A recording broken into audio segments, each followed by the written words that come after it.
Hello, everyone. Welcome to the Mobius.bet Maestros. We are. What did I say it wrong already? Maestros. How's that? How's that one for you then, Alvaro? We are Secret Strike and Alvaro Plaus. Y bienvenidos a nuestro stream de hoy, de nuevo. We are starting a brand new tournament here for you guys, SA teams only, and it's going to be a 10K Cup. Alvo Plus, of course, joining me on the call in case, you know, the Alvaro in Spanish confused you. Don't worry, he's the same guy. I'm glad we got him, though, and not Dark Light Caster, because that guy, he's awful. Yeah, he's just so bad. He's so bad. But Alvo, tell me, how are you feeling about being here for our brand new tournament here? Some more SA Dota to fill the TI gap. Yeah, I'm excited.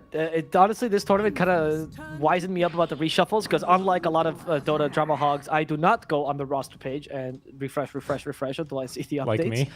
So I find out instead where I see them play games, and it's interesting that I love it because we have unknown, which is unknown here, because this is none of the team. Like none of the players in unknown are playing in this unknown. So I'm assuming it's like a pocket brand of unknown.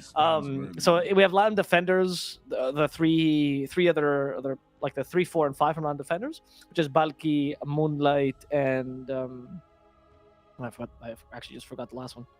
Well, while that's coming to you here... Balki, Moonlight, and Aretes, that's it. Balki, Moonlight, and Aretes, which are playing at defenders. And then we have Arceus, which was in G Pride as the carry. And then Aldair, I believe, as their mid, which I do not know. Okay. And then for Infamous, I can't believe I'm saying this, but Papita is out of Infamous. What? I'm only assuming Beast Ghost approached him about being a coach, because he's like the best coach I can literally find that speaks Spanish. I honestly cannot imagine someone better than Papita. Papita is great at doing that. But I'm incredible. It's incredible that he's out of Infamous. I cannot believe it, honestly.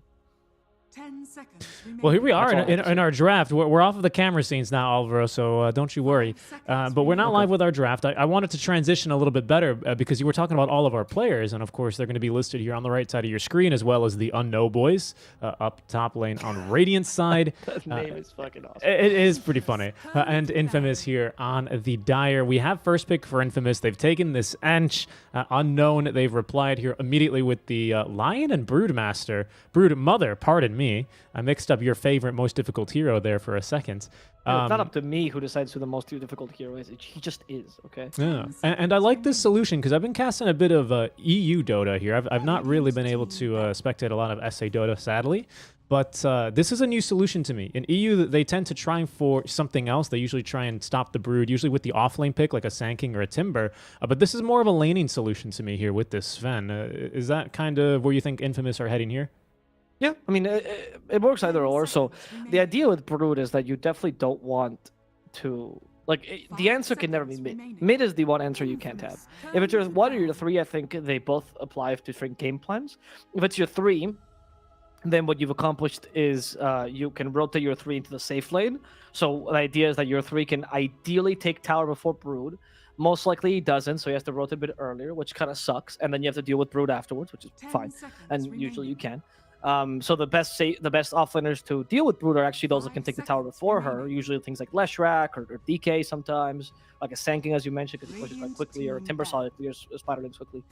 And then the best answer you can actually get is having a carry that already answers her. There's just not very many. Like Gyrocopter is one somewhat, but not really that great into the mid game. Honestly, the only one I can think of that's like a really good Brood answer, and you always have a guaranteed great game, is Sven.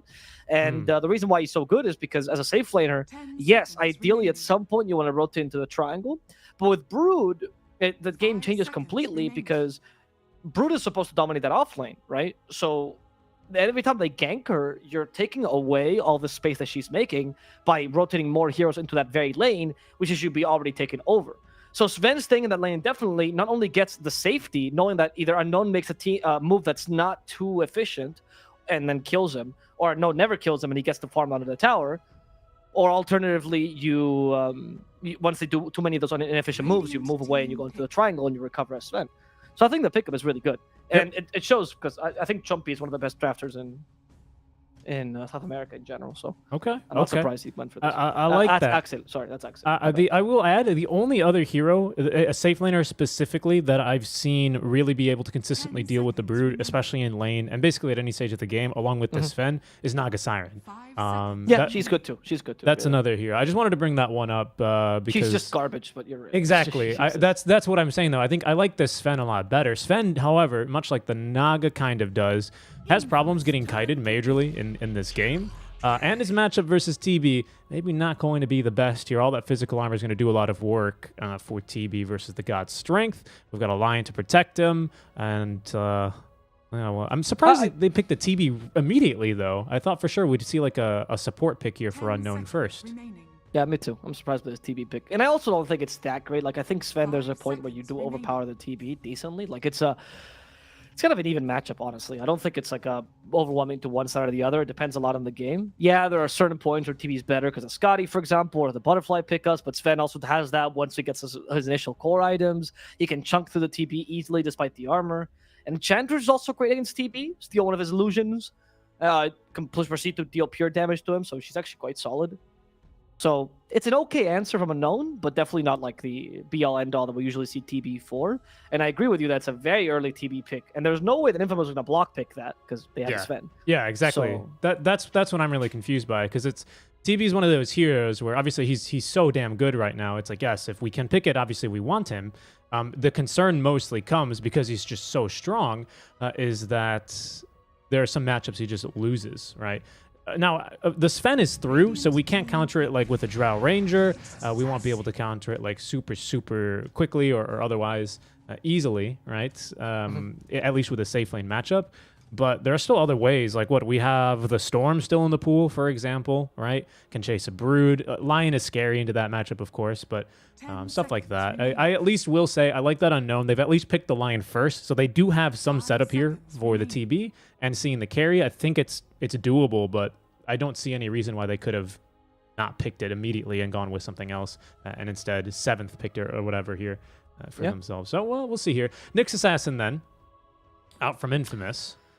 Yeah, not a big fan of Nyx versus Brood, to be honest, nor Nyx versus Lion. Like, I don't think this is the best Nyx game or even a good Nyx game.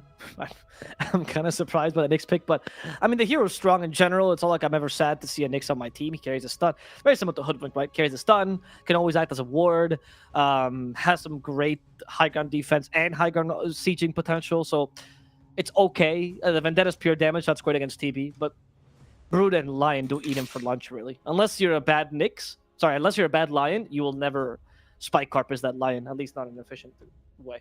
Yep. Yeah, exactly. And now Unknown, they're going to go with the Clockwork. Maybe they're... You can call them Unknown. I don't think we need to call them Unknown. I don't think they're the off-brand of Unknown. I think this Clockwork is maybe something like a prediction to a Lina or something, right? Lina's still in the pool. I know that's a faker. Wait. That's a faker here. It is, right? I just wanted to make sure I was right. It's not like the heroes he's known for the most, which is Invoker and Quap, but Quap's dead, so he has to accept it. Right. And I think Lina is the solution that he's found that. He has definitely played that. Okay, because I was trying to remember back to Realms Collide days, and I specifically remember that. Is this a faker hero, though? Is this a mid-Pango, do you think, from Infamous? Because even if it's not, I still like it. Maelstrom Builder tears through these TB illusions. It's great versus the Spiderlings as well, because you can pop her from the trees and make sure she can't just run the Spiderlings away. So is this a faker hero, I would ask you, then, the mid-Pangolier? It is. He doesn't know how to play that, but it's also Sacred Hero, so I could be either. I think Pango versus TB is a pretty good matchup in lane, because you lucky shot him, and with Swashbuckle as you get away, and usually Metamorphosis is wasted. I think Pango versus Brewmother is amazing. Now you have two solutions, right? You either rotate Pango bottom if it's an offlaner, I'm assuming. You either rotate Pango bottom or you keep Sven bottom and either or deal with Broodmother. And he's pretty good against Lion too, because rarely will you hex a Pango. It just comes in rolling and murders you. I'm honestly like Infamous draft like 10 times more than Unknowns. I think it's like quite heavily favored right now for them. I love the Bristleback, which Roboceta was playing in the old Unknown, but it's Unknown. It's a completely different team than this. How could you play against these guys, Alvo? It's impossible. They're so unpredictable. There's no information. They're almost as good as Arkosh. They really figure it out. Exactly. They're going for the Arkosh strat. Yeah, it's absolutely the SA Arkosh. Yeah, that's why they picked the TB. like the mid laner for unknown, Aldair is definitely the one guy I don't have info on, so I don't know what his pool is like. I have no clue. They might know him from his pubs though. I think Aldair is blessed kid, yeah. So let me just check. Let's see what he plays. I would assume so. Oh no! You're gonna have to go in lobby. Yeah, and find that. But luckily you can do that because I'm the one running the stream for us here today. Okay, so now we're getting rid of some of these. Quap. Oh, if he's fucked, there's nothing. He plays Quap and SF. We're screwed, guys. He has no more picks left. Well, they're both in the pool, right, for Faker, but the Lesh being taken out, I think, is also a wise one. It's a good Blade Mail game for Clockwork, but all too frequently, especially if this is going to be a 4 Clockwork, it feels like you always want to get the Ags for the overclock, especially against a hero like a Sven before you get a Blade Mail, because it's just like, I don't know, I've seen this before as well the other day in D2CL where like a Mars was feeling great because he took like 2k damage from a Gyro in a fight, so he built Blade Mail and then just didn't have his next item, which was a BKB in time, so they lost the game. Like, but I like the Lesh ban either way. And it's a great clock game versus the Sven. Like, I think we still have some counterplay for Unknown, but right now I don't feel like we have any space to be made for the TB, right? Because normally this is the Brood's job, but we already have 2 great answers for her in the Sven and the Pangolier for Infamous. With the bans of the DK and the Bristleback, I don't know if they think it's Broodmother mid or like they're... Like, these are picks that defend Lina, but not a great Lina game, right? Mm-hmm. They defend a Puck, but Puck is out banned. I mean, they're great for Queen of Pain, but like...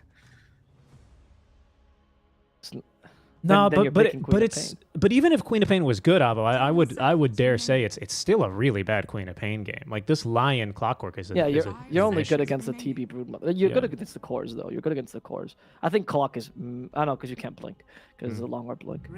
I'm just wondering what they're thinking of Ember. Okay. I mean, I can see I can see these bans for an Ember. They're not like the biggest counters to Ember, but I guess the biggest counter is not really playable either. Yeah, I don't know if we can punish this either. Like, I don't know what's like an off lane here that you would go for. Maybe like an Underlord here, actually? No, because you want the mid laner. I'm assuming Broodmother is off lane. I'm assuming at least. Okay. I think Infamous also thinks that. I think here are some good picks. Kunkka is pretty solid against Ember. Yep. And good solid against Sven. Yep, yeah, for sure. And against Nick's actually pretty good too. And you kind of need catch, so I do feel like Kunkka is an option. It'd be between Kunkka and Storm, but you've banned the Storm already. Yeah, Storm's out. I don't know, man. I still think there's a chance that we see like a last pick Underlord here. I like the hero this game quite a bit for the same reason you're saying. I mean, it's not a bad Underlord game, to be honest. It's not like you could even run it mid. Chris Luck has done this on B-Scripts, Okay. But Okay. it's a good matchup against Ember for sure. Unknown. What'll it be? Down to 1 second. It's not a random pick. It is a Mars. I'm surprised Mars was in the pool this late, and I'm surprised they also kind of pick it. Not the most consistent catch for a Pango or an Ember Spirit. Or it's not that great versus a melee core in terms of, you know, when he gets BKB online, he's still going to be fighting effectively compared to like a TB or Lina or a TA who get really, really annoyed by not only Bulwark, but by the walls of the arena, even when they have magic immunity. So I'm okay. I mean, I see it. We did need catch, right? We needed some team fight control, and this will give you a little bit more. I mean, if you're not confident that Kunkka, the matchup against Ember is tough, especially in the mid game. So I can understand why you go Mars.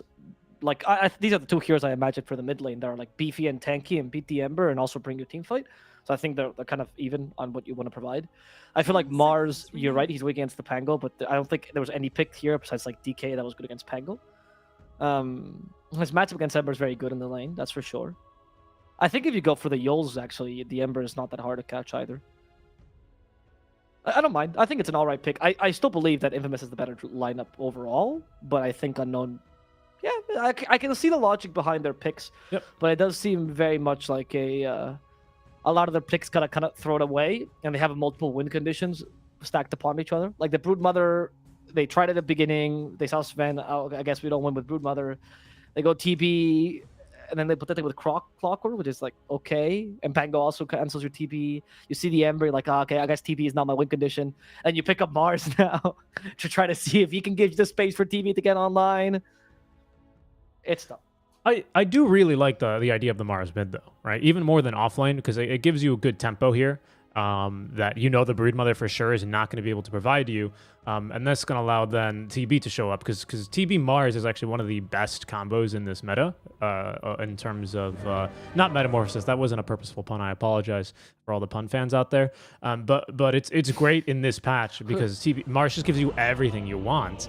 The only issue with this Mars is it's just frankly not a great Mars game, I think. Yeah, I mean he's good against Sven, somewhat. Not even, right? Because he's a strength hero. Yeah. So you jump him with the arena. Like, if it's a ranged hero, I think you actually suffer more from the arena than a melee. Because melee, particularly Sven, is already inclined to pick Blink Dagger. Like, he's going in the arena if he feels like he should, and he activates BKB afterwards, right?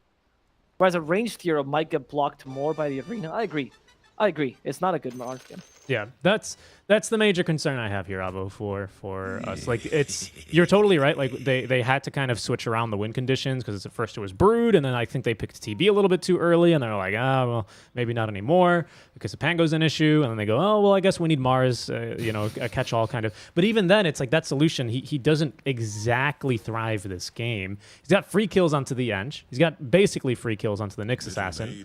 But even then, right, we've got some Mantu synergy. Clockwork, even with or against a Mars, the cogs sometimes present some issues for him. For the Mars, that is, right? Because they will actually catch those spears before they hit a wall if they're in position. So I think Infamous are going to have this one in the bag, to be quite honest with you. Yeah, me too. But we'll see. It's all up to execution. Michael already taunting with the Enchantress. Caught by the Earth Spike. Going for Michael first. Michael could be in trouble. They do spear him to the tree. They're going to have enough damage, though. Michael hitting a little tango. Michael will survive. He didn't even need to take a point in nature's attendance to do so. They're going to turn. And now it's the counter initiation, but they realized, oh, we're an Ember level 1, a Pango level 1, an Enchantress level 1. We might as well let them do their thing. Yeah, exactly. 1 second. Yeah, no issues. Top lane, Valky already looking to chase Sven out of the lane a little bit. He's got the web set up. This is a big weakness of Broodmother, is she kind of makes the game about her. You tend, Avo, to call Beastmaster a Broodmother light because they do accomplish very similar tasks, even more so in the last patch when we still had Necrobooks. But the thing about being a light version is that usually you're quite mobile. Broodmother is not. She gets set up in a lane, she puts down those webs, and just like that spider in your sink, she gets really, really comfy and does not want to be moved. So that's a really big issue here because there's no dodging this matchup. So as soon as really the Sven pick comes through, it means that the lane is going to be a bit too difficult. We do have a double melee lane top lane, however. It's going to be the Nyx and the Sven taking on these two. So Moonlight here actually on the Lion is going to have quite a bit of impact in this laning stage. I think more than perhaps he should be able to get. Yeah, I mean, Nyx can just get close to you and kind of go like, attack me, I swear. I'll do something to you, but you don't have any damage, so Lion doesn't care too much about you. And Mana Drain is brutal against Nyx. I don't think the Nyx matchup is good against Lion, despite him being the quintessential squishy support that dies easily, because Mana Drain is really good. Hex doesn't deal damage, so you can deal with the Spike Carpus easily that way, so... And the Broodmother, I think, has a decent matchup against Sven up until the Spiderlings, right? Once you get Spiderlings, obviously Sven can clear them. But before then, I do feel like Broodmother can trade nicely in lane. You have good damage with the Insatiable Hunger. Yeah, exactly. And although the stun on Spike Carapace scales really, really nicely, so does Lion Sun. Lion Sun starts off stronger as, ooh, he's taking a bit of damage here and does more damage. Actually, no, it doesn't do more damage. But the thing with that is, even if Lion is to stun a Nyx Assassin and they both have Carapace and Earthspike maxed, you're stunned for 0.2 seconds longer for the Nyx Assassin, which gives Lion enough time to cast a Hex, to cast Manager, to do whatever he wants, basically, right? And that 0.2 seconds is pretty huge in professional matchups here. And not to mention, of course, as MS First Blood down bottom for Aretes, which is surprising because it's through the first meta that they've been able to catch him. Is the first blood surprising, or the fact that you missed it? Because that happens quite often. No, the meta fact, right? Because it was during meta, and with a Clockwork, actually, it's kind of like a mini Mars in the lane. If you can get cogs onto anyone, Arduous here is just going to lay into you with the Metamorphosis damage. I'm surprised he got caught out like that. No boots though, so or even a Windlace. I guess that'll contribute to it. Frankly, I think the Pango matchup is just too good for Pango. Like, Clockwork does nothing with Cogs, so you just swashbuckle out of it. And you can do this. Look at what he's doing. Like, he just attacks until he gets a lucky shot, and then Pango's and Clock is in trouble. He still has Cogs, but there's a swashbuckle as well. They hit him with the impetus, and he's dead yet again. Yeah, he stood no chance. That's major. The Pango matchup is just really good against both TB and Clockwork here. Because Swashbuckle pretty much it's like a get out of jail free, and you don't need to use it to harass him because Lucky Shot is so good. Also, Reflection, usually really good against these heroes with passives, that does not copy Lucky Shot. It's not like a Baton. So you're kind of free there, and you just level as much as you want, and then go for auto Qs another time. There you go. Try to see him for the Lucky Shot. He might not need it. Body blocks, and there we go. Another kill for Sacred. This matchup is so good for the Pango. Yeah, and that one's onto the core, right? Nothing Clockwork could do because he has to make the walk of shame all the way back into the lane. Now this is just free CS here, free denies for Infamous, as they are going to really start pulling away in this bottom lane. And what's unfortunate, I would want to say here for Unknown, is that they kind of had an offlaner that's meant to do this, right, with the Broodmother, but she's just not getting that kind of game. So this is really terrifying because now it's even more up to the Mars. And he's at least holding his own, right? 22-4 compared to 21-4, so pretty even here in the lane. He can farm these side camps and big stacks really quickly to get online. So this is now going to need to be at least something where we get some momentum going here for Unknown if they want to make sure they don't just get steamrolled here. Yeah, that's true. They need to do something with this bottom lane, or at least do something enough in the top lane to justify this. But it's not going well. Just loot the Lion. Yeah. Moonlight's dead. Balky trying his best to help out, but they have nothing. And I mean, Moonlight needs to be really careful with positioning. Yeah, he's not, like, he's good against Nyx, but he's not free, right? You're not Ogre. You really cannot mess up here. And Pale will still punish you. So a bit of an overconfidence up top, a bit of desperation as well in general from Unknown as they're trying to make things happen. Yep, they're trying to get it going. It's not easy. Not easy for them here whatsoever. Here we got now 3 points in the Flame Guard, and God's Rebuke physical damage, Spear of Mars magic, but you don't usually have enough points in it in the lane to, I mean, even get through this whatsoever. So hit this. Yet again, taking a death down bottom, and a second time, Avo. Not only did I miss the kill, but it was through the Metamorphosis. And the Brown Boots got just deleted by Michael. The mistake here is trusting the Metamorphosis to do something beyond... I mean, look, they can even go for him with meta. They have Orbital Corrosion now. That's why they're so confident. And the Swashbuckle. There we go with a Lucky Shot. As much damage as possible. They have an Impetus. They lack the mana for it, which means that Araku is going to survive. In fact, they might be able to kill Sacred. They will. As Michael did not have enough mana for the last Impetus that would have secured them the kill. Those Nature Attendants actually screwed them over. Yeah, and Faker in the meantime just runs down Blessed Kid. Are you taking screenshots? What, me? Yeah. No. Why? The heck is that noise? Why do I keep hearing camera noises then? Sorry about that. It was on my desktop then. But that's just because he simply can't get through the Flame Guard fast enough. So Faker just takes him for a walk because the cooldown on Spear is too long, and now he's going to get a second kill here onto Moonlight. Nothing he could do about it. Great rotation. That's just a free kill, because guess what? Sven's totally fine in this lane versus Valky. As I say that, though, he's a bit lower on HP. So should get some regen flowing out. The 1 point in Insatiable Hunger, and most importantly, I think 3 points in the web spin, or spin web, sorry, is keeping Valky pretty much topped off. Sven, again, has a good matchup here, but 10 HP regen a second is a lot for him to deal with. Yeah, no, he's not going to beat the Brood. The question here, though, is because Valky got a lot of free farm and free experience here. He's a couple levels above Lumiere, and if Lumiere is not going to God Strength to clean up that initial bout of Spiderlings, he might be in trouble. Because Valky can still kill him just with a magic damage. Here comes Faker, though, to try to help him out. Valky's a target. Can they fry up the Spider, though? They have Searing Chains for now, with Impale, and it seems like it's going to be enough. The Flame Guard, the Arena Blood comes in, though, trying to counter Nation, but Faker has a Flame Guard maxed anyway, so he's going to be fine. And the fact they continue this aggression against Moonlight, and it's just the poor Blessed Kid, Aldair, trying desperately to save his support, but it's impossible. Moonlight's dead. One last hit from Axel will do the trick, as they hit the Spike Carpus. Yes, that is a good spear, but you can't follow it up with anything as you've been stunned. And 2 kills for free, in addition to a rotation you got out of that for nothing. Yep, pretty much. Not a lot gained there whatsoever.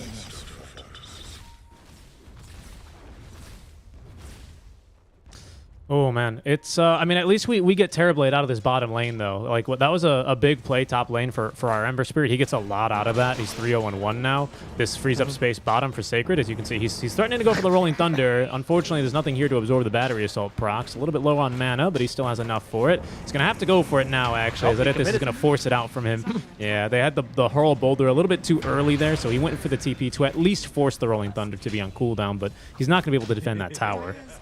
Yeah, it's not a success. Rolling Thunder 72nd card. Honestly. In the top lane, we've actually seen Faker rotate to defend against the Spiderling onslaught early until Lumiere gets the levels enough so he can actually deal with the Spider. For now, I think Ember might not need to be as effective rotating because they've also crushed bottom, and they just need the Pango to fulfill the role that Ember usually would, especially if Faker can get kills on Valky. Like, he actually has the chances to do so. He's going for Moonlight instead, then you need an Impale. That Impale will set him up. Searing Chains in 1 more second. He's waiting for the perfect chains. There's too many spiders, though. He has to use the damage instead. There's no side of Fist. He's actually in trouble. He gets hit by the spear as well, and that's the Faker dying. And Accent against the wall. Won't be able to survive this. 2 kills now. This time a good rotation by Laid. Excellent, most excellently done here as well. That was very smooth coming through from. Pardon me. That was very smooth coming through from Unknown. As now they're going to look for the tower here. Valkyrie is up to level 6 already, so he's got a little Spiderling army. Sacred, though, he's going to go for the roll on in. There's absolutely no backup here, so I think he might just try for this kill onto Lion. Oh, here's Faker, actually. He went back into a Remnant, and he's going to get a big old surprise jump on in. There goes the minus armor here onto the Broodmother. The Spear's going to find Faker, but there's absolutely no trees here. They've been demolished here, deforested by the early arena. Sacred, though, realizing, holy moly, spawn Spiderlings is a 300 damage nuke. Needs to make sure he doesn't spawn a whole bunch of broods himself. He's going to now turn around here. Swashbuckle in a second. He's going to get it off and get the kill, but in the same turn here, he will drop a couple of spiders on his way out. Mid lane, they're going for the Nyx Assassin, Moonlight TPing on in. Arjuis no longer has the meta damage, and he's going to be fine. Just all you need to do is get the right Impale. Be patient with the Impale, my friend, but be right and certain. Now, the Spider has not been able to take the tower just yet, but it seems like they're rotating the Sven already to take stacks, which I don't think Unknown is expected Lumiere to do. Like, they had a stack prepared, I'm assuming, for the TD, or maybe even Marge. And Lumiere's just taking it for free. They just realized, but it's too late. That's a good use of the God's Strength. A way to be offensive with it without putting your Sven in danger. Very smart. And now you have an Impale in the middle lane. They're waiting for it. Hex first, or Arena Blood with the Spear, but the Flame Guard's keeping Faker alive. He still wants Moonlight. And they might have to sacrifice Chompy in the process. For now, Axin still surviving, but he's gonna die here to what it is. As Rolling Thunder comes in, cruising, stunning Mars just once. That might be all they need. A spear, though, against the tower. They evade the hit with the side of Fist, and Faker barely makes it out of here alive. Regen. Thank you very much. Oh my goodness, showcasing why he plays like 3-4 heroes, but those that he plays, my god, he plays well. Yeah, he's making Ember Spirit look good, right? I mean, he rotates top lane. He leaves a Remnant, even though he dies, comes back in. He's immediately into the fight. Nice job there. I thought they had, I'm not going to lie to you, Avo, with the Spear back into the tower. But a nice sleight of fist, buys a little bit of space for him to dodge the one hit, and then he sips on the bottle. He's totally good to go, even if that regen wasn't there. Big win. The only thing here is that Infamous, their push early on without the Sven is not amazing. They do rely on getting big teamfight wins, like they just had in the mid lane. So I think that's something Unknown could have tried to take advantage of here. But unfortunately, ooh, that's a good double stun, though, from Moonlight. Then the Lion Finger, the bonk here, is going to kill the Pangolin. They even get the deny on the tower here, so it's not as bad for Unknown, as it looks like they'll get a secondary kill now onto the Enchantress. Even shows up. He's falling pretty low there. Needs to step up to make sure he doesn't pop to the Enchantress, but eventually he's going to be okay. No points here in the Sunder, so that was a bit spooky for him. Can you imagine if Arceus dies there? That would have been, like, I bet you gets tipped by the whole team. By Infamous and by Unknown. Yep, indeed. Valky, I think he's doing the best he can with this game. And in fact, he's doing even a lot better than I'd give him credit for, Avo. I think so. Would you take a look at what's missing from the top lane after we see Faker in trouble? Yeah, he might die. This time the Flame Guard's off. They actually counted this properly, so the arena will get to kill him. Meanwhile, Valky's like, yeah, you leave me the top lane, I'll take your tier 1, I'll take your tier 2. What the heck? I'll even threaten your tier 3. Faker just bonked all the Spiderlings to death. That was a little bit accidental, because I think he wanted to chase and maybe look for a kill there onto the Broodmother herself, but that was really awkward. Yeah, this tier 2 tower's down already. They kept fighting and sparring over this mid lane for maybe 2 minutes, and that's all it took for Valky with the 10-minute wagon to be able to take down that tier 2 tower. And like you're saying, a little bit of chip damage even. No chip damage, but threatening to do chip damage onto the tier 3. Yeah, I mean, he's done, I think, a really good job considering the situation he's been in, and the rotation of the Sven to secure more farm put them in the pickle of nobody was dealing with Broodmother for a while, because Ember was doing Ember things that he should. And it should have been Sven that did that. They hit him with the Impale this time. He does have a Stormhammer. I think Balki should probably die here. He's going to try to take it away. But Balki doesn't have the web going far enough. Either or, the Enchantress is waiting in the low Faker's ground. back into this mid lane again here, Avo. They're hunting for him. But he's going to back up. This time without trees to be able to get the jump onto him. No Blink Dagger on our Lion yet. He is able to play a little bit more aggressively like this despite having getting caught. He's really only concerned about a hook shot here. What are we going to go for? We're Michael. The Ember, maybe the Lumiere, or sorry, Arceus seems like a juicy target. Clockworker's in the way though. They're using his teammate's illusion to annoy him. Actually, they blocked a hook shot with a Remnant. Or by going to the Remnant, that was well done. But now it actually could be Faker who's in trouble. There's another Remnant. Getting as much damage as possible. And in fact, Arceus, he's forced to sunder his teammate. They can't chase him any further. And Michael almost killed him a second time here. However, Sacred's coming in. He does not have that Rolling Thunder, which means the arena puts him in place. There's no Swashbuckle available. He's just going to use it there to deal more damage. He can't get out of the arena, but the Impale will save him. Sacred getting away. Now he's dying to the Impale as they do finish off Axel in the backlines with a good little spawn. Spiderlings, Faker is capable of keeping away. Sacred still no ultimate. Final Lumiere's joined in, hoping to go for Valky. Valky trying to kill off Michael, but Faker's back. His TP do not complete. Yeah. That's a pretty big win, though. That's a pretty big win. I mean, we end up finding it's actually Michael who does get that kill along with Faker in the trees. They did zone him away as everyone else was fighting inside that arena. But I think the biggest win here, Alvo, is especially because Valky does not have Ags. So the fact he rotates, and this is bad now because he gives him a kill, maybe even possibly two. We have a Hex and a Finger to follow up. We need to get through this Flame Guard, though, or we can just do it with physical damage. They're going to try. Valky's on top of the Remnant, and he's going to have the kill here with that last little spawn Spiderlings. Very well done. Out from Unknown to punish Faker. They might even look for more now. Hookshot into a 3-man Earth Spike here. That's good enough for a kill onto one. It'll line up as well for the Enchantress, and they're going to be able to hunt after this Nyx Assassin to complete the team wipe. My goodness, what a dive this turned into for Infamous. They couldn't get out in time, man. The Earth Spike plus the Spear, and now we'll secure the team wipe. Yeah, I was very surprised. Infamous just kept going and kept going. They seem to have no stop.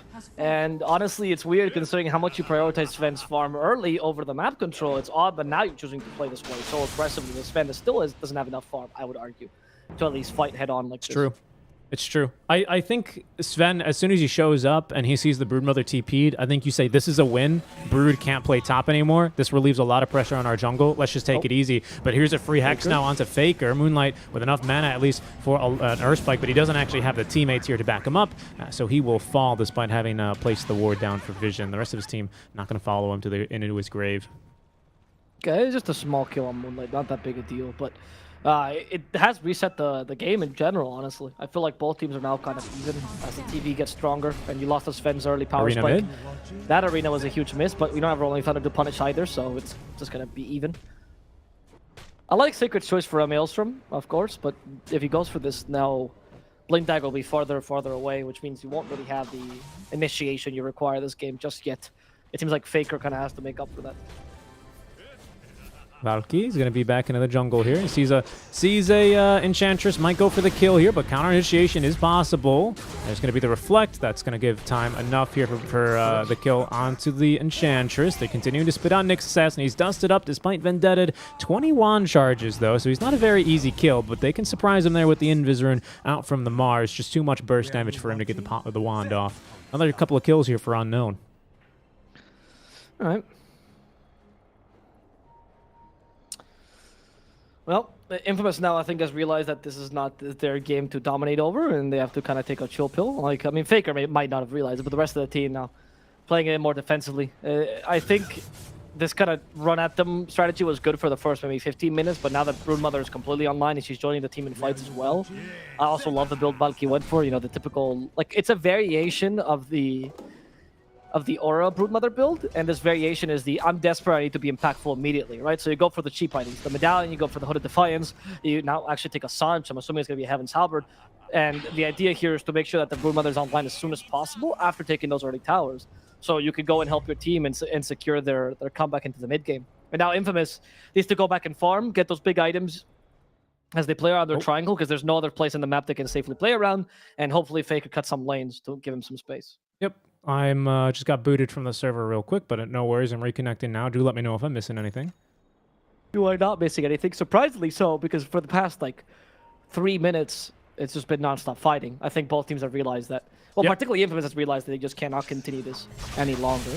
On the other hand, though, I know they're looking for a smoke gank here. Or Infamous, though. They want to kill the spider, and I think they will. No. Rolling Thunder's available. She's in a pinball zone, so it should be easy. Valky can't get DD away. in the river. It's a big one. It is a big one. I don't think it should be Mars. I think it should be TV. Yeah. But TV is busy farming. I wanted to say real quick, because you were saying that they was just run at Eudora for the first maybe 16 minutes, and then we took a chill pill here for a while. I got to cast with Bowie the other day in D2CO. It was PuckChamp versus Namiga, two very young squads that have history, you know, like to run at each other. And he said, he kind of off the cuff said, this feels like an essay game just because there was like this amount of kills 18 minutes in.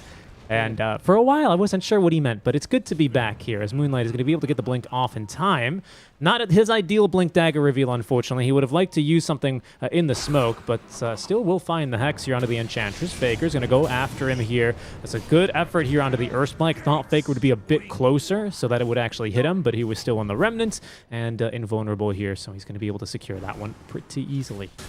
I think both SA and Eastern Europe, as are the two regions I would say where Dota is definitely like the most popular, the most dominant, or at least in Peru, right? Not all of SA. They understand Dota is not League the most, right? Other regions, they think, we can maybe play this a bit slower, we don't have to kill as much, might play a bit like League. And SA and CIS is like, nope, we're never going to play it close to League. That's our objective. The further away it is from that, the better we're doing. Check out this Enchantress build. Speaking of this, I've seen very frequently, you know, treads and Dragonlance for sure, 100%, right? And then it's normally like, you know, a 4-staff, you know, something a little bit not so greedy that you can still use for your team, especially against the Clockwork. But no, straight into MKB, man. I love it. I mean, the 4-staff is the cop-out, right? It's like, no, I'm carrying you guys, but like, I still play support, I swear. Whereas you go MKB, it's accepting your role. It's telling others, you guys suck, you guys are scrubs, I will carry this game. Yeah. And he is kind of doing it, to be honest, against TB. I feel like he's doing more damage to TB than Sven is.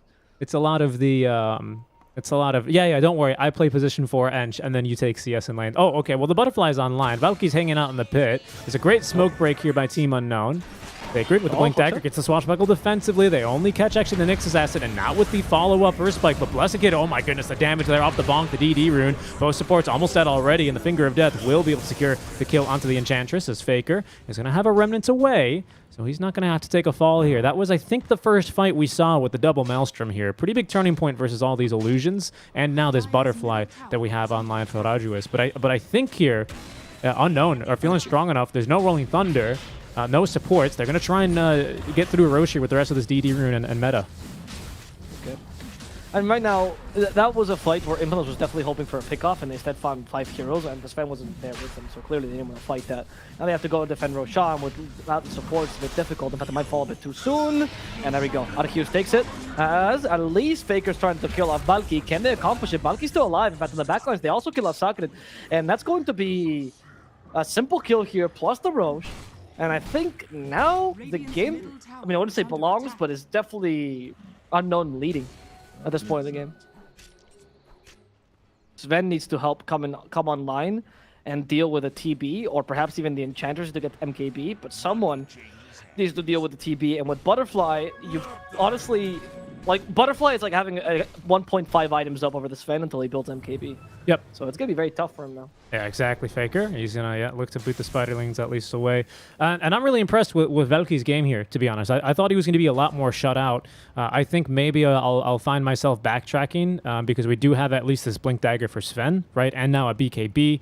He, I think, dissembled the Echo Saber for the Ogre Axe into the BKB, so just being efficient, as I think he's going to want to go for a fight. With Mask of Madness and God's Strength, that might just be enough here to be able to burst through the Broodmother before she can slip away using the web mobility. A bit risky, though. I'm surprised they're still going for a fight here with the Aegis on Arjuis. Like you said, this Butterfly is a major point for him. I agree. I don't know. Surprising. I feel like that Butterfly should immediately set off the alarms and you're forced to go for MKB. And we're going to see the impact of it. Oh, see, actually Sven, afraid. Yeah, I think they know if they see one hero there's a lot more. They've learned from their mid lane play, right? And in fact, top is pushing pretty hard. Dire's bottom I mean, there is some good damage onto our Sven now, at least. He's actually going into this Orchid. That's what he's going to turn this Oblivion Staff into. I like it. Make sure you don't waste all that gold here by just selling it when you need to. Okay, I like it, actually. Smoke. I think it might catch... I mean, it doesn't really matter if it catches Michael. If anything, he's just tanking the smoke here. Yep. Yeah, the Ench will be fine. The rest of Infamous just waiting patiently in their tier 2 tower in case there's a scrap coming. Faker, oh my goodness, he went right back into the easy cam. Valky did scout him, but without either a hook shot or a Lion Blink in range, they weren't going to be able to punish that one. Fortify for the tier 1 tower to make sure that they don't give it to Bluskid for free.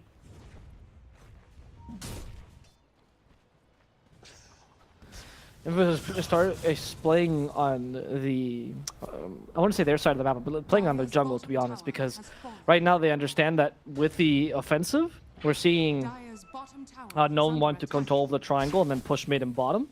And Infamous understands this immediately as they want to avoid fight as much as possible. They go to the jungle and don't even ward it, actually. Just trying to get as much sneaky farm as possible before Infamous makes the swap. Sorry, before Unknown makes the swap where they start going the other way. So here you have two options as Unknown. You either go and try to force them to back and then fight them another triangle as you retreat, or you alternatively go and sweep. And it seems like they're going up to the high ground, taking advantage of the Aegis. I think is also the right option. I agree. Maybe I'd just like to see that tier 2 tower first, but I like this approach. The tier 2 is the more traditional approach I see a lot in Eastern Europe, and you're going to have to apologize because that's basically all the Dota I've been watching these days. But I like that. Just forcing some rotations back, getting vision on heroes. Now we're going to smoke up here in the triangle, in the dire triangle it is of Infamous, as they're going to let the Spiderlings and Valky push the mid-tier 2 tower and look to counter-engage. I like this actually a lot. I think that was just for vision here to group up enemies. Okay, lots of abilities used. There we go. Finally, it's going to be the jump onto the Lion. This time, A is unable to get off the Spike Carapace in time, so we will follow. Sacred rolls through the walls of the arena. We'll be able to set up there for the kill onto Moonlight as Faker snags that one with the Sleight of Fist. However, now that Rolling Thunder is up and Arena is out, it's going to be up to the rest of the team to try and find the engagement. We're still playing with a hook shot here.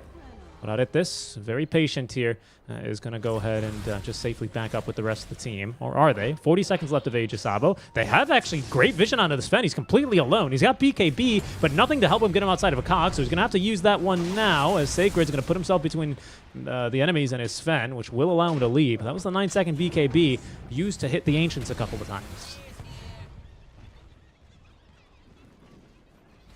Okay. It does seem like...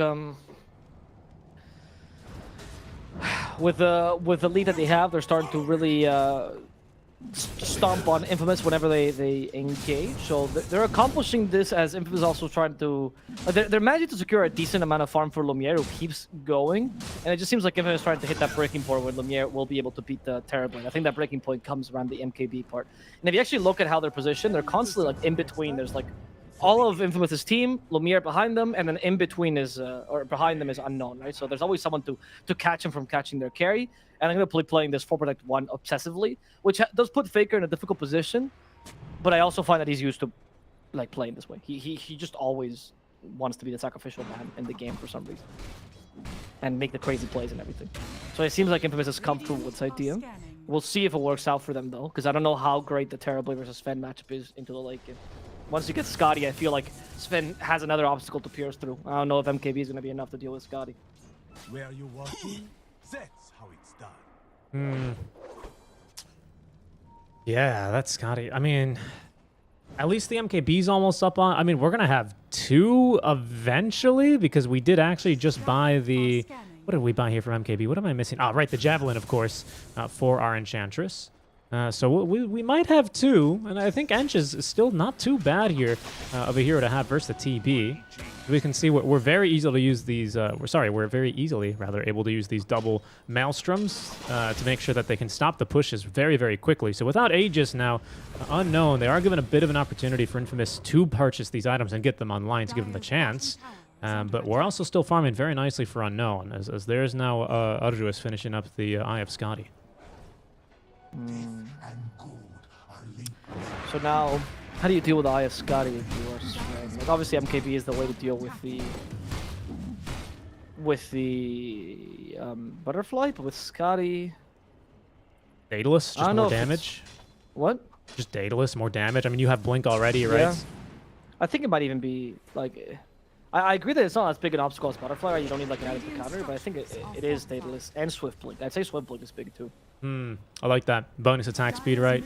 And the phased movement, really, really nice. Just be able to make sure that the illusions don't block you. Yeah, and being able to just always jump him, right? So that Metamorphosis range doesn't matter as much, right? So I think that's kind of important. I feel like that's what you wait for. I still think Daedalus might have to come first. I'm interested by this Orchid pickup, to be honest. It might be a way to deal with TB's Sunder, because he's not thinking of going BKB. But if he gets his Orchid and shortly after we see BKB on TB, then it'll all be for naught, really. You don't have that many great targets besides TB, honestly. Maybe Lion.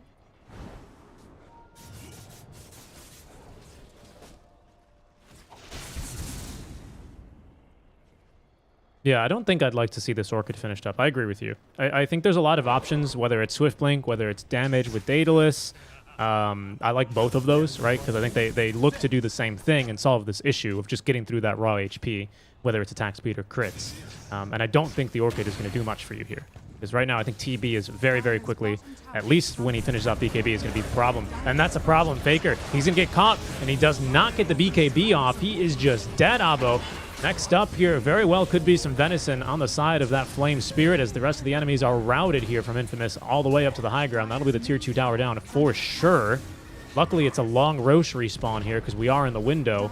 But Faker, without buyback here, oh, if Unknown get a whiff of that, they could look for some serious base damage.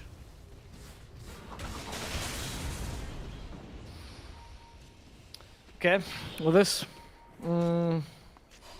I don't know. If I was Unknown, I probably would just wait for the Roshan, though, rather than try to wait the Ember. I feel like you just got a really good fight. You can play this super defensively, continue to farm. Because right now, with Ember down, you know the enemy team can't open up the map as much, and you know Lumiere will have a hard time farming as efficiently as your TB. So you just give it time. You wait for...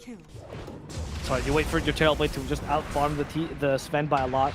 He's gonna get BKB soon. They do find Valky. Valky's a really valuable kill here for Infamous. It's just up the enemy pusher. Yeah, and he doesn't have buyback. Roche is up in 20, sorry. That's actually huge.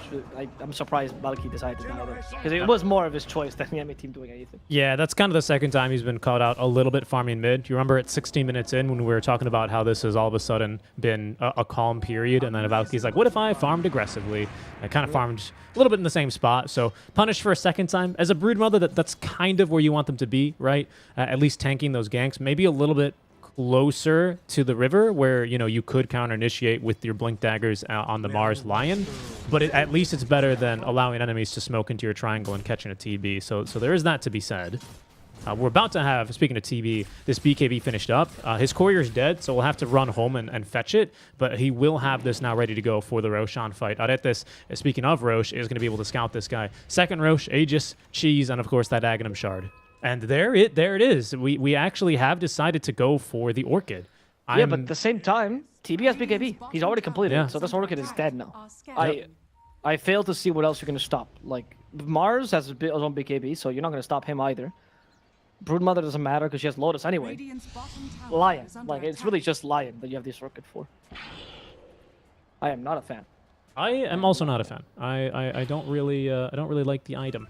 I don't like it for the Sven. I think there are games in which you could use it and it's justified, right? But I think that's, if it's going to be a bit earlier, I think that's like we're stomping the game kind of item, you know, and you can pick it up immediately after. Like if we didn't need MKB, for example, maybe I would like it this game. Because that's not an everyday, it's not an every game pickup for Sven, right?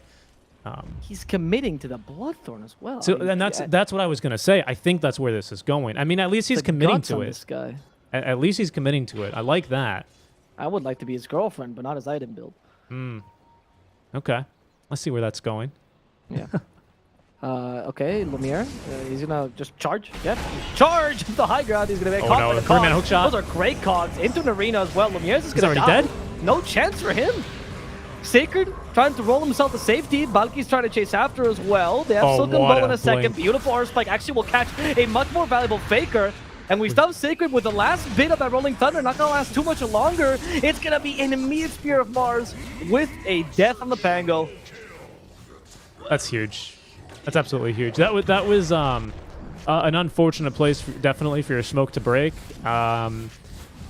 I don't know. I guess maybe that's where you need to send in the Nyx Assassin first. He does have this burrow, so I think he was hoping to be able to take a fight defensively. Maybe he wanted to fight around Roche and the rest of the team wanted to go into the triangle, because I think there's, you know, that's a play you can make if you have Blink Dagger on Nyx, right? It's smoking into the enemy triangle aggressively, expecting them to be there because they know Roche is up. Obviously, they have a clockwork. They're going to know Roche is up. That was really, really, you know, quite the move from Infamous. I think they found themselves basically running into a brick wall there. Great play by Idatis, though. 3-man cogs, 3-man hook shot as well is absolutely huge. Sven, I think no matter what he ends up buying there, if he runs up like that, it just doesn't make a difference because he's just going to die 10 times out of 10. Yeah. Time to go for the tier 3s now. Let's see. I don't know if Infamous really wants to defend us too much, because that last was a bit of a giving up fight, honestly. No, Yep. I agree with you. Like, they're running up the high ground. Okay, that just happened. And they can go proceed to take the racks relatively easily. At least one lane and back, or maybe not even that. You have the Aegis. Oh, spider legs, actually allowing him to walk through the cogs there. As that it is, needs to find a place to hookshot too. Oh. He does find it, but unfortunately gets smacked down by a truck or a pango. A pango in, roll him down. But that's fine. Those are completely acceptable losses. We did only get the tier 3 tower, 2 of them actually. But of course, that's off the back of Aegis, Cheese, and Shard. Who took the Shard, by the way? Looks like no, Brood had to add it, so it's Lion. Lion now has the Aghanim Shard online. Aegis, of course, for the TB, and I suspect Cheese, yeah, is in the backpack right now for Valky. So. Yeah, I mean, we're in a great position now for Unknown. They can just look to... I mean, what are we waiting for? I guess just really meta to be finished. And at this stage, yeah, Daedalus, and I think we just go for it now. I don't think we really need anything else. You're just buying more time now for Infamous to get a couple more items, which we have now, Avo. Sakurita has got the Basher on the way, and Dragonlance is completed here for the Enchantress. Okay. I like that he went for the I'm still support guys, I swear route, right? But without the MKB, I feel like you don't have that secondary damage source against TB. And I'm doubting the initial damage source of this Sven. I mean, I guess maybe Bloodthorn fixes that. He's decided to go for Swift Blink afterwards. Please don't build Satanic first against Scotty, though. All right, well, he might not get a chance, and they go. Out of fuse. Okay, there's the Metamorphosis. He had to hit his own dying. BKB. He's been slow. Those cogs actually doing more harm than good at it is. Regretting that. Regretting that a lot. They're going for the Pango instead. Sacred could be in trouble. He heals himself back up. He's actually down. No, Spider Legs chasing after him. Arceus does fight him with a reflection. That's going to be Sacred finally going down. Godlike for Arceus as they also stop Michael's TP. So that's going to be your secondary carry down and dead. Infamous. They don't seem to have a chance, honestly. These fights. No. I think that would have been the GG fight. Unfortunately, had Aretes not gotten kind of juked to there with the cogs. He puts them in a great choke point if he was playing Dire. So it was still a great fight, though. We did have to use BKB, though, for our TB, so that does leave him a little bit vulnerable, but Faker is going to go ahead and leave, as it's going to be the Nyx Assassin just tanking all the damage for him. We will be going, it looks like 4 megas. Nope, we're going to go and end the game here. There's no God Strength for the Sven anymore. He's got Blink Dagger, only 2 buybacks available for Infamous, as they got to throw everything they have now. Or at least get Unknown to think better about these megas. Instead, they're going to 4-shot your ranged barracks. That'll do just so much damage to the attack speed as well from the Solar Crest. And someone here, it's actually the Mars with the AC here as well, shredding these buildings as there's the Blink Hex onto Faker. The roll not in time for to stop the Earth Spike. He does not get pinned to the buildings, but what a hookshot from Aretes. Not good enough, though, as Faker still finds his way into the fountain. We may just lose his first life here now on the TB as Sven, and now hexed up, can't even get it himself. It's going to be the Soul Burn and the damage out from the Ench to get it done. Can we set up for the second life, though? No, he's got BKB. There we go. And so Axel is in trouble. They try to kill off Faker as well. He does activate his BKB in time. Faker's still struggling here. Lotus Orb actually will screw over Sunder. poor Sven. They Sunder him on top of that, but they actually do get down Arceus. So they did what they had to do, which is kill the enemy carry. Now the rest of the enemy team is cannon fodder. Okay. At least Balki will TP in time. But, okay, that was a good fight for Infamous. They still stand a chance. Yeah, not bad at all. That was fantastic. Actually, that was fantastic for them. Well, not really, right? Because they still lose mid and bottom lane of barracks. That's a dieback for your Nyx Assassin. They force a buyback out from your Pango. But the best news is that at the very least, 975 gold there for the kill onto the Pangolier, or sorry, for the kill onto the TB goes into exactly who you wanted it, exactly who needed it, and that is Lumiere. Much to your chagrin, however, he did decide to finish up the Satanic, however.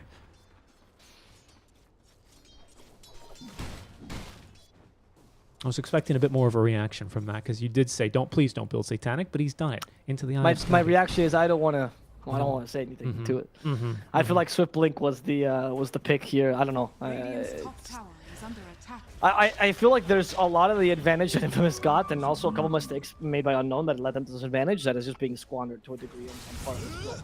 I am surprised by his commitment to the Orchid. I don't think it's worth too great. I mean, he cut the kill on TB earlier, but I don't think that was because of the Orchid. I feel like if he had a bit of extra damage, it would Radiant's have been top fine. tower Yep. is under attack. Yeah, he's like TB was fine dying in that first instance because he had Aegis, right? The Orchid was whatever, but I don't think he was necessarily going to sunder anyone else there because, you know, it's one thing to use your team as a blood bag when you're dying and you're the core and you don't have Aegis, but it's another thing when you leave them on like 100 HP versus an Ember Spirit when you have Aegis. It's like, dude, come on, really? Like, I don't think he was going to use it there anyway. That's what I mean to say. This Ench is hitting pretty hard, though. I do want to point that out.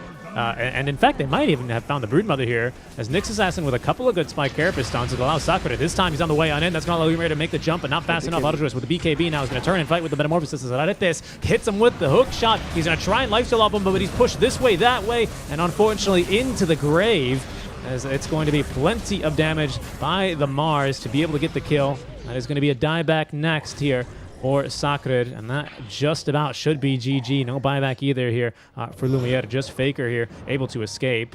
And even then, he's having some difficulties as the spear almost catches him. Solar Crest make life difficult for him, but he gets off another Remnant, and that should leave him relatively good here. No TP scroll, but they're just going to leave him. He can't really bother them too much. Only the Lion die in that fight, and Autowish is going to, I think, just go right here for the Ancient.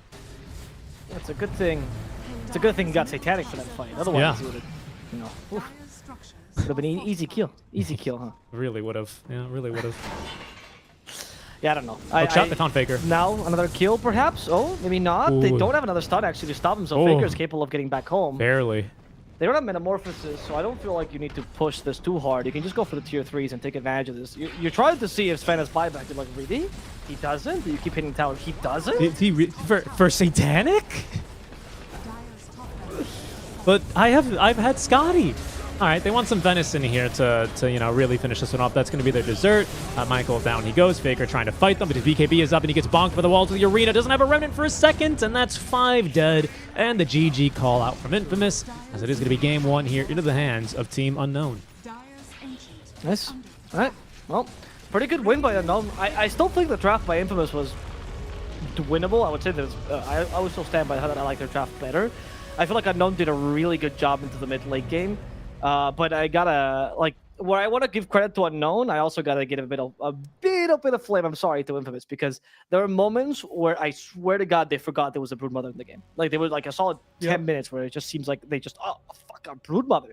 Like, you've got an Ember, a Pango, and a Sven, and none of them were dealing with a Broodmother, right? So that's a bit of an issue. That gave the enemy team a huge fighting chance. And there were solid 2 or 3 fights where I felt like they just kind of gave up before the fight even started, right? And that didn't feel too great. So- Like the so- walking up the hill with Sven. Yeah, and then continuing to, like, after smoke breaks, it's maybe then you realize, oh, I'm a Sven, not our Nyx Assassin who's got an ability to combo break them, right? Yeah, exactly. Like, to me, like, it didn't feel like Infamous were on the same page there, because I said it then, and I think it's actually kind of a big deal, but, like, that's not a play I think you make aggressively when second Roche is up if your Nyx has Ags. That's the play you make if he has Blink, right? Yep. And I think, like, their failure to recognize that was actually kind of what I think put the nail in the coffin here, because second Roche and Unknown never looked back. I think after that, second Roche Infamous didn't really have a way back into this game outside of, like, some miraculous, you know, team fights. But yeah, I mean, we're back onto our camera scene now, of course, as this is going to be the norm for us here in this tournament. I'm sorry I tried to tell you, but you know, he just had to reply to the message there real quick. I was checking Twitch chat, okay? Yeah. I'm checking chat because I appreciate and value all of you people. Okay. I mean, hey, but game 2 here coming up here. These are just best of 2s, of course, for our group stage. So every single game really does make quite a difference. I'm hoping to see Infamous with a little bit more of like a centralized game plan, because it did feel like we were playing a couple different games here, in my opinion, for Infamous. Like a couple would different agree win with that. conditions. I mean, I would say that Infamous just kind of forgot halfway through of, like, Like they just didn't. They were all playing their game, but they weren't really playing as a team. And the moment that you realize that Lumiere is gonna go alone, he did this in Hokori as well a bunch. Like he'll just go alone and he'll find farm. That's fine. You used to play this way around Parker. You used to play around this way around Pakaz. You've played this way around most of your carries forever, so it's fine. This is good. But then you have to mitigate that impact accordingly, right? You can't just decide to. Like you can't get your Sven to farm and your Ember to farm or your Ember to do whatever plays he wants and then your Pango to do whatever plays he wants and let the enemy team execute the draft. I feel like this is just because it's a new team and they need the in-game shot color to be a bit rougher because they just left Papita. Yeah. Hopefully with time this will be a bit more ironed out. Yeah, I agree. Actually, I think that's a good amount of insight into the team, and we'll let you guys sit on that information as we are going to be going to a short break, guys. When we come back, we're going to have game 2 and draft number 2 between Unknown and Infamous Gaming live. You guys are watching the Mobius.bet Maestros with Seeking Dragon Novel Plus on the ePols Gaming channel. We are going to be back here, guys, after a short break. We'll see you then.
Hello, everyone. Welcome back to the Mobius.bet Maestros. We are now live with Game 2 of our draft between Unknown and Infamous Gaming. Seek and Strike and Abo Plus bringing you the coverage. Buenos días, Abo. ¿Cómo estás? Buenos días, Ricardo. Estamos aquí viendo una grandísima partida del juego La Defensa de los Ancestros, también conocido como Dota 2. Hello, Richie. It's nice to see you. Yeah. I love, my dream when I was a kid. I mean, actually, it was still well worth into my 18, like when I was 18 or so. I wanted to be a late night show radio host. I know. Like I the know 4 this. a.m. one. Yeah. That people would call in and they would tell them their problems. Uh-huh. And I would be like, no, it's okay. Don't worry about it. I understand that it's difficult going through a divorce, but you have to look forward. I just wanted to be that guy who speaks banalities into the microphone. Yeah, of course. The very to be como se dice, ser esotérico, no? That's just, I guess this is the right use for it. Yeah. I love that guy. I used to listen to that guy every morning when every night when I couldn't go to sleep. I just used to listen to this one dude, and I just thought this is my calling. Okay. Well, one day. I unfortunately I don't have any problems with you that I'd like to file on air, but I do have some issues with the Infamous draft last time around in the play style, and we are in a draft, so I'd like to get your thoughts on these now. Don't interrupt my transitions ever again, because that was a perfect segue. Because here we are now, draft on your screens, ladies and gentlemen, for game number 2, best of 2 series. So Infamous, the best they can look to do is go even as they're kicking off the day here, and their group stage for the Mobius.bet Maestros. Mm-hmm.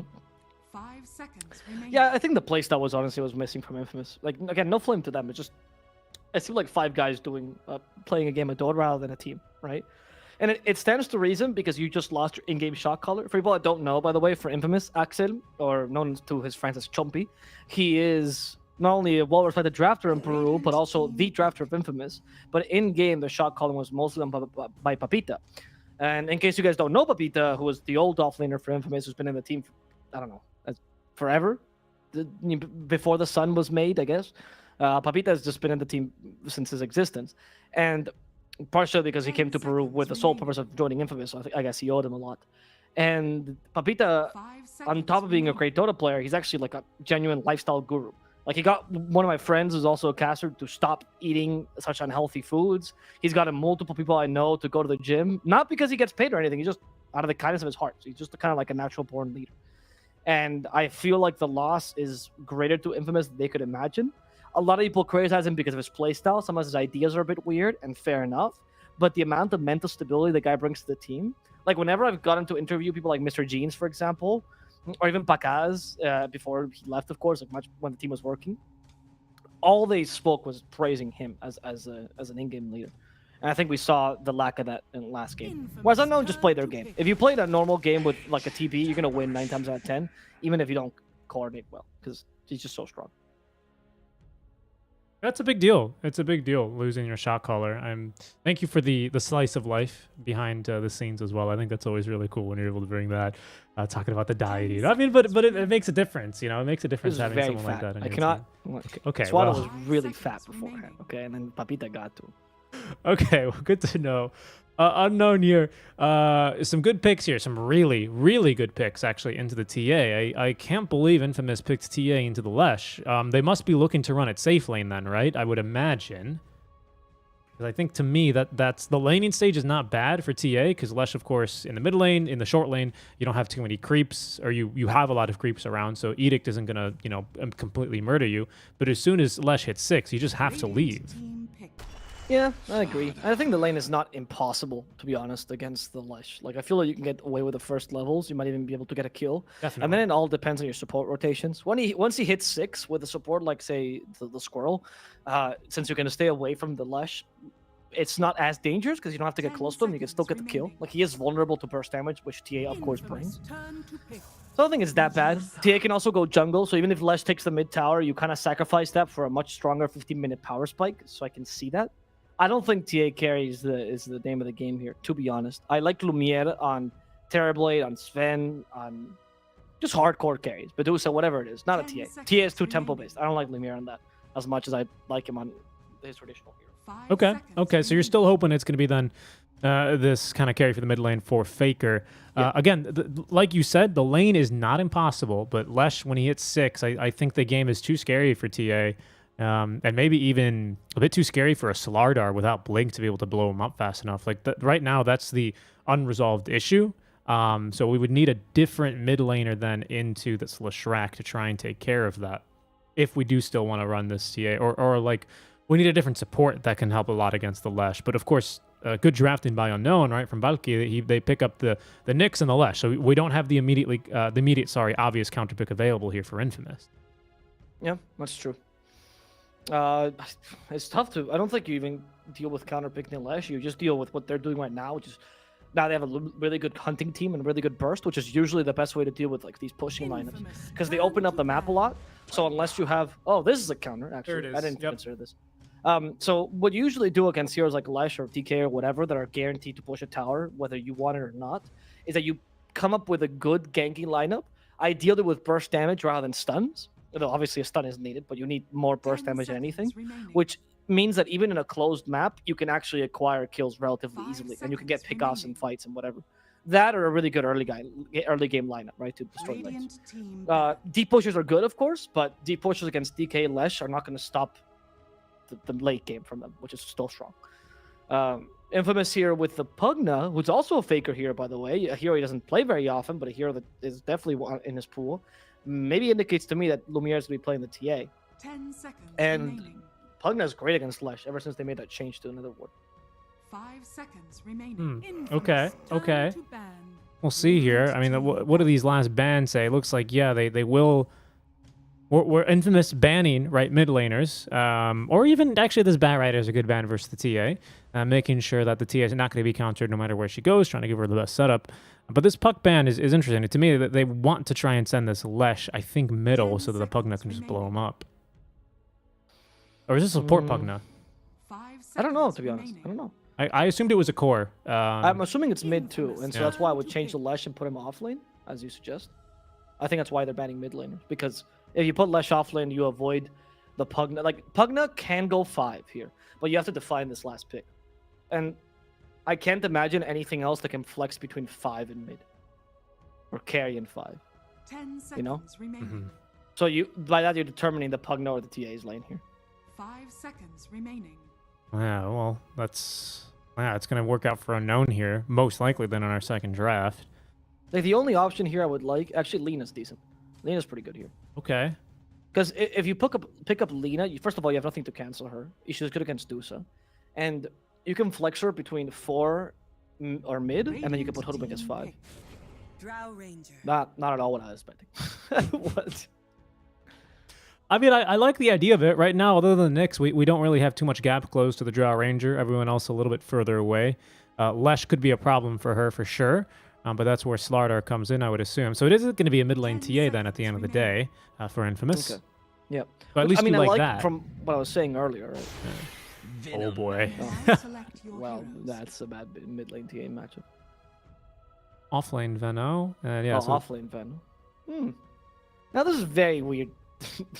That's odd. I'm wondering if it's just Balki playing it because Balki's a good Veno player and you're still going to put Lesh in the offlane. okay. Because I wouldn't say Veno has a great matchup against Drow either. And it's offlane Pugna as well, and 5 Slardar. Love. It's good to be back to SA Coda. You know, I have genuinely missed this. I mean, Pugna is very good against Dusa for obvious reasons, right? Like, Nether Ward crushes her. Your Decrepify is very annoying to a hero that depends on Mystic Snake to recover. It's not a spell you can just throw for a last hit. Life Drain's actually really good on Dusa, because if Pugna gets to steal mana and HP as well, it's like win, right? Mm-hmm. Sounds like there's a butt coming. No, No, there okay. wasn't. I like the matchup. I think Infamous has a better draft again, but I didn't like how they played in the first game. We'll take a look here. We're going to be getting underway shortly. And yeah, guys, for those of you that are not aware, Pakaz, who usually was in Infamous before, is now in No Ping. HFN is teamless, and Parker is nowhere to be seen. Who was the old Infamous carry, at least during the close qualifiers. I think it's because he called himself stupid. Could be. It could be. Like genuinely, like what team would ever consider picking up a player who goes Parker hashtag I'm stupid with with two O's as well? Thank you for saying it's stupid with the Spanish No, because accent. it has two O's, so it's not stupid. It's stupid. Uh-huh. I am stupid. I'm Parker. I am stupid. It's very odd. And in pubs, apparently, as I was talking to some players, in pubs, you'll sometimes go and say, like when he messes up, he goes, haha, XD. I'm stupid. Sorry. And it's just, I don't know if it's super wholesome or what, but it was a very weird, like non-cocky attitude from a pro player. I am a stupid. Haha, XD. I love it. I love XD. Like Sorry, XD. No. It's fine. We're an SA, you know, at least spiritually, right? So we can hit it. We can deal with it here. Look at this. This admin, he needs to get with the system. It's SA. It got to take a while for the pings to settle down. Of course, shout outs to our admin. He's doing a great job so far. He's already killing it. Love to see it. But you can't ask for this pause in SA. Like, this is like the gentleman's pause, you know, in the beginning of, remember back in the day, in the Punic Wars, like Hannibal and Scipio would meet in the middle of the battlefield before the battle started to like decide a couple of things. This is very similar. Except that instead of meeting in the middle of the battlefield, you go to a private Discord and you insult each other. And then whoever wants to cry first, he's the one that leaves first, and then he unpauses the game. Okay, that makes a lot of sense. Yeah. I could see it. It's our version of, it's the Dota version of Batalla de Gallos, as you know. The Dota version. What is the Mexican version of that? There's like it's an old tradition in Mexico. What's it called? Which one again? Like two people just insulting each other. I believe that's called Sport. a sport. I don't know. I was gonna try and make a joke, but the brain's a little bit slow to activate now. I'm not sure. I believe that's just having dinner with the parents usually is how that one goes. No, I don't know. I can't claim to know the word, unfortunately.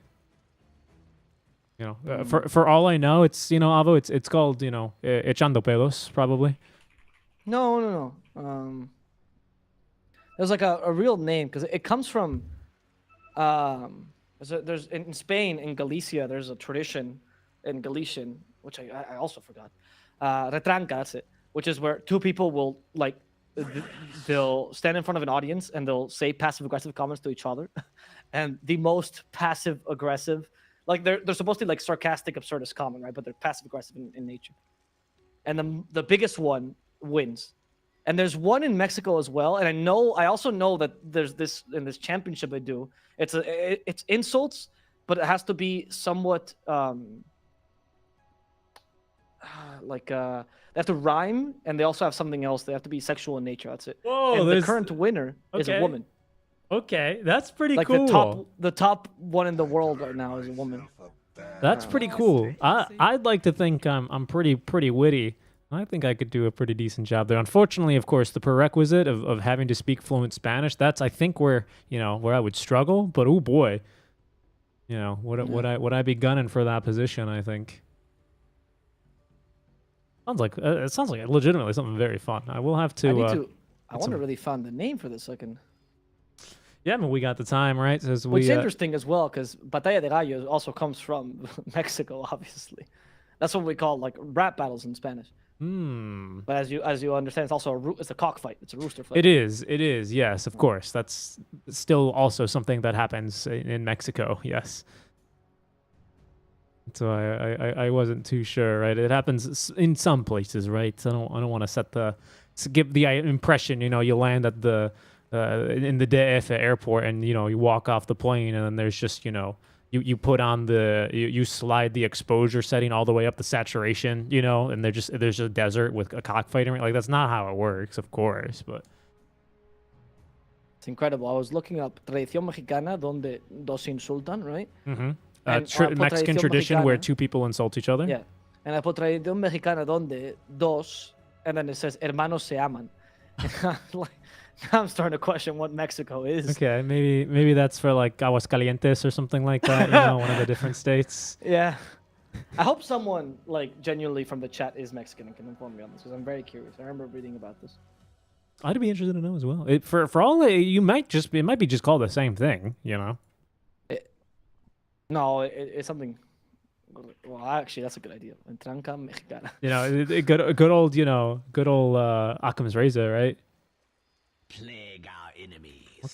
In Catalunya, we also have a similar thing. Whenever we have so each town has its festivity, right? Usually for the patron saint, right? And in most festivities in Catalunya, we have these things called capgrossos, which are literally people with like big heads. Like it's just they make these fake heads out of paper mache. They're just absurdly big, and they wear them on top of that. And they usually go on stilts as well. And they're like jarans and capgrossos. And in the beginning of each festivity, they go up to the mayor of the town and they insult him. And then, so he has to stand there and take it from the people. I always thought that this is the best tradition I ever heard. This is awesome. It's like, why don't other countries implement this? Yeah, I mean, that's basically, isn't that a lot of British Parliament, isn't it? They just always insult each other, and they've got a list of no-no words, of course, just like Yeah, but Twitch. see, that's supposed to be like serious, and the fact that it's devolved into that sad. This is more of a tradition, like a genuine, like it's a bit more clever than that. Okay. Well, I would say we're cleverer than British Parliament. I've seen some of that. What do you mean? Question time with the minister is great. Question time. It's not great. It's not great. You gotta love, everyone's got these great loading in animations, you know, the spawn in, Nyx Assassin gets burrowed, getting ready to go. Looks like Medusa just kind of gets up from the ground. Ancient Apparition, it's like that Undertaker meme, right, where you just stand straight up out of the coffin. A bit scary, isn't he? Especially when That's very true, actually. Especially when he has these meme eyes, you know, like the red ones that glow. Like, it's just like, it's perfect meme material. I do really appreciate Hoodwinks, though. If we take a look at her, she does a little front flip into battle, but she got a leaf cover in her face. I don't know what that's about. You know what have you ever tried barak inab? It's like an Arabian dish. I can't say I have. Can you describe it to me? It's like an Arabian dish. I forgot what kind of leaves it's like. It's like rice with a lot of like minty flavors, like a kind of mix of spices, right? And then you like covered in leaves. I forgot what kind of leaves there are, and it looks exactly like her. Like she is looking so tasty right now. I'm never eaten squirrel, but I bet it tastes pretty good. Okay, I didn't know I was co-casting with Jenkins here all of a sudden. What? Oh, that debate was stupid. I cannot believe that they debated about which one is the most delicious, and they obviously forgot the right answer, which is Slardar. He is by far the most delicious Dota hero. Look at him. Can you imagine sushi out of it? Like my mouth is watering just thinking about it. I don't know. Actually, I feel like he might be, because he's like an ocean dweller kind of fish, right? Yeah. So like, I feel like those fish are gonna be like different. I don't know if that's exactly the kind of sushi fish I would want. As speaking of sushi, they're gonna look to make some sushi out from him. The ward's down a little bit late though, and although they probably could have made a jump here, they're gonna be a little bit late. And yeah, here's the tip from Medusa. Imagine the umami flavor on the Slardar though. It's a deep sea fish. Oof. It's probably like oysters. Yeah, but like, you know, Shaker's just, or Spirit Breaker even, a space cow. Imagine imagine beef but umami. I don't think that's how beef works. Like, if you're from outer space, it becomes more. I mean, it could for him, dude. I don't think that's how beef works. He's got some weird moves, you know. Don't be careful. We should have tried to see what happens if we eat Bezos and see if he was umami after that. Okay, that's my one incendiary joke in the cast. Let's go back. You got to be careful. We only get one because if you say that word, which will not be uttered again, the Twitch crawler bots they start coming for you. You know, the Amazon bots. It's true. I'm sorry, overlords. I will work double for you. Excuse me. Did you need to renew your Prime, by the way? Just a quick reminder, everyone. There it is. See, now we're good. Now we're okay. We're on equal footing. Now we're good. All so right. I'm interested in the top lane particularly. I'm really fascinated by this Venomancer pick because I wouldn't say that Venomancer is good against Drow. So I don't really know what the choice was. Like, I get the Venomancer versus TA, right? But I feel like if you do that, you would do it for the lane. So I'm really fascinated by this Venomancer because I also think that Slardar as a 5 is surprisingly good against Veno because you have good stats and you go for sprint and like Slithering Crush and like 1 or 2 points in dash. You usually go 2-1-2 and you actually reach Veno very often and you can destroy his wards really easily. So I'm very surprised with this Veno pick, even though I know it's a Valky staple. Okay, well, I mean, right now it's looking pretty good, but there's the crush level 1, and now we're going to be taking a little bit more damage. I like how we went basically the entire time we were paused, a whole 5 minutes or so, talking about some cultural things, talking about some food, and then when we finally start talking about Dota, we go, yeah, this lane's pretty bad for Valky, by the way. You know, just... I mean, I can see the advantage though if you go for the Gale build. Like I can see if you go for like a 2-3 or even 3-2 build, how strong that can be against a Drow because you put her in a bad position and Nyx punishes. But you don't. You need to play that really well. Like it's not an easy matchup to win, and I still think it's still slightly Drow favor.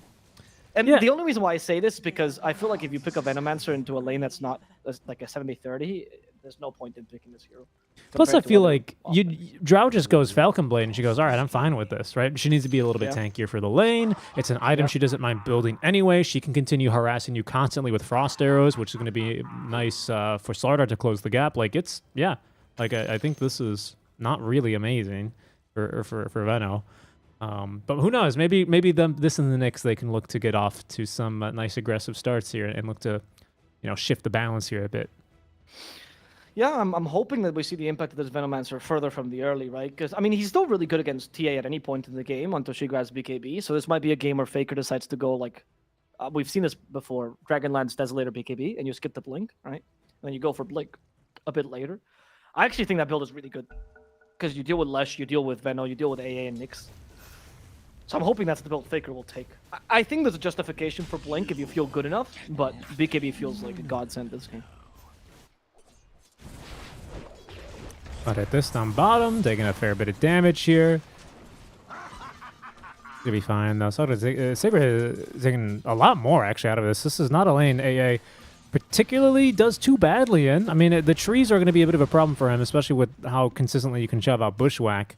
But these early levels, he's going to find a bit difficulty in, because AA, as long as he's not decrepified, he's going to be able to do a lot of damage to you here. That decrep is going to be really annoying for AA, because it's going to increase the magic damage, and he's not going to be able to run from the Nether Blast, because he's not very fast anyway. Of course, being as slow as Ice. But he also can't get off his Chilling Touch attacks either when he's decrept, so it's a big problem. We actually saw make that Pugna versus a Winter Wyvern, and it was so good in the lane as well. I really, really liked it. Yeah. I think the Pugna often here this matchup actually makes a lot of sense. I much rather see the Infamous draft really than the Unknown draft. I feel like their picks have a lot of logic, even if a bit unorthodox. I wouldn't say Pugna is the first hero that comes to mind when dealing with Adusa, but now that you see it, especially with the Bushwhack combo, it's just good. It's very good for this lane. And even beyond the lane, what you can do in the mid game with Nether Ward is brutal against Adusa. It's constantly supposed to be spamming the Mystic Snake.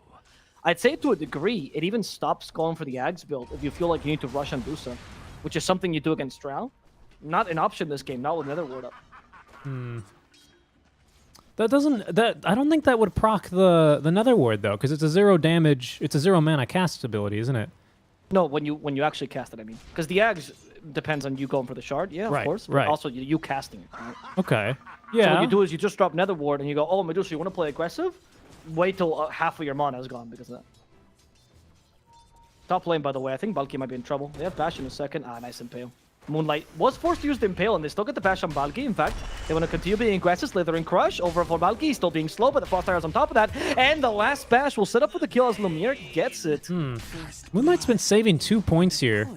Well, I think he just got level 3, so he was really saving 1 point that entire time. And I think this is not his fault. It's just kind of a really bad lane where he's finding... he's struggling rather to find impact here with his second skill point. He's like, I don't actually really know what to put points in here.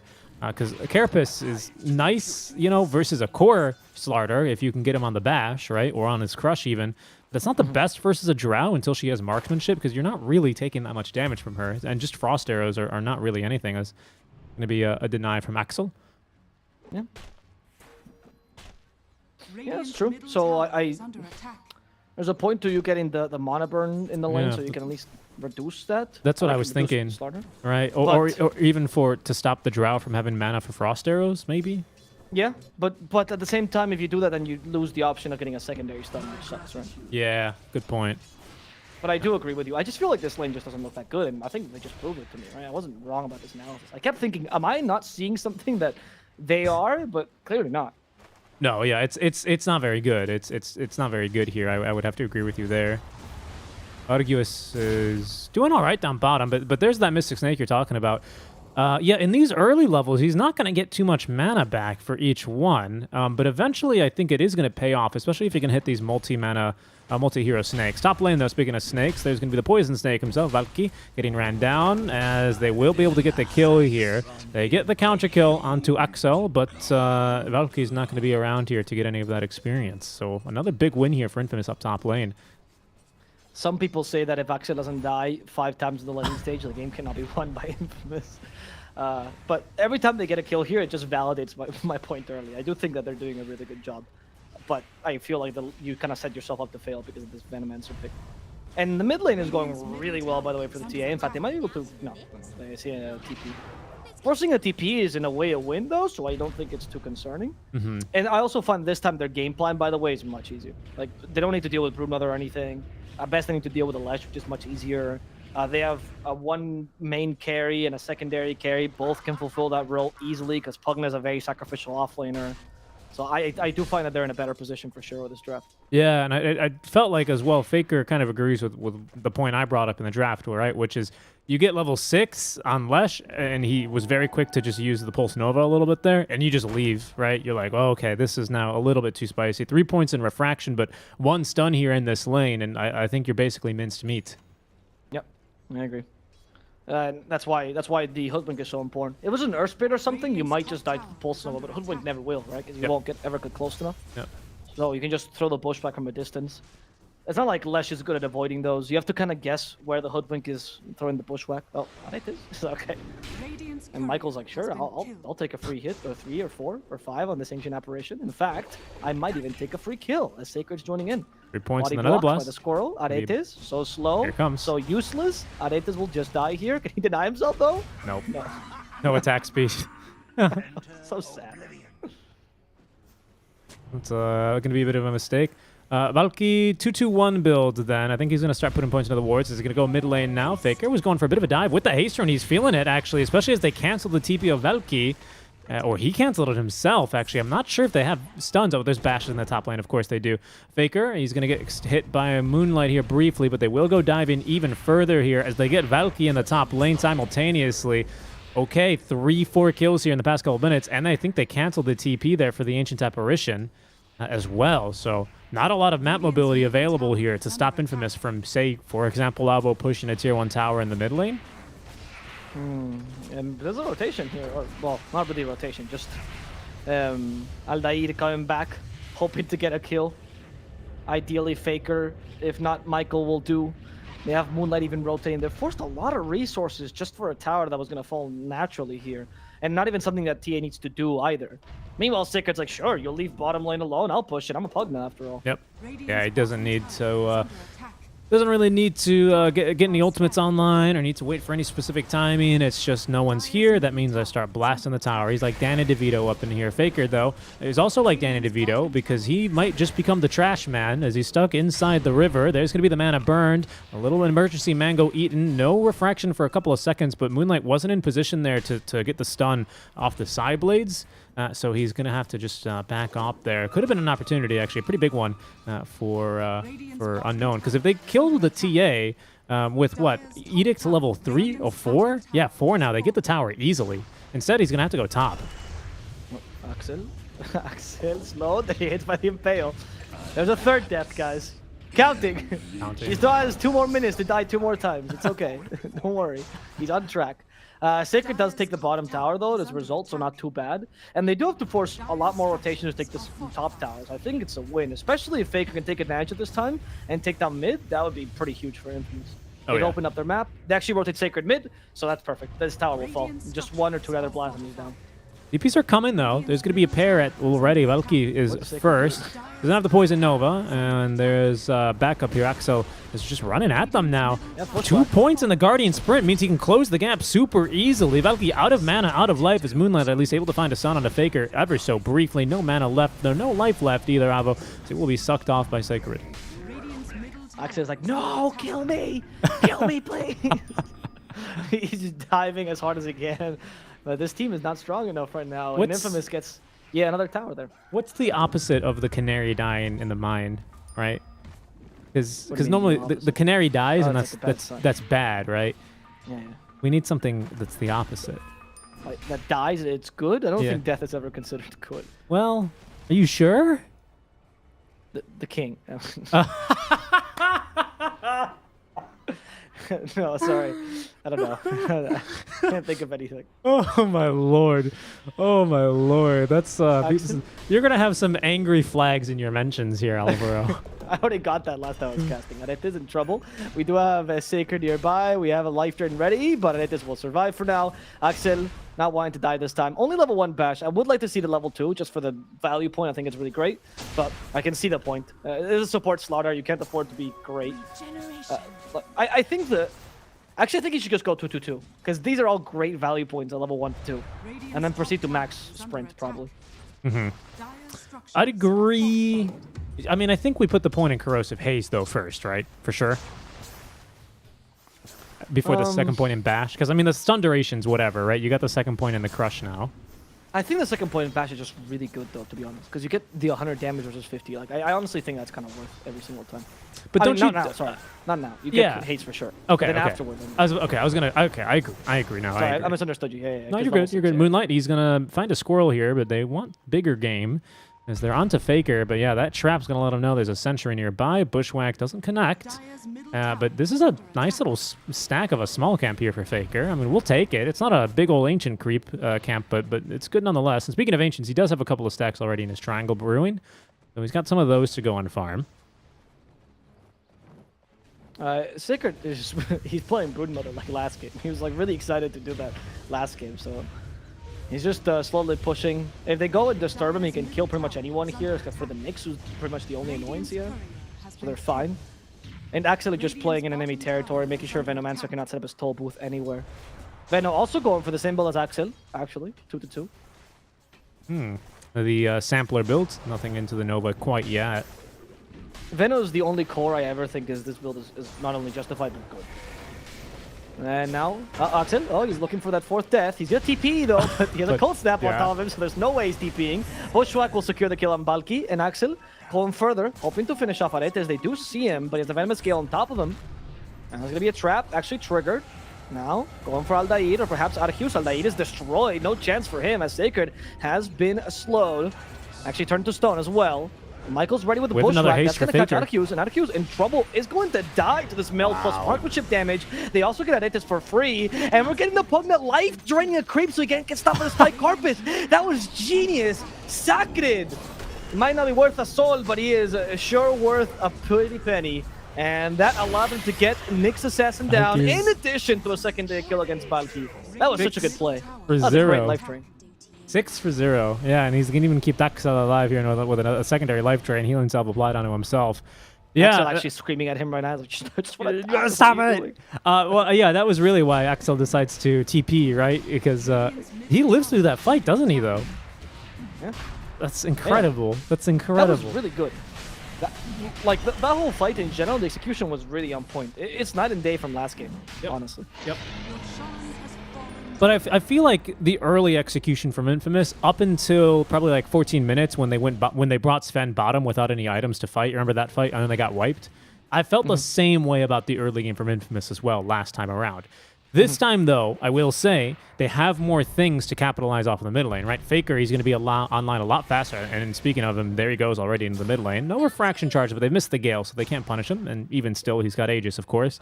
And he's got Aegis, right? Because compared to last game, they've got a really great Rosh lineup, especially with Corrosive Haze on the support. Like, they blow through Roshan. So maybe they can use this early momentum and the early kind of earlier power spikes they had compared to last game to just continue running at enemies, because I think they're ready, basically. Except for Drow. Except for Drow, of course. As Dire as well, like being able to take the Roshan advantage early. Like, if you're Dire and you got to nurse or something, it's disadvantageous, because if you happen to lose the early, you losing a very important advantage, you can't take the objective.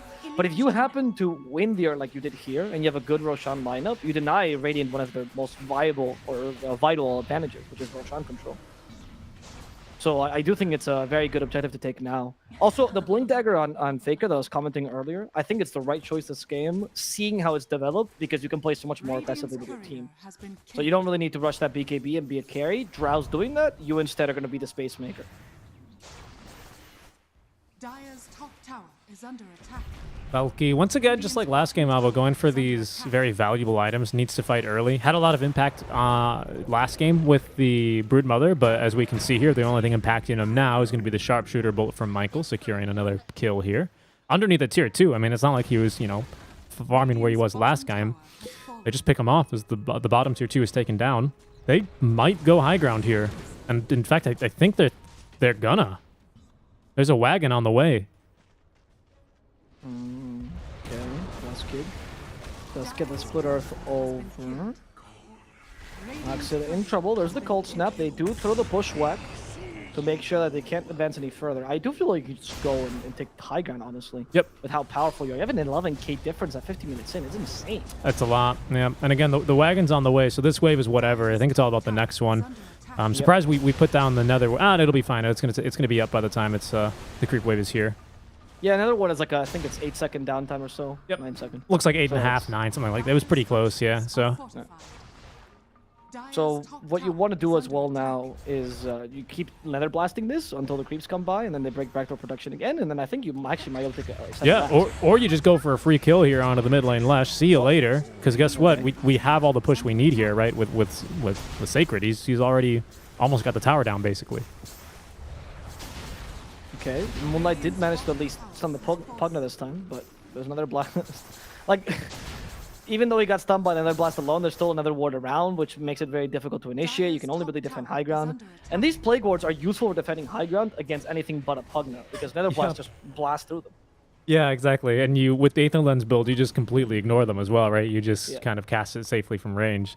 Now, speaking from range and damage from range, Faker's got plenty of that, as the Desolator is going to be completed and delivered. BKB next for the very classic trio of items that we see these days. I don't know. I'm interested. What are you doing, actually?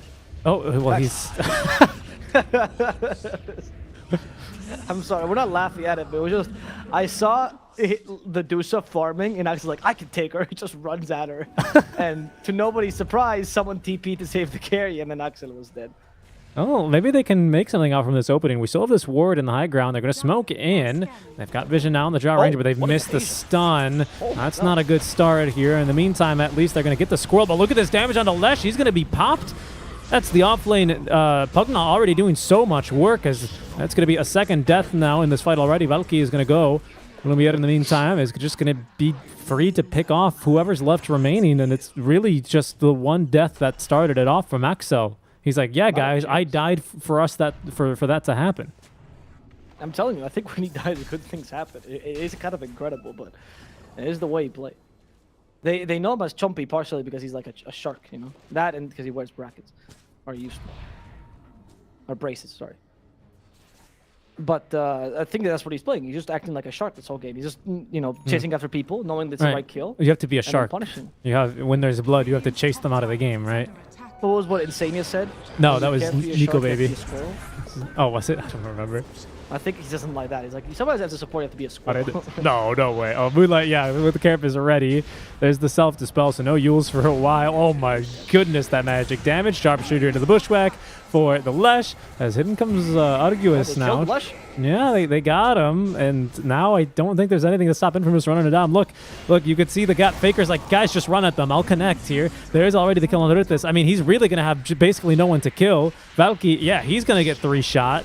All right, I think the writing's on the wall here, Avo. This one might be over pretty soon. Seriously, what domination by Infamous, though. They played like a night and day compared to the last game. I particularly want to stand... Like, I think the whole team played really well, but sucking it to me on the Pugna was just stellar this game. Really. So, you know, you said that you didn't want our hard carry for Infamous on a tempo-based one, but I feel like he's kind of playing this Drow as if he is. Maybe he's just playing up with the team. Like, I don't know if I really would have... Like, Lumiere's not bad at tempo, don't get me wrong. He's just good at playing tempo with hard carry. That's what I mean. Okay. Like, if he plays tempo-based, what happens is he gets very stressed out and feels like he has to farm and play tempo at the same time, and he feels like you can't do enough. When you see him play TB or Spectre or Sven or whatever, it's not like he's playing, you know, hardcore farming. He just finds farm between, right? So I think that's his advantage. I like Lumiere on those kind of hard carries because he finds farm despite being with his team a bunch. All right, Valky's going to have the team to back him up. As Argus did get the TP off at least, because there is a very angry TA trying to kill him. There's that projectile, of course, as there's going to be a kill onto Sacred. Not bad, and it's a good wraparound here from Leshrac, as he's going to find Michael, who finds an even better bushwhack, but unfortunately he's dead, so he doesn't even get to witness its glory. Yep. It's not that big a deal because it was just a small team fight where you lose pretty much your offlaner, right? But you haven't really taken anything in return, so you have to use the advantage for something. Yeah. Faker kind of got juked there. They ran the Dusa down bottom. He TP'd to try and kill her, but obviously doesn't have a stun. And as strong as he is, he doesn't really, three-shot a Dusa yet. So she just TP's back and they run at everyone else because they're so confident that without Faker, they do kind of lack damage right now for Infamous. You see, though, what Lumiere did, he immediately left that team fight, and I feel like that's one of the advantages that playing these kind of more consistent late-game carries give you, which is like, you can leave that team fight, and it's fine. There's no pressure to have to do stuff, and I think that's where Lumiere excels. He's really good at playing. He reminds me a lot of, actually, Raven, to be honest with you, in SDA. Like, he's just consistent. He doesn't usually make mistakes, and he knows how to do the right play. And if the right play is tempo, he'll play tempo. But don't try to give him something that's against the time. You have to risk yourself a lot, because that's not what he's excels at, I would say. It's going for a Manta style this game, by the way, on the Drow Ranger. Guess Against it's gonna Gale, be for against Gale. the Split Earth, actually, as well. Okay, I could see those. Because you avoid the Split Earth, by the way, after Yules, that's what I'm saying. In case Yep. It's good against the Cold Feet. It's decent. Even, like, I was going to say the Snake, but no, the Stone Gaze actually as well. Dispel the slow afterwards. Oh, Lush is in trouble. I think Lush is dead. Oh, my Had to goodness. coverify just to try to steal that, and Michael's like, no, it's mine. You only amp my damage, don't you know? And he's now going to buy a Dagon. He's like, okay, fine. I guess I'll Dagon this. There's Axel Axel with Blink. tries to find Nyx. He tries to sacrifice himself, but they don't take the bait. They know at this point, every time they see Axel running at them, like, I guess we just have to leave. That's the threat this guy creates. He has level 1 dash. This whole game, he's committed to this build. He'll get stats before he gets that dash. Alright, they find Valky. Valky's dead. That's a good start. Oh, the Manta dodge. Faker does the BKB, so he should be fine, but he's lost all his mana. Life Turn to keep him alive. Also give him a bit of mana. Hopefully, Valky... Sorry, Faker's forced to use that got turned to BKB, stone. but he's stopped in the Stone Gaze. In fact, Faker's gonna die here. Here's the counter initiation coming from the rest of Unknown. Hoping for Saka next. I don't think Saka has a way to survive this. He has got a bit of help from his team, but he's eventually getting frozen solid and now destroyed. Yet another good team fight going the way of Unknown, but they do lose the racks this time in exchange. Oh, look who's in the base. I got him. The squirrel. Yeah, that was the Eye of Scotty, right? Really making the biggest difference. Yep. And what an item it is this game, because all 3 cores are going to be ranged. Of course, one of them doesn't care about their auto attack speed, but 2 of them very much so do. And we can see how big of an issue the move slows became, especially when Valky was able to spit on them with the Gale. They're just slowed to a crawl. And that's a really big problem, because this lineup, outside of the Pugna just trying to blow some life into you with Life Drain, which isn't going to be as effective versus the Scotty now, there's no saves. There's no saves here. That's true, actually. So they really just have full on offense and continue to go against the enemy team and pray that the enemy team can whimper. This is where the Drow versus Dusa matchup does come into play, though. And Drow should be able to beat this Dusa relatively easily. Like, this is where you start seeing a Lumiere just being, like, at one point sitting behind his team and just mashing the Dusa to death. That's the idea. You can kill everything else. You played really chaotic team fights, but it's time to play a normal team fight where Lumiere gets to put out his damage. Because until now, I don't think he's had the chance. I agree. I think that makes sense. We need to have Axel. I mean, the thing is, we kind of want him to go first, but I think he wants to go in second, actually. I think you bait Faker and then have Axel counter-initiate onto whoever tries to stop him. Does that make sense? Yeah, I think so. Or you can do it vice versa, really. Just send Axel in. I mean, we'll see here. But yeah, they're going to send Axel in first. But this is just Valky trying to create space. Sharpshooter's still going to catch him. Another bash, another crush, and another kill here onto the offlane Venomancer. His 11th death of this game, so we are on track for the Malk Award here, potentially. He's even on the same hero. But he has to win for the Malk Award. Well, of course. He is on the same hero, you're right. I mean, Valky just picked a Ven. Like, it's just Veno's life, you know. If you don't win your lane, that's kind of what you're relegated to. You're at best a utility hero. Oh, they're gonna best. Okay. Moonlight might scout this. No, he will not. He'll instead go for couriers. He will take Lumiere's courier. That's not bad, though. Well, I mean, it was just Mithril never Hammer. questioned, where's this courier going? doesn't give it the Oh, opportunity. there we go. They you figured it out. It's a bit too late, though. Who's got charge? It's TA? for TA. TA. Yes, thank you. They kept passing it around. I couldn't find it. It was like hot potato. Yeah, Faker makes sense. I mean, I think it's the best shard. You can either give it to him or Drow. I think Drow shard is starting to get a lot of love these days. Okay. I still think his shard is better, for We're sure. going to go up to the high ground here. We almost actually already have Daedalus up for Dusa. She's been farming. And in fact, it's online. So we've got Daedalus, Manta Style, and Scotty for Dusa. You know, Dusa very much one of these 3 item kind of heroes, right? So she's kind of scary now. She's pretty scary. Do you disagree? I don't know. I feel like against a Drow, you always have the better core to core, even with like 1 item behind, which is not even that much. It's like 2k behind, really. Yeah. So I don't think she's really that scary as long as they get the team fight that they need on Infamous. Okay, I think that's fair. I I just feel like we haven't seen that until now, honestly. They've had a lot of haphazard team fights because they've been winning by so much, and now they just need to actually play consistent as they should have a while ago. But that's my problem, though. That's the what does the good fight look for them then, right? Well, Slaughter going in, Okay, and then that, and not dying. And Okay. hopefully this time where like Dusa's free to hit the starter, that's where Drow should be. Like hitting the Dusa and punishing that. well, right now But Drow Drow's is farming instead. Yeah, Drow's farming. There's a DD rune that they're going to scout, so I think now that's what we wait for, right? Maybe Faker takes that because he's the one with Aegis. I'm not sure, but either way, we need to get these items online for someone. Yeah, okay, so Faker's going to go for it. Okay. I think with a TT now you can either burst downs. I just want the normal fight where like Slaughter tanks it, and while he's tanking it, you kill the dude. So I feel like it's entirely possible. We have a 4-step on Veno, so maybe you have to deal with him first. So TA jumps on him as well, but just deal with that. Look, there's the 4-step wasted. Hughes, if you watch the high ground, Lumiere just crushed.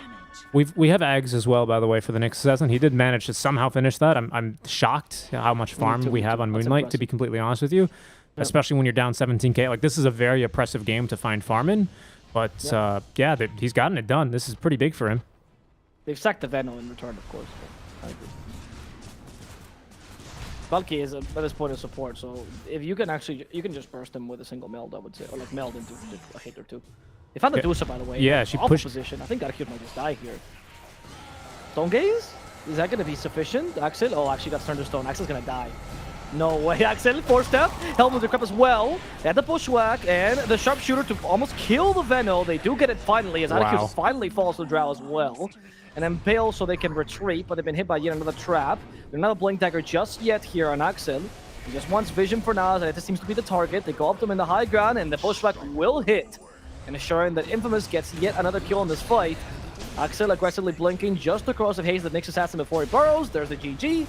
Unknown will call it. This is game number 2 going the way of Infamous. And an overall tie in the first series of the day. Yep. We start with a tie here in the Mobius Maestros. Not bad, right? We like to see some close back and forth series. This game too, I agree, was a very different Infamous than we saw in game 1. Maybe you know, the warm-up game, right? The first game of the day, as they say, right, in this region, wasn't going to be the best one for them. But I felt like we kind of went through everything there. As we'll bring it back here to our very beautiful faces, just to break it down a little bit more for you guys. As here we go. But like, that was just top lane, I think, kind of being disastrous for Unknown. I'm not really sure what the plan was there. Like, what else was supposed to happen?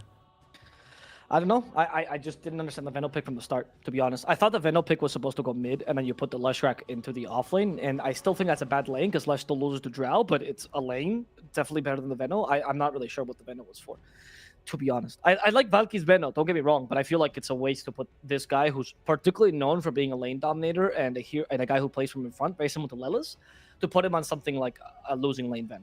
You want him on the Vipers, you want him on the Timber Saws, you want him on the Bristlebacks even, on the Legions. You don't want him on a Veno who has a bad lane, because then he doesn't show his potential. He is not known for playing from behind, and he's also playing a hero that's not meant to be played from behind. Yeah, and it's not. Yeah, exactly. Playing Venom from behind is, you just feel kind of awful. useless. Just Yeah, don't I do mean, that. he was at least a little bit useful with that last 4-step into the Poison Nova, but like, he was hard pressed to find impact anywhere. And unfortunately, that's not going to be able to create enough space for the Dusa. I thought Faker, I just want to highlight him. I thought he played a great game. So did Sacred, of course. But I thought Faker played an absolutely phenomenal game here. I think he played the laning stage really great. He pushed super hard with the 5-minute wagon before Lesh had level 6. He called a rotation from Michael as well, who was able to do that because Sacred was playing well and he could afford to let the support leave, of course. So it all starts there, really. But then level 6 happens, and he does not try that move anymore. I think that's a lot of game sense. I think that's a lot of awareness. Goes and farms, and then he's playing a completely different game after he's got that Blink Dagger BKB. So I think he played just an awesome game here as well. Yeah, I agree. I do think in general, like, I would probably congratulate all of Infamous. They played really well. Yep. Sacred, yes. I think Axel also was incredible. I would even highlight Lumiere's performance, honestly, except for like maybe one last play towards the end. But in general, he managed to find farm. As you said, he was playing kind of a tempo carry. I think in general, he just played really well. So yeah, congratulations to Infamous. This is the Infamous I was expecting. But we're going to move on to the next match of the day, which is also going to be a best of 2. And it's going to be between Omega and Infinity. I believe Infinity is actually playing with Papita as well. Oh, okay. That's really exciting. That's really exciting. So we have to get set up for that one, guys. It's best of 2s. We're already technically behind schedule, so we're going to go throw it to a short break. When we come back, we'll be live for a draft of our second series of the day. You're watching the Mobius.bet Maestros with Secret Strike and Novel Plus on the ePulse Gaming channels. We're live on Twitch. We're live on Trovo. We're live on YouTube. We're on YouTube as well. Exclamation point YouTube if Twitch doesn't really work too well in your region. Check us out there for the same quality kind of stream. And if you're looking for the cast in Espanol, you can find it as well on Facebook at ePulse Gaming there. So we are covering this tournament in a variety of languages for the SA region, and hope you guys are able to find a stream of that is good for you. But we're going to a break now because this outro got way too long. We'll see you for game number 2 very shortly.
everyone, and welcome back to the Mobius.bet Maestros. We are live with our second series of the day. Best of twos, of course, for the entire group stage.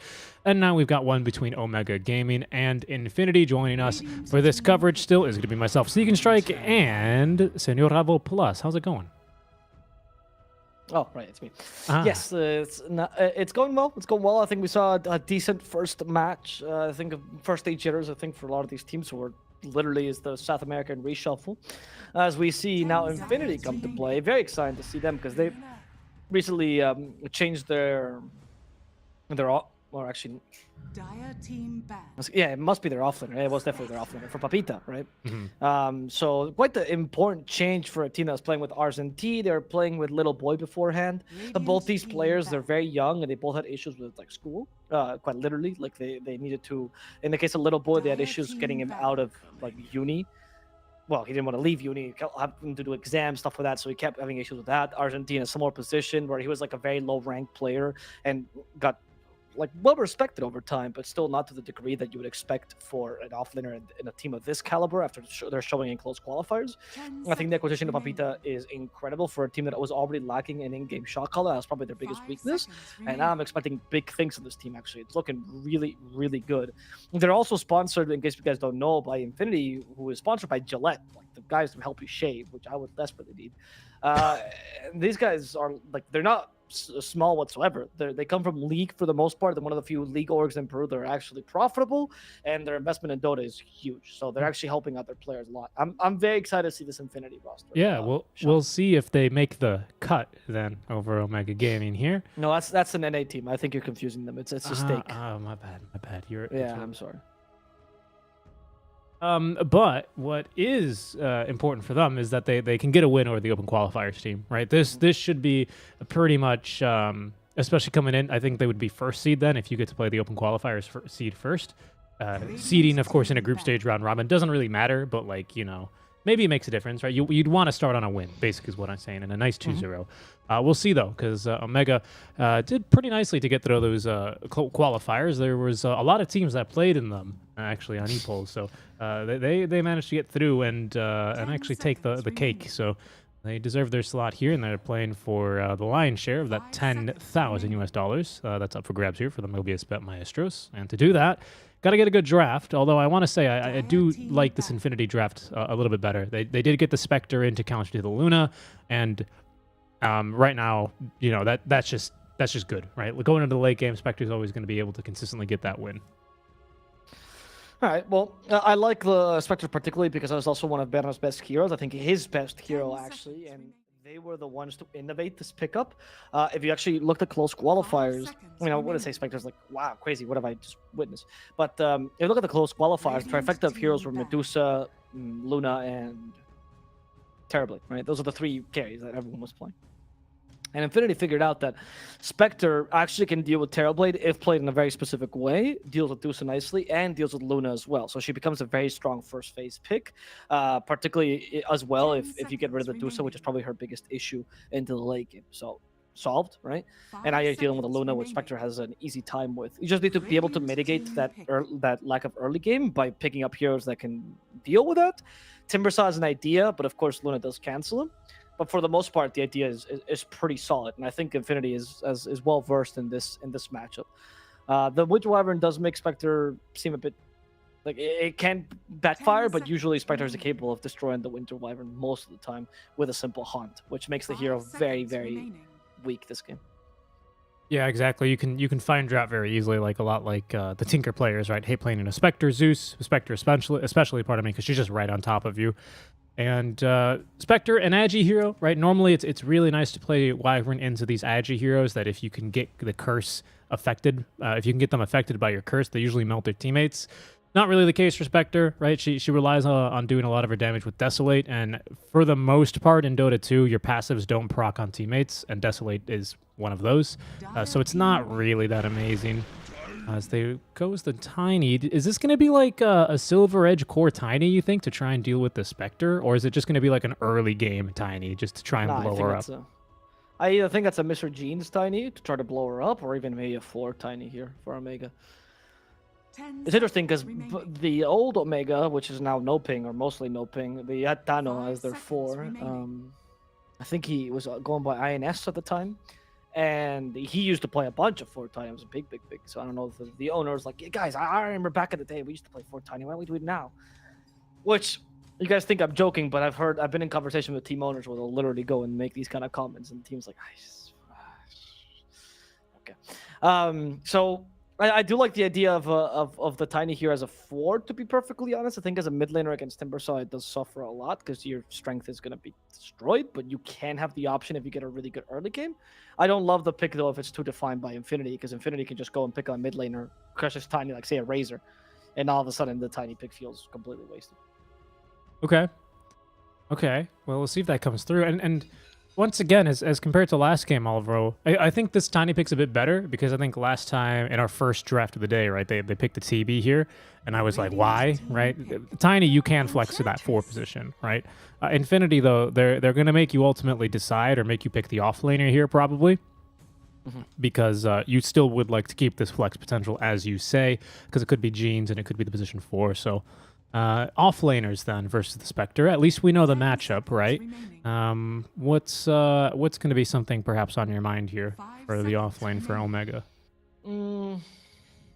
Honestly, against Spectre and against Timber, I actually really like seeing an offlane DP. I think that's really solid. But I know it's not the very common pool.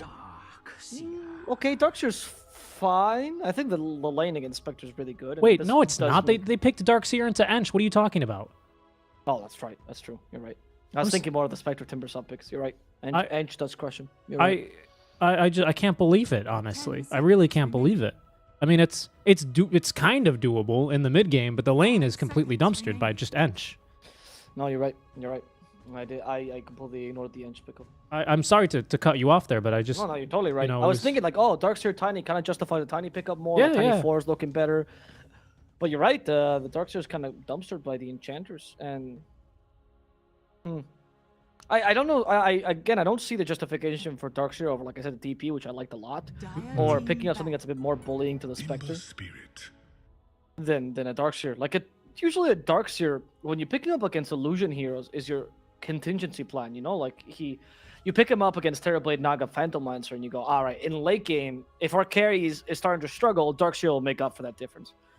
But seeing the game plan for Omega, it seems everything but trying to go to late game. You're definitely not trying to achieve that. You don't want to ever reach that point. If you go late game, the game's over for you. So that's why I'm surprised by the Darkseer pick. Yeah, agreed. I mean, okay, you know what I will say? Like, I'll say this, right? Omega, right now, their draft, they want to fight, generally speaking, clumped up groups of enemies, right? Tiny, then more damage on the Avatos. Luna, of course, with the Moonglaves, and Wyvern can come in big with the Splinter Blast or even the Curse, right? The Vacuum is something that it will enable that. Even if you have decent positioning in fights, you have to be extra careful and extra spaced out because of the Vacuum threat. That is something that Ench is not going to stop. So maybe they can still find value in the hero, but I think for a lot of what you want him for here, whether it's the Ags or the laning stage, he is not going to really be able to do much at all. And that's what terrifies me about really, or that's why I don't like the pick, quite frankly. So we'll see. One of the things this is a bingo for me, is you can vacuum a Storm Spirit out of a Ball Lightning. I don't know if you could do the same with an Ember. I don't think you can do that, to be honest. I think it's only Storm for some reason.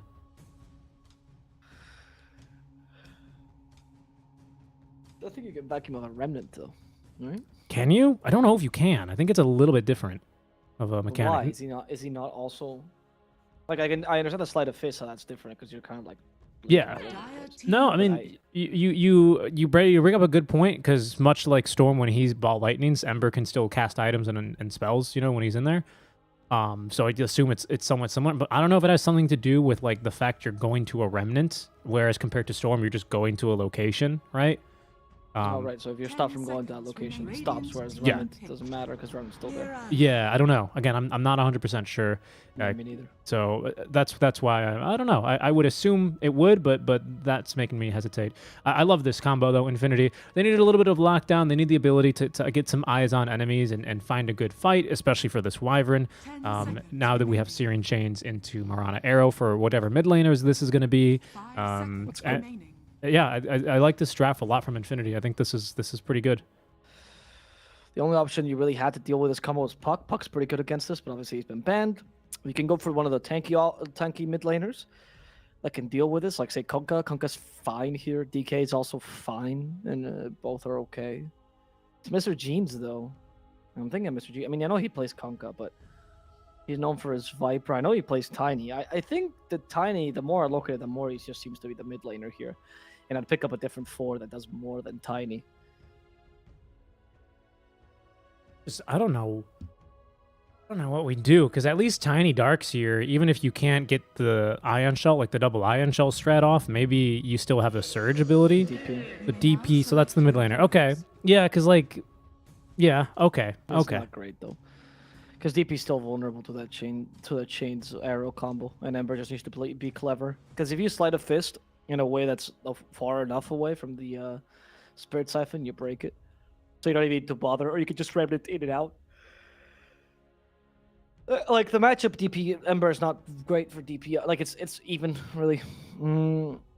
I am very much favoring Infinity's draft by a long shot, honestly. Yeah, I'd agree there. The DP is it's all right. It's fine, right? I like the pick actually, but that's kind of the only pick that I'm like, yes, and Omega, like they got the last phase. Like they got the last phase, right? But it still has problems here, even like you said, to the Ember Marana combo, and I don't know what Darkseer is gonna do this game, Alvo. I really don't. You gotta go for Aura, maybe Initiation Darkseer with like a Blink Dagger, maybe then, right? Like double Blink, Vacuum into Wall, into Avatos, into, you know, Lucent Beam. Like maybe that's where you're gonna go. It's a very run at you draft, and it's not a draft that I think particularly has an easy time catching someone like an Ember Spirit, catching someone like a Spectre, a Timber even. Like it's I don't know. I think Infinity are gonna do well here to take this game personally. I would agree. I would agree with that. I feel like Infinity has a very solid game plan as well, and relatively easy to execute as well. I wouldn't say that Spectre is particularly hard to use, just like get enough farm on her. The only concern I have is, of course, the Timber lane, because Timber versus Luna never a great matchup. But I feel like with Marana being able to gank other lanes, you mitigate that lost lane enough by going mid and going off lane. Sorry, going to the mid and to the off lane and getting kills. And then Timber can just recover later on with the space you've made. Papita's used to losing his lane anyway, like that's his tactic anyway, so I think it's okay.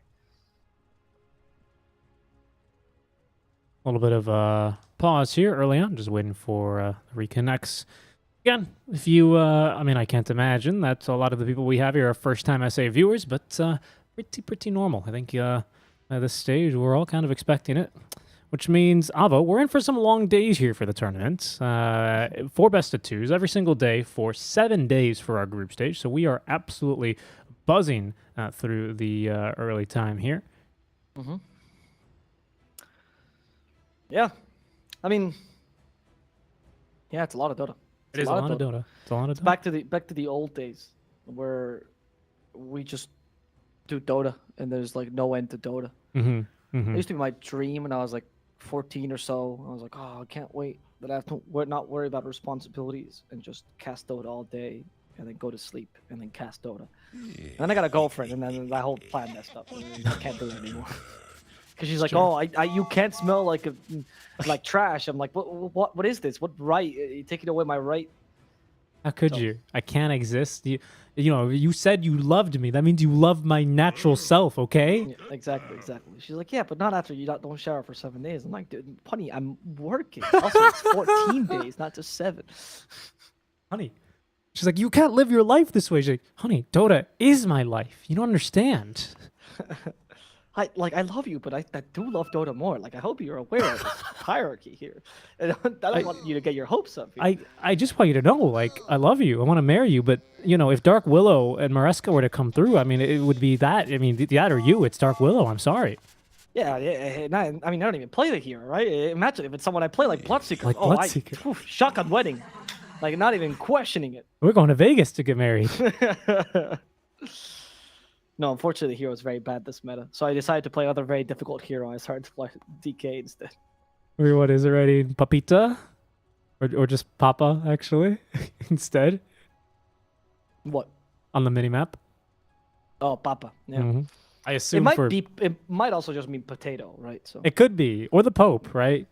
Maybe they're praying a little bit, right? Because Omega usually when you do that, you always say El beforehand. That's true. Papa. That is true. That is true. But you never know. You know, maybe they need to do some praying to El Papa because they're like, oh no, we picked Darkseer into Enchantress. Yeah, but the Pope would probably ban Darkseer, right? 'Cause, like he's like dark magic. No, I don't think so. I think he'd get quite along well with him, right? Because the Miter has quite a pointy top to it, doesn't it? Oh, that's true. But Darkseer is a genocidal maniac, and I think that the Pope right now, the current Pope, is against it. Like, it's not Crusades time any longer. That's fair. That's fair. I also feel like Darkseer would be a little bit like bamboozled, you know, much like with your girlfriend and you in Dota, you know? Like, what do you mean that was just a hat? That's not your pointy head? Oh, yeah, he would be very angry about it. I think there's some other pointy hat people that Darkseer would get along with more in this world. Okay. That see the world like he does. Okay. All right. Could be. We're just waiting for the reconnects. I love that Shaka Lord. By the way, most of Omega are relatively unknown players, right? I only know them from playing in Omega for a bit, so like Division 2 team players, etc., etc. But Shaka Lord as Deku Sensei, which I presume is a My Hero Academia reference, unless I'm. Okay, go ahead. This is the weeb portion of the cast. It's a good time. No, the main character is called Deku, which or they lovingly call him Deku, or I guess bully him because he's supposed to be useless, so they call him Deku, which I think means useless. I believe in Japanese. I know it means that anyway. And I think that's a reference to him when he starts becoming a teacher in My Hero Academia. Not that great of a manga or an anime, to be honest, but a lot of people like it because it's the shonen jump of the season. I personally think Demon Slayer is better. Okay. All right. Okay. Don't mind. There's just a bit of a longer pause here. While we are paused, I'll give a quick shout out to our tournament organizer, our main sponsor, which may not surprise you, is going to be Mobius.bet. You guys can check them out at Mobius.bet. And if you are so inclined, and there's also the bot spamming a promotional link here in our chat. You can get a deposit bonus there of up to €100 and a €10 free bet. Terms and conditions apply. 18 plus, and do please remember to gamble responsibly. Just like that, Alvaro, I have summoned the start of the game. Oh wow! All I have to do is you have to gamble responsibly. Mm-hmm. It's all about the game begins. And the game begins. In we go then. We've talked quite a bit here about your passion for anime, for Bloodseeker. I just want to point out, I don't think My Hero Academia is that good. I have better taste than that. Oh, I think there are better animes. I think oh, there are better goodness. manga. All right, Alvaro, I'd expect then... I mentioned it and they paused. And they pause. Yeah, he's going to have a quick word with you. I'd expect some people with hand-drawn profile pictures then in your DMs, in addition to the people with sunglasses on in front of flags. You know, you're really getting a lot of DMs right now from some angry people here. No. I already get. There was an interesting DM from a guy who had a black and white picture with, I think it was, he's just like raising his arm. I think he was shielding himself from the sun. Really weird DM, but yeah, that is the DMs you get in Spain, I guess. Oh, they put their words right next to each other. I think Demon should have seen this. There we go. Oh, but can they stop Pamplona though? Yes. No, they can't. Yes, they can. They can't. They have an arrow though. Oh no, they don't. They're not actually haven't leveled it yet. Pamplona has a sentry. There we go. They taken over, and they take a sentry and a ward. So in the end, it's Infinity's win. A little bit, yeah, for sure. Not bad. I would say they go even, really, because sentry's of course 50 gold. You guys both get the 100 gold from the D ward. You both lose the vision. About even, right? About even as even could get. Actually, never mind, because PP, he's going to find actually the Observer Ward in the mid lane. Yeah, and he knows it's on the right-hand side. I hear a Spectral Dagger top lane. As Infinity, they're going to be booted away. They were looking to try and grab a couple of extra runes. They won't be able to. Level 1 toss here will secure the kill. They even give it to Mr. Jeans, so it's a great start here for our DP mid lane for Omega. Did you see that the Timber Mariano pinged that rune? Like, I don't care if you die, but you better get that rune. Like, in Enchantress, there was a moment of doubt there of like, do I have to sacrifice myself for the bounty? Mariano pings it again. I swear to God. It's just oh, okay. So this is a trick against the Enchanters. You just you Iron Shield the creep, and then Enchanter just takes it away from you. Then he's like, I guess I'll Iron Shield the air creep. Then there's no other option here. It's true. Yeah, it's true. That's a good point. And I guess in these early levels, it's not bad. It's not ideal here, and you can see why. Because you are getting bullied so hard. It's not a good one. I mean, at least you're a melee hero, so you've got that inbuilt resistance, right? You've got good armor as well as one of, I think, 3 int melee heroes in the game. You've got the best armor out of them. So, you know, you're... No, you don't. Ogre is the best. Oh, does he? He's got more than 5? He has 7, I think. Holy moly, that's like a lot of armor. All right, fair enough. I think. No, you could be right. I know Ogre is quite a tanky boy. I thought for him it was always the regen that was the bigger pain in the butt in dealing with him. HP regen, of course, not mana. He struggles with mana. You could be right. You could be right. I assume you're looking it up. 7.3. That's crazy. Oh, that is a lot of armor. What's the third melee melee intelligence hero? Void Spirit. Oh, right. I forgot. Yeah, he's the new one, so it's takes a while for you to get ingrained, especially because you've been playing Dota for like, what, 2/3 of your life? Half of your life at least? Oh my God, I think it's half. Yeah. I think it's more than half. Oh no. There it is. He's the moment where Alvaro realizes wasted half of your life. That's very depressing. That is a long time. Oh my God. Honey, please come back. I didn't mean it. Dark Willow is actually not real. At this point, there's 2 ways about it, right? You either accept and you start thinking, like you start changing your life to change this fact, or you think that Dota is really reality and everything else is fake. So I'm going with the latter for now. Okay. I guess my girlfriend's not real. She's from Canada, I swear. She goes to a different school. Oh, goodness. Well, you know, all things considered, top lane this Darkseer, this strategy of having Tiny just look to zone out and do damage to the end is working out pretty nicely. Here she comes, though, to steal a creep. Actually, she's going to decide against, though. There's going to be the toss, though, in place. Into the Avalanche. Really great damage onto the Ench. Actually, the Iron Shell almost getting her killed. As we have a Vacuum level 1. We tried to get it off, but unfortunately got slowed by the Spectral Dagger. Kind of mud, so he wasn't able to do much about it. So Sexy Yogi is ranged, so he doesn't need to take that much damage from the Iron Shell creep. Like, it is melee. It wasn't attacking him. He just decided to walk really close to it. And the demon almost killed him, so you have to be a bit careful with that. You don't want to give him a freebie.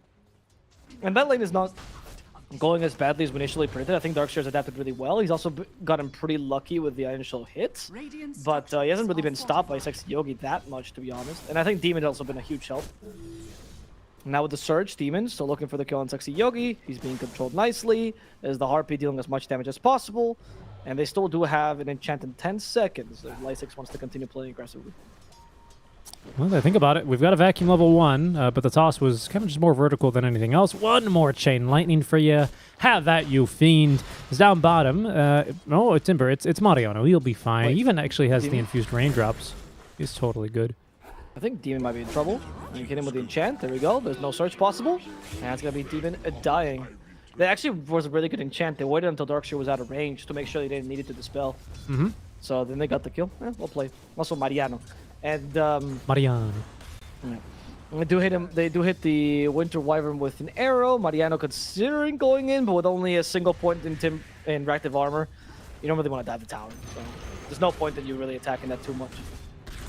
It's a tough lane for Timber anyway. You're up against a Luna, so. Yeah, even the Wyvern not too bad against you. The move speed slows and the burst magic damage on the Splinter Blast, if you get a second point into it, or even a third point, dare I say, it's a bout of damage, right? I think I don't know actually. Are EU pubs full of this Wyvern mid lane stuff now that 9 has brought it into the main limelight? It's disgusting. Yeah. No, but the great thing is that I've found out that if I just play Clockwork, it's not so fun to play Wyvern mid lane. Okay. Sexy Yogi in the top lane. He is going to die. Didn't get to dispel that Iron Shell, so yet again he dies because he's in the wrong place, wrong time. The Darkseer honestly knows his matchup really well. Like, he's been playing this on point. And all our worries about Lysix's early game doesn't seem to matter. He's actually gotten a really good lane off, and the mid game is still powerful. Yeah, I still hesitate to think he's out of the woods because the enchant is still very problematic. Especially, I don't think he will go for Ags this game, but it's still a very big problem, right? Like, this is a good maybe 60% of why you pick Darkseer, right, is to get a good start in the lane, 100%. And the fact that he's able to do this, to me, is still very impressive. I don't mean to undermine his efforts. But we're not going to have like the benefit of just being able to surge and get out of a team fight, you know, get your, say, Luna out of a team fight for free, right? Because the enchant will be there still in the mid game. So that's what scares me a little bit here. There's still a lot of the game where Darkseer would like to get these buffs out that I don't think he's going to be able to do. So, I mean, who knows? Maybe he just completely pops off. For now, he's going to be forced back, and I think he's got a salve on the way. Nope, just the boots and the tango, so I think he's going to probably run all the way back home and TP back in, but he's pushed the lane pretty far out, so he's not going to miss too many creeps. Good efficiency here. PP did struggle a bit in this mid lane against DP, to be expected, at least in the early levels. It's in the mid game where the Ember can really start putting his pressure. And it's also because the Mirana kind of stayed bottom to try to make sure that Papita had a bit of a better lane, or Mariano, sorry. And I think he accomplished it to a degree. It's not like Mariano struggled too much, considering he's up against a Luna Winter Wyvern, which I say it's probably the bane of his existence. And he managed to get the experience you need.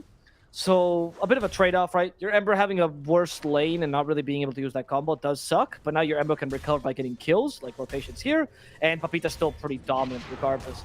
Use Arrow to scout out. I think the Arrow's actually going to hit. Surprisingly so. I wasn't expecting that at all. A Dove Searing Chains as well, going for the Luna, dividing the fight ever so slightly. Some Beam trying to kill Pamplona, but Checker is here, and that's going to destroy the poor Luna. Late TP. Shaka Lord in a somewhat bad position. They stop the chains. They need to use them immediately. Demon's coming in with a surge. He's going to use it effectively. Pepe needs to get away. He does, but leaving a Searing Chains behind, though, to make sure he doesn't fall. Mr. G's trying to snipe Pepe, but he's capable of getting back home in time. Able to come back anyway with that remedy left behind. It's actually good he didn't stop to try and farm that small camp, even with like a cheeky sleight of fist, because if he had Avo, that tower last hit with the addition of the Crypt Swarm, level 4 without the magic, the Flame Guard up, that would have actually killed him. You don't break projectiles. They continue to chase you, and that tower had it in for him. So that's, I mean, that's good. Like, he managed to get away there with his life. Got a really valuable kill, I'd say, on the Luna. I mean, the kill on the Wind Wyvern is like a plus. But then also the tower, right? Something that Darkseer can't do as effectively because the Enchantress does protect against these kind of plays, right? If you just Iron Shield the creeps or Iron Shield yourself and you try to cut the lane, you can't really do that against an Enchantress. That's a variation of the way you have to play against an offensive dispel. Dire's top tower is under attack. Gonna start doing his little pseudo push already, but of course without a, well, here's the mid lane rotation. I was about to say, without a mid lane rotation, it's gonna be a bit more difficult. Vacuum's gonna pull Berna out of the trees. Blade Mail active already here, going for the TP out, not gonna work out. Mariano is nearby though, trying to at least get a little bit of revenge with the Spirit Siphon, who actually he keeps it through the Timber Chain here. I think that surprised Mariano. The hood. The too much HP, yeah. Couldn't get the hood off, didn't get the hood off, and it's gonna be 2 kills here. Unfortunately, still not the tower, though, for Lysix. He needs the wagon, really, or just more and more creep waves. So, 2 big kills, though, I will say. 2 big kills. That was very weird. There was no reason not to use the hood, first of all, and also to let DP kind of set you off endlessly. So, I was necessary by Mariano, I'd say. They go mid, though. They find Lysix. Sorry, top. They find Lysix. And with the arrow, the arrow actually misses because the Searing Chain's only level 1. They slide a fist. And they will get him just with the Star Storm instead. Sexy Yogi finds his arch nemesis, Demon. Berna in a similar position with Blade Mail. It's difficult for Demon to do anything. He does steal the bounty run because he had the timing in mind. Almost killed Sexy Yogi. Yeah, the Blade Mail also almost killed Demon. Here comes Machines to finish the job, seeing Berna instead. It's like, round 2, Timber, come in. Sexy Yogi will die to the Spirit Siphon. Okay. So Machines accomplished it. And Mariano did nothing. As he rotated for nothing. He didn't do anything. He's going to farm a small camp now. They've scouted these stacks, which is potentially a little bit dangerous, but really at this stage of the game, and in this game without an axe, really only a Spectre with max dispersion and Blade Mail can farm that stack. It's a little bit difficult without really committing like 4 people there to farm it. And Omega, they just don't have the time for that, especially because I think, yeah, we've got a couple stacks starting. Actually, no big stacks for Luna. Infinity, they're probably just as surprised. PP's like, oh man, I really wanted to use Max Sleight of Fist, but there's nothing there for me. Instead, he's going to have to push the mid-tier 1. And Mariano being hit ever so slightly by the Arctic Burn. We do have the help from PP as well. What are they going to try to do here? Seems like nothing. Infinity doesn't... They don't feel... Doesn't feel like they are finding too many openings to create the pressure they'd like in this early game, or letting Omega do whatever they want. And once it gets to the mid game, you do start to suffer a lot. Like, you don't have as good a mid game as when Luna gets online. So your window is the next 10 minutes or so, where you have to do things with the Timber and the Ember before the DP and Luna become too much to handle, and you have to go full turtle to protect Spectre. This is what I was afraid of here now. Speaking about the Darkseer, he might get ganked here, but he's got Surge and the Ench isn't nearby. He'll be fine. Mid lane. Oh. Mr. Jeans continues to push this. Moonlight Shadow. They're going to try and force him back here. They're not rotating too many people over. It's just the 3. Of course, you can never know with Moonlight Shadow, though. But Mr. Jeans, he's just going to keep the pressure up. Fresh creep wave. He's going to tank the arrow. I don't know if that was on purpose. TP's coming from the Timber Saw. Mariano, but the toss back to get him out of harm's way. As here comes Berna now. Great Winter's Curse, though. It's going to actually catch the Ember Spirit. Allow everyone to escape as they actually almost get the kill there onto the Wyvern. Papillona. Ooh, smoke of deceit there. Even though he had the wand to make sure he wasn't going to get killed. And that is a successful defense. A costly one, though, for Infinity. But now, with Mariano nearby and no ultis to throw at him, he might just be able to push right back in the face of Omega.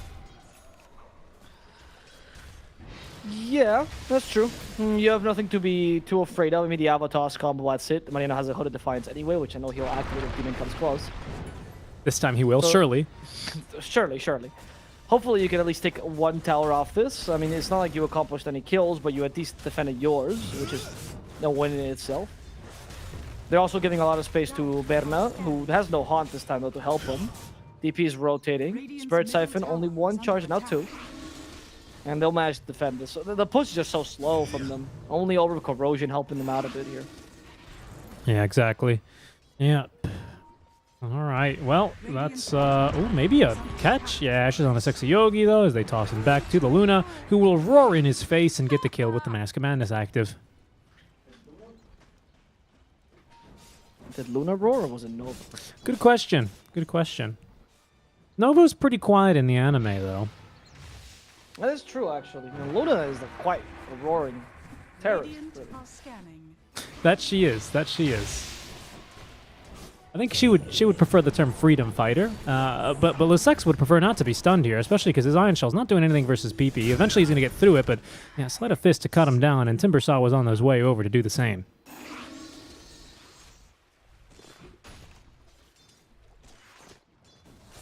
Okay, but this buys time then for Berna to finish farming up this nice old triple stack of Ancients for him. Plenty of money. Power Tread's online. Gonna get the Yasha going in next. Of course, he still doesn't really manage to outfarm the Luna, especially with the Mask of Madness build. But he will at least be able to be here just barely, I want to say, to this Manta-style timing.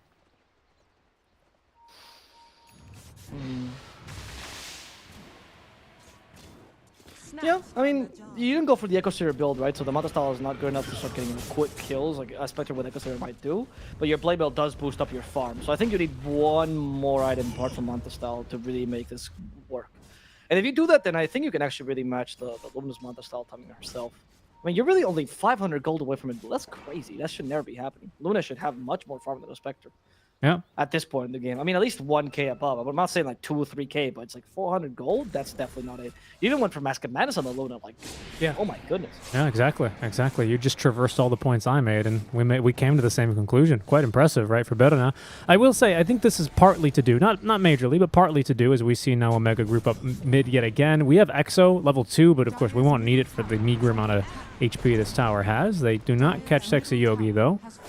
But I think this is especially shocking because, and maybe it's not shocking, right? Because maybe this is the impact Sexy Yogi did have in the lane. A quick little killer on the Demon, as Pamplona will leap in for the kill. Nicely done. That's the first 2 earn charges here online for the Mirana. Probably going to see the full Vessel for the Grandmaster Mirana player.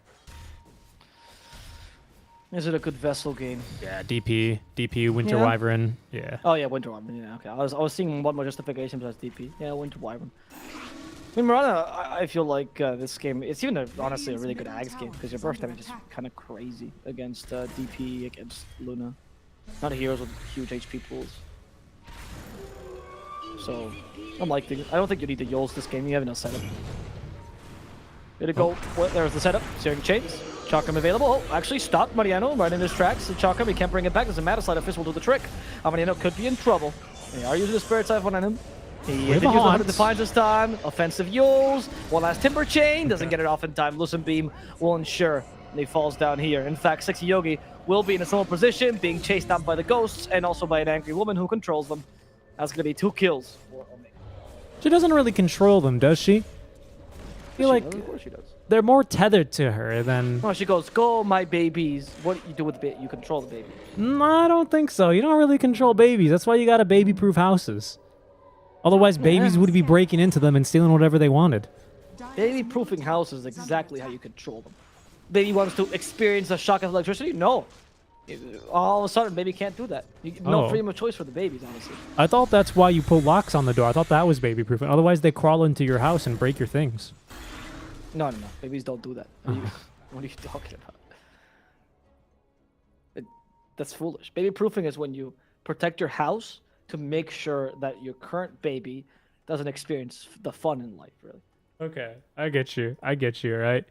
Yeah, like, I mean... it truly is just an oppression of masochistic babies who just want to enjoy pain, really. But yeah, no one ever thinks of the babies, you know? What if a baby wants to suck on a lead-painted brick toy, you know? Like, come on. I mean, my parents used to do that. Well, I can't die. Exactly. Back in the day, everyone had asbestos in their house. No, mine now huffing it is bad, right? Oh, now we have these things called civil codes and building codes. My goodness, can't believe it. Yeah. Anything with civil in it is bad. Civil liberties, rights, codes, terrible, all of them. Terrible, all of it. Just like these jokes. Anyway, moving on. Once That's again, not a very civil comment, I'd say. Infinity, they're trying to make use of their ultimates here. We have no Exo, no Blink yet for Tiny. This is going to be the last opportunity for a fight that they have without it. And still having Haunt, it means they could potentially look for something, but I still think we're lacking damage is the problem here. PP does not have Maelstrom up. He's going to only depend on the Javelin procs here. In they go. Winter's Curse into just the wall of Replica. There's the Haunt on in. It's going to be triggered by the Eclipse, however, but Pepita's already dead. Now Bedna needs to back away as PP trying to at least take care of this Wyvern, who did use the curse to start that fight off. He's going to go back for the Remnants. Doesn't quite have the damage, and the Lucent Beam's going to catch him into the Avatar. They toss him back onto the Wyvern. He's not going to get the kill with the Searing Chain. Oh, he does get the kill with the Searing Chains, but they're going to drop PP in return. The Shaka Lord is going to drop the tips onto him, and so will Mr. Jeans. That was actually a really good toss, even though you killed the Wyvern, because people was definitely not expected to be tossed to his Remnant. So then he couldn't really juke him. Berna could be in trouble here. Spirit Siphon. They activate the Blade Mail.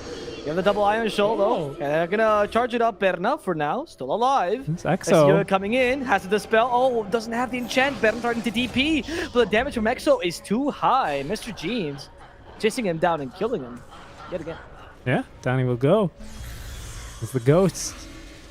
They're going around. They're looking for some. Electrical outlets. Yeah, oh, that's not bad though. Big old ancient stack for them. Yeah. That's what life would be like if you can baby-proof things. Look at this thing. Farm gold for you. They even stacked it, and they might even get Sexy Yogi as well. Yeah, go I don't ahead. think they meant to stack it though. Vacuum. He's dead. The Spirit Siphon. Can they finish the stack though without the ghosts? Is Luna nearby? We have double Ion Shell. This is the one time where you as Luna, you're like, if only I was with my team and helping them do things. But instead, you were farming your jungle, or the enemy jungle. And that's what you lose out. A 3 stack of Ancients. Yeah, not bad at all. Money out from underneath the Spectre, who now is really starting to fall behind, right? We said earlier, 500 gold. How could this happen? And this is, I think, more what we're accustomed to seeing.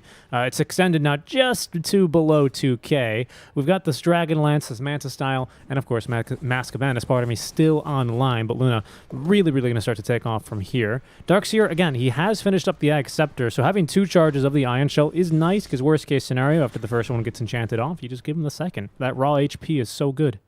Mm-hmm. Pause by Mr. Jeans. Hopefully his connection is great. I love that it's Kaka's as extra. Some people put their girlfriend's name, some people just put poop. And there's a reference to Beast Coast's supporter bundle, of course. Okay. Have you never heard the thing? Like, vio los chiquitos, and then in the background you hear Scofield saying, cacas! I have. No? You never heard? Oh, No, I have. okay. I It's a played great Dota line. with you. You use it all the time. Actually, the one I use the most is, if you win this game, I'll be very proud. Which is a great Viking GG line. That is some highly illegal gameplay right there. That's my favorite Yeah, one. right? I love those lines. They have such a good pack. I'm surprised that Sunsfan didn't rate it higher. It's a really good one. Well, you know, Sun's fine in his ratings. Not always. Oh, the vacuum! You can pull him out. You can pull him out of Remnant. Yeah, you better not say anything bad about the guy who sounds. Wow. You gotta be respectful. Wow, that was incredible. You can vacuum the spirits out of the remnants, or I guess out of his remnant and out of Ball Lightning. Amazing. But you can't do it out of Sleight of Fist though, because he's trying to. No, that was the remnant. He was trying to remnant Yes, away. I saw the exactly. remnant go. I saw the charge No, get no. consumed. I'm just clarifying for the audience who might. For the not be fans. aware. Yeah. So yeah, I think Omni Slash and Sleight of Fist work in a different way, so they don't count as invulnerable.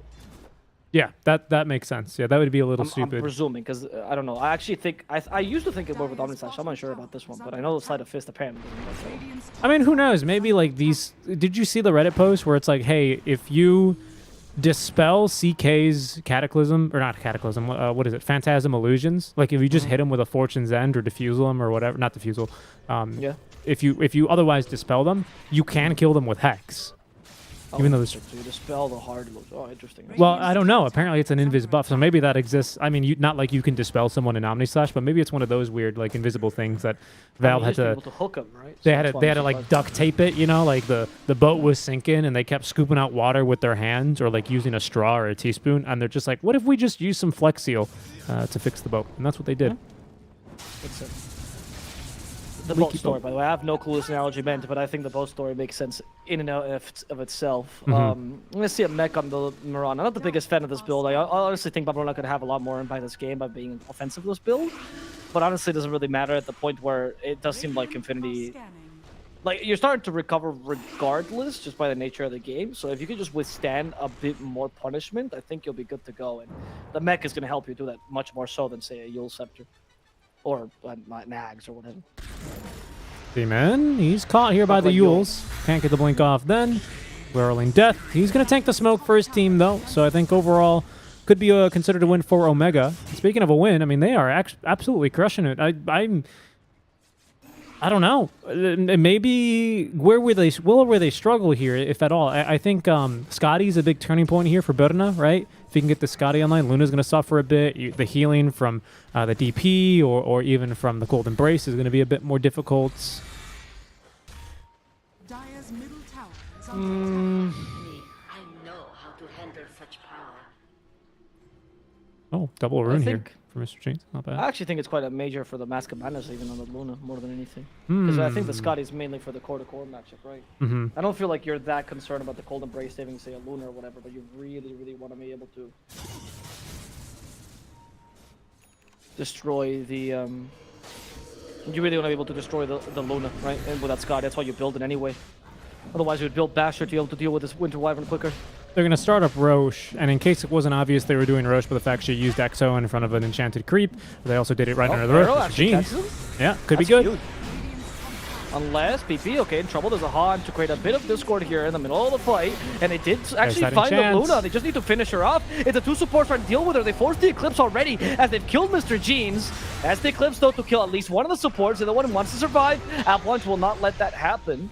But Infinity is still in trouble. Demon being chased down. Mariano still has a chakram. He's tossed away. PP has a Searing Chains, and that's going to guarantee the kill on the Demon. Yeah, and Bednar just straight back into the Roche pit. It says, thank you very much. They were trying to be ultra efficient with that Arcane rune on the DP. She had it active and then just immediately used Exo. So it's back soon, right? Just 50 seconds, 30 seconds after her respawn. But honestly, Omega didn't do their due diligence there. They did not get the D-ward in time. They did not kill the enchanted creep. It was not a mystery for Infinity whether or not they were Roshing, right? It was obvious, and you have to respect the team fight a little bit more than that, I would say. That they're not really one to sneeze at, especially with Haunt online. Top tower has fallen. Yeah, I was surprised how confident they were going into that, honestly, especially considering... I mean, I think the arrow was crucial, to be honest. Catching the DP there was... like, if you caught any other hero, it wouldn't have been that major. And she had even had Kai and Sanj for a bit of head resistance. It didn't really matter. It just felt so powerful for... like, such an easy fight for Infinity once they did that. Because they stopped... they delayed the DP from healing back up for the first, like, I don't know, 4 seconds of the fight, and it just became so much easier to bring her down, and that made Exorcism useless. I also find the supports did a great job of routing the Luna. I'm surprised how much Pamplona did in that fight. Like, Pamplona and Sexy Yogi alone were the only reason why Luna could not even come close to the fight. Yeah, and again, curse was completely wasted because of it. Agreed, right? And again, a lot of this we saw, it was a really nice surge to get out of trouble, but they dispelled it pretty much instantly. So she's just stuck on the high ground. Ideally, you'd like to be able to reposition with that surge and get a better kind of angle in the fight, but you couldn't. You couldn't. They couldn't kill her because of the raw HP she had, right? Especially thanks to the second Ion Shell that was used, but she also couldn't get in for damage. And again, that was kind of the mid-game thing I was talking about here. They're going to go right back to work, though, on the Tier 2 tower. Pop in this Exo, not wasting really any time whatsoever. Even going so far as to use the Fortify here. Omega, they're going to get the jump onto Mariano, though. No, he's not, actually. He's got the Yule Scepter at the ready for Demon. The Searing Chains now onto 2. Doesn't want to get out of a toss, though, so PP's out of there for now. And it looks like they might be able to get this tower then, Avo. That's a Yogi nearby. Demon could be the target. We have Berna trying to find someone. Exorcism, it's going to be just for Sexy Yogi in the end. Now going for Berna. There's too many people going on to Berna, so she has to use the Haunt to try to get more space. Winter's Curse will stop this from happening. But it's on Beautiful curse. Timber. Mariano will be able to survive this, but they have the silence into the vacuum right afterwards. You'll sit there immediately to dispel that silence. As they try to finish out the Dark Shield, they'll succeed. Exorcism is down, so they can now chase after Mr. Jeans without too much worry. Spectral Dagger does miss, though, so Mr. Jeans will not be slowed. And in the end, it seems like Infinity does win that fight, especially if they can kill Mr. Jeans here. They're definitely committing to it. Beautiful Yule Scepter, even avoiding the arrow there. Good. Good stuff. I mean, again, just a bit too aggressive. Demon at least will be able to double back with for the tower, along with the wall of replica creeps. Or sorry, illusions, not creeps. So they at least got what they came for there, but some heavy losses. They are able to evacuate with the Luna alive, and that's pretty huge at the very least. But again, Infinity showing that they're definitely willing to bring the fight to them here. And that's the fight with Ayaskadi online here, Avo. So it's that Yule's was even more crucial, because then that attack speed, or sorry, move speed slow, would have probably condemned Mr. Jeans. Speaking of Mr. Jeans, they found him yet again here, though. Searing Chains at the ready. That's going to allow Berna to close the gap. There's the Scotty slow, and with that arrow, he is not going anywhere. Whirling Death will seal the fates. Now, from Mariano, and I think next is going to be, yes, indeed, Shaka Lord, PP, getting the killing blow in there with the Sleight of Fist.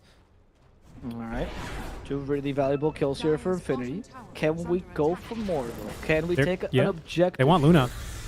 Oh, Luna would be ideal, obviously, even more than the objective. Or this should lead to an objective for sure. What is Luna doing? BKB. Farming in the middle of this? Yeah. Oh, she was planning on BKB eclipsing anyway. Pamplona. Okay. To survive this, she BKB TPs. With Eclipse still on, though. That means that she's not really that much of a threat. Nice. But Berna does lose his supporting cast, and that means that Berna is going to be forced to retreat. They knew that Timber and Murna weren't with him, and they felt much more confident to just go and attack him. A really good micro, though. I think the reason Sexy Yogi's out of position is because he was playing around with a Golem, and he stacked 2 creep waves top lane, and PP just farmed them instantly. So top lane's now, which was pushed basically to almost the high ground of Infinity, but a mere 30 seconds ago, all of a sudden is pushing right back in for Omega. So he loses his life, but maybe didn't need to. And it'd be nice if PP didn't have to die here either. He's going to look to turn, though. Pamplona does not have the Yules, though. It's going straight into the Axe, though, as you suggested, but there's the Haunts. Oh my goodness, Bednar's just right in on a 3 enemy heroes. We have a Curse, but we have an Exo level 3. There goes the Curse for now, as Demon trying to stay alive. He's going to get another good Avatos in, but Mariano looking to secure his fate. Will be able to do so with one last Whirling Death. But not looking for more as they get the Shard Golems now. 2 more boulders hurled right into the face of the DP as the Aegis is reclaimed. They land the arrow. It's a long duration arrow, Avo, here, even with the Sanj. That status resist not going to be doing enough work here. And look at this. Even Luna trying to BKB, trying to run, has absolutely no safety whatsoever on that high ground. Just ran down here. Infinity bringing it the gauntlet. All right, Infinity, now I would say in control of the game for sure. They definitely have the superior team fight now with Spectre coming online. I would say Scotty was the turning point really for this. And as long as they stick 5 together, it just seems impossible for Omega to beat him. being able to bring them down. Granted, this time they burst down the DP before the Exorcism came out, so there's still chances there, but it's only getting more and more difficult from here. We did talk about how easy their game plan was. They even caught up to Lisex here in the top lane. I don't know if there's going to be a kill, though. It's really difficult to really bring him down. They have String Change in a second. He'll complete his TP, and he'll be back home, as Infinity has managed to take a tier 2. Do they have any Remnant nearby? They do somewhat. DP, forced to go back before he wanted to. Hopefully the tower will fall for them. Vacuum wall. Okay, Mariano. No follow-up, though. We need Luna. We need Luna Tiny ready to go there. They're going to get Mariano, but can they even kill him? Looks like it's going to be a maybe. Good force staff nice and Bloodstone active. He even had Yules that entire time, so I'm doubtful in that kill attempt, to be honest. But hey, high ground defended at the very least for now.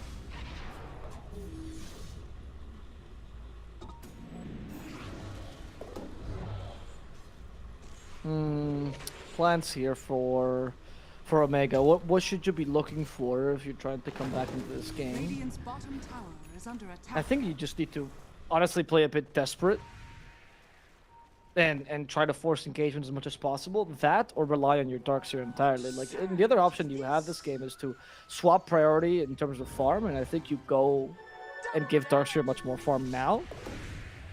And ideally with that, you like I would say the DP even, honestly, because I think DP is not farming off, and it's fine. And with that, you try to get the illusions off the Spectre and hope to win with that illusion, as opposed to with DD, the heroes. it's a good start. Spectral Haunt, there they go. Mariano, you'll accept it up. Oh, it's going to burn a lot of the duration here of the Eclipse. In fact, it's basically going to burn it all, and the BKB as well. They've even got through the wire. Another vacuum, no wall, though, to keep them slowed. As out comes the Exo, and we've got the Luna, the arrow, the damage is there. Now they're going to turn on Mr. Jeans, who just activated his ultimate here. Yule's Scepter, going to try and find something to Spirit Siphon. Has now it onto the Spectre, but returning a lot of damage here, and there's a lot of damage to be returned indeed, as now the Spectre is going to be killed off the very least. Demon getting in there with another Avatos. This is a buyback, though. Now, I don't know if they're even going to get the Mirana here. No mechanism, but a big old wand, and they're going to be able to turn. It's a full team wipe +1 in favor of Infinity.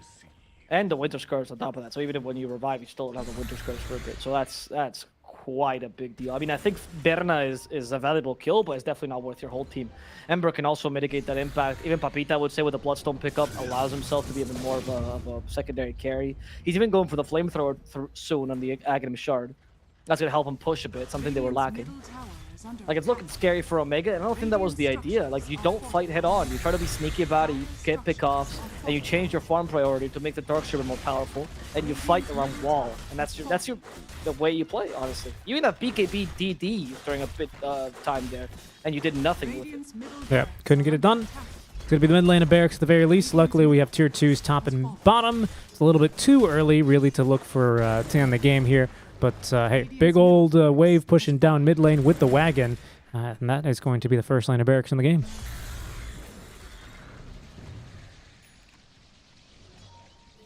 Okay, Mariano, I guess double Chakram here for him. He's got 2 of them now. More damage. Plus Flamethrower. Yeah. So the full axe completed. I wish they would get you the Scepter, as they say. Like Neil Harriman. That post to Reddit suggested. Yep. That'd be cool. One day, maybe when we get a patch. Who knows? I mean, now that I speak about it, there's probably going to be a 7.30 patch that happens today. And then everyone's going to have to update, and we'll be delayed by like 4 hours or something like that on top of a new patch. I don't know. I'm trying to say it to make it happen, to be honest, because I want a new patch. I don't want a new patch, at least not before TI. I think it's going to be a bit unfair, to be honest. You want 7.29D to be TI? Yeah. What? I mean, maybe a small patch, but that's it. I don't want a big patch. I think it's unfair to the teams otherwise, to be honest. Demon? I think a lot of teams that qualified, at least and especially in the latter parts, are like the patch benefited them, and I think we underestimate how big a role the patch plays. I don't think I underestimated it at all. That's why I want a new one. We've had the same patch. Would you think it's fair that just because you're the team that benefits one patch for DPC Season 2, that 10 months later you should also get the advantage at TI? No. Yeah, it's true. I was thinking the advantage, but I think that some teams might not even be like within the top. Like, I wouldn't even put them within the top 30 patch changes. I mean, listen, it's too long. It's too long. I don't know. I think this should be the best Manor patch. Oh, Winter Wyvern's dead. Yep. goodbye, deleted. And that wasn't long at all. There's an They go for Abyssal. more. Can they try and kill off Mr. Jeans? They forced the Yolta already. Okay, Eclipse at least protected a bit. In fact, Berna could be in trouble. Berna needs to get away. They're trying to run, but the Eclipse actually starting, and Berna is going to go down. Okay, that's a good fight for them. They do take down the Darkseer, I believe. Oh, they can't mess up with that. The Sleight of Fist not enough. Oh, Chakram, there Roche we go. Bash PP. And with the Ags, it's just too difficult to finish off PP. Fighting head on against the Luna. Oh, And it seems like Roche Bash Mariano's a Luna. true K right now with double Chakram. He just tears her to shreds. Mr. Jeans, though, wants to finish off Mariano. He knows he's stronger than Mariano. He still has the Exorcism up. But Infinity is going to have to retreat instead and hopefully get back home safe. That's ridiculous. Roche actually with 2 pretty crucial bashes in that fight. I don't think it would have mattered really for the Luna. I think she was dead regardless, but it did make a little bit of a difference for PP. He got bashed by Roche in the pit, and then that didn't give him enough time, or really what I should say, is it bought time for Demon to be in position, who was just ready on top of his Remnant anyway. Unfortunately, Demon, trying to hide in the trees versus the Timber Saw, only Blood Rages him, so you're killed. Goodbye. And all the trees with that you were hiding in as well have been taken down for good measure.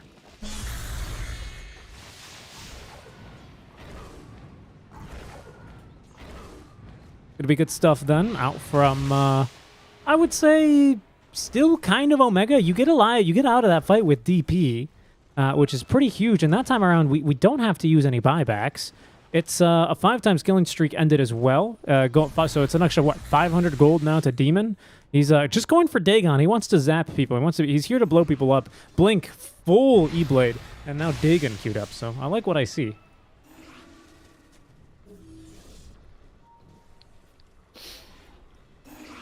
I guess that's your role this game, just to get pickoffs here. I guess is the best way to deal with everything that's not Timber Saw this game, and you already have DP for Timber. I feel like Timber's dealing a ridiculous amount of damage here. Honestly, a double Chakram is working better than I expected it to. Mariano doesn't even need to build it himself. Bloodstone used, okay, he's tanked a fair amount of damage. In comes the Ember. They had to kill the Luna first, at least 6, but instead DP is in trouble. We're trying to go for that kill. Will barely find it. Cold Embrace saving him for now, but he's going to die. Lee6 is goner. And so is the Luna. Much more valuable here thanks to that Haunt. In fact, they'll bring down Chuckalode on top of that. And they're Searing Chase Mr. Jeans, who's now in trouble. And as they're all chasing after, E-Blade trying to burst down the Mirana, I believe. But instead, is only going to get a Tiny in trouble himself. Mr. Jean's capable at least of TPing away, but in exchange for Tiny's life, and certainly a Roshan. Certainly a Roshan, and certainly a big one, right? Second Roche about to go down. I wouldn't really mind giving it to our Spectre, to be honest. Just more illusions, more constant damage. I think everyone else who I think I would want one for has one already. I think Embers is not that... Oh, they've called GG. My bad. Okay, I was... I didn't see that either. I mean, I think that last fight kind of... I don't think it was impossible for them to win. This goes like super late and you use the Darkseer for that, but I do think it was becoming really difficult for them. Yeah, I think that's accurate. I mean... at that stage, right, with the kind of core-to-core matchup we were talking about, I think it was even starting to show, right? Bedna would just jump on in. He had the Abyssal Blade, and there's just nothing Luna could do, right? Especially with the Blade Mail active, it was a rather difficult one. Mr. Jeans, crucially not in that last fight, had to TP in, and those couple of seconds, really, the fight was kind of already lost.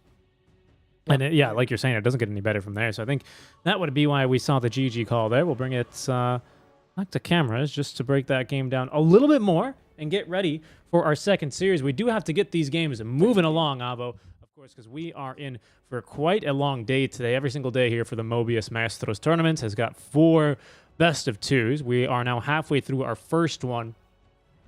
I know you like to repeat, what is it, that Fog says all the time, or Cinderin, where you never really just truly lose a game at the draft, right? But Omega, surely picking the Luna so early, getting Spectred, and then picking the Darkseer into Enchantress, certainly that has to play a little bit of a role here. I know for a fact that like the draft was better for... I even said it at the beginning. I thought the draft was better for sure for Infinity. I don't think that was the only reason they lost. I think there was a couple of mistakes in the mid-game, but I just feel like Infinity could just sit back, lounge in their chairs, and play an okay game, and they would win automatically, whereas Omega needed to do much more, and I don't really think they accomplished that too much. But it's just difficult to say because since Omega had so much more on the plate to accomplish, I think the only mistake I would say is that early game, I wasn't seeing the Luna as farm as I would expect the Luna to be. So that you lost the tempo advantage of your draft. But for the most part, I would say that was an okay game for Omega for the most part. The draft was just not doing them any favors. Well, all right. We'll see if we can get a better draft for Omega in game number 2, as we're going to be heading to a short break. When we are back, the Mobius Maestros, what you can track on Applause on the ePulse Gaming channels, resumes.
Hello. Welcome back to the Mobius.bet Maestros, everyone. We are now live with Game 2 of our second draft. This one's already going at quite a breakneck pace, so Oliver, I'll let you get off. Pardon me, any words or any thoughts that you're just dying to say on camera before we get into the draft? 5 seconds remaining. Thank you for letting me get off. Okay, there you go. And with that, now we're going into the draft. As we can see, this one, yeah, here we go. Hoodwink is through for Infinity.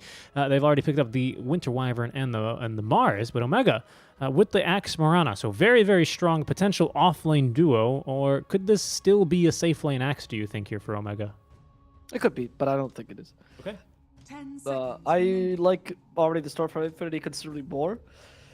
5 seconds remaining. Mars could be for PP or for Mariano, and either or combines well with Hoodwink. Is not as reliable as Thunder's Dragon Tail, but it's really easy to do. You know, you throw Acorn, Spear to the tree, or Bushwhack, whichever one you feel more comfortable with using first, depending on how bad your teammates are, and then you immediately follow up with the other one. And then it's just so easy to get like a 7 seconds of stuns. You don't even need the arena, honestly, for the damage, because you already have the sharpshooter.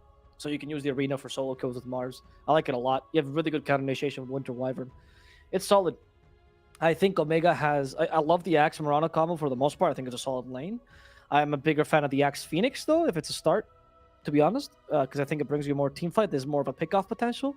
But I still like Infinity's lineup more, because they don't relinquish the team fight to get pick-offs, where I think Omega does, compared to Infinity.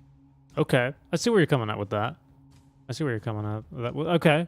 Well, let's see, right? We still got a couple more picks. I use facts and logic. You came at me with facts and logic, and that's just not fair, because I wanted to argue using...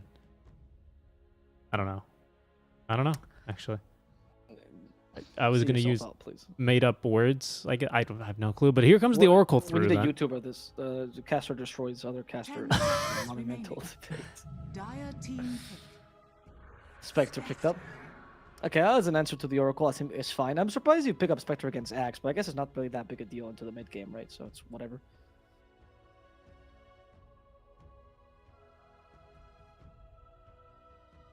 Yes, just give me one moment here, as if I have to reply to an urgent message.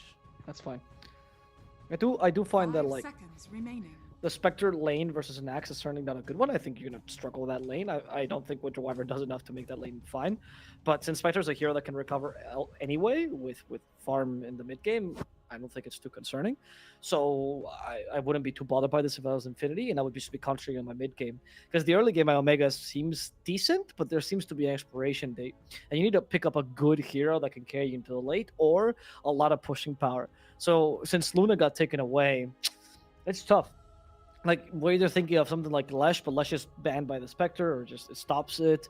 You can't really pick up a DK. Like, you need something that will take advantage of this great early game that you have, to either transform it into objectives, or to give you a really, really secure late game win condition. So with Spectre, I just don't know what you do. You got rid of Dusa and Terrorblade and Luna. What else do you have as a carry? Genuinely, I can't think of anything against... Maybe like a Lifestealer. Lifestealer is actually pretty good here. Lifestealer is actually really good. Oh, here, yeah. Except for the Winter Wyvern. No, you're right. Yeah, but besides that, he's like amazing. Like, he's actually great against Mars. He's great against Spectre. He actually might be able to match her. He offers some push if you go for a Desolator build. No, It might be the pick that saves him. Dire team I agree. But Sand King will come first. I think we're gonna Okay, get so probably... carry Axe then. Yeah, no, you're right. No, you're right. You're right. I don't like that Okay, as much as Sand King, Lifestealer, Marana. though. I really don't, because you had the magic, the rage, right, to ignore Mars, to not ignore Hoodwink, or sorry, Wyvern is what I mean to say. But I think the fact that you just eat the Mars and have a great lane and can push is a really, really big problem for Infinity. I don't know about this Axe. Radiant team ban. Carry Axe, anyway. I feel like carry Axe here is okay. Like, he's really good against Winter Wyvern for obvious reasons, right? And you actually have a really anti-Winter Wyvern lineup. That's true. But in a similar vein, I do feel like the Spectre in the late game can deal with him nicely, and it just goes to the same thing as last time, where you need to do a lot early to be able to run down Infinity, and you don't really have the push for that just yet. You need a pusher in the mid lane. I don't think Storm was the answer. I honestly think you need some sort of... 5 seconds. I can't think of anything but DK, honestly. Well, what about another DP? Yeah, DP's good. Yeah. Yep. Okay. Radiant Well, there's another one. Yeah, just ban DP here. Get rid of yourself of that because Okay. DP is the pick. Is much better than DK. 100%. No. Lesh dies to Spectre. What am I even No, saying? you can't. That's why I said Yeah, it what am I earlier. even Like, Lesh is saying? essentially banned. Unless Okay. he's like a masochist. Yep. Okay. So there's DP. So yeah, I think it's DK here. DK. Yeah.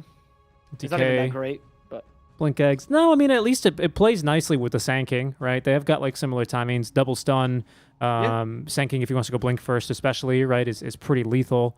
I like the idea of that. What possible? But here you pick a DK, and I honestly consider even something like an OD, honestly, because how dominant that would be, or Razor, like just to destroy the DK. That's why it's difficult. Ember. Spirit. Okay, so no push lineup. Okay. Maybe. Trying to think. We need a mid laner. I would actually put Mars mid here and play the tempo game against them, 10 seconds and remaining. then pick up an off laner that does better. Versus the Axe. 5 seconds Like, remaining.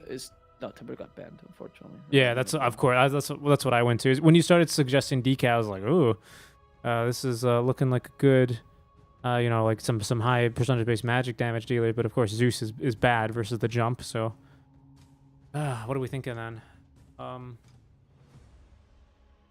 Because if it's mid, they got rid of the Conka, which I think is the solid pickup here.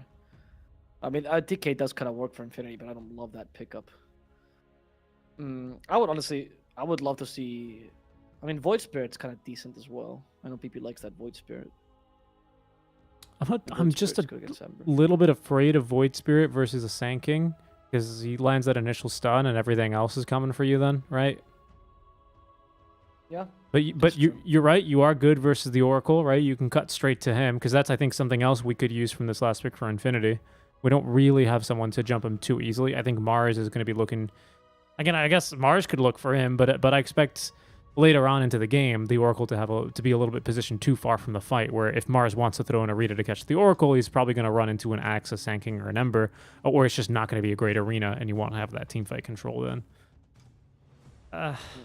That's tough. Because if there was a really good offlaner, then I would be like, all right, just run Mars mid, and that'd be your solution. And you pick up an offlaner, that's great. But I just don't see a really good option for the offlane that can beat the Axe easily. This is really an ideal last pick. They're gonna pick up something here, and we'll go, of course. But No, yeah, that's what always happens. I was just double checking to make sure the Viper wasn't banned. I mean, now it's going to be the DK. We're not gonna Okay. go, of course. All right. And we suggested this earlier. I think it's the best mid pick that you can muster. Oh no, okay, they're gonna run Dragon Knight offlane. I actually like this better because Mars has a really good lane against Ember, and I do feel like Dragon Knight can deal with Axe decently in lane because you just don't hit him, right? You Dragon Tail and you deny creeps. Oh, true. Yep. And Oracle does nothing against him. Like, he's laughable. Oh, did you? Because Oracle's like he has a combo, right? And then you do 1, 2, 3 combos, and then by that moment the offlaner's like, okay, I really need to find a heal place or something, and Oracle's just chasing you down. It's difficult. But his sustained damage is nothing, and that means that Dragon Knight could just stay out of harm's way for a bit, heal back up with Dragon's Blood once he's level 2 or level 3 rather, and then come back into the lane and continue to die creeps, which is all you need to do. 5 seconds remaining. But yeah, no, like I see the point of the pick. No, okay, I think that could work. Oh, that's awesome. It's a good pick. Because the issue I am seeing as well, and the lane is really good, right? Not just the pick, it's the lane. The issue I'm seeing though is gonna have a little bit to do here with like this Sanking. I think is gonna want to farm a couple of stacks. This Axe, of course, needs the stacks. That's his entire purpose in the safe lane. Where does Mr. Jeans then farm? I don't know. Oh, you're finding problems with Omega's. Omegas, yeah. Oh yeah, Omega has a lot of problems in their trap. Like Yeah. They also have the issue that now you're facing a tempo controller in Mars, a combo of Dragon Knight Hoodwink plus Mars, which is one of the best ganking squads you could ask for, and on top of that, you're facing a pusher and Dragon Knight, which means who's gonna stave off this early game pressure? Ember Spirit's good at getting ganks, but not against heroes like Dragon Knight. Sanking can maybe get a gank off Dragon Knight or Mars once he has Epicenter, but is not the best hero at, like, he's good at deep pushing and defending towers, Sandstorm, right? But not against range heroes like Dragon Knight that just hit, move back, right? So you really do have an issue of your tempos are a bit misaligned and your early game doesn't look as good anymore. And on top of that, you really do not have a late game compared to the enemy team. Your window opportunity is a very specific one that you have to take advantage of. Prepare for battle. Yeah, and it feels like with his last pick, DK, in addition, of course, already to the mid lane Mars, the reason I like it as well is like you're saying, even Epicenter is not going to be so great versus some of these really, really tanky strength heroes, regardless or not if they're being healed by the Wyvern mid Epicenter.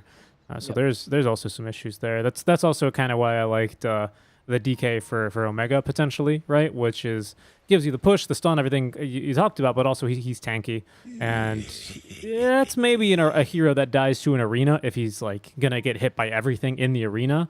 But you've got an Oracle there for that, right? So that's why I kind of would have liked it as well. But no, it's not gonna happen here. I don't know. It could be a 2-0. Could be a 2-0 here. I think it's a 2-0. I also think you have great ways to deal with Oracle. Like, you're right about the false promise saving someone inside the arena, but not if the Spectre could just hunt, chase the Oracle away, and then Oracle has to make the choice between dying and saving his teammate, which could also mean dying straight up and not saving his teammate, or leaving and then leaving his teammate to die. Alrighty, that is going to be. It's a tough game for Omega. I would love to see them pull this off, though. I want to have faith in them, and I want to see this work for them. I just think it's going to be a difficult game for them.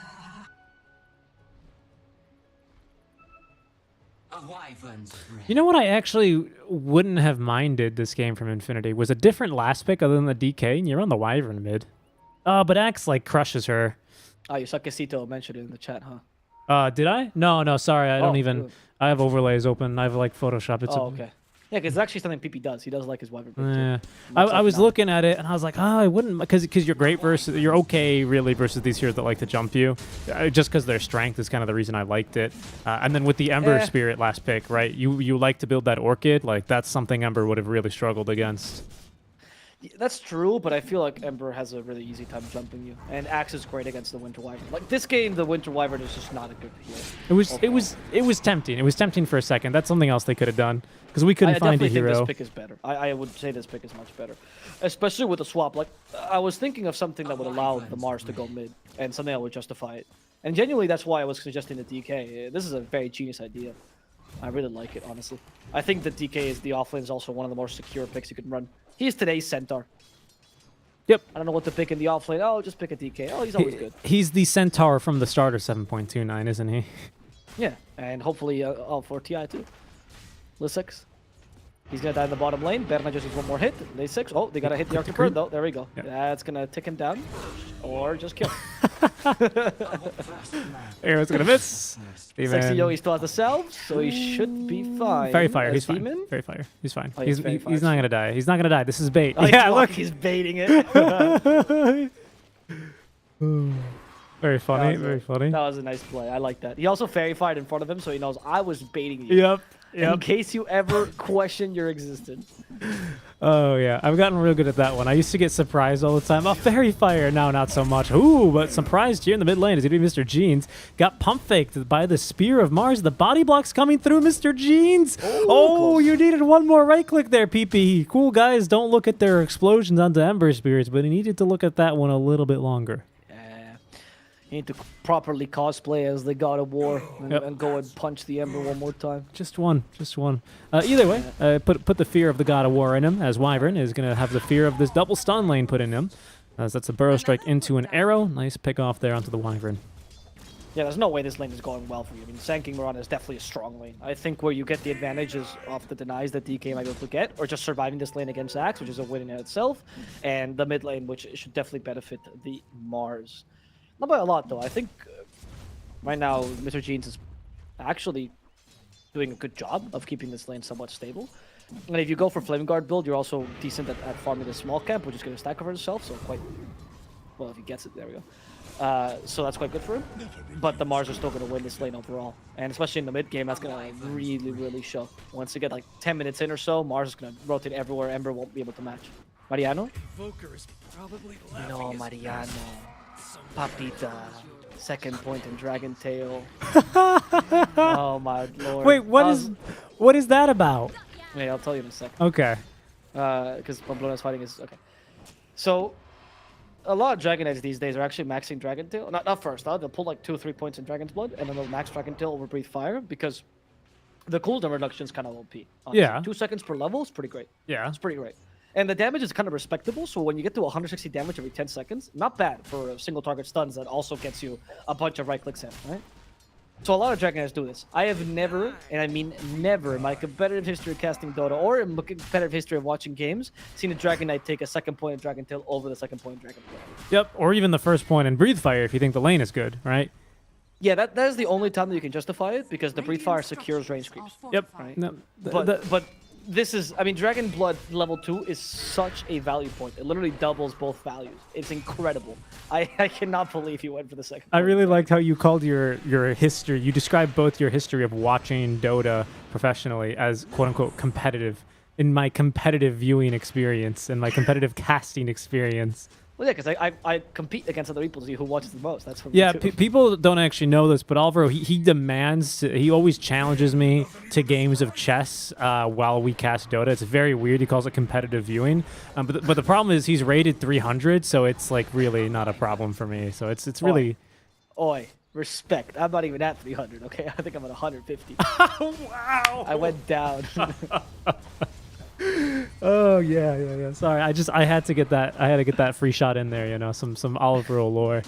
That was very free. Very necessary as well. I'm trying, okay? I'm watching Hikaru videos. Oh, okay, yeah. Are you actually probably starring them when he speedruns and beats 4 people at once and online? I'm that one guy who does the King's Gambit. Yeah. Mariano, he's still not getting the second point in Dragon Blood. He's committed to this build. Oh, he went for the Breathe Fire. Oh, my the goodness. arena. They find the they find the axe here with the arena blood, so that's fine. I'm wondering if Mariano has literally... He even went for the bracer. He's putting DK in a way I've not seen in a while. Stun bottom lane, but it's Berna who tanks the arrow here. They've got the Sentry Ward this time, so Lisex is not safe. Oh, goodness, he's really not safe, though. But now there's Berna. 12 wand charges, though, so he's baiting him into the trees here a little bit. No regen for the Sand King, but he's got the Burrow Strike, potentially to get him out of harm's way. Off and away he goes, then, as Berna. No more wand charges, but the Cold Embrace, the second Starfall. Not enough damage here to get through the Spectre and the Cold Embrace. They're going to keep him alive. Really, really good sparring down bottom between Sexy Yogi and Berna. This is good stuff to watch. He finally got a second point in Dragon Blood. I cannot believe it. That took him so long. Level 5. Level 5. What was it? It was probably...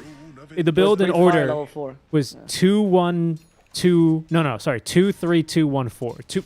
I can't. You know what I mean. 2-3-2-1-3. Yeah. Yep. Yeah, that was the build. What an interesting build. Mariano, he surprises me every single time. He has other boots now. Treads. Oh, actually, he built gloves of haste and the belt. He didn't go for the boots. We're having too much fun looking at Pepita's build. We need to... I'm fascinated. I want to just not get my camera off of the whole game. I mean, I don't. This is not bad, by the way. The stats of treads are actually a big point for Dragon Knight most of the time. But usually the boots are pretty great too. Especially against an Axe. That's a lot. 200 extra HP. Okay, Axe, who, by the way, is moving into the jungle. They've scouted the fact that he was here because Shaka was getting the D word. So in comes Pamplona, but I don't really know if he wants to be... Okay, he wants to be here because Spectre's going to haunt on in, immediately appearing on our screens. He's instead going to try and go for... No, he's going to go back for the Axe now. He couldn't really decide, but he got the call from PP, who had the arena there. Onto the Axe he will go. Magic Man immune, though, for a while, at least from the damage anyway. So Pamplona healed basically to full. In comes Mariano from the top lane, and let's see the Breathe Fire. Come on, you took the point in it. No, we don't even get to see it, unfortunately. Not giving the fans what we want. They get Sexy Yogi in the meantime down bottom lane, but the rest of Infinity will be able to contest the stacks. To be fair, PP, it's better if he gets the kill, right? Because he's your mid laner. Whatever build you're going for, Mariano, it's not... It is. I'd rather it's the mid laner who gets the kill. We're seeing Echo Saber build on Berna, by the way, talking about builds here. Really useful for bringing down targets like Oracles immediately. That would have made that team fight much better. And it's not like Blade Mill has too much of utility here. Axe is TPing top, by the way, yet again.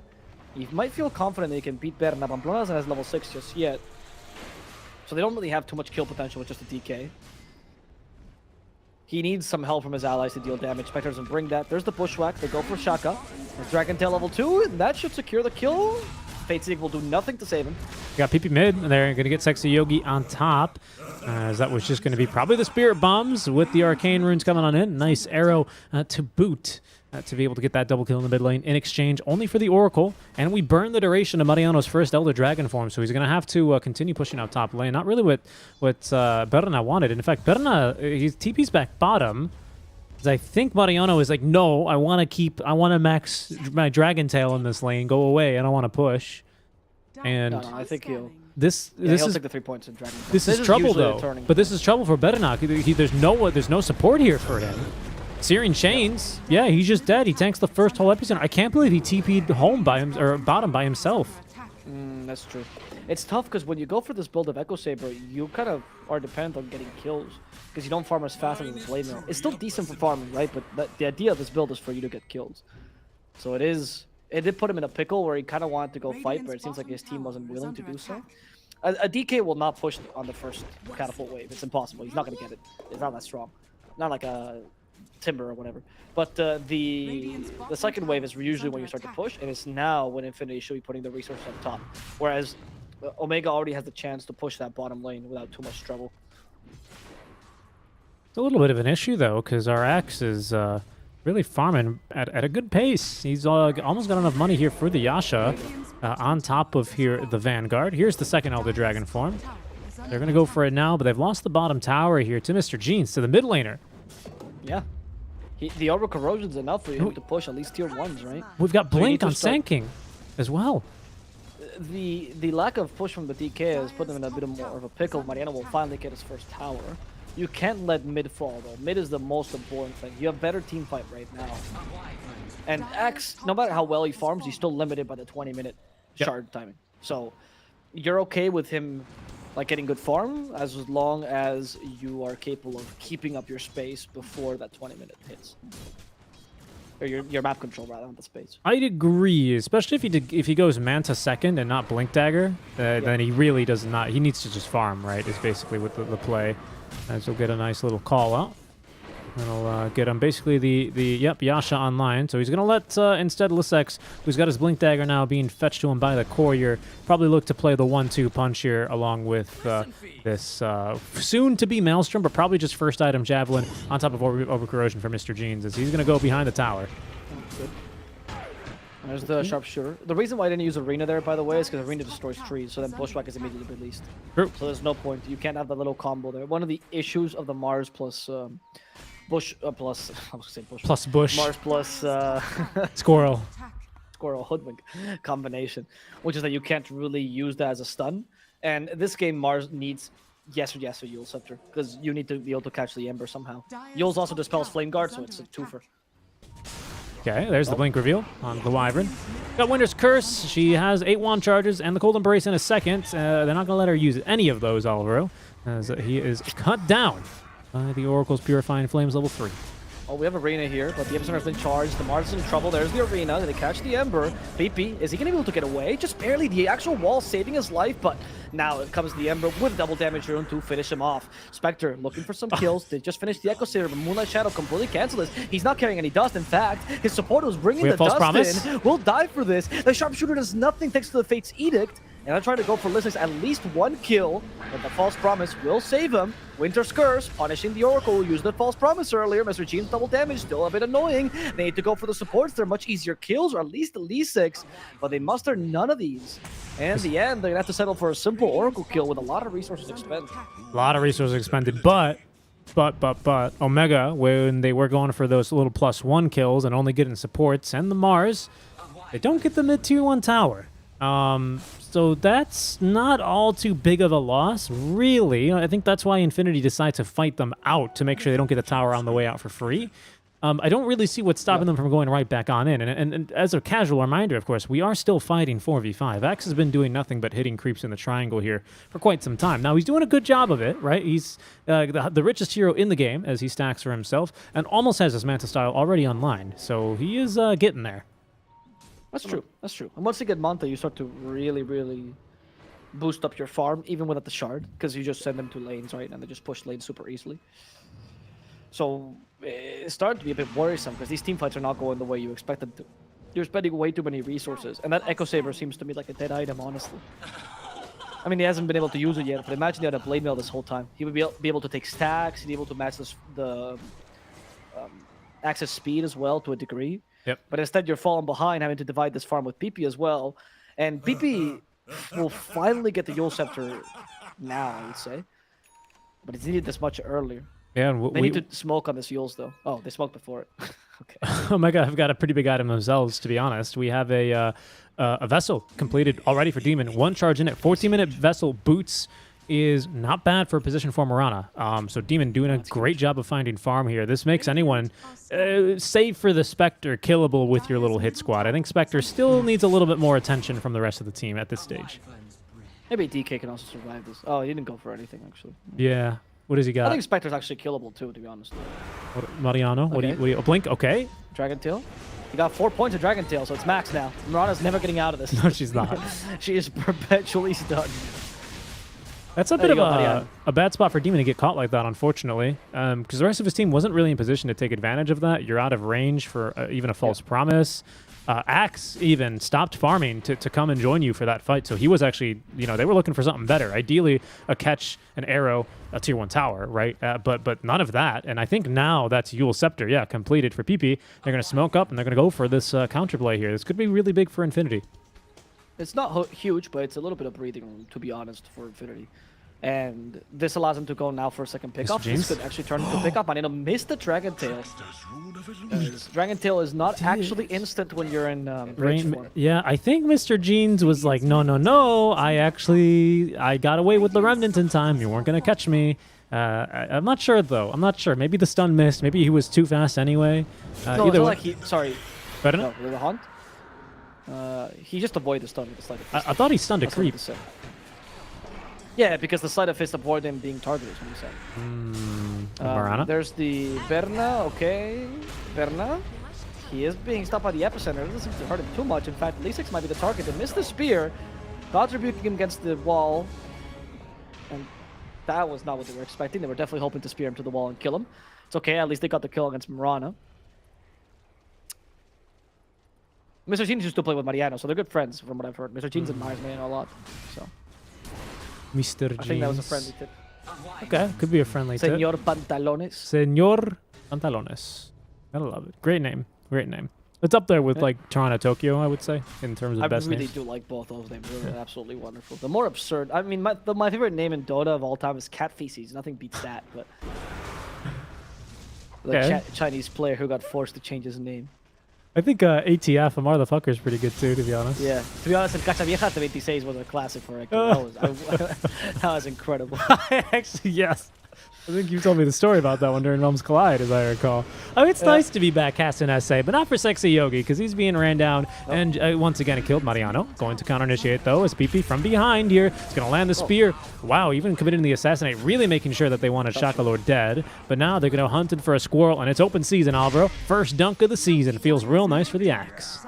Mariano, meanwhile, is thinking, I have Dragon Form. I should hit the tower at least once. And he does that, walks away. Job complete. All about mission accomplished. I think this is... Ooh, but again, we don't really push that fast, right, for Omega. So Wyvern's actually going to be alive again. We'll see. Sad push. If they want to try. Yeah, unfortunately, you do not call, or you cannot Calling Blade or Whirling, kind of helix the towers as much as you'd like to. You can't do either, actually. Can you imagine in Calling Blade towers? That would be actually pretty OP. You Calling Blade the Ancient? No. Oh, the Ancient. Oh, yeah, I guess, in this percentage, as opposed to, like... Yeah, I mean, because Calling Blade the Ancient with 350 HP is whatever. Some attacks deal more than that. On the structures, that's a lot of damage. Oh, well, it's true, actually. Ancient has 13 armor. Yeah. No, you're right. Structure. There's new Axe upgrade. Axe can now Calling Blade buildings. Oh, that'd be ridiculous. That'd be one of the dumbest. That's like a Dota Imba thing that you read. Dragon Knight. They did find Shaka Lord, what a stun. They actually get in line for that Borrow Strike. Pamplona gets stopped. Goodbye to Pamplona. Mariano has a TP here. Mariano is going to die to the immense amount of magical damage they have. The Axe does get stuck in the high ground, but they have no damage for him, so we just have to let him go. How did he get it? I think he... Actually, I have no clue. How did he end up there? What do you mean? You said it so casually. Like, Axe is always a get stuck on a high ground. What do you mean? He blinked for the whatever. Berra is farming, so it's not like they can't really fight here. Omega just took Dragon Knight and Hoodwink. I mean, there's only 2 points, right? Any 2 points on any point in the plane will form a line, so the Burrow Strike will always hit them both. That is very true. You did just define one of the core rules of mathematics there. I just stated it. I didn't define it. Yeah. Yeah. Oh, arrow. Better not. Arrow. Nope. He's just gonna walk threateningly in his direction. Why leap an arrow? True. I thought. True. He definitely could have left. I mean, I don't know. I think he just kind of dies, though. Is the problem? Because No. He couldn't stop him though, because arrow still has a cast animation. Yeah. If he had Yules, yeah, but it was just a waste of an arrow. I think he was correct how to do that. Okay, Mariano, Dragon form, hit the tower once. Oh, he did it twice. did it. Look at his value. He goes for the Oracle. Mariano, what are you doing? Arena Flood. Okay, but he's and I magic. think they're actually going to kill the Oracle. Good job. Shakalor's halt. dead. They did force the Glyph, though, This X- with a Power Strike. Now stopping Mariano for a second. The arrow Elbow finds the Cult of Spectre. Grace. He's fine here. With a Winter's Curse. We have a actually blink put on Mr. Axe. Jeans in a pickle. Mr. Jeans wanted to take the tower first. They missed the Spear of Mars, unfortunately, and in fact, they've rooted Peepee. Peepee, who's struggling to keep himself alive, still has a magic wand, the though, so dunk he is might just not bait him. there. The damage from Mr. Jeans is pretty high with the Spirit Vessel on top of that. Peepee is going to die. And the backline, they also found Sexy Yogi, who was fighting his own fight against the Axe and lost it. Yeah, but it's better for him to lose that one. That was potentially really scary. He had to get in there and just right-click him a couple of times to make sure he didn't get a free Blink Dagger off onto the Spectre, who kind of got a little bit too enamored. There was like an Oracle pinned to the walls, and she was like, "Ooh, an Oracle," and didn't see the arrow the arrow coming for her. So it was a long stun onto her, and the Axe rotating on through would have potentially been really bad. Anyway, Axe, Manta, Blink, Vanguard, Shard, and 200 gold, and he's even gotten enough money here for the Ogre Axe, so he's a little bit even ahead of, I would say, your standard Axe timing, right? To have these 3 items and the Shard ready to go. He's going to be like, 30 seconds late on the Shard, but it should be coming. Or is he going to get BKB first? No, they're going to find the squirrel at least. That's going to be a kill. Make a fine crater. Yeah, they don't get Mariano. He TP's I inside. would be surprised if you got BKB first before Shard. I think Shard is valuable right now, if anything, to boost Okay, up there your it is. farm. It's on the way. Okay, I was going to say. Because now you boost up your farm with Shard, and then you got BKB whenever you can.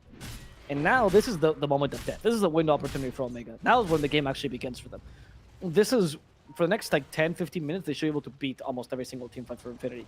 Any team fight they lose is crucial. Like they really can't afford to do that. I don't think they want to fight until PP has BKB, though.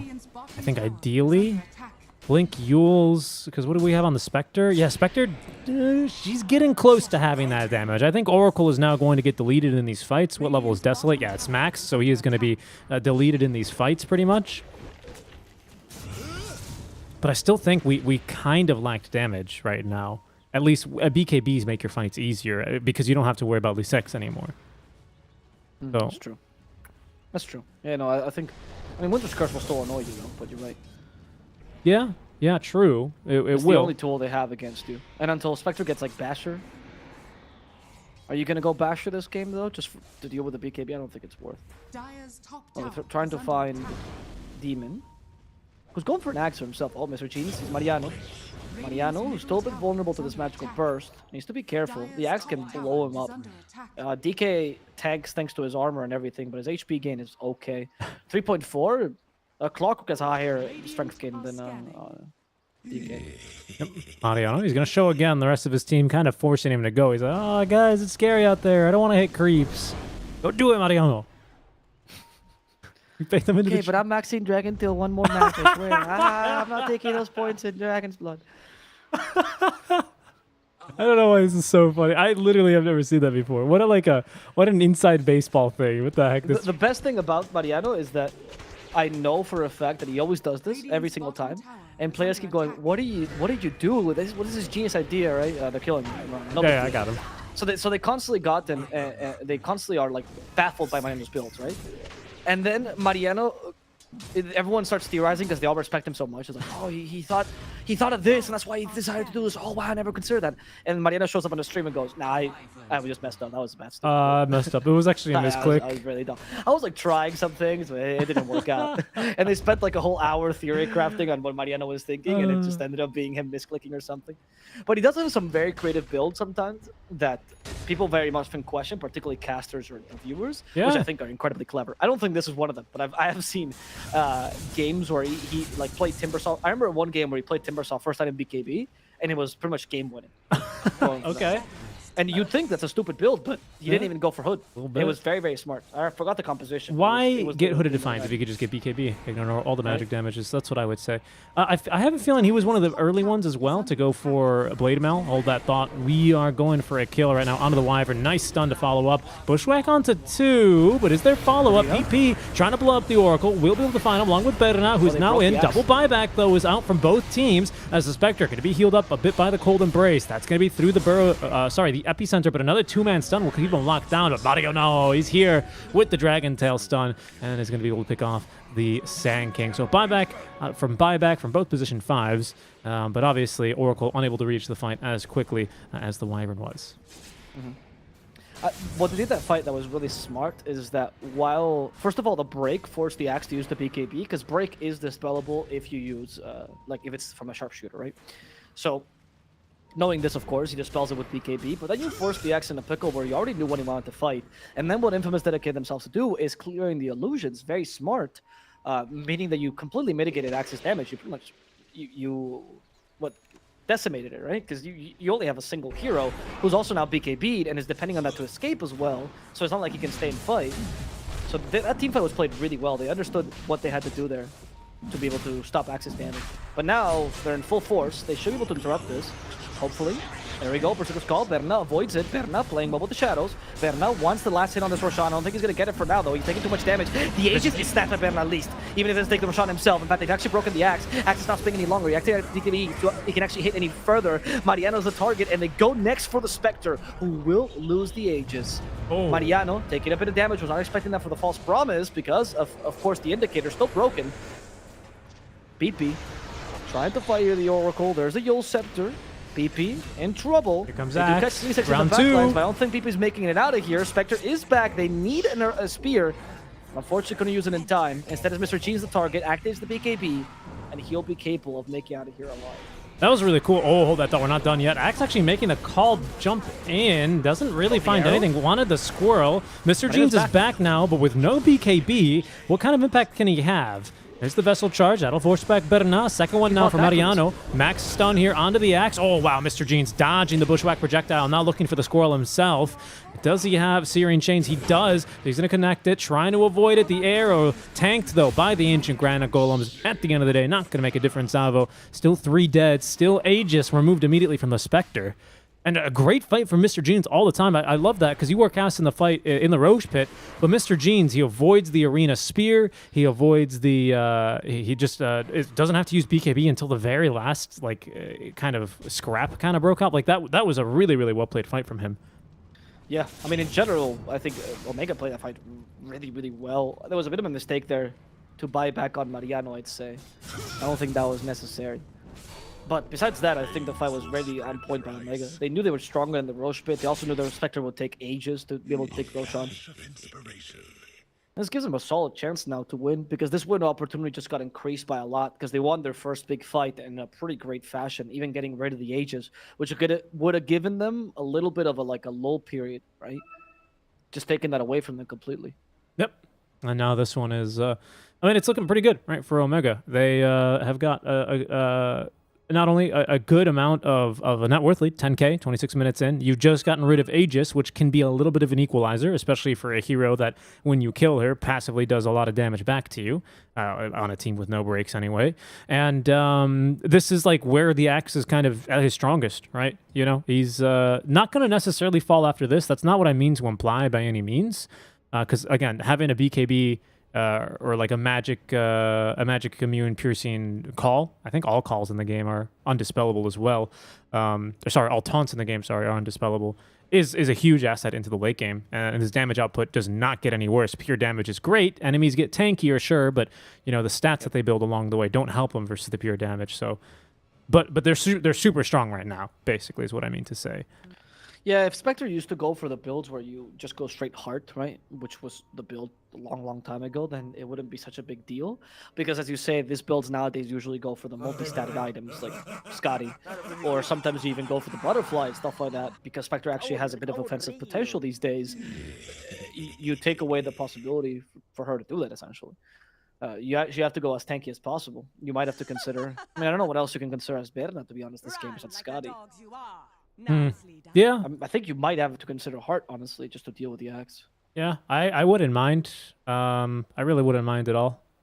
I think it's a good item. Ember Spirit, he's going to need to jump in a lot more in the fights to be able to do damage to you. He's going for Ags, though, actually, at Mr. Jeans. It's been a while since I've seen Ember Spirit Ags. Really, it's been a little... Except for last match where we saw it, but besides that. Well, before this tournament is what I was going to say before you let me finish.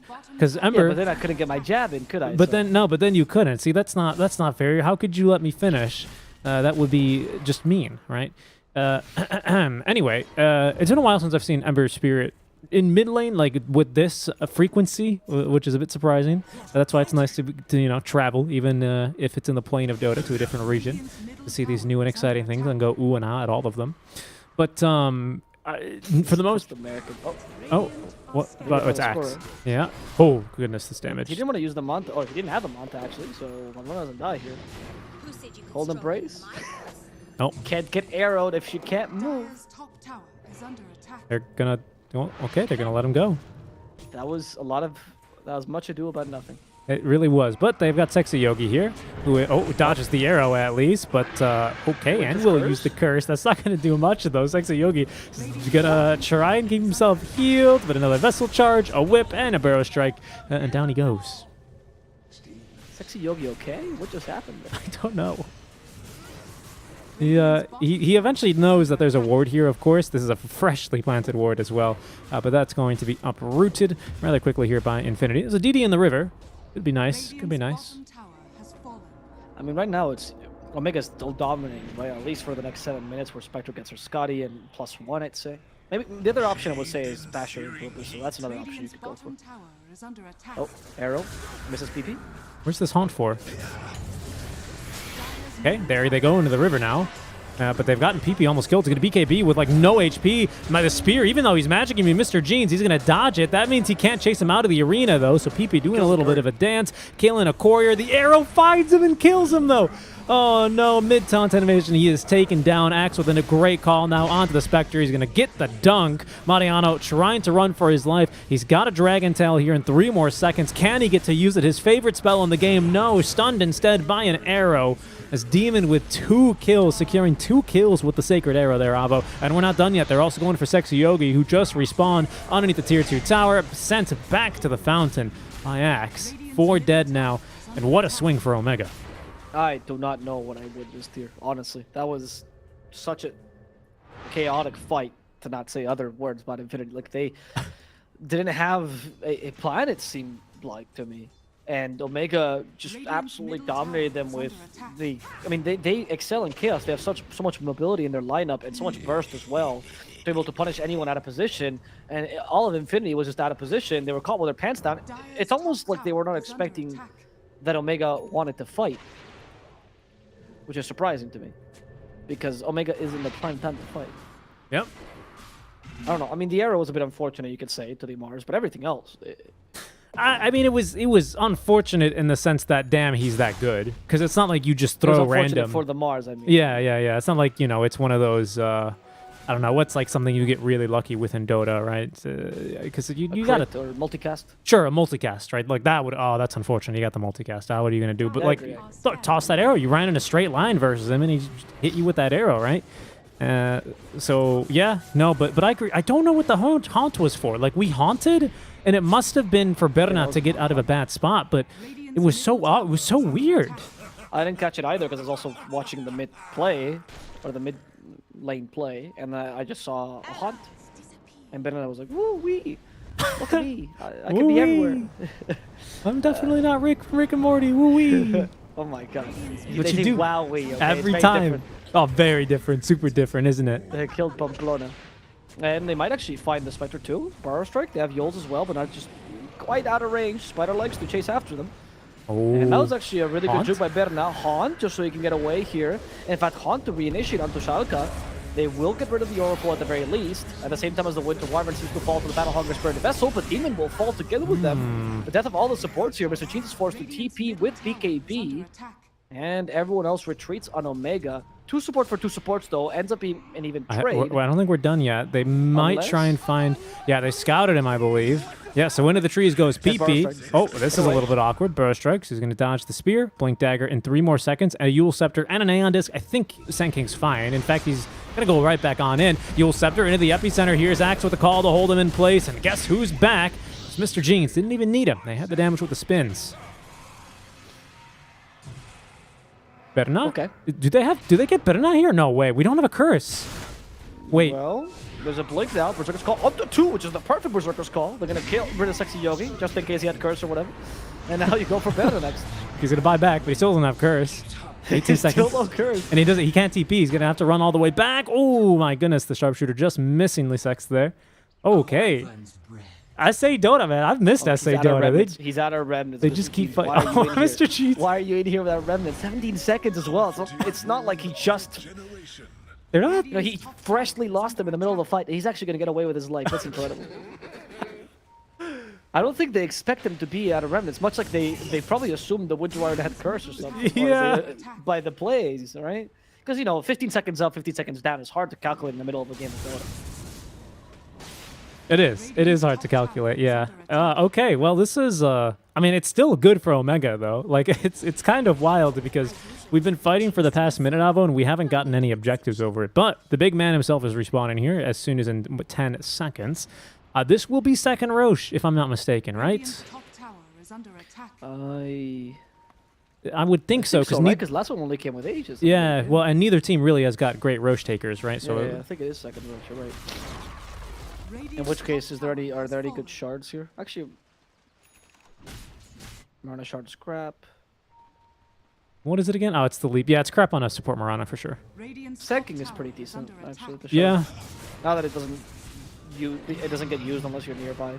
I mean, honestly, the Oracle is not bad either. They've gotten away already twice because of Invis and Moonlight Shadow. That is true. Maybe one day they'll fight. Maybe one day they will buy this thing. Ember Shard is also really good, to be honest. It's true. The one additional, and I think it refreshes every kill, right? Yeah, so exactly. That's what I really like about it, because he could use them. There's a wraparound coming. Links as well for like DKs. Oh, Aeon Disc saving the Oracle. He actually took even the Sharpshooter there. He still has the Fault Forms for himself. Will use it because he's pretty much playing the offlaner at this point. As the Axe jumps in, hoping to kill a Squirrel. Pamplona will be Culling Bladed down. For PP. Mariano does stun out Demon. The Curse, not really, because there was nobody around him. Sexy Yogi's already dead. And the Axe is trying to chase after PP with a Burrow Strike. They should be able to do this. PP is already dead. Epicenter on top of this. Ooh. The Spectre, though, is tanking this nicely. They need some help from the Cold Embrace, but the Winter Wyvern's nowhere to be seen because she's been killed earlier. So Berna is going to die alone here without the help of his teammates. They might even be able to catch out Mariano. 5 more seconds. They got Dragon Tail. They don't even need it because the arrow's perfect.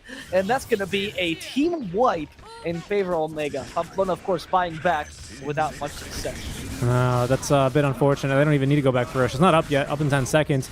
Infinity, it's so unfortunate for them because they look at the wards they have set up here. They put a ward on the enemy high ground. They put a second ward here on the enemy cliff. They even had a ward on their own high ground in the triangle, and they still kind of just barely take a fight out of Vision. I think they just needed to be a little bit more patient there, Avo, and I think the Vision game would have paid off for them. Right as their incredible win opportunity where they're 10 times stronger than 18, I would say, is starting to close off around 35 minutes. They managed to take the racks, as much as you'd ask for, and now with the last remaining bits of strength that you have, you go and take at least maybe one more tier 3 or so, and then go secure the Roshan. Oh, not even a tier 3, because the Roshan's already up, you already checked it. Yep. And then you go for Roshan. Infinity will know about this. They only have Curse, no Haunt for 40 seconds, no Spectre even for 25, so, and with an AC, and actually the Elven Tunic, Axe has got a fairly respectable attack speed here. Yeah.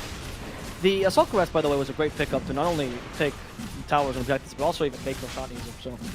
So it's a pretty big deal to actually pick up the AC here as opposed to any other item to be expert thought of. I like the AC pickup a lot. Ember Shard, by the way, for Mr. Jeans, Senor Pantalones.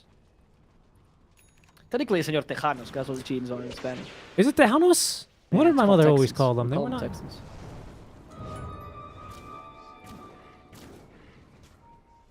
I mean, they're technically pants. I mean, jeans are pants, right? Hmm. Actually, there's gonna be one like scanning. fashion, graduate here that's gonna come and correct me. No, Much like honestly, when you say wyverns are dragons. yeah, I mean, technically, wyverns are dragons. No, honestly, I was trying to remember what my mother would call them because I grew up in a Mexican-American household, so very different from Mexico or Latin America. All Just, right, they can't be Tejanos there because they're too close. yeah, just You jeans. call them Alemanes, maybe. They're just called jeans. Los jeans. Those jeans? Yep. Mexico is a disgrace, dude. It's just that. What do you mean? We also have La Troca. Oh my god. Mr. Jeans going for a bit of a dive. Wanted some squirrels. Not going to find it. Los jeans. Yeah, that's what they're called. Yeah. But Spanish people can't even say the J, so it has to be los jeans. Yeah, los jeans. Yeah. That is just wombo combo. 2 languages dead at once. It's incredible. Why is that a term? Yeah, yeah. Instead of like a beautiful, like you watch these cooking shows where it's the chef, he thought about everything, the color palette down to the taste profile, oh, it's so umami, the sweet. This one is like 2 languages that were driving down the highway on a one-way road, and they just went right into each other. Los jeans. None of them survived, and the world clapped for it. Nope. You got a leveler now on Infinity. That might add, actually, that adds a considerable amount of damage to the Spectre if she wants to pick it up. It's true. Even DK is decent at getting leveler. Please someone use it though, because you're kind of lacking the damage in these fights. I don't know. I mean, the Titan Sliver is not bad either here for the Spectre, especially for the you call. gave Flicker to Mars. At this point, the Spectre needs the second tier 4 item. There's no way. I mean, she's even going Nullifier. Talk about damage, right? Yeah, Just a it's to get through the Oracle, which is the big reason, but it's not going to purge the Aeon Disc. It only so that's an issue here. There's the Han. Speaking of it, she's probably looking for Oracle, but instead is going to go over to Demon, who's a bit separated from the fight. So they're going to let the Spectre go for free. Unfortunately, the Squirrel with the Tinker Ward is going to be completely scouted and killed off. The Sex with the kill there. And It will purge Aeon, by the way, if you use it after Aeon activates. True. So that's the goal. He also has Ghost Scepter. I mean, it's crazy because I feel like Shaka Lord has been more of the offlaner this game than the actual Saiyan King. He's been the one that just walks in, initiates fights like SSA Spartan. Yeah, but that's kind of a problem, though, isn't it? Because, like, unlike a Storm or, I don't know who, like a Void Spirit, right? Like, these are heroes that can 100 to 0 Oracle. But Oracle now with items without a Basher on Spectre anyway, right? Once there's a Basher on Abyssal, that changes. Oracle's just mincemeat. But he can just save himself, and that's a problem because he's tanking a lot more spells than he really ought to have any right to. So the team fights are kind of difficult for Infinity because, they look bad now because they just try and kill Oracle and they don't. But I can guarantee you these fights don't look any better if they ignore Oracle because then he just gets off a save and the fight's even worse. Okay, so we found the axe. Who still has BK, by the way. And good as well for worst case scenario. False one is first, of course. Contest right after. There's the epicenter. They catch BB. BB's wow. down. He's got Berna BKB. in trouble himself.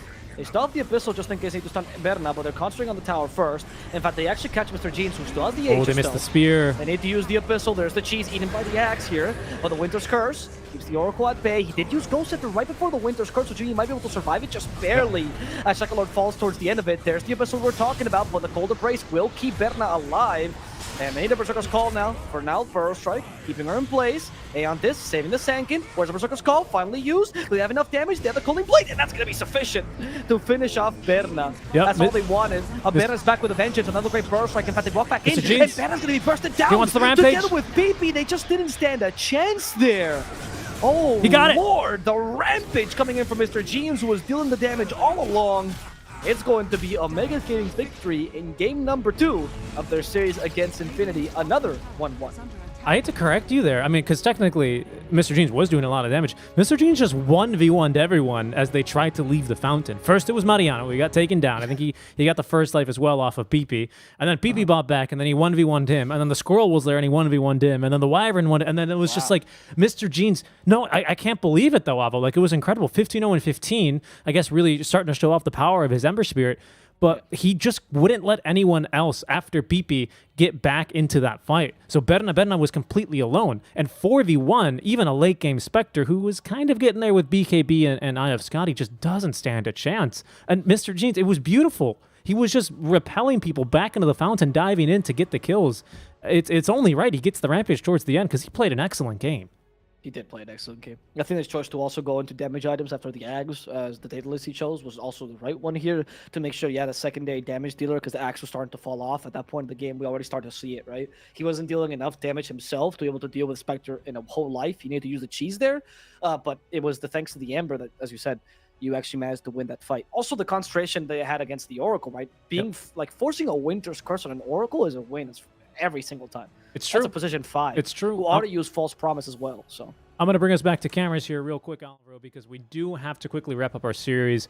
As it goes with these really packed group stages, especially best of 2s with only 2 hours spread in between. We are already half an hour behind schedule. But hey, really, really good job from Omega, you know, bringing it back here. I don't want to say anything too badly about Infinity. I think Omega just had a pretty good draft. They gave him some comfort heroes, right? Mr. Jeans twice in a row on the Ember Spirit. Well. Thank you for moving me in.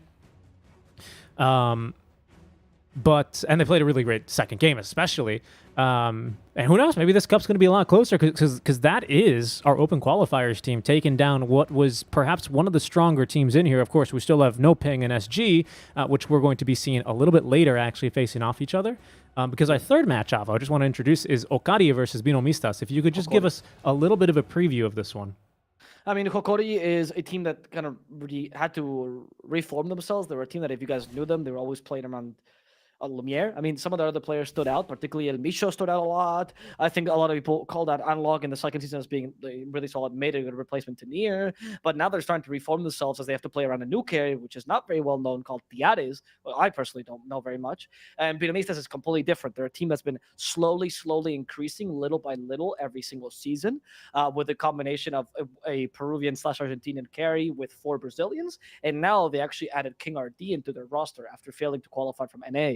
So it's looking like Hokori is on the downfall. BINOMISTAS is going on the up and up, but anything can happen because there's no information on Tiari. Not enough to make an assumption. So we'll see what happens in this next matchup as we take a small break before we begin the next match of the day between Hokori and BINOMISTAS. See you guys then.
Hello, everyone. Welcome back to the Mobius.bet Maestros. We're now live. We're our third best of 2 of day 1 of 7 of the group stage play days here. I am Seek and Strike Dota. Joining me, as always, is Mr. Avo Plus, live from Barcelona. And oh boy, do we have ourselves a great match here. You kind of hyped it up for us a little bit before we got started here for this one. Before we went to the break, you could also say. But I don't know. Tell me more. What are you expecting to see here? I'm expecting a win, at least one win from BINOMISTAS, if not 2-0. I think they're the superior team right now. It's because I think for Hokori, while I'm a big fan of their players in general, I think this team is good. The key part of the lineup was Lumiere. There's a reason why Lumiere went over and to what many would consider a better team in Infamous or a more well-known org, and the rest of Hokori stayed here, right? Okay. Again, not a criticism to Hokori. I think the team is really solid, but they kind of rely on Lumiere many times to win. And the only other stand-up players unless kind of carried them was Almisho, really. Vitali and Analog and Gardic are all good, particularly Analog actually really gave him a fighting chance in the second season, but they weren't win condition kind of player. Okay. And I don't know how good his new carry is because I have no info on him. Okay. As for BINOMISTAS, it's quite the opposite. I would say that for BINOMISTAS, we have an incredibly solid team. At least the 4 to 5, like the 4 players that have been together for a long time. Actually 5 to be fair, but one is out now. Jupiter, Nuages, Mini, and Benny. I think this is a really solid lineup in general. And then you add a veteran and a player that had an incredible performance in the North American close qualifiers, which is King RT or King Ao, as he goes by nowadays. So I can only imagine this team is looking incredibly strong. The only thing I would say makes me doubt BINOMISTAS maybe is some sort of internal struggles in the team. Okay. Some communication issues, of course, not too rare to the South American Dota 2 scene, but we'll see if they can get past those communication issues and get themselves a good draft here, because it is already underway, Alvaro. So without further ado, let's go ahead and switch and get caught up here with what we have going on. BINOMISTAS on the Radiant side, their 1-2 punch, the Axe Marana. Hokori respond with the Medusa here after opening up with the Mars. Hokori. Yeah, you gotta say it like 5 times. Hokori. If you're like American or Spanish, pronunciation is just not your thing, huh? Monolinguist people. So anyway, for Hokori here. The Dragon Boys. Anyway, Mars Medusa, it's an okay start. I liked it more when it was Lumiere because I feel like you've defined your lineup a lot already early. And you already have a very clear win condition. So if I was BINOMISTAS, I would just try to do as much as I can to just deal with Dusa. Honestly. A solution that Noping used to have against the Dusa. Sorry, I was going for the gyrocopter. And building a diffusal blade sometimes. I like the clock actually against Mars and Dusa. Actually, is a really, really good pick. And it leaves open the option of the actual alpha and carry. But the gyrocopter is a possibility that I wouldn't really mind. Pretty decent against Medusa. Mars does beat him. But seeing as Ursa and Phantom Lance are out of the pool, unless you're like a Naga spammer for whatever reason, I would say that it's like Gyro or Luna. Luna to outfarm and Gyro to have a better core-to-core. Yep, I would agree. I would agree with you there. See, that's the reason why I want a new patch, though, because it feels like all these things are pretty... Like, I'm not saying there's not room for improvement in Dota 2 right now, even in this pretty long patch that we've had. But I don't know how much more we've got to improve, is what I'm saying, you know? Like, there's only so much you can grow before you got to get a new pair of shoes. And I think we're starting to bump our toes here a little bit. With all due respect, because a lot of these people are my friends, but I think Dota players are overrated. I think many times we cast these games, and again, with all the due respect in the world, but we cast these games and everything, and we keep going, oh, they're going to make the right play. Because they're playing at such an upper echelon of Dota, they're 100 times better than we are. There's a Luna, by the way, but continue. 100 times better than we are, right? But it's shown time and time again that Dota players constantly follow trends, that at the end of the day, it is a social game. I think in much higher senses than League or Smite, because the game is so complex that we often have the issue of Ash's paradigm. We constantly follow others' ideas, even if we don't necessarily believe in them or we don't fully get them. And sometimes we're all wrong. And I feel like when the patch gets this long, we start to see ideas that nobody's ever proposed before start to get implemented, and all of a sudden they're good. And it wasn't because they were bad beforehand, because the patch didn't change. It's just that nobody really discovered them until now. And that to me is my favorite part of Dota, where you realize that Dota is such a complex game that even the best people in the world at playing it are dumb at it. Okay. That's my favorite thing. All right, if you say so. If you say so. I just think. And I say this with respect and love to them, because I don't think as a criticism. It's more as love to I them. get where you're coming from, and you know what? I'll reply to that with another genuine thought about myself. From myself is what I mean to say, and that is, I agree with your points. I respect them. I don't think they're stupid even. But what I do think is taking a look at the other side of this coin, right? Because you've got this kind of old coin that has like a really nice, how do you say the word, petunia, something like that? When, you know, like when bronze starts to really age and get kind of beautiful in its own way, right? That's what you're seeing. That's what you're talking about. But I really like this newly minted coin, right? Where it can go anywhere, right? You flip that coin over and yeah, it's a little shiny, right? It's a little confusing what you want to do with it. But then you have these strokes of genius from players that go for these really weird builds in pubs and we laugh at them, right? Like I literally laughed the first time I saw Battle Fury Ursa. I was like, I cannot believe this. Like, why would you ever do this? And then he outfarmed I was casting everyone. with you, and it was No, like you the weren't 15th actually. time. It was with Danog, and I couldn't believe it. And I was like, wow, this is unbelievable. This is crazy. Like, that's the stuff I like in the new patches, in those first couple of weeks, months. You might still get to see that here. Like the Winter Wyvern mid, nobody really realized that was good until 9 started playing. I mean, he's still doing it, and all of a sudden you see in the end of Close Paul versus you, and a bunch of players like, oh, this might actually be viable. But I'm a zoomer. I need, you know, where I got the Battle Royale scatterbrain. I need to get so much action immediately. Yes, we're getting like one of these every 2 weeks, every tournament basically, right? We get one of these new heroes, but that's not enough. I want to see a tournament where we go, wow, there are so many threats. You know, there's so many things that you're not sure what. These guys just first picked Veno. What are they thinking? Like, I really like that kind of alternate style. I appreciate the beauty in the late patch Dota. I think that's a fair point, Alvaro.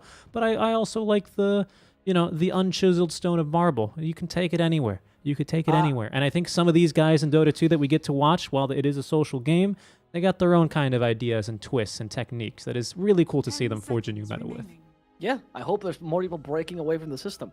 And I hope that conditions people not only to break away from the Dota system, break away from the real system that oppresses. No. Okay. I was about to do that. Hokori has one last pick here. I think it needs to be a 5, most likely, unless we're seeing a 5 Mars, which they have done before, so it wouldn't be crazy, by the way. So it's either a 5 Mars, which actually looking kind of good, to be honest, with a Luna. Pretty bad out of position. You actually really crushed the axe in lane, so it could be a consideration. Or else you pick up a 5 here that gives you a bit of save, I would say, for a Dusa. I think Winter Wyvern is fine. I actually don't mind the Oracle here either, but Oracle with Dusa is not great.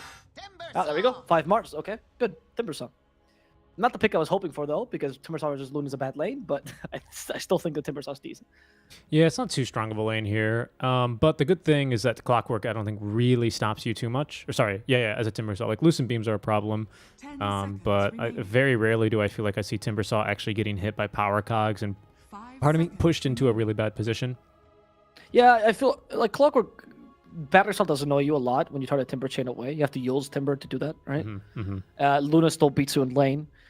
You're good against Axe, but then BINOMISTAS just picks up. Yeah, that's a great pick, actually. I wasn't going to say Rider, but it's really solid because now you only have one strength hero for Timbersaw to really deal with. Clockwork doesn't count, honestly, because he's meant to die anyway. The pick doesn't feel like he's going to run rampant early because you have a lot of magical damage to deal with him. And you kind of force him to go for pipe this game. I'm liking BINOMISTAS draft a bit more. Though I think Hokori has a good draft too. But I'm slightly I think this Bad Rider pick was really good.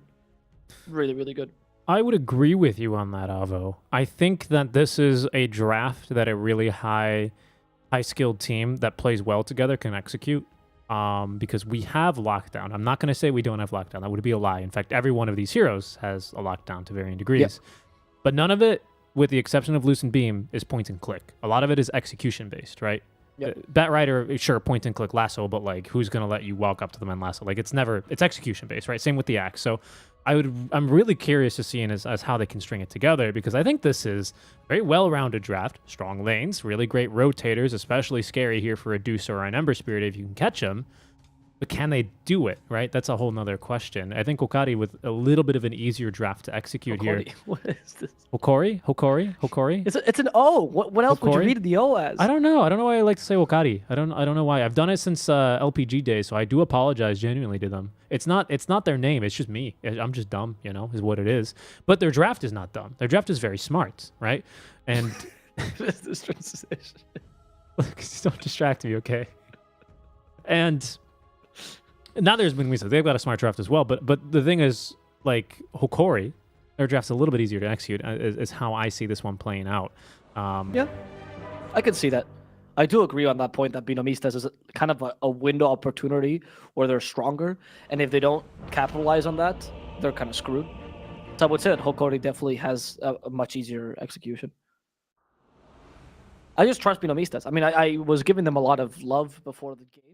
I think BINOMISTAS is a team that is very much sink or swim. I've seen games where they looked like a Division 1 team. I've seen games they looked like I just picked them off the JDL Division 4 stream. Wow, So, what a throwback. Holy moly. yeah. Anyway, I think BINOMISTAS have what it takes if they have a good game. And I also love watching Mini Batrider. I think is one of his better heroes. And King Ao Axe. So we'll see.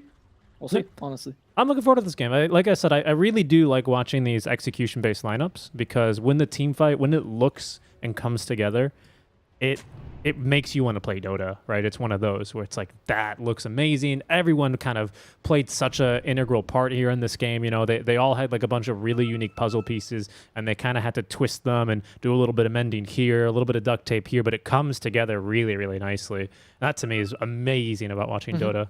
And that's kind of what this BINOMISTAS draft does for me. Don't get me wrong. I love seeing, you know, a Faceless Void, cookies into Snapfire, you know, like all that stuff's good. But Cookies into Snapfire. Cookies into Snap. Well, cookies because you eat the cookies because that's how easy the combo is, right? You press R and then Invoker double tap Sunstrike and you win the game. I'm kidding, of course, right? But like that's not what this lineup does for BINOMISTAS, right? This is a lineup that wants to outplay you, and I love this energy. True. You know what I also love? There's not a point to analysis, but I think an important point in this match anyway. BINOMISTAS is 4 Brazilians, 1 Peruvian, and Hokori is 4 Peruvians, 1 Brazilian. That is really interesting. What's stronger? They're playing Among Us between both teams. Right, exactly. And you can't swap them because Benny's a carry and Analog's a mid laner, so there's no way that you can do this trade. Maybe in some fights, only Benny will die and only Analog will die, and then we'll see true betrayals happening. That could be it. That could be it. But I I am keen to see. This is a battle of nations to a degree, with one small trader in between, one Benedict Arnold. You know, we've got the Olympics going on in Japan. You know, this is the Olympics going on the Dota 2 servers, right? Yeah. Except we have more sponsors than the Japanese Olympics at this point. I don't know. I'm not up to date with my Olympics news. I had to set up this stream here. Nuages. He's fighting El Misha to the death. And even, this is really funny, you're watching Nuages being uncertain how strong he is. He's like, should I go forward? Do I kill Tusk? Do I not? And for a couple of seconds, he was very much doubting himself when he could have pushed it a bit harder against Misha. Misha seems a bit more comfortable with his Tusk here. But level 1 batteries hold such garbage that it's no surprise. Nuages is trying his best to do something here, but it's just not that great. It's 20 damage a hit, it's whatever. Vitali can heal that up nicely with reactive armor or Tango. Absolutely. Absolutely. The stun is bigger than the damage, at least in the early level. Right. The first level, sorry.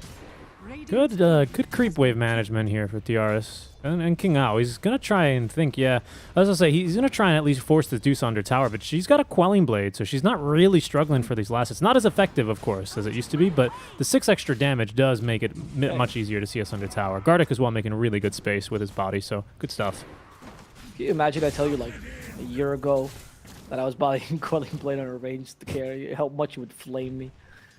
Ooh, Gardic is going to be able to Not you escape. specifically, but in general, right? No, of course, because I would say, of course, you need Quelling to secure your CS. I support it. Because you're bad, yeah. But nowadays it's become the norm after just people start doing it. That's what I mean when I say Dota's a social game to a degree. You know, people start doing it, something becomes more accepted. You stop getting shamed for it, and people are more willing to try it on a lot of heroes. Because it used to be just something you used to see on like 1 or 2 heroes, and now you see it on Lunas, Deuces, whatever. Doesn't matter. Everyone buys Quelling Blade. So there's the social aspect of the game. Yeah, no. I'm loving the Mars, by the way, as the support here. He's doing a fair amount of keeping this lane of King Ao and Jupiter at bay. But they're still annoying the Tusa somewhat. Yeah. No, it's a pretty difficult lane here, as we'll stick around down bottom. It should be fine here. Well, Courier, the chicken, no, he's going to get killed off there. Luckily, it at least delivered the items. I think it was going to be the Blade of Elven Skin here. Nice cogs, though, coming through. And I think we're going to get the Timber Saw away. Stick charge is being used there. Oh, Dodger's in trouble. He might just die to the tag team here. One more hit, the slow. There's Nice. a Timber Chain to finish him off. And Nuage just falls, and with the Ice Shards, they might even be able to great. catch out Benny. He has a Magic Wand with 11 charges, trying to turn this around against El Little Micho stick. with his own Magic Wand. Ooh. El Micho, oh, the hit, but the range could actually fairy got fire. blocked by his natural armor. Or Yeah. his natural damage block. It's a melee hero. And the fairy fire kept Benny alive. So nice. Both teams kind of just playing out on edge. Again, both teams. This is again a bottom lane, which I think both teams want to outplay each other. Like obviously Luna would love it if you would just tank or loosen beams all day. But that's not really what Timber Saws like to do. They do like to get aggressive in your face, especially with this new Timber Chain build versus the Agi carries. It's not new, but you know what I mean. The Timber Chain build instead of for playing this Whirling patch, new means 3 months ago, right? That's fine.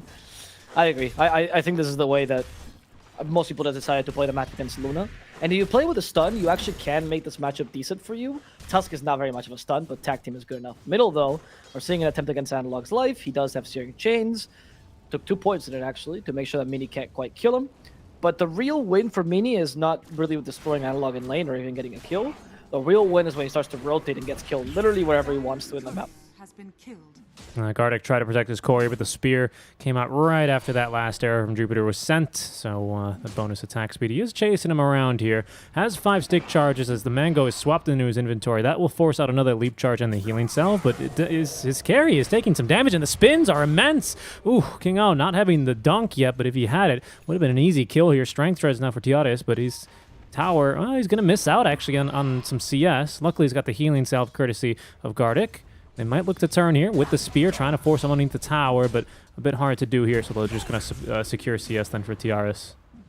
Ooh, arrow. Mystic Snake. They missed the arrow. That's a slow from Mystic Snake. Can they catch up to him? No.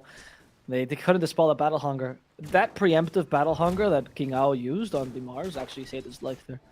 Because the extra movement speed plus the slow on the Mars made sure that he could get away. That was really... I mean, it seems like these small plays, but honestly, quick thinking by King Ao. Acknowledging who couldn't dispel Battle Hunger, that he needed it because he needed to retreat, trying to avoid the worst spear possible, not being extra greedy. A lot of precision from these players is needed sometimes. We don't have too many stacks going for the BINOMISTAS side. We do have, I want to say, double-stacked Ancients and a double-stacked Hard Camp in their triangle. Benny is in some trouble. Ice Shards actually pushing him pretty far away from Nuages. That's going to isolate Benny here. We need an auto attack, but here comes the rotation from Mini. Dragging him deeper into the trees. His mortal enemy. The stick charges. He's looking to close the gap, but Benny keeps himself alive. Had some regen there to pop, and the rotation from Mini is incredibly effective here. See what Mini did there when he rotated, right? He actually gave one of the bottle charges from the fountain to the Luna. Or 2, I'm not really sure. Yeah, that was cute. That was huge. And that allowed Luna to participate in the fight, now staying in the lane as well thanks to those bottle charges. Big that was stacks. really good rotation. Big stacks. Mini scouted them. This is a little bit He wants them. dangerous. He does. He's low on mana, though. But he's That's going to enough, start. though, for this. Because his bottle. Firefly, activate sticky napalm. He's just stacking a bit of napalm. Go for the Firefly. He knows all he needs is a stack right now. We're fighting top lane here momentarily, so we'll keep an eye on those stacks. But there's a rotation coming from the Ember because they want King RD. They dodge the call. Nice job. Not like it mattered because he still gets the bonus damage. But Mini, he's going to clean up these stacks in the meantime. King Ao falls for these stacks, which I would argue are more valuable than his life right now. So I don't Agreed. think it's that bad. Especially because And you they get also Jupiter. take Garde because Jupiter. Oh, even a courier on top of that. Which Second is courier more kill valuable too. for him. That's huge. El Micho's looking for a kill here on Nuages. He still has Cogs up in the high ground. Nuages, what are you doing? Wow. I guess Nuages wants to Analog die is all instead. over the map right now. Nuages is going to just die to the tag team. May not. Oh, Nuages? Good try. Tried to deny himself. Good but try. no. Yeah. You're right. Analog. Sometimes it's not about the amount of Brazilians, it's about the quality of the Brazilians. Right? I think Analog is proving that. Oh, that's great. Have you seen, by the way, there was actually a very rare English post on the Dota 2 subreddit, which was a meme. Hold on, I'll get to it in a second here, because Mini's in trouble. They're not going to snowball Analog in, and in fact, he's actually dying to the tower, but he's tanking for the wagon at the same time. Mini is going to look to secure the kill on El Micho, and he should have it here at 3 stacks of the Napalm. One last auto attack. That'll do him in. Analog in some trouble, though, but Nuage is not willing to die for the tier 1 tower. It was a meme about how frequently Analog has been on and off Yes, the love Hokori. story. Yeah, the love story one. It was really great. I saw that. Yeah, it's funny because I actually, well, I mean, I can't share entirely, but there's a true love story behind this, right? Which is more to the players' disputes and everything. I've done a couple of podcasts with them where they talked about it, but essentially it is definitely Analog plays with him until he gets fed up with them, and he stops playing with them, And he goes back with them because he actually misses them. And then he misses them. He goes, guys, I know we've had it rough before, but just think about all the positives we've had together. Think about all the good times. So the thing about Hokori, and I'll talk about this in a second, because King Ao is actually in trouble tag team with a spear. King Ao wanted to get the kill there against Misho, but not going to get it. Instead, though, they're looking for a more valuable one in Analog. They have a lasso. Ooh. They have Arrow? anything else to set up? No, the arrow! Oh, just barely getting the arrow there last second for Meanie. Really playing with fire in more senses than one. Real quick, before you go on, because I do want to get to the story, because I think this is really cool stuff, because, of course, the English audience normally wouldn't get a lot of this, but Alvaro, luckily, with a bit of a Spanish influence, right, can get in there. I don't want to be Spanish. I'm from Spain. A little bit of that Spanish influence, just a little bit, right? I love this lineup as well for BINOMISTAS, because these lineups like this, when they don't have like one, step one do this, step two do this, when they're like these really versatile, I'll lasso you into arrow even it's off. Like I love seeing these drafts in Dota 2 because then you get to see the real creativity of the players come to shine. So that's a small example, right? Pulling him into the lasso, but like that's something you can't do if he's like in a chronosphere, obviously, right? So just a little. Just kind of re-falling in love with Dota 2 with this BINOMISTAS draft. But go on. Talk to me more about Hokori. They have a lot of setups, actually. Cogs into arrow, Berserker's Call into arrow. The last one, too. I agree. And King Ao's taking a stack, by the way. Really good. Usually this lineup is not very good at making stacks. Marana's probably the only hero that can stack kind of reliably. And King Ao accomplishes it. Yeah. Barely that dunk saved him. It did. Yeah, so the story was that, you guys don't know, Hokori, they're really avid poker players. They love playing poker. And whenever they're not playing Dota, they literally just spend time playing poker. Of course, they play this physically, right? So they never play with Analog, and Analog often gets pissed because he feels like they're strategizing without him and everything, even though they're just playing poker. Like that's all they're doing. And now Hokori is having a dilemma because they live together, right? That's how they play poker all the time, or they essentially live in the house, even though they're not supposed to. And Lumiere's in the house still, at least temporarily, and they're like one poker player short, and they really enjoyed the five-man poker session. And now what do? They have to get the new guy in the house, but he's not there yet, so.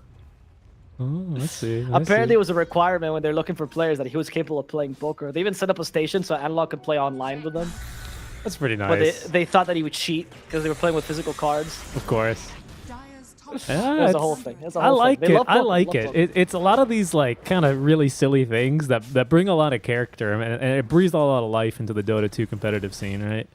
I played poker with them with Zyori and they cleaned me out. I went in for a large bet that they read me exactly. I gotta be honest, Albert, that doesn't surprise me. I've also played poker with you. That's not surprising. You don't need to tell that story. It's cooler if a player does it. Okay? It's true. It's true. Okay, I'll let him tell that story then. That's fair enough. Fair enough. There's the Firefly lasso ready for Meanie. He's looking for someone that goes a bit too far. Arrow the catapult, of course. My favorite mechanic in the game. I know it is. TP from Analog, and it seems like the tower's just gonna fall. Don't all go at once. There we go. They got Analog, but yeah, not enough damage. And I think King Ao is dead here. Yes, I actually agree. And they're also dragging the creep wave out of the tower. So it's a double efficiency here. Yep, that's very true, actually. And they didn't quite get the top tower. They even took mid, and they're back mid. Mini might be in trouble. We've got an arena. There's lasso. There's the arena. No Firefly. For a bit more space. He has no Firefly. You're right. The spear barely grazes him. Pushes him towards the wall. That was really good kill by Hokori. Yeah, very nice. Misho keeping away the supports as well, so there's not really a great chance to counter-initiate. We could see a hook shot here. It would just be for a Tusk, and with creeps around, you can always snowball out, so it's a bit of a hard ask. In fact, Analog's looking to make more of this DD rune, but they don't want to go too deep. They know that Luna's still alive, possibly could have Eclipse, even level 2. Not quite, though, yeah. They're going to go for it, though. Hook shot onto 1. Okay, the arrow does the Ember. There's the Eclipse as well, so they can murder Analog, and they will do so in time. The Snowball prevents the rest of the Eclipse. Not a big deal. To level 1, they got what they wanted, which is a single kill, and now a second one, a freebie on El Misho. Wow, the arrow actually, I want to say, caught Analog there. That's why he was just kind of standing around. Yeah, just a long duration arrow. Sometimes you don't see it, honestly. Like that arrow, when there's a lot of heroes, the arrow kind of gets hidden between them. You're not expecting it. And Mini? This mistakes won't happen very often. Okay, yeah, I think Timber knew he was dead. Yeah, into the arrow. Nice. I think he should die here. Yeah, they have enough magical damage, and he only had 10 reactive armor charges, which is not that much considering your max reactive armor now. Indeed. And now I think we can look for this top tier 1 tower. Analog, though, he's he's pretty keen on trying to give more space and time to the Dusa, who's we've not really talked about, and that usually means she's farming pretty nicely. That stands to be true this game, I would say. But Luna, with joining that fight now, 3-0-1, is having a pretty good game here as well, and Analog might be caught here, as they're going to hit him with at least the Flame Break. Hook shot, though. He's going to dodge that one out. Heard it coming. Nice play from Analog. The Mars comes nearby. We have an arena. We do have an arena. Nuage just gets caught. That's the two supports dead, most likely. Nice. Yeah, with the sentry, they prevent the Moonlight Shadow from saving them. And he just got 2 nice support kills. Not even using that many resources, because arena is a support. Yeah. He's not meant to lead your game anyway. Yeah, of course. Plus, Arena versus Luna, mostly, for the most part, against ranged heroes, Arena and Mars generally with Bulwark is super, super annoying. For some reason, Luna Moonglaves, or whatever, yeah, they're Moonglaves, they bounce through arena walls if you have something to hit either inside or outside, depending on where Luna is, right? So it's a little bit less of a counter compared to like a TB or a TA or a Lina who like just don't do anything in fights, or a Sniper, dare I even utter that name. He's Here is quite dead, huh? Yeah, yeah. Mars, okay, there's a Battle Hunger, Berserker's Call. Again, I keep having to remind myself it's just a 5 Mars, so it's not that big a deal. And BINOMISTAS probably need to as well. If they can take this tower though, this Mars would be really worth its weight in gold. But it's tough to take this tower. You don't have enough pushing power with the Luna just with the Yasha and Mask of Madness. It's just okay. It's and yeah, that's a good kill. That was the blink reveal for King Ao, I believe, because he's got just a little bit of gold in the bank, and the blink dagger was the last item he had. So it's a good blink reveal because you still get a kill, but you just don't really have that much tower push yet, right? Batrider, he's hunting down bottom. He's daring anyone to come take what should be some pretty safe farm here, Avo. But Dusa is not going to oblige him. And now let's talk about the Odyssey a little bit, shall we? Because he is still falling a little bit behind here, this Luna, which is, again, why you pick the Luna, to be honest. So you expect this to happen, at least a little bit. But he's coming along here, chugging along at his own pace quite comfortably. Oh, they're going to block the camp on accident, though. That's a little bit annoying. Gardic dug up a creep, and yeah, the Odyssey is going to ping that for him. We're fighting in the triangle, though, or at least we might. Hookshot is on to the Centaur, and unfortunately, Battery Assaults nor Cogs would catch him, and it's just going to be then the Tusk left behind. He's going to try and get the D ward. No, it's not going to happen. King Ao gets the Sentry. Yeah, there's the Arena Blood used, but Cogs prevent him from being speared to the wall. In fact, he used the Eclipse just to finish off the Mars. That's a level 2 Eclipse. That's actually more valuable. I'm surprised they did that. They're hoping for more there, because that could have been, pardon me, their opening into Roshan. But Mini, once again, he was rotating on the map, almost has enough money for Blink Dagger. He might decide to go BKB first this game. Honestly, I don't know if you need BKB. I think you go Blink here, right? Because Firefly gets you out of Arena, it gets you over Shards, and that's kind of it, right? I agree. You definitely go Blink this game. You need the Blink so you can catch the Ember reliably. There's nobody else that can really do that against Ember. Yeah, they can't. Just can't get this tier 1 tower. I mean, that's not necessary for Roshan, but it makes it a lot easier. Because basically these support kills are good, but they're not meaningful enough for you to do Rosh in the time before they would respawn. And with a tier 1 tower up, they're like immediately back into the fight. So that's the problem here for BINOMISTAS. They need a little bit more here out of these engagements for them to take a next objective. This is one of the impacts of the 5 Mars as well, as opposed to the 3 Mars. Because right now it's 3 Mars, you need to make sure something happens with the arena, right? Because eventually when the BKBs come out, the arena becomes useless. But with 5 Mars, as long as you're creating space with this, as long as you're allowing your real 3 to farm, or your 1 or your 2, you're kind of happy with this. You're just delaying BINOMISTAS' time with a very strong spell as well. Mid lane? Hookshot, they're trying to save the Clockwork, but he's not going to accomplish this. Mages will just die to the tag team side of Fist combo. As BINOMISTAS farms the enemy jungle instead. He really wants the core here. He took a couple of tower shots just to be able to try and find it. Got vision, but couldn't get the right clicks out fast enough. Yeah, good old jungle swamp here. Batrider has cut a wave down bottom, but he's got BOTs, no long range. Done the spear. Oh, it just cancels it, Avo. Mini trying to get outside the arena, but doesn't have Firefly. Reinforcements now coming on in. Hokori, they found themselves a Batrider, and just like you, they don't like him. They're going to get rid of him. That's huge. That's very, very big. You swap the jungles here, which is a dangerous play because you don't have the mid-tier 1 and the enemy team does, so they have an advantage inherently when they go and swap jungles. Right now for Hokori, the Dire or the Radiant jungle is truly theirs. They have control over the area just naturally by the towers they've taken. For BINOMISTAS, not quite. You lose the chance of being able to sweep entirely because the mid-tier 1 prevents that, and that makes it difficult for BINOMISTAS to truly say that jungle is theirs, which is why the Luna is not playing there and instead in the triangle. Clock is in trouble. Clock is immediately killed. King Ao going for the Berserker's Call. Where's the follow-up? We need more. Eclipse is ready. Here we go. Okay, with the initiation. Arrow actually hitting Vitali. Vitali surviving this nicely for now. And the Stone Gaze puts King Ao in a pickle. They get saved by the Moonlight Shadow for now. No detection. King Ao might die to the Chakram. There's no detection though. So King Ao's capable of getting away. Benny acting the Manta style to get rid of the Searing Chains, but they're missing the damage here. And Mini's coming with it. They do at least find Vitali, but a beautiful Lotus Orb stops the Lasso from being too great. And Berserker's Call, though, at least will finish off Vitali. A lack of damage from Tiaras against single targets is really apparent here. There's a TP from Nuages, who might want to continue this. Rocket Flare for Vision, into the hook shot. They could still get a lot of space here. There's the Rocket Flare. At least go for Gardic.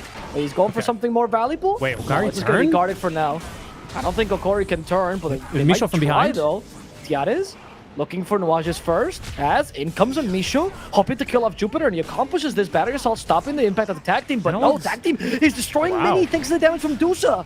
Mini even loses his courier in the process. The Luna's out, they know this. Benny's revealed himself in the mid lane, which is BINOMISTAS has to retreat completely from this engagement. I really like that. I really like that. Because normally after a fight like this, BINOMISTAS wouldn't have to worry about bottom lane. But Hokari, they turn because they see this Luna, like you said, in the mid lane with a DD rune, so they don't want to fight anymore, right? But now we have to keep a hero down bottom. Yeah, King Ao's got to stay bottom to try and push this wave. Like, everyone from Hokari is already alive again. Besides Stone Gaze, we don't really have, and I guess we're limited by Remnants a bit, and we don't really have anything that we need to wait for to go and fight with. Arena, again, like you said, is nice, but it's only your position 5 ulti. As long as he can hit these spears, I think that's really all that you need from him. So they could still continue fighting, and they know King Ao is down bottom because he had to TP into this fight a whole minute ago. But Luna, she's just going to leave the illusion to farm the jungle. She's not making that mistake, doesn't want to push top too much. So good plays by BINOMISTAS. Good reactions from Hokari because they naturally want to go top anyway. And BINOMISTAS will take all the farm and then move back out. So good job. Good Dota. Good Dota fundamentals here. Yeah, I agree. I feel like that final fight, though, was a bit screwed over by Benny towards the end. Nuages, he did stop the Timber chain, but Nuages might be in trouble himself. No, never mind. They actually caught the Timber this time with the arrow, so Timber's dead. Good job. So the mistake I would say is by Benny, who actually revealed himself in the mid lane. If he chose to instead go and farm the jungle and not reveal himself, he would still get that goal that he was looking for, even if he didn't push the tower as much, and not give Hokori the safety to just go in and reinitiate, right? If he had just stayed in the triangle in the jungle. By revealing himself, he allowed Hokori to get like 1 or 2 counter kills there with full confidence, which was a bit of a waste, I'd say. Dire's bottom tower is under Mini attack. does have this Blink Dagger, like we suggested. We'll see. Oh, sorry, I'm looking at the Mars' inventory. Mini's actually going to finish the BKB, and he's got enough money for the recipe, but his courier was killed towards the end of that last scrap, so he's going to have to wait a little bit to get it online. Now building next into the scaling build. I do like this. I like it quite a bit. Yasha online, of course, after the Blink Dagger though for the hero, seeing as he does need to primarily be here for the initiation, for the lockdown, not so much for the damage. Radiant's top tower is under attack. There's a Moonlight Shadow, Dire's Jupiter. bottom tower is under attack. What is he considering? Vitali, perhaps? Analog's out in front here, right next to Gardic. Has fallen. Jupiter is in trouble. Chakram hits Gardic, still has the Arena Blood. They miss a spear. Jupiter is really dancing around them. Eye shards for vision. Still has one last leap. Jupiter, fine for now. There's That's the call. Berserker's Call. Does catch. And it's going to be Gardic. For now, nobody actually on BINOMISTAS side has died, and they managed to kill 2 already. Jupiter somehow still alive. Oh, they He got gets the arrow. even. Wow. With the bullwhip just for extra flair. Jupiter, my goodness. What a game by him in general, but what the team fight overall. Yeah, and again, this is something I really like. I do hate Marana because of a Sacred Arrow, but I do love the team play that the ability allows, especially this game. Like, we're using these small stuns, Lucent Beams, Calls, Lassos is a bigger stun, of course. And even in that case, right, Battery Assault into arrows. And it's so nice. It's so nice to watch here for these guys. They string it together so easily as well, as they're going to look to force El Misho away. That's a full vessel. He's going to actually jump right back on it and say, oh, how about some of this? Jupiter, down he goes. Roshan's going to go down. Benny is going to be able to pick up the Aegis, kill as well, going on over to BINOMISTAS, and an extra +1 on top here. It's Gardic and El Misho both taken down. So Hokori looks to try and contest that one a little bit. And, well, again, at least the Dusa's farming nicely, right? 2-0-1. She's about to close in on a 300 last hit here, Avo. Now with Eye of Scotty, a pretty nice item to have versus the Luna, but she's got 2 lives to play with here and a fresh 9-second BKB.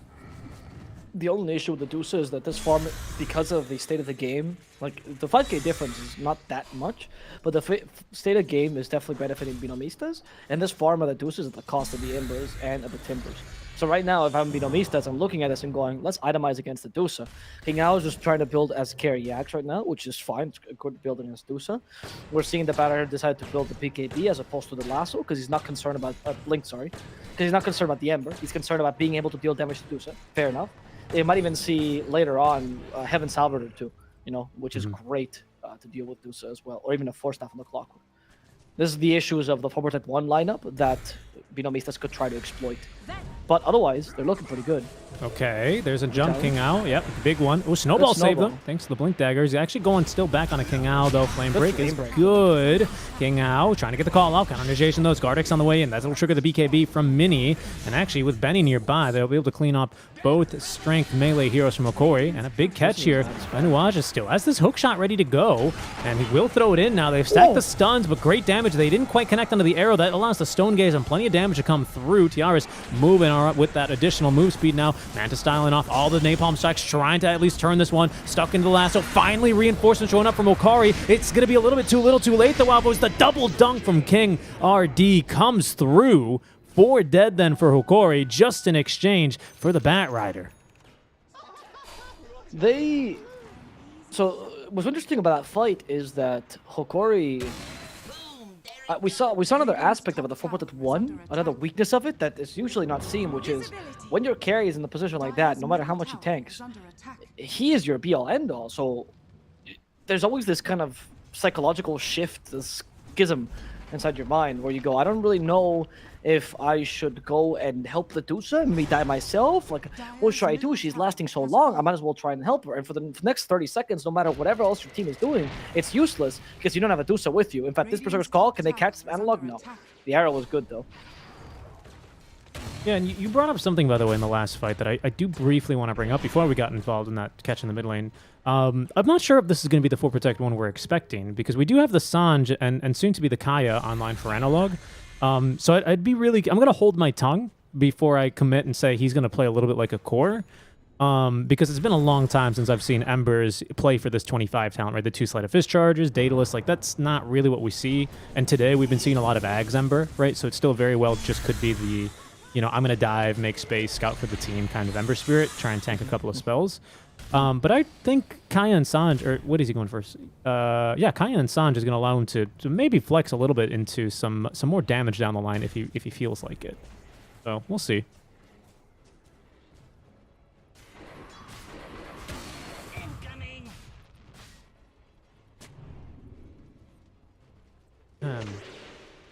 Wrong one. That'll do it. Okay. But right now, BINOMISTAS just moving around the map here really confidently. We're going to go BOTs here next on King Ao. He's nearly got them online. Halfway there. Yule Scepter soon as well for Jupiter. Is going to allow himself to set up these arrows. Doesn't need a team to do it for him. Of course, also a great way to catch the Ember Spirit, because you can time it in such a way that he comes down basically right on top of that arrow. Not much he could do about it at that stage. Dire's top tower is under attack. That's a usually pretty good catch. Radiant's bottom tower is under attack.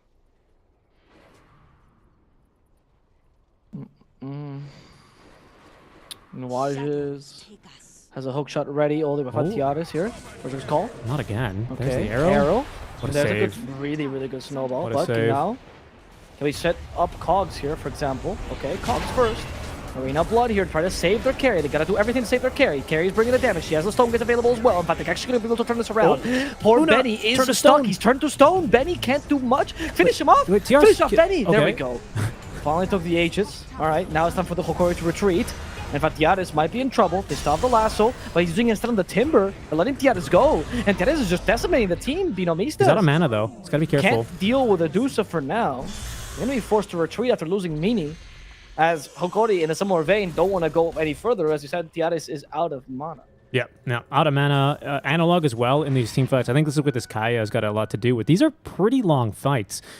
somewhat surprisingly, considering we have like an axe with a shard online and the Manta style. So we've been seeing a lot of fights around Eclipse as well. Benny's been able to get a lot of great uses out of these Eclipses. So Ember's actually been running out of mana pretty consistently in these fights. So finally he's got a little bit of mana regeneration here with that Kaya, buffed a little bit more by the Sanj. So he's going to be able to at least stick around a little bit longer in these fights, because that has been a concern for these guys. Of course, Medusa, will run out of mana eventually with the damage he takes, but Ember wants to get all these spells off, wants to just be using Slight whenever he can, and has been a little bit restricted here. So that should free him up. So I'm expecting a little bit more damage out from him, especially because they've given him the Enchanted Quiver. So that is going to be real nice. Another big item for the Dusa just completed. Daedalus finished up. Level 21, so we're still a bit away from that split shot uses modifiers, but we can already start to see with Scotty alone that Benny is not really enjoying these 1v1 matchups anymore with the Dusa. He's got Butterfly online now and the Eye of Scotty.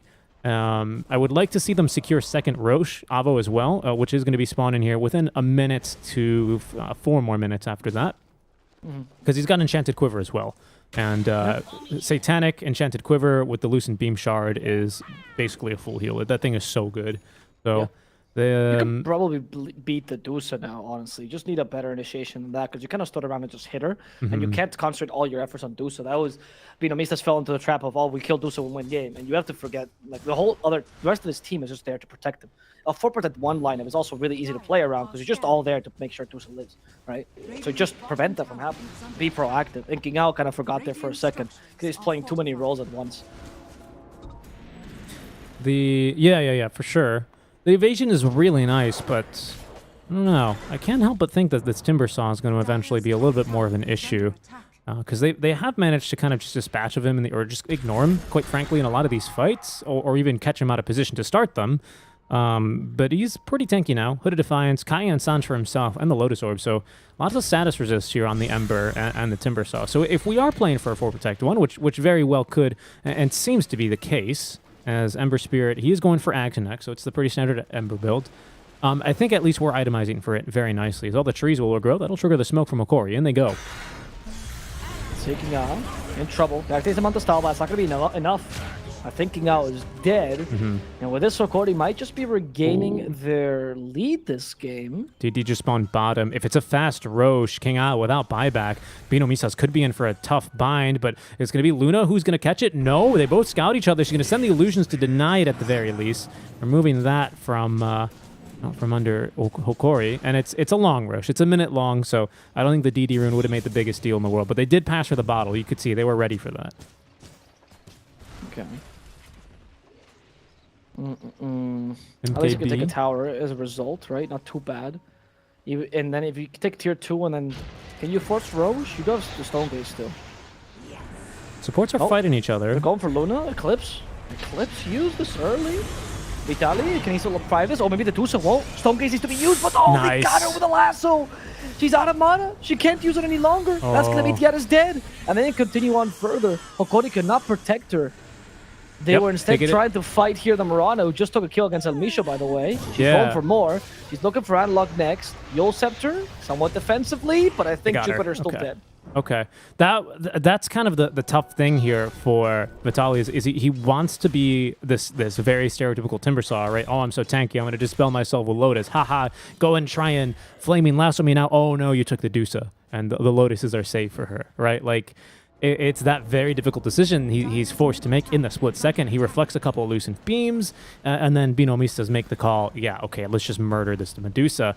And they go fishing with her, and they pull her way out of position, so that's a little bit unfortunate. We've set up now nicely for Roshan, which just has respawned. I think BINOMISTAS are going to be in a much better position to take this, even without the Mirana. Axe, yeah, with the Manta. Yeah, I think we've got this one. Yeah, I do think so. That's going to be Shard for Benny, right? As you were suggesting. I can't imagine you give a Shard. I mean, there's a point to be giving it to King Ao. No, he already has it. Never mind. Because King Ao seems to be carrying the game at this point a bit more than Benny. He's like, guys, don't worry, I did this with MV. I can do this with you too. That's why I like, I spoke about, I love watching people look at a new block of marble and then taking the hammer and chisel and going to work. Envy uses a sledgehammer, doesn't he? He's got a more a different approach, right? It's either No, going but to what look... Envy does is he sees like Michelangelo painting the 16th chapel.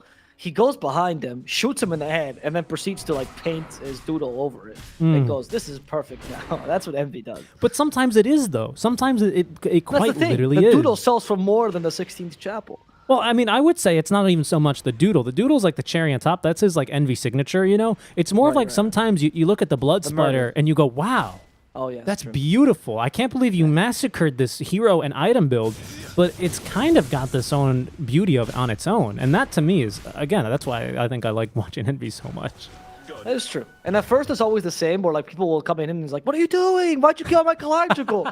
And then Envy's like, "No, listen. I have an idea." And then he will like explain it to you. And over like the course of 2 weeks, people will go from attacking him to, no, he was right. Michelangelo was a prick. He deserved to die. It was on point. He was totally correct. I think what we have to be aware of, though, speaking quite frankly, is that, you know, if he does kill Michelangelo, it's probably because, you know, Shredder's got Eternal Envy underneath his wings. So we do have to be careful about that. Or underneath his tail, I guess. Rats don't have wings, do they? Oh my God. Shredder's not the rat, though. Is he not? No, the rat's the good guy. The rat's the good guy? I'm actually unsure what species Shredder is. Like, she's samurai. He's a samurai. Dire's bottom tower is under attack. Yeah, the rat's the good guy. Oh. He's Master Splinter. You need to know your TMNT lore, mate, if you want to make a joke like that. I do. You're coming up against a No, Shredder's a super villain. Yeah, Shredder's a super villain. The rat's not Shredder. Whatever. There's a big fight now breaking out. All right, King Ao, he's in, and that's great damage onto the tusk. Dead for 60 seconds. No buyback. But that's the BKB charges out, and Benny still holding on to his. And the Satan. He's going to end up losing his first life. He will have BKB for the second one. But there's going to be a nice call. They even find themselves the double commit now onto the lasso, putting TRS out of position, out of mana, and quickly out of life. He's got buyback and have to use it now. The Timbersaw in a bad spot gets dunked by King Ao as Analog pumping in the damage. Dusa TPing on in, but trapped behind the cogs. Is going to be unable to chase and apply that Ayascati slow. Great fight from BINOMISTAS. I absolutely love that. They were like, guys, I feel like we're struggling to kill the Dusa. What should we do? What if we stun her with 2 stuns at the same time? Then she won't ever be able to move. Oh, genius. Berserker's called Lasso. With a coordination that some teams would envy to be able to do that at once. But getting rid of the Dusa, even if it's only 1 life, I think it's completely worth it, even if it's a mis-execution there. And I think Benny has understood his role as I lead, and Axe will hopefully save me at some point. Yep. I think the double commitment there on the axe call onto the Dusa, a bit unfortunate, but I mean, it doesn't really matter. BINOMISTAS, it's sure redundant, but you'd much rather make sure that you get the kill. I think trying to be too cute and too efficient is sometimes what can cause high ground pushes to go poorly, right? All of a sudden, nobody jumps the Dusa because, you know, it's the Spider-Man being king. Oh, I thought you were going to jump up and call him. Oh, I thought you were going to jump up and lasso him, and then the Dusa kills them all. And I agree, actually. It's better to be a bit more decided. I mean, that's what King Ao is actually known for the most. Sometimes people will say that his communication's a bit lacking or he's a bit crazy. And if you've ever seen him in a party, those are two very different, you know, descriptors, I feel like. How do you go from one? There's the honest one and then the not honest one, right? There's the polite way of saying, sometimes his communication's a bit lacking. And then the one going, every time King Ao jumps in, he screams a battle cry and refuses to listen to whatever his team is saying. Okay. So, you know, but that sometimes that does go badly in teams that need that kind of like consistency. It's true, but that essence is really good, and you saw it in the Sad Boys as well, to be able to just make the right plays. Because he knows what he has to do, and he will never make a misstep there. He might miscoordinate or mistime, but with time, those kinks are ironed. But the most important thing is that he always knows what to do. Oh, there's another lasso. lasso. For example, here, where he's gonna walk in, Berserker's call onto 2, that's perfect, onto the lasso. They still have the Stone Gaze though, they gotta get rid of the mana first. Cogs are helping, is it gonna help enough? No, Stone Gaze got out. Stone Gaze got out, and this might be the turnaround they were looking for. As it left Benny a bit behind, he still has the cheese, however, and Benny uses it immediately. He can't die, he bought back. Another call for the Dusa. That's enough damage, Lucent Beam. Theatis for now surviving. They used the Manta Style plus the Eclipse just to finish her off, and Theatis will be down for 120 seconds. Eclipse now stopping Analog. They went for the mini stun of the Eclipse, which means Analog won't be able to get away in time. And Benny resumes the role of carry to come in and take the racks, the lives of 2 people, and hopefully a third here, which is Vitali. But Benny, a bit afraid, and King Ao to go in. There we go, King Ao leading the charge as Benny joins in. That's going to be Vitali dead. He does a buyback, but he won't be able to use it in time to save the Tusk, who's already gone as well. Vitali coming back in, hoping to finish off Benny, who has no more cheeses. Benny, what are you doing? Acting Satanic here. He needs to heal back up, but they're all running away from him. He's not going to heal enough. Benny, oh, there we go. He just got the one hit. The one crit is all he needed. King out. Benny against the Rex though. Benny's gonna die here just with a Spear of Mars. Benny is dead. King Ao tried to run away with a Battle Hunger buff. He did buy back for this. He doesn't want to fall here, but King Ao might not have a choice. What was that? Unbelievable. 4 buybacks forced from Hokori. What are we watching? I What think is this? that was what? How many buybacks here out from BINOMISTAS? Just 2. Clockwork and Axe. No one dies back though on Hokori. I think that was just BINOMISTAS feeling themselves a little bit too much. Pardon me. I think as soon as you get a second buyback out there, you gotta say, okay, we're not gonna get the melee barracks today. We'll have to make another push, but 4 or 3 buybacks, whatever, at that stage, it's good enough, guys. This is possibly a really big opening. Luckily, we're gonna hold on to Luna's, but they may just look to force it out from her. Deuce is back up in 25 seconds. At least here for BINOMISTAS, Roshan is not gonna be up for some time, and they can defend against Megas for a while, but that is going to be a pretty costly death here.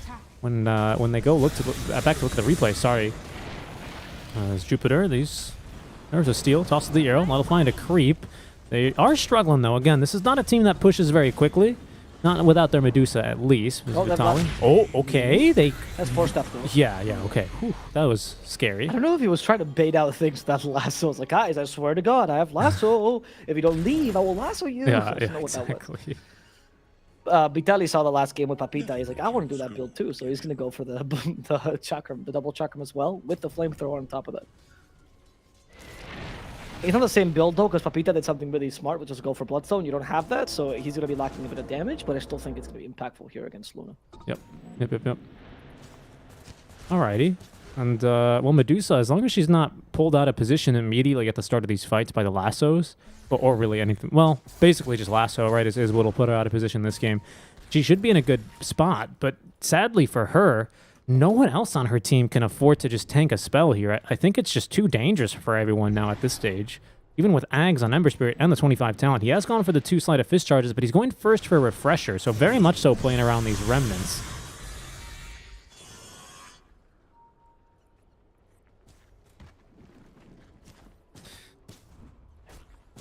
Nice, Scotty, then into the butterfly next. So, actually, this is interesting because DRS initially did have the MKB queued up, but here comes a fight now. BINOMISTAS, they don't really want to go up here without vision. Now they've got the Rocket Flare. It's King out, looking for the right call. There's some Searing Chains, though, onto Benny. A second Sleight of Fist charge here, and he's up to the high ground, but they're going to join him, continue to try and chase. That's going to get the arena out. They've caught Benny here, as well as King Ao. Dusa able to get out the Stone Gaze and plenty of damage. Out comes now the Eclipse. The mini-stun's really hurting the Timber, but he does get away, and Benny does not.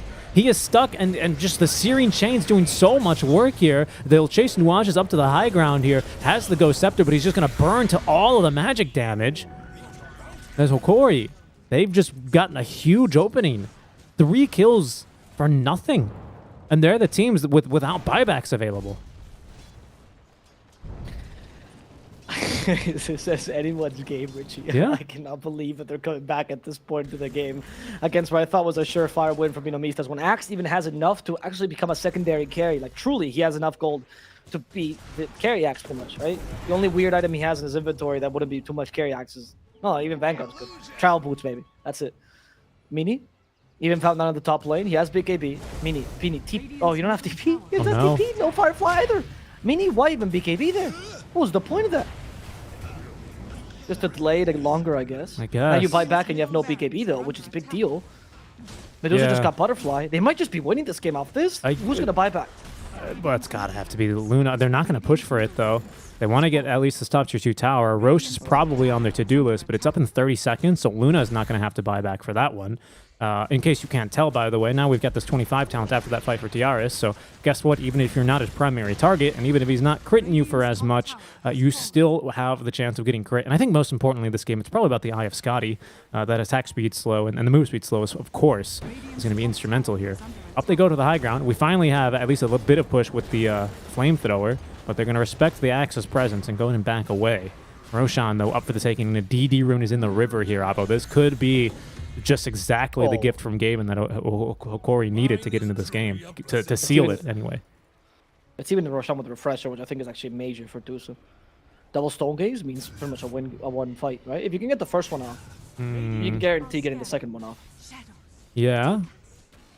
Which Oh. means that you pretty much have a fight. Oh, Like, look at this. It's already been super difficult to deal with the Stone Case to begin with. I always get real sentimental seeing this Frozen Sigil, especially the Vici gaming one. Oh, yeah. It was out from the game for so long. I'm glad they brought it back. Me too. It's actually really good, by the way.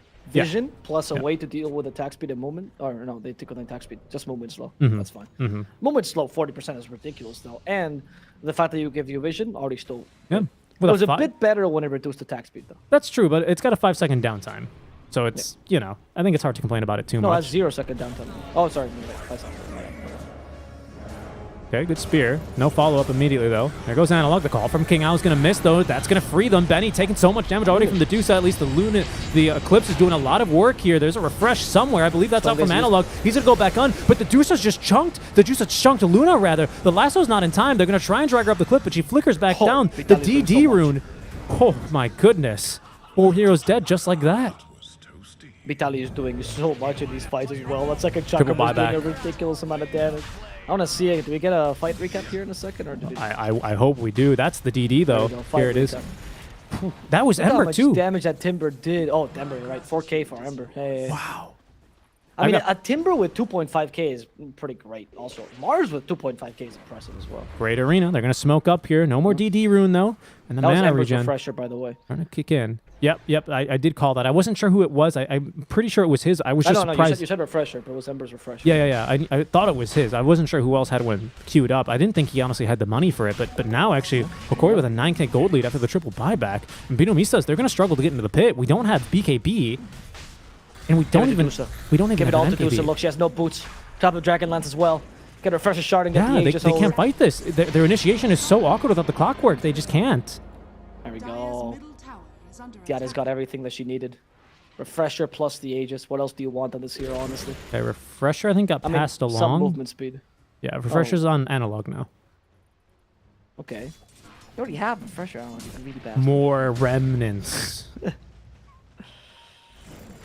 And King O, okay, he's gonna get the blink to the high ground. He's fine for now. Oh man, I mean, what was crucial there is King O could not get the call. He tried. I think he tried to get both the Timber and the Dusa, but he missed both. I'm not really sure because he did have the blink into position. It just wasn't the right position, unfortunately. So they haven't even gotten all their tier 4s yet. Tier 4 start spawn what, 37 minutes? They're still missing one? No, they've got them all now. Okay. That was the last one though, the timeless relic. Yeah, I just got it though. Yeah. Flicker as well. The last one to come by. Looking Medusa's had Flicker for a while. Flicker for Let both Medusa go. teams. She doesn't need Oh, any mini. more movement speed. Oh, Analog's got Searing Chains. He's gonna miss him though. Use the refresher. Use it. it. Could've. He could've. Buybacks. I honestly think that was kind of worth a refresher, at least to force a BKB. Well, no, because then refresher for BKB is never worth it. There's the blood from Vitaly. He actually heard me. He was like, he was watching Papita's game last time. I want to play like that. Quiero ser como el narizón. El Narizón. El Micho. Got Aeondis now. Blink Dagger. In the trees, actually. No, I'm not looking at Micho's items. That is the Tusk. Oh, that is... I don't know why I thought this was Morana. The Tusk way... is a Misho, my friend. Did you see? I don't know what this was. I don't even want to talk about it. My eyes are failing me already here. But Dusa with an MKB is doing so much damage now. Of course, can just afford to have a slot empty or no boots, right? So one extra slot thanks to this flicker. Level 25 as well with split shot uses modifiers make this ridiculous. On every single of the split shot hits, sorry, you can get crits, and you can get the Scotty slow and also the pierce from KB. So nobody's safe. No Heaven's Halberd, no Butterfly, nothing will save you from Theodis' wrath. Will high ground save them is the question. And they string together a fight here as they reflect a couple of stuns. That's going to trigger Cold Blooded. No Ags yet for TRs. The flicker to get him onto the high ground. Good damage here as this Axe Illusion just starts to spin him to death. Probably should get rid of that. Without There we go. Lotus, it's not safe for her to go there. Once you have Lotus and the Glyphomancy is down, you can go up there. Without Lotus, it's not very safe. Oh, Nasu. That's exactly why you need Lotus, but they got it a bit too late. Berserker's called on top of that. They taunted the Dusa, who's walking back. She should still have the Stone Gaze, though. And in fact, she activated it, but they're just routing all of Hokori, or BINOMISTAS, sorry. They're hoping to kill Benny here, and they have enough damage for him with the double chakra. Benny's not surviving this. Benny's down for the count. There's not Aegis on Dusa anyway. They don't have Benny or Jupiter. They're gonna lose Nuages on top of that. Yep. That's 3 dead. BINOMISTAS is not recovering from this. That's No, game. that's game. Yeah, 100% that's game. Hokori, great recovery out from them. A couple good high ground fights. They hold on to things. You know, they are able to refresh here and even get the kill onto Mini, making sure that there are no survivors. King Ao, he's missing, but he's going to TP down bottom because this one is in the books. It's going to be then Hokori taking game number 1 versus BINOMISTAS. Honestly, it's interesting because I was watching the chat for a bit, and people were like, Hokori's playing so bad. Clearly, they're match fixing. Clearly, they're losing this game on purpose. What now? What now, son? What now? This is SA Dota. You can never predict what's going to happen. You never know if a team is making the play of their life or if they're making an awful play, because I don't think the teams even know sometimes. And honestly, if you're new to the region, I will tell you, like, most of the time, these teams are just missing coordination. They're missing forethought, honestly, before they act. So many times a lot of plays seem sloppy because the logic behind them is solid, but they're missing 1 or 2 key elements, which makes them bad. And then the execution ends up being good, but the outcome ends up being a bad one, and that makes them look worse than they are. They always have an idea behind their plays, it's just not always the correct one. And here we saw, because Hokori played a really good late game despite having pretty sloppy fights in the mid game. That's just because something clicked to them. They finally realized how to play this lineup, and Dusa just worked. Dusa, late game Dusa, man, pretty darn good. And Timber, to be fair. Timber with the Chakra was incredible. It did feel like BINOMISTAS, we're back on camera now, it did feel like BINOMISTAS could have had a little bit of a couple of better pushes. I think their insistence to buy back, when they were met with 3 buybacks up from Hokori, their insistence to keep pushing was a little bit questionable there. I think in retrospect, I think that's probably the easiest moment to latch onto without really digging into the replay and finding something else, because it was very bold. Their team fights weren't ideal either. Yeah. The mistakes from early came back to haunt them into the mid-late game, where they kept stacking stuns in mid-late game. And you can't afford to do that any longer, right? You have to be super efficient. And we'll see here if they can get a better game number 2, because we are behind schedule. We're trying to get these games rolling, which means we are quickly going to a short break. And when we come back, we'll have some more SA Dota action for you guys. Stick around. You're watching the Mobius.bet Maestros with Seek and Strike and Avo Plus. We're back after a short break.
Hello everyone, welcome back to the Mobius.bet Maestros. We are live with game number 2 here of Hokori versus BINOMISTAS. Hokori leading game number 1 here. And Avo Plus, just to very quickly, I see you've done it in chat just now, but just to very quickly settle some people's concerns, is the No Ping versus SG Esports match still happening today? No. Yes. Yes. No. Yes, it is. Indeed, it's going to be the last match of the day. It's a simple best of 2. Probably going to see these guys face off later in the playoffs, but for now in the group stages, this is the we're starting off strong with one of the probably favorite matchups. Yeah. And you know what else we also have ongoing right now? It's actually a draft for game number 2 between Hokori and BINOMISTAS. Let's go ahead and without further ado, get right into it here, as the opening picks have already filtered on through, and we're starting to see, some of these second phase bans. DP early on here, but BINOMISTAS have managed to pick up this TB, and they've already banned the Naga. They've banned the PL. So it seems like only the Drow remains here as far as carries who have got that preferred matchup versus the TB. That's true. Some people think Spectre is a good matchup against TB as well, because you ignore him for obvious reasons. Lion has a good matchup, yeah, very different way. Yeah. Lion does prevent you from going Darkseer though. When you go Lion, you definitely don't want a 3 Darkseer, and that was another option to do with TB. So it's the heroes I would imagine is, besides magic damage dealing mid, right? Whichever you pick up is Lion, Darkseer, and a Drow Ranger. I think that's what you're missing. You can sort of deal with him with Spectre, like I mentioned. Morphling is kind of decent against him as well, but depends on the player. Still seems relatively free as a TB game though. Lion aside. Yeah, I mean that's a pretty big aside, but yeah. No, I mean I'm saying it's because like Lion is not that great. He's not going to be able to deal with TB. You need still a good core. So if BINOMISTAS can now prepare themselves, they blend the Clockwork and the Sand King, which I'm imagining means Drow. Yeah, I think they saw this one coming. There's Ench. I think that's for a Darkseer, right? Just to make sure, hey, you really can't play Darkseer now. Although we saw it earlier today, and didn't it almost win, or did it win? It won the lane, but it lost the game. Yeah, okay.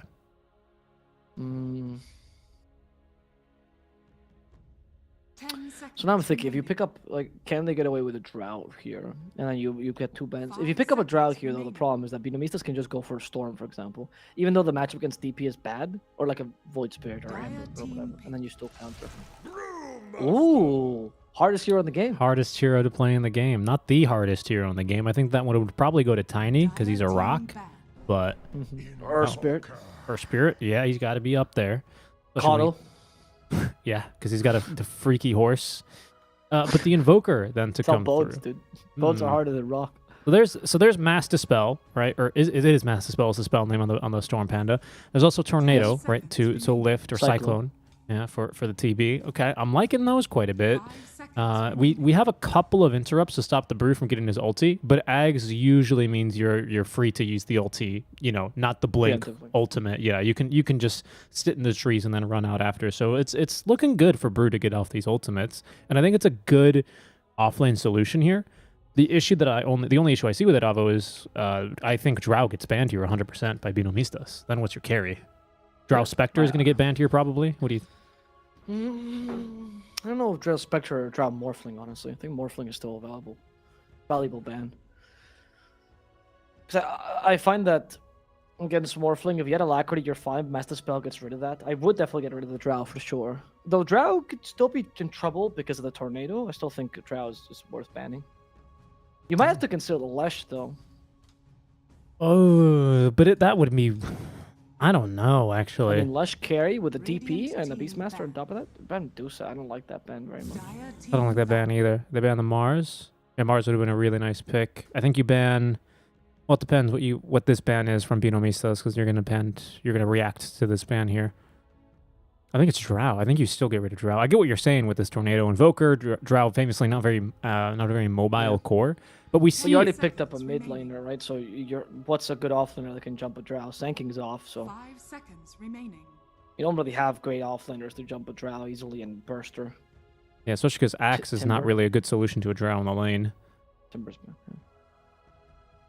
No, exactly, right? Axe is not great against Drow, because even if you go for Axe in mid-game, Axe is very weak to Lion. DK is not great. Juggernaut. I don't I see mean, I guess it. Juggernaut is somewhat of a counter to Terrorblade. Yeah, there's the Tide ban. So I I think can see the Juggernaut versus Terrorblade matchup, though I still think Terrorblade wins that. Terrorblade definitely beats Dusa in the matchup, and Terrorblade does beat Chug as well, but Omnislash can turn the tide around. we got an offlane pick coming. 10 seconds. Something. What do we need here? We need. A bit of reliable catch, honestly. Yeah, control catch. Mars was really nice for that. A lot of Dragon is offlane. pretty good here. DK. I Yeah. usually would pick him really early. I don't know if King Ao wants to play something like that. I don't think you can get away with an axe though. That's a good DK. okay. I think it's still Drow though. To be honest, I think Drow's the pick for Hokori.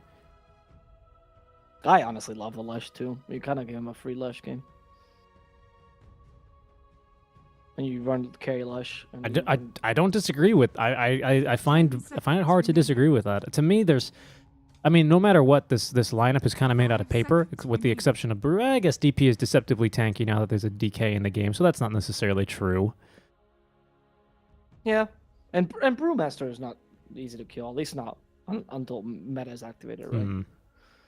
Because you can remember the Master Spell will always get rid of Alacrity, so you don't have that buff for Terrorblade, so he's not going to hit that hard. At least, I mean, until the late game, of course. I think it's still. I would definitely be between Drow Lash. Those are the two Yeah. options. Maybe Those are- Morphling. Morphling is also kind of justified to me. That's not what I saw coming. Not gonna lie. Carry axe. Well, that's I a very suppose. good pick too. That's a very good pick actually. We'll see. No, Is it? that's really Yeah. that's really solid. We weren't thinking about it because we were thinking of Axe as an offlaner here, but Axe is great against TB for obvious reasons. He jumps him right. You usually can't kill the Axe in time. You get through the Terrorblade's armor really easily. You don't have any interrupts on BINOMISTAS. Like, yeah, Tornado, but it takes time, so Axe can just activate BKB. The Dragon Tail needs a bit of space. Axe might just catch a Berserker's Call. Cold Embrace actually great with Axe. Yeah, it's actually a good pick. It's a very good pick. I gotta put Axe into my repertoire of carries that I think about because I never think about him as a carry. He's good. It's He very cuts. No pun intended. Cuts right through all that armor that TB has. Right. DK. The thing is, I don't like the lane though, because DK, all you do is you just stun him. Right. This is a lane where. Who was it last game? Pepita, right? Where you max Dragon Tail and you just you don't let Axe spin because you don't right click him and you just deny everything in front of him. No, the lane is still good for Dragon Knight. Yeah. Don't get me wrong. I still think the lane is beneficial for a Dragon Knight, and overall, it's still going to be good for the Dragon Knight. I mean, but not beneficial. It's like it's one of the better matchups you can muster here, right? And you still have the counter of the Hoodwink, which breaks the Axe, which is a big deal. But Axe is just so good this game that it doesn't really matter, honestly. I think you have enough space creation. Brewmaster is one of the best offlane space creators in the game for the first like 10-15 minutes, then he just falls off. So it's difficult. You have to be really bad at Brewmaster to not make space with him. Okay. Well, I mean, that's pretty easy to do considering he's the hardest hero to play in the game, right? So I would say anyway. Okay. I mean, that being said, I do really like the Axe pick, though, is the thing. Don't like it for the lane, but we've got the Wyvern to stack, and then, of course, Cold Embrace heal. DP, who can move around the map and force rotations to her, because you have to stop her from pushing. Yep. DK has that as well, to some degree, and since he's going to have a decent lane, I think that is a pretty serious concern here for Hokori, because, of course, the Axe is not going to shut him down. That's not something I think we can rely on. So, of course, we'll have a quick little pause on this one. I think it's going to be an interesting game. I like that a lot of teams are starting to see the Axe carry as a viable option, not so afraid. I think there was a moment where I remember whenever we saw Axe carry, because most people had just seen it from AIM, I believe, from LGD, right? Axe carry? Yeah, I'm not 'cause sure. It was post major, right? And post major, a lot of people that don't watch too much competitive Dota just saw the Axe carry on AIM. I believe it was AIM, the carry for LGD.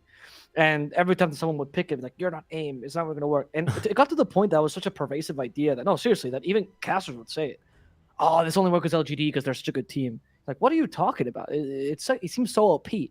And I would talk to coaches in South America particularly and be like, yeah, Axe carry seems incredible, but my players are a bit doubtful. Like, they're not confident in playing it, you know? They're not really trusting. because they thought, oh, it's just a gimmick, like it worked for a really good team. That was a pervasive idea among players as well. They didn't feel comfortable. And then you income the close qualifiers, and a bunch of teams just go, fuck it, balls to the wall. We're just going to go and pick up whatever works. If this works for the draft, we're going to have to learn to play it. SG, the first time they played Axe Carry was during the close qualifiers. They had never practiced that before. They told us in the interview. Never practiced that, just did it. Just came to them as like, it's too good a pick to pass it up. And I'm liking that teams have broken that barrier that a lot of carries or particularly cores have of, oh, this pick seems like a gimmick. I haven't practiced it before. I don't know if I should try it, right? As opposed to just try it. It's Dota. This is the beauty of the game, right? It is the beauty Weird picks is what make Dota, dude. If I wanted to play the same thing 15 times in a row and build it the exact same way, I'd be playing League. You'd be picking Bloodseeker offlane every single. Oh wait, that was last patch. If you build Bloodseeker offlane the exact same way every single game, you're playing him wrong. Let me just tell you. However, if you play DK offlane and you're not building him the same every single game, you're also playing him wrong. Well, I don't know what you're talking about, dude. I mean, let's see this. I mean, it's probably gonna be first point in Dragon Tail, but let's see second point in Dragon Tail. What is this persona for the DK? Look, DK has two really attractive personas, and he turned him into an old man who got cursed. Oh, looks like the Radiant statue he's behind, doesn't he? He's so ugly. What are you talking about? It's like he went into a village and he like raised the village, and there was an old crow, or sorry, an old lady, and she came by. He's like, "I curse you." And This is just Chaos Dragon Knight. It's awful. Where's my handsome lad? Where's my Dragon Knight that makes all the ladies swoon? I thought you were a fan of Marcy, not the DK. I'm a fan of Marcy because Marcy understands Dragon Knight's attractive. That's why I'm a fan of hers. Of course. So really, the fact of the matter is, you love DK so much that you can't even attain him. So you have to go for the people that really like him, then, right?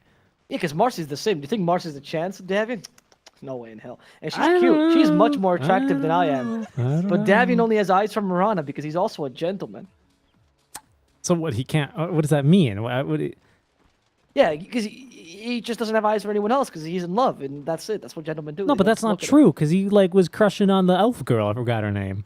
No, he wasn't. Yeah, he was. That was just the implication. Okay, I think you're just jealous because you don't want that to be true. Yeah, because what does the elf girl have that I don't? Okay, there it is. And Benny, by the way, he's taken not first point in anything quite yet. Of course, he needs to respect Cinderbrew into the stun. Lane. There's the ignite down bottom. Gaddis is dead. Yeah, they went in. I'm surprised it didn't look bot, but there were 3 heroes from BINOMISTAS.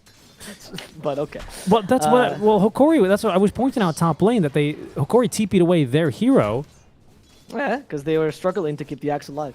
Dragon Tail plus Bushwhack level 1 is just incredible. I mean, sorry, Dragon Tail plus Acorn Shot is just too much damage plus a nice stun. It's so easy to set up a kill. And Axe has a surprisingly low base armor. It's actually not a very tanky hero on level 1, so you can take advantage of that. And that's what they did. Really good play there, honestly. And now you give a lot of space to Benny, who is capable of not having to use level 1 Metamorphosis, instead annoying the Reflection. It's looking good. It's a really good start for them. There's that Reflection that we spoke of. They're going to look for the Ignite, and I think this is a kill. And Nuage is going to at least buy some time for Benny to right-click him a bunch, but taking a fair bit of damage. Nuage is still alive as he takes level 2 in the attendance. Vitaly then being ran down. They're going to change targets, go for Elmisho, but he's got a good stun, slowed by the enchant, and I think he will end up dropping. I kept thinking this creep was an enchanted creep from the enchanters, but it's just a random dire creep. I decided to join them. This creep was ganking the lion. And he almost body blocked Benny, which allowed almost the lion to deny himself. He actually stopped Benny from getting the kill there, as opposed to the enchanters who had to do it instead. Well, the Fairy Fire came in pretty nicely there for sure.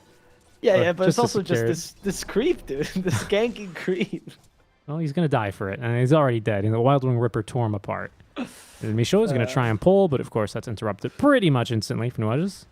I think that was a bit early for a pull. I think he was just messing with him. I've got the Stompy creep back in. Benny's going to take one swipe at him with the scythes and then turn back. Nuages in trouble. There's the Hex. Cinderbrew. We don't have anything to ignite him. Oh, just kidding. Thunderclap will do the trick. Reflection. But once again, the level 1 Nature's Attendants here keeping him alive. Very smart. This build I don't think is the right build most of the time, but when you're up against a damage over time build, like a Brew usually presents with a Cinder Brew, it's the best idea. Brew actually likes to spam Cinder Brew more than like to spam Thunderclap because the cost is honestly half, and Brew doesn't have too much mana, and you usually don't go for Soul Ring these days or Arcane Boots, you actually just go for the Urn, which is not enough mana sustain for a Brew to live. So this actually nullifies the option you have of killing your Enchantress, and you also don't bring too much harass against TP, which makes your lane considerably worse. So actually a really big deal. Really smart pickup there. Look, they ignite Benny. There's level 2 Cinder Brew, like I said. They want to maximize that instead. Benny could be in trouble. Income Nature Tendency did that magic wand. Nuage needs to get close to Benny though to help him out. Benny running away with the Tangle, helped out. And Nuage just gives him a salve. He's tired of running after. Yep. Analog mid lane gets all of his mana burned by the Quas Wex Invoker. Ought to see Urn. I think Vessel this game for many is pretty normal. I'm excited though. First, I believe our first Invoker game of the day, or my morning now, as it is here. But I've been seeing and have really come to appreciate the Eastern European Invoker style, so I'm really looking forward to seeing some different flavors of the Invoker here as Jupiter is getting ran down. Fairy Fire into the Dragon Tail stun. He might take down here to Battle Hunger, but he's got the Tango and the Tower regen. That's going to add up to 10.9, keep him alive, barely on any HP. He's going to look to turn. They get TRS, the healing salve. Dragon Tail's available. Yeah, Gardic is going to be taking a bit of damage. It's Dragon Tail level 2, but I assume it was the Dragon's Blood level first. And with that, Jupiter, I think, out of regen, might take down here. Jupiter missed the Bushwhack. That was crucial. Sorry, lose that. King L, by the way, that level 2 Dragon Tail was actually what allowed him to get the kill on Winter Wyvern. She was about to use Cold Embrace on herself. And that 2-second cooldown reduction, which I mentioned earlier, is super valuable. This is the right build, by the way. Most of the lane, maybe 1 point in Breathe Fire if you really need to secure that range creep, but in general, maxing Dragon Tail 9 times out of 10 is better, unless you're like in a pub and you have to carry your team. But in a competitive game where you can trust your teammates to do their job, your job is to walk in, stun. And maxing Dragon Tail is the best way to have that always offline. Or online, sorry. Always off cooldown. Mm-hmm. So I like this build. It's also really good against Axe for obvious reasons, right? Look, Axe can't do anything. He's constantly being stunned by King Ao. He has enough mana for Magic Wand to spam this. Tiara's actually forced to use the Cold Embrace. King Ao had to get away from this, or he might have just died there. Yep. But Dragon Blood regen will keep him alive. Can, of course, still attack people in Cold Embrace, hence, farming spinning. stacks on them, axe spinnings then. But this is just another Sunday. Simply just run right back at him, and Tiaras is dead. That's his second death already, isn't it? Honestly, in a stun that's that long, even with a 14-second cool, it's just absurd. This stun is an uptime essentially of around 11 seconds. Like every 11, you're only active, let's say, for 11 seconds. You combine that with Bushwhack, it's even worse. It's actually really tough. So I really like this build against an Axe. They might try for Analog mid. Oh? But the rune didn't spawn there. They don't quite have the damage. Acorn Shot and Bushwhack is ready, but it's Quas Wex Invoker. Yeah, so... Nuages, meanwhile, saw Misho reveals they have a sentry there. Don't mind me, I was just hitting something random. I swear there's no sentry here. So the Axe actually has a weak lane until he gets the Vanguard. Now things change though, because now King Ao has no damage against him with the Vanguard, and he can also tank creeps. Jupiter dies. Yeah, he was just being a bit too aggressive, putting down the ward. Yep, and then here we look back bottom, sorry, where TRS is. They can't do anything to him anymore. Nicely tanking. That's actually the poison that's taking him down, not the damage. Well, and now you can just run down King Ao. King Ao can't survive this. Yeah. Berserker's Call used. King Ao, okay, maybe with a Fairy Fire. The Dragon Tail will save him, never mind. That Dragon Tail, crucial to the very end. What's going on over here? El Misho's dead. I mean, he dove him. He done do diddly dived him. They have the kill there. Analog now. Could be in trouble too. Yeah, as he's healing. Invoker's coming. No cold snap for a second, but with the urn charges now, yeah, I think they have Analog. No life, no mana. Had the infused raindrop charge, but they were on cooldown. Hey, BINOMISTAS coming out swinging from the laning stage, and they're only taking a couple of blows here. Well, not even one bottom. Really, it was just the kills top. Yep, they're taking advantage of their strongest moment, I think, what I would say is right now. Right? You have a relatively strong lanes, you have great ganking potential on the Invoker, and the Axe is nowhere near coming online with just a Vanguard. He might be safe against DK's damage, but he's not safe against the rest of the team. Once you get Sharpshooter, you might even be a kill. And now I would hope to see Mini start to rotate everywhere. Top is not really viable because Terrorblade exists, and he just wants to be in jungle, and Brewmaster's too hard to kill. But you can go bottom and try to kill Axe as well. As you can see, they're doing nothing. That was a really bold ward placed by Nuages. Sorry to cut you off, but he was dying to 3 heroes, and then he obviously turned, and if they were clicking on his inventory, they'd know he just planted a ward in the river. I don't expect that one to last very long. Yep. I mean, maybe. They're slowly closing in on the TB's territory, huh? They are. That's dangerous. But Brewmaster's just not the greatest pusher, so it's like, what do I do to the tower? I'll hit it once. Oh, twice? Okay. Oh, I actually said, okay. There we go. Tower can fall. Let the babies go here. As analog. Maybe able to do plenty of damage here.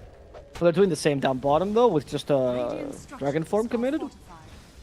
I'd say it's around the same as Exorcism, honestly, but at least DK depends less on this. Yeah, in the laning stage, I think it's a bigger deal when it's your range stun and a little bit of your catch, but with no Blink Dagger, it's your push. But yeah, same thing here, same difference. And tower top will fall, tower bottom will fall. Going immediately for the Vessel here for this Quaswex Invoker. First point into the Exort at level 8. 3 points into the Quas. There's not really... I don't know what the animation time on Primal Split is. Let me look that up real quick.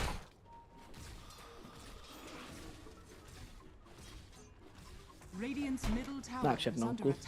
I wouldn't just tell you. Amisho is about to die here. They just need one more Breathe Fire, but they have no points in Breathe Fire. It's okay. We have a Dragon Tail and a Sunstrike, actually. Sunstrike used. That's going to be enough damage. King Ao saving the Dragon Tail for a different dragon from the Wyvern, apparently. They actually saved the bounty rune here with a Winter Scar. So Vitali might be able to get a double kill, but he got stopped by the Dragon Tail. The Bushwhack on top of that. The MP will hit. Vitali's almost out of mana. He actually can't use the Primal Split. And BINOMISTAS found the real way to deal with Vitali. However, they have the advantage of a carry that can actually join fights early. Maybe Benny's role, Tiares, wanted to imitate Benny, hoping to actually fight this as well. They're not going to expect this as an axe. Should not be here this early. Mini has the Cold Snap. They're going here. They destroy Benny's courier. Not that big a deal. In comes Tiares. And they surprise King Ao for sure. They stop Berserker's Call. Nice tornado though to stop this fight. But it seems like King Ao is not going to be able to live as the Primal Split's been committed. And no matter how many points of Dragon's Blood you have, you're still going to be Culling Bladed. Vitali is looking for a secondary kill. Benny would be ideal. He cyclones him up. Brings the rest of the little pandas here. Oh, that Master Spell though did not really help him out though. They were not ready yet to re-stun him. Allows Benny to retreat. That was actually really, really good team play there. Benny, he knows he's about to be Cyclone, so he just starts running his hero away, and he focuses on microing the TB illusion. He actually body blocks King Ao for quite a long time. And good counterplay, though, from right back from Hokori, who cut down the tree. The Bushwhack immediately, not allowed to do anything, but the Acorn Shot still, with that little lingering slow, doesn't allow TRS to close the gap, so they can't really capitalize as much as they would have liked to try and chase that TB down. So he lives, a good team play all around. He's bought a 3rd Band of Elven skin. What's that for? Tiares? Yeah. He's being body blocked here by Nuages. I cannot believe it. Tiares is actually struggling against this little Bambi. Oh no, Tiares just wants to get away. He actually has a lot of tank ability thanks to the Vanguard. But they have a little bit of magic damage now with the Ice Wall and a choke point as well. They need more impetus. There's the Dragon Tail to keep him in place, and King Ao will be the one to collect the remains of Tiares as Nuages goes in a different direction. No untouchable yet, which means he is unlivable. Yep. Yeah, you can touch him with that Finger of Death, and down he goes for 20 seconds. Analog. Pushing the mid-tier 1 tower with the Exo's release. That's going to be now the 2nd tower with the 2nd Exo. So some pretty good efficiency here from Hokori.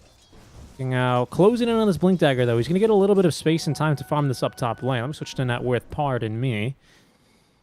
And he's doing pretty well for himself, actually. He's richer than even this carry axes for now. That'll quickly change, though, Avo, as he's about to clear what is going to now be a double-stacked camp of the Ancients, or I guess 3 Ancient camps at once. We'll see what he gets. Luckily, it's nothing really would have made a difference here for him. We already have the HP buff and the armor buff, so it's plenty of gold about to be injected here. He's got a hard camp as well that was freshly stacked, but BINOMISTAS, they're going to go for a bit of a smoke play into the river, see what they can find. Let's see. Axe. Oh, because the wave was pushing in. He didn't finish farming. Wiggle. Tornado. Yeah, this is in trouble. Bushwhack brings him back. The MP as well. They have a Sharpshooter. That should be enough. Sharpshooter, release it. Jupiter. Getting the kill here against Tiares. And in time, as Hokori was actually rotating a couple of heroes, they have the promo split on Vitali. Well, they need to see an opportunity to use it for now, and they just don't see it. And so many rotations allows Bay to take this Ancient stack really easily, as he knows that nobody's going to be coming for him if they're all top. Yep. That's yeah, okay, they're gonna stack this again. So actually, yeah, he didn't finish farming them, but they didn't scout the, well, they would have scouted the stacks actually. They're not gonna make a play for it quite yet though, as the Brewmaster is forced away.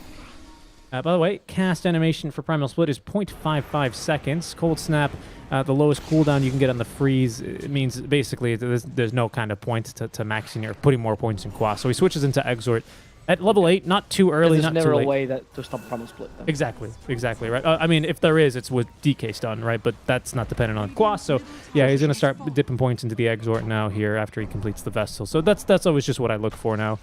I like to see the 4th point on Quas though, always just because that allows you to go for the level 4 spirits. I think that's kind of. I don't think the extra point of Wex is that great compared to the 4th point of Quas. Sorry. Wax. Which allows you to go for the double 4 spirits and push out lanes a bit faster. And I think that gives you like the abilities of a Quas Exort and Broker to a degree. But just personal preference of the mini as well. Who's going for Midas, I want to say. The very famous, the extra point in Quexort, right? Shut up. Look, mate, that 38% of Invoker didn't get done by itself. Yeah. Someone had to play those Invoker games, okay? I kept going, where's the Quexort? Where's the Quexort? This is like you trying to look at a map. Where's Weast? Look, maps are obviously a lie. I've determined that in my 24 years of life that there's not a single map in this world that's accurate because I keep going in the direction that is the right, and somehow it's never the destination I'm looking for. Nope. Jupiter, great position here to break smokes. There's no Blink Dagger yet for the Lion. He's going to be hard-pressed to find the perfect engagement, but he is not going to be hard-pressed to get killed here. Mini trying for it. Even through the Vessel, they're going to lack the damage. King Yo is going to show off the Blink Dagger, but there's going to be the Primal Split. They're running down the Squirrel. 3 Pandas onto a Squirrel. Not a very fun time. Trying to break the Sunstrike, but the Sharpshooter actually from Jupiter is going to be able to pick off the Lion. Was that intention? Could have been. It looked intentional. It looked intentional, yeah. That was good. I don't think he tried to kill the Lion, but I think he was just trying to get away, but it was good. Ended up being a fair trade, right? I would say it's actually beneficial to BINOMISTAS though, because every use of Primal Split doesn't lead to something great. If it's farm for Vitaly, it's fine, but if it's not, then just a bigger win here for BINOMISTAS, who are just trying to wait this brew out. Yeah, because we do have Dragonlance and Meta, so I think we could take a fight here, especially with Blink Dagger on King Out. We're not weak, and there he goes, but the Tornado's going to sweep up the Brewmaster. Yeah, I mean, this is a good counter engage, though. Misha from the side, as well as the DP Silence, but Analog, without the mana for for the ultimate's not going to be able to turn this one. Sunstrike, just short. Both skill shots missing, and a great curse here is going to be onto Analog in the mid lane. He is going to die to the dunk of Diarius, who's now in the fight. Finger of Death. They don't even need that second dunk there. BINOMISTAS says they tried to go for the fight, but they just weren't all there. And by the time they were all there, there was a curse for them. Yeah, that wasn't great because BINOMISTAS, I feel like Benny was quite late there to the fight. And if you're hoping to fight there, if you're really re-engaging because you had the opportunity, I would expect the team to go and communicate like, hey, Benny, be with us, right? There's sometimes a language barrier that I noticed in BINOMISTAS where it feels like the whole team does one thing and Benny does another. And this is a reality. I know Benny does not, because I got to interview him. He does not speak Portuguese, right? So, and I know the BINOMISTAS does communicate with each other in Portuguese. And so someone understands it, but doesn't always get what they're saying. And he says he just adapts to their playstyle. But sometimes it's very clear that the intention is not being communicated, because Benny should have been there. Or they shouldn't have engaged, right? Yeah. Benny should have been able to say, hey, don't go, I don't want to fight. Yeah. That's fine. He's your carry, but you lack the damage without him. I think he should have, though. I really do think he should have. Me too. But mind you, if his choice is not to go, which is a choice, if you're the carry, you're coming into the game, fine. You want to not go, okay. But tell your team. Yep. No, of course. No, I get you. It's like, I don't know, crazy example, it's one of those things where, like, if everyone is doing it, but, like, a couple of people don't, it's going to screw over everyone in the long term, right? You know what I mean?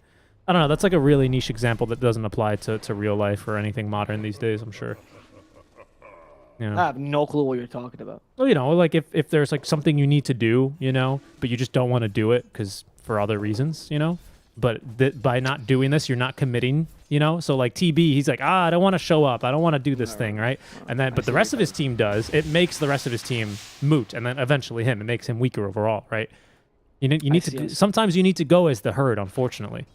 I get it. Like as how one person who decides not to shower on the train, and now everyone the train smells. It Yep. doesn't matter. Yep. It's just one person. And he's like, I don't want to have to shower. What do you mean? I love Dota 2. But the train smells now. Train you know? smells. He's the Smash player, so it's within his contract he doesn't have to shower. But Oh, my goodness me. actually, a very accurate example now that I think about it. If you go to Japan, you'll experience it. What, Smash Japan- players?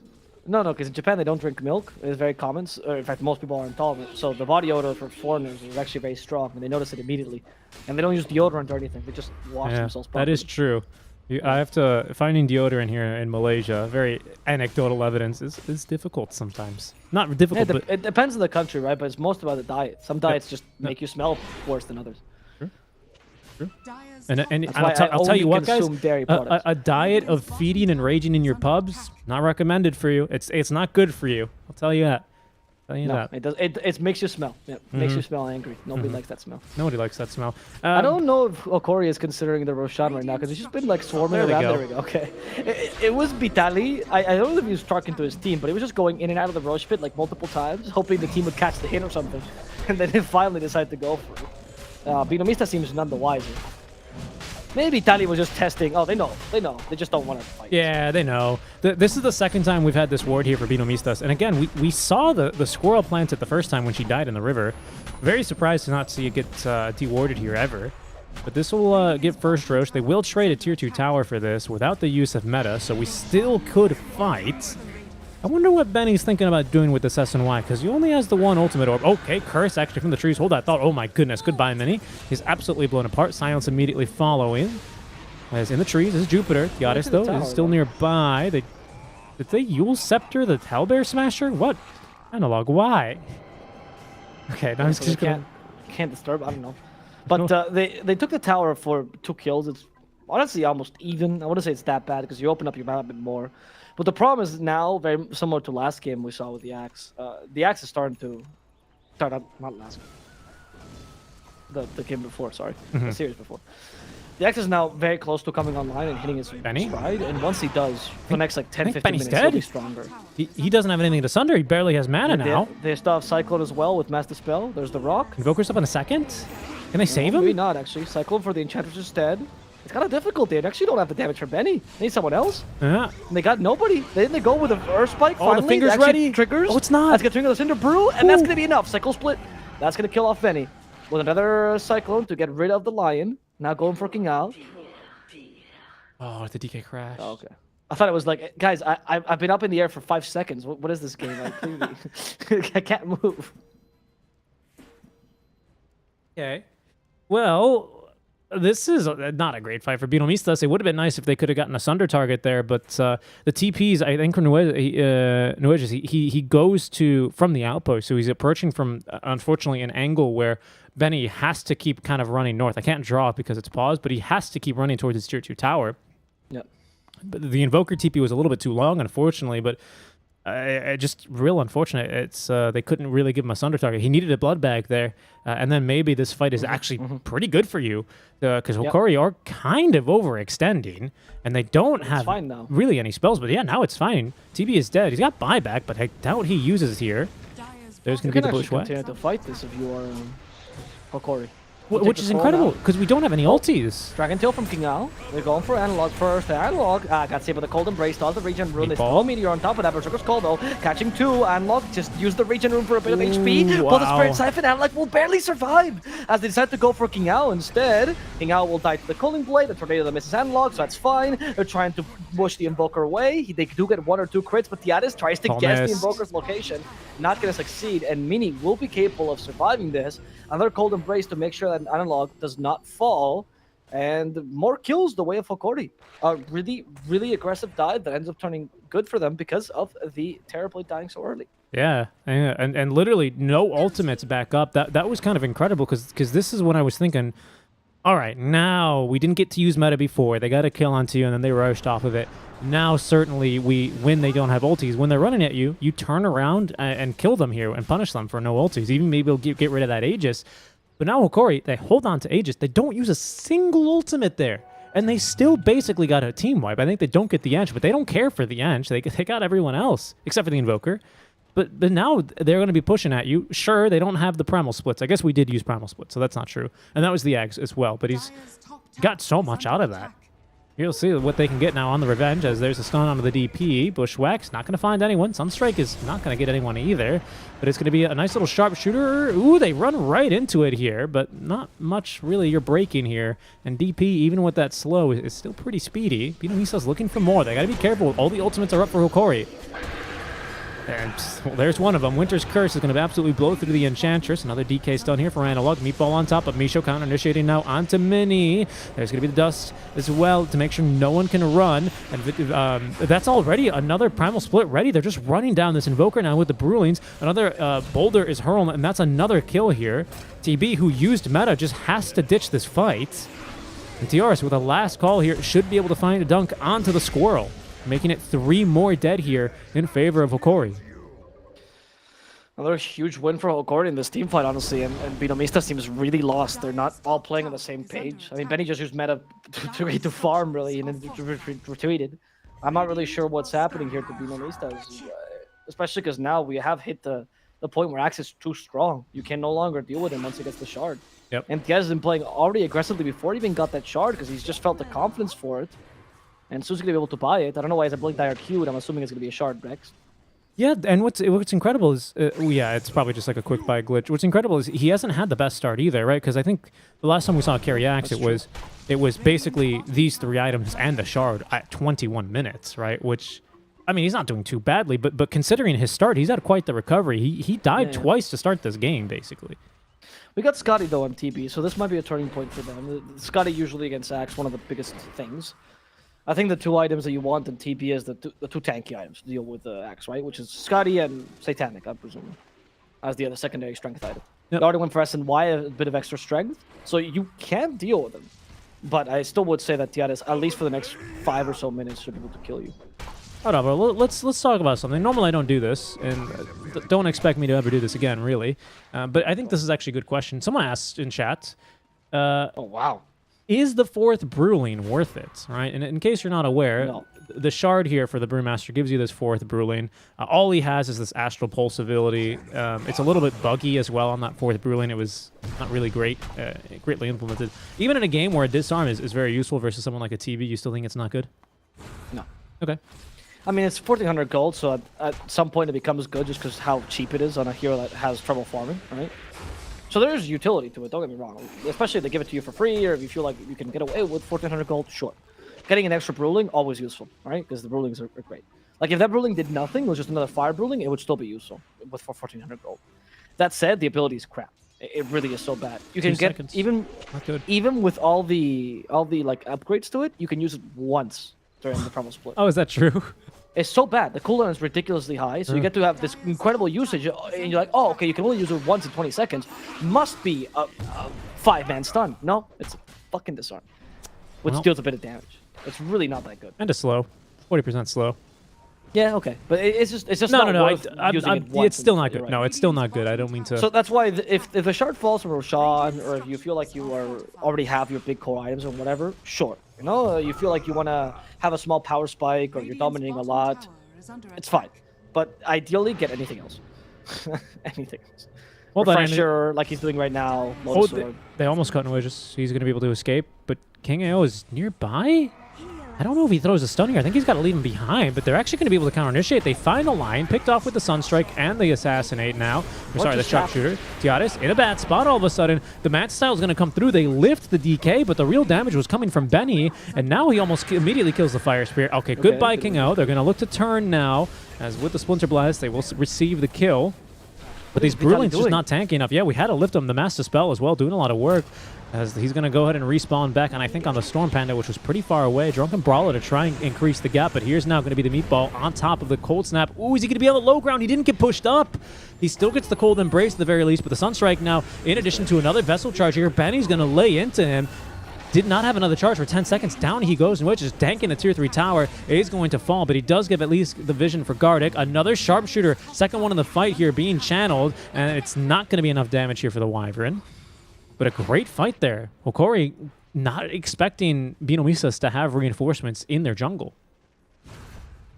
I So that team fight, I gotta give. What's the opposite of props? Slaps. To Brew. Stops. Yeah. Yeah, I'm gonna give some stops to the Brew because there was a straight. First of all, he's walking between this area for a solid 3 to 4 seconds. I don't know. Okay, Vitali, your Brewlings are not heroes, but they still can't hit through Winter's Curse. So you doing that is pointless. But on top of that, what was weird is it was clear that he was controlling all the Brewlings at once, multiple times. And there was no need to. You wanted to get a Cyclone off. Clearly, use your Storm Brewling, make him invisible, go get the Cyclone off. No need to put the Earth Brewling also in trouble and putting yourself in such a pickle. That was so odd by him, honestly. It feels like he didn't have a clear plan there. I mean, he's gonna die, by the way, in the top lane. Good kill. It feels like he didn't have a clear plan there, and that ended up being pretty bad for them. A really unnecessary team fight down bottom. In addition to the initiation by Tiares, which was also very haphazard and, well, very SA Dota, if I'm honest with you. Yeah, they just thought it was who were they hunting? They were hunting after an Ench, is what it was, and then they catch Lion. Lion's a crucial part of your initiation. Just ask Mini, who got just kind of blink Earth spiked, and he was dead. So yeah, that was a little bit unfortunate for them. Nice reset at the very least. This is now BOT's Shard Blink Dagger online now for Axe. Next into the BKB. He's making good progress here towards this. Oh, nice Berserker's Call, actually. And barely caught the squirrel, the silence on top of that, so you can't use Scurry any further. And I think they have enough for the Culling Blade. I don't think he realizes it. There's a spin. Yeah, usually you actually don't use the Culling Blade until the last bit of HP, right? You're basing yourself off what you know, etc., etc. But Hoodblink has so little HP that you actually can use Culling Blade relatively soon. Tiares had it for a while there, but he just kept hitting her. Just wanted that one more spin, you know? Yeah, this is not a very high strength in here. 2 per level. Not very tanky. This squirrel, 1000 HP, 1060. Yeah, so like half his HP is already... You can Culling Blade, pretty much. Yeah, it's kind of ridiculous, actually. Yeah, right? The squirrel has really little HP, but it's hard to... When you do a play axe, you're never checking HP. At least not a carry axe, right? You're just trying to more or less base around HP bars, so you're definitely not going to do it well. It's halfway there. It's carry axe. It's not so much the off-lane axe of I need to get this dunk and get this call. It's haha, right-click and illusions go blur is kind of the idea. It really is. So I've seen some axes, they will just Manta style after the blink Berserker's call, right? And they just get their hands off the keyboard for a solid 3.5 seconds. Yep. Reply to a quick message, right? You know, change the song. Come back. You got a rampage. Pretty nice. Pretty nice. Yeah, the carry axe currently is the old Ursa, essentially. Yeah, which always reminds me of my favorite anecdote in Dota 1. For those of you that were back then, of course, there was the Play Dota forums were big, right? And there were a bunch of guides there. And for a long time, the top-rated guide in the Play Dota forums was this guide for Ursa that literally just went, Step 1, pick Ursa. Step 2, roll your face on the keyboard. Step 3, win game. And that was the guide. That was with pictures of like the guy rolling his face on the keyboard and picking the Ursa and everything. And it was the top voted as most useful guide on the forums. It was like, this is great. I can't believe this. I'm surprised it wasn't Caps Lock Leric or whoever. What? Caps Lock Leric, Caps Lock Wraith King, whatever his name was in the Leoric? Yeah, Leoric. Yeah. Another one. I mean, there was a lot of meme builds. It wasn't like for the long. It was for a bit of time. I'm a very old player. So. Is Sniper Satanic Rush a thing as well in the EU? There was the DK Dagon. That was I remember very much. It was very popular actually. Yeah, we're fighting here. He has Breathe Fire, so he must have Dagon. Roche is up. Going through it really quickly here. DK can go on in. We have all the ultis up. There's going to be ulti number 1 for our Brewmaster, Vitaly, looking to force them away. He's found Benny. He might just lift him, but no, once again, he's microing all 3 at the same time. You can clearly tell. Throws the boulder here towards the Watches. They're going to go in for the Roshan. Radiant get the kill. Analog, though, picking up the Aegis. Stars had to get the call here into the curse onto the DK. King AO, though, immune thanks to the BKB to most of the damage now, as there's going to be the second usage of the Primal Split boulder. Toss it to the DK. They're going to lift up the TB. But they're not really doing anything elsewhere. There they go, finally onto the targets they want. They almost get the kill into King AO. Down he goes. It's Benny. He's going to pop the BKB. And now just look at the damage he's doing here. That's the first life. And the Aegis removed here from the Death Prophet. Gardic able to at least break vision here. They're going to go right back on in, though. Silence and now hexed up. Can he get out? The Ice Wall is good. There's a Cataclysm. It's going to find the kill onto Gardic. Does have buyback, but no spells. But Benny has no HP. Could not get Sunder off either. Down he will go. Tiares with a great call here. Finds the squirrel. There's the dunk. And BINOMISTAS, unfortunately, coming off of the losing end of this Roche fight. By the way, I just wanted to correct you that he was not controlling all 3 like last time. Okay. What he was doing there is you can control click and you can make all your units do the same thing when you're microing. But then you still have the control group selected, or you have your own group for all the units. You could tell because of the movements and how they were like turning each other. That's why that play down bottom was so odd, because I've never seen him do this in the game. It probably was just him panicking down bottom. This time he played really well. That was a really good fight by him.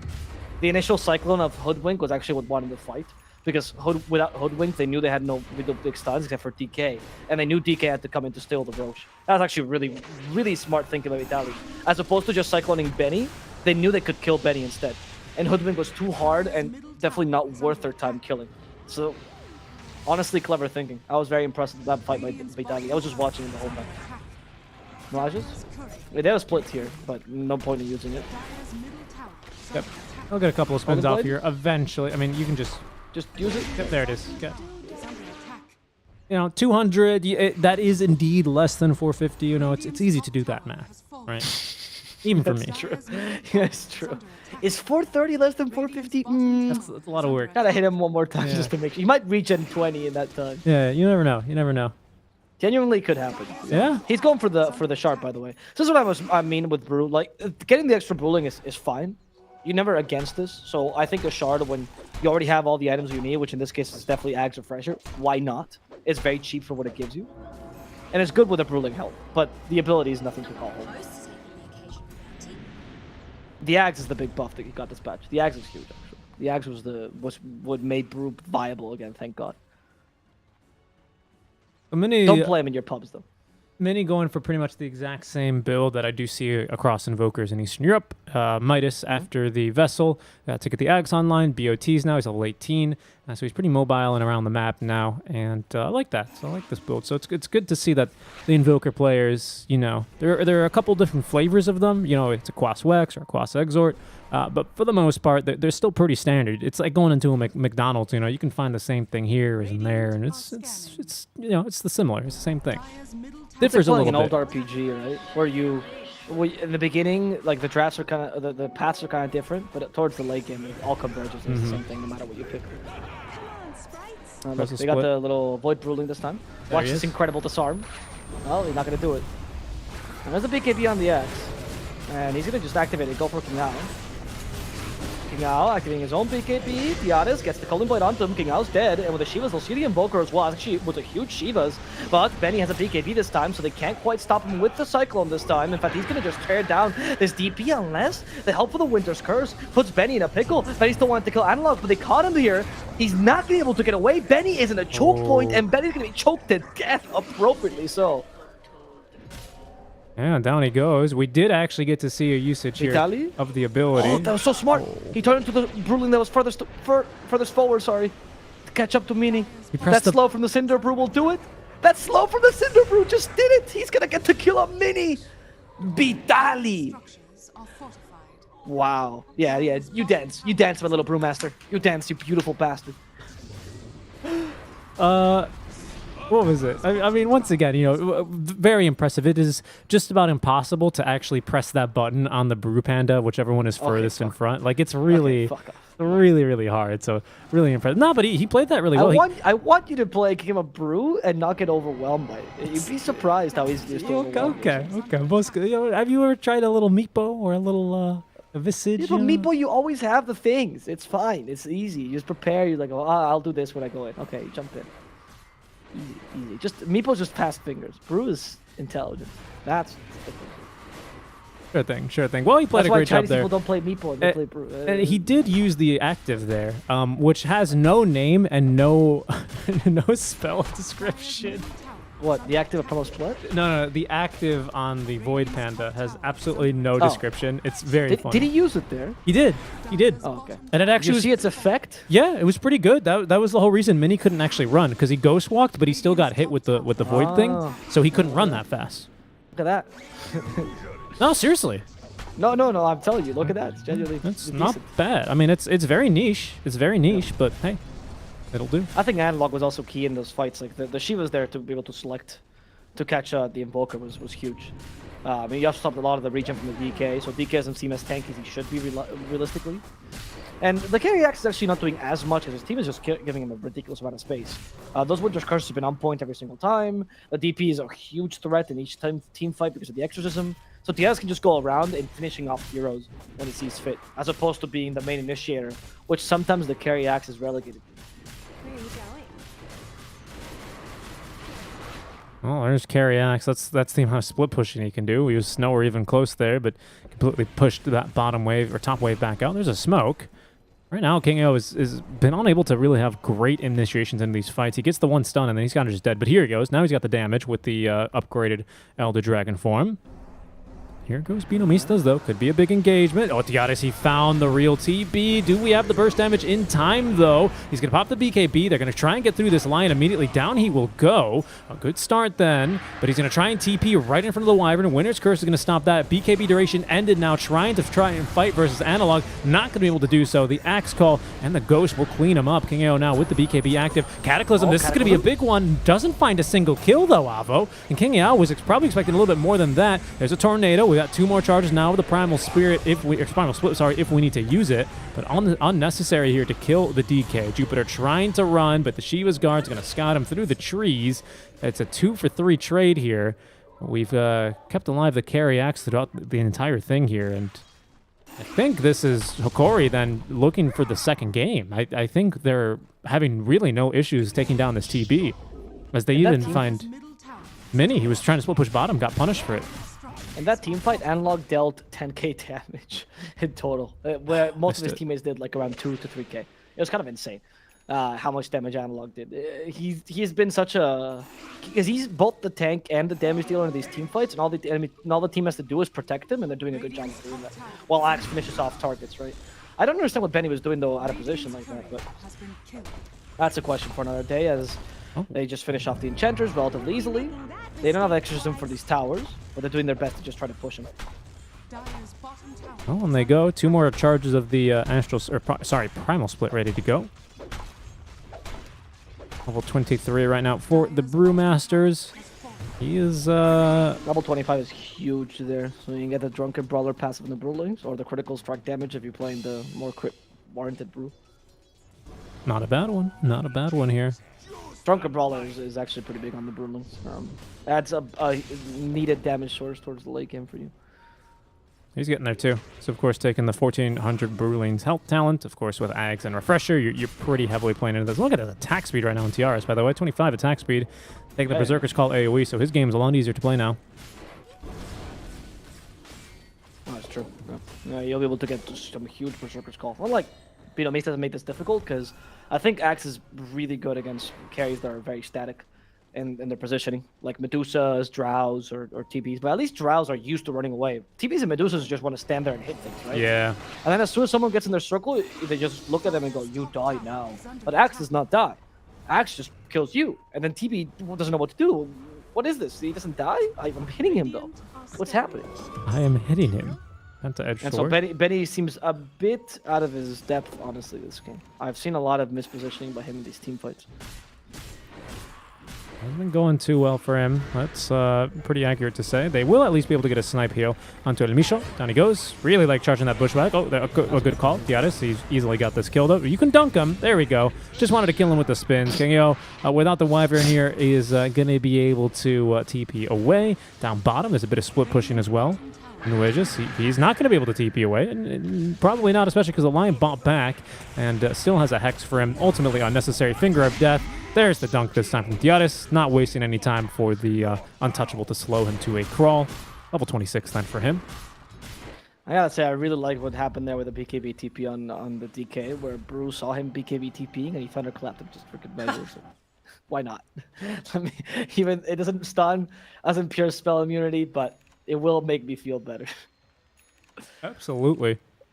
Absolutely. Yeah, Assault Caress also gives them a lot more pushing power. Not that they needed it because they have Exo, but it makes it so that you don't have to depend on that to push, which is good. And now you got the Pistol Blade as well. His HP is insane as well. 4k HP for an axe, now you really do not kill him. He's a tanky lad. Tanky lad. 1 Vessel charge here, and unfortunately... seems like we have a decent setup for like a 1-man, Cataclysm. It just DK stun into Cataclysm, but nothing. It's just not coming together. I don't know what it is. They've never done it a single time this game. Yeah. I don't think this team has the coordination they need. I was kind of overestimating it. At least not with Kinao or with Benny. They just cheese Refresher Shard here. I think we're going to want to give Refresher to Analog, honestly. Double Abyssal strikes me as quite strong, though, for the Axe, and Double Call. But for now, it's the DP holding on to it. She will just assemble the Aeon Disc, or I guess unlock Combining to assemble it, right? So we don't have that save, but we still have the Aeon Disc locked for Vitaly, so he's just going to have to unlock it here to get that basically free purge and try and get the ultimate off with that status resist. Should be relatively easy for him. Basically a guaranteed ultimate. So I think Hokori with this third Roche, I think they're going to look for the opening to just end the game. And I don't really think they need that much of a big one. They're up 17k right now. TB, not a hero that likes to play from behind. So it's going to be a difficult high ground hold here for BINOMISTAS, but still possible, still possible. Hokori can't just, you know, kind of just run up high ground here and expect the best to happen because they've got some scary high ground. No, they need to, I mean, yeah, I was gonna say you need to take someone out first, but I think with the Aegis you might be able to do this with Exorcism alone. Like you have a Fresher Shard on the DP, so you throw one Exo for the fight and the other one for the push. The thing is, they know Benny's cutting lanes, and they feel like they've killed him before, so they think, well, maybe we could go at him again. I think you just go though. I think you just try to force this with Exorcism and see if Benny will retreat. Because you win every single fight here. As long as Axe can get a jump. Are you surprised that Analog decided to go for the Spirit Siphon Replenish Time instead of the Exo Spirits? No, because he went for the Spirit Siphon Shard. Okay, that makes sense. So I think that's actually really strong now, because now you just stay in fight. He actually went for the Cryptstorm cooldown as well, as opposed to HP, so it seems like he doesn't want to play around Exo as much as he wants to just play. Minnie's dead up top lane. He's got a BKB, but the call AoE is so big. Yeah, it's impossible to get away. They even have a Abyssal Blade just in case, and Calling Blade. Okay, this is what you needed. Now you go in. Yep. There's the lines drawn. Looks like Gardic says, let's go, boys. Let's get this 2-0. Well, let's see. Maybe the server will have nothing to do with it after all. Analog's like, guys, finally playing on my server. This is how good I am in real life. I'm always playing with Peruvians. I always have to lose because of my ping. There you go. Lion went for the Mana Drain, restores him. That's crazy. Yeah, I mean, Finger... Back to Lion from Dota 1, boys. You got enough. I like it. I like this talent. I think it's great. Do you get Magic Immunity? Dota 1. You get Magic Immunity when you restore mana to the teammates? But you don't restore to 3 teammates, though. Okay. That's one of those really weird things on Dota where it works on enemies but doesn't work on allies. One of those weird upgrades. Oh, King Ao. Good jump on Lion, but he had a Hex ready. Or, sorry, a Ghost Scepter ready. Now the Hex, Protector's Call onto 2. They need to use Exo on top of this. And they will, but Nisha's already dead. Tiara is using his BKB here just to get rid of King Ao, but he's lacking the damage to really beat down King Ao, and he gets stunned instead. As the Brewlings rout the rest of the enemy team, it's 2 versus 5, it seems like, and the 2 are winning for now. Thanks to the Pandas. In comes Tiara. That's a call for Benny. But it's not the damage they needed to actually bring down Benny. King Ao was still alive this whole time. Sharpshooter is being ready as well. They just lost the Aegis here on the Axe, and the Sharpshooter might have just condemned Analog. That's the Exorcism gone. Vitaly's creating a ridiculous amount of space here. He'll want to chase down Benny, and he might just succeed here. Oh, the Sunder onto his teammate. Vitaly knew they couldn't Sunder his Brewlings, but apparently they can Sunder the teammate, so Vitaly will be losing the opportunity to kill this TP. He still has Refresher plus the... Primal Split, needs to get it off. Cataclysm not going to work out. They finally found King Ao. This time the reinitiation from Theatis is going to work out with BKB activated in time. Minotaur's Horde rather, not BKB. We still have a curse. They send the poor Invoker flying. Invoker now stop with that Battle Hunger. But they need a stun there, not just a slow. The Winter's Curse was not in time, out of position. Vitaly's on the retreat. He has to have the Fire Brewling so he can get away. As it seems like Theatis will try to do the same. BINOMISTAS will somehow hold back. This Wyvern has no blink. We need a blink on Wyvern to get in here for these curses. It's good. It's one thing to stay alive, but BINOMISTAS, when they're trapped on their high ground, they're not going to really be putting themselves in too many choke points for you to make it easy. Like, this is when the blink would come through nicely here. I don't necessarily agree with this Aeon Disc purchase, because usually it's just one hero jumping onto you. That's all they need. But Mini, he just keeps getting caught. Luckily, he's able to juke them south. But yeah, now they know where he is. He even attacks the creep wave here, because I think he knows he's just about 100% guaranteed dead. BKB's popped. Primal Split was juked for a second, but King Ao is here now. The Axe Call is just too much damage. Another dunk from Theatis, though, as the Primal Split will actually get used. But a lot of the Brewling stuck in the ice wall. El Micho is not going to be able to rotate through correctly. That's King Ao, who just flies over the cliff in slide. Lyrac form. Radiant structures are fortified. Okay. So you managed to bring down the Invoker, which I think is kind of huge if you can turn that into something. You need to wait for the refresher and the primal split, I would say. Exorcism as well, up in 5 seconds. I think you can at least take 1 lane of Rax with this. Invoker was vital for being able to restart these team fights. I think you can take 1 lane of Rax with this. But Vitaly is to be careful not to die to King Ao here for free. Oh, they're gonna go for Roshan instead. Roshan's not up. For Not a up, while. no. Not. I mean, they Oh, just... they're playing this super defensive instead. Yeah. Okay. They are. They're gonna try and take the safe approach here through this one.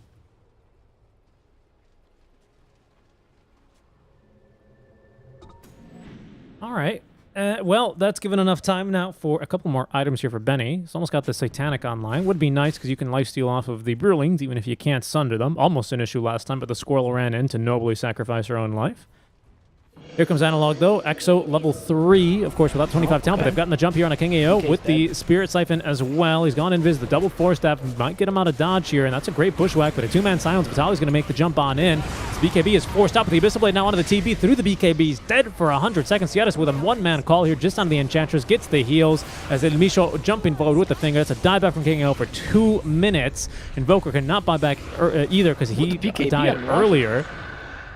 That is going to be Nuages. He's the last one alive. And there, I mean, he's got a BKB. What the heck? How did you farm this? I think it's fine. He's just gonna kill him. Yeah, of course.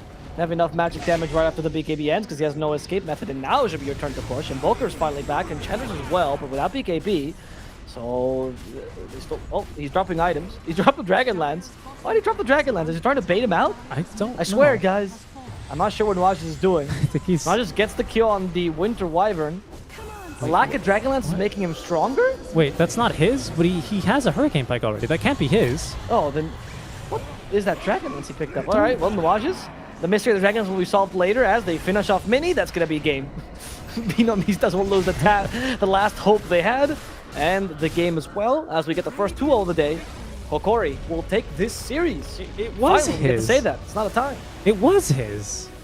They picked it up. Dragonlance and Hurricane Blade. Yeah. They picked it up here, and it was, I saw a pink name. I'm pretty sure it was his because he's the pink player. I don't know. That was weird. Okay, eventually they will be able to just find the opening and go high ground. Mini just getting caught. Top, bottom. I mean, that's just the reality, unfortunately, of a carry axe, especially when he gets Abyssal Blade. I really like the Basher Abyssal purchase here because it just made the catches so easily able to punish. And Benny, pardon me, just could not fight through this carry axe. And even if when he was, DP was there. Wyvern in position for these ultis. It looked real good here. We'll come to camera very briefly because we are well behind schedule. A lot of people wanting to get to this 4th match, of course, but... We had to get through the first couple of 3, and this is our first 2-0 here in favor of Hokori.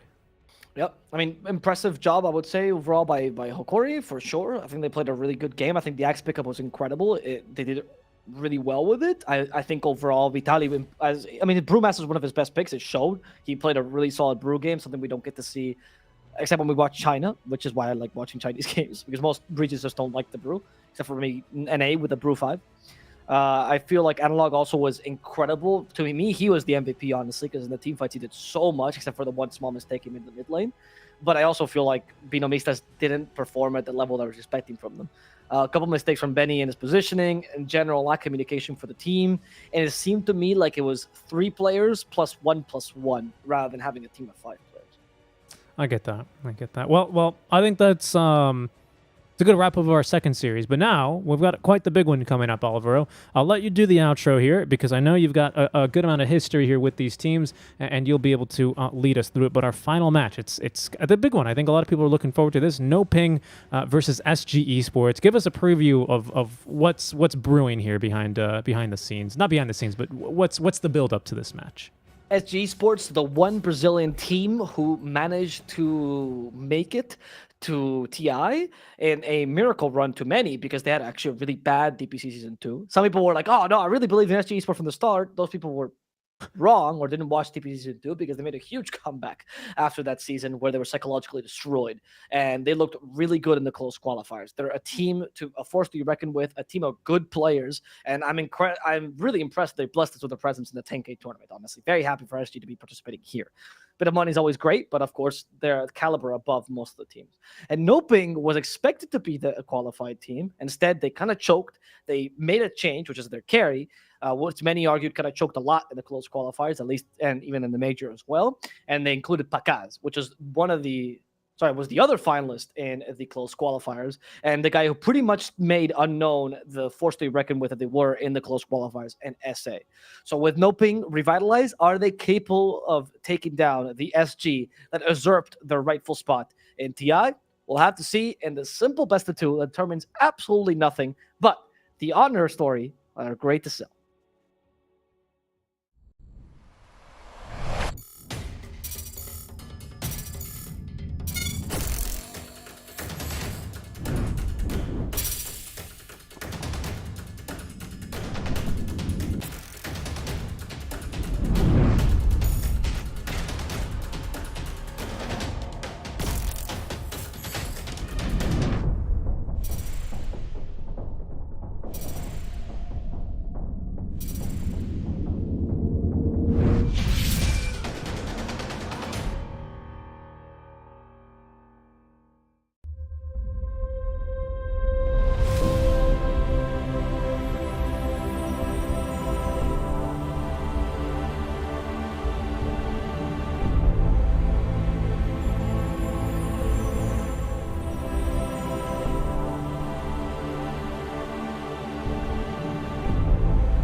Hello, everyone. We are live for our final series of day 1 of 7 for the Mobius.bet Maestros group stage. I am Seeking Strike Dota, still physically, and actually not physically, but spiritually by my side is Avo Plus. Avo, we got ourselves probably the most hype match of the day, I think, especially if you don't usually keep up with the region. You know, these are the names you've probably heard of the most, at least, for SA. Pardon me, SG Esports, for No Ping Esports. You gave us a little bit of a rundown here before we got set, you know, for the break. I asked you what was the build-up to this. We have the build-up. If you could please then, just like we did for the last game, give me your expectations of how this series you think is going to play out. I think this series is much harder to guess, particularly. I find like... I don't know. I actually have no clue. Because I find that No Ping is definitely better with Pakaz. I know a lot of people were big fans of HFN. I don't want to take credit from HFN. I think HFN's a great player. I just think that Pakaz is an improvement, personally. Because of his work ethic and because of his desire to win, which I think he has a bit more of, I guess, due to his youth, right? Okay. And I do find that it's great for them. I think I think No Ping could be really good, but I think they need a bit more time to achieve that just yet. I don't think they might be as good as SG, who has already proven that in the close qualifiers. That said, I don't think SG is going to be playing at their max because they just qualified to TI. They can take a chill pill in this tournament, especially in a group stage match against No Ping of all people. Okay. All right, well, we'll see. We'll see here. With those expectations set, you know, you said you're not really sure. I like how you built it up for us. You know, it was a little bit of a non-answer. I'll let it slide because it is going to come a lot down to this draft here, right? So let's take a look now because it is underway now live on your screens. And I can't confirm because I have been lucky enough to cover a different region, D2CL, where it's a lot of other teams that have not qualified but have gotten pretty close, right? It's, particularly ILTW for he was standing in for Gambit, right, for a while. They've changed him, and this is something I think you've seen even, and you can see that it's the same drive isn't there, right? So perhaps ILTW was standing in for Gambit. Sorry, ILTW was standing in for yes, Gambit? Correct. Yeah. It was really something to see, because as I said there, the drive just wasn't there, and you could kind of tell. So I think perhaps, right, that's what we'll see here. I think that's a different feeling for ILTW, of course, after not qualifying compared to qualifying. But I also think, you know, the other side of this coin is, you know, hey, we qualified. We beat these guys before. We have to do it again here. We can't lose a match now. Otherwise, you know, people will start, you know, talking a bunch of BS about us, right, and how we shouldn't have won this, blah, blah, blah. But maybe it's going to be a little bit of the opposite, you know? I don't think SG cares about that, but they might play their heart out just because they're good, right? Like I don't think SG cares more because they seem really like whatever their coach did with them. They gave them an incredible mental fortitude that I was very impressed by whenever I got to talk to SG in general, King Jungles, or when you got to talk to Costabile and everything. Especially because I know these players from a long time. I don't know them personally, like I do a lot of the South American players. They're South American too. A lot of the Hispanic players because we don't speak the same language. But I have gotten to admin a lot of tournaments like Tavo with 4DR or ADR rather, as we're going to call him the cast. That's how you should pronounce his name.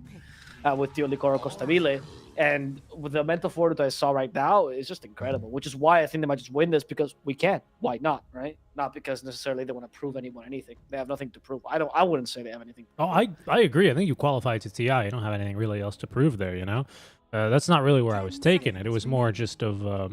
No, I'm just trying to point out that I think this is something that I really value about SG. I think it's something that they have in heaps. I think for No Ping, they do have a lot to prove because right now they're testing if this team works well, right? So there's going to be that kind of... There's an easy out for them, and that's what's scary for them. Because I know that they're testing out to see if Pakaz works. They're not like confirmed to do this because they have 3 months to test this out. And if it doesn't work, it's easy to call it quits. Going, a team's just not working. We need to find a new team. And I don't want them to take the easy way out. I want them to work on this. So hopefully we see a good match from them. Okay. I think that's plenty of build-up. Let's start acknowledging some of these heroes, right? Because we have a couple of exciting things, I would say. Pardon me. In particular, really, I think it's just this Io into Luna. There's an interesting song and dance being played here, and I think... Let me just explain it real quick, because it's the... Oh, it's not the TB game. Interesting. Wonder why we picked this Lion, then. Or we... Yeah. It's not a bad hero by any means. He's great against Nyx. He's very good against Nyx. Okay. Yeah, like, if you go for Nick Starks here, Lion is actually a really good answer to this. Not in the lane, of course, but afterwards, because getting the Impale stun is not as easy when you can just hex it immediately, right as it happens, right? So as long as Lion doesn't get caught in the vacuum, you can just always hex it, or Blink Hex, and do a bunch of things, even Earth Spike it in some cases to protect it. So it's pretty solid. I do like the Lion pickup here. It's also a pick Matthew enjoys playing. I think the lineup for Noping is looking pretty solid with the IO Luna, but SG Esports going for something very, very different here. So it's kind of hard to gauge who's winning right now in the draft. SG Esports probably going to pick a really hard carry here to combine with the Oracle that can beat the Luna in a core-to-core matchup. Deuce is not great, but it is a pick that can run here. Let's go Stabile. Think of his picks. Obviously, Terrible is the first one that comes to mind, but that was the first ban for a reason. I know this Deuce is good, but I don't think... I mean, I guess you can run Deuce. I just think it's a bad matchup for Deuce here. Yeah. This is like a dead hero, but with Oracle... Spectre's good, to be honest. Yeah. Spectre's nice, and I'm going to say... Oh, I think... Well, okay. I don't think that's necessarily the safe laner, though. I think with an Oracle, that's you think you're looking for something more, like you said, super hard carry. Yeah, to be honest, Lush is pretty good with Oracle if you go for the Bloodstone build. We've seen this a couple of times. That's a good point. We did get to see that. Who was it? Was that Fantastic Five? Or wasn't it Trident Clan, the one game that they won, right? Yeah. The one game they won. Well, I mean, that's why it was memorable. I wasn't saying it to flame them. 5 seconds remaining. Yeah, I think... No, I know. I think Lush here, like, for ADR, Lush is good because... you still have the combo with Oracle regardless, right? You have a secondary person because Darkseer is never going to give you the initiation you want from an off laner.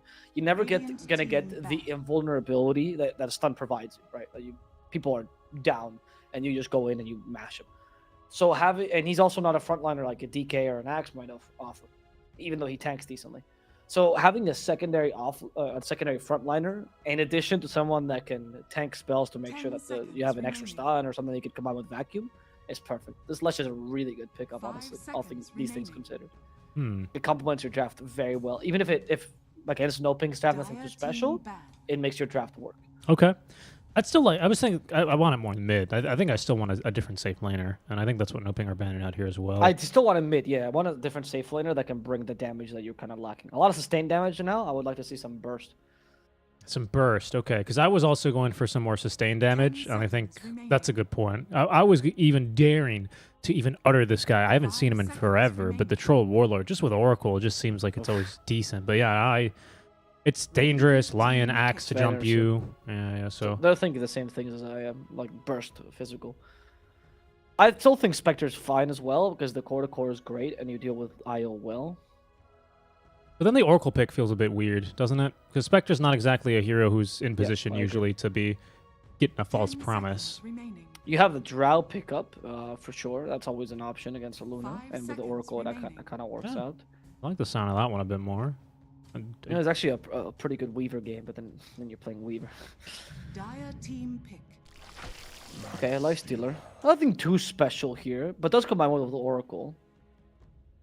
Little Infest Bomb as well, I would say, with like a surged Vendetta.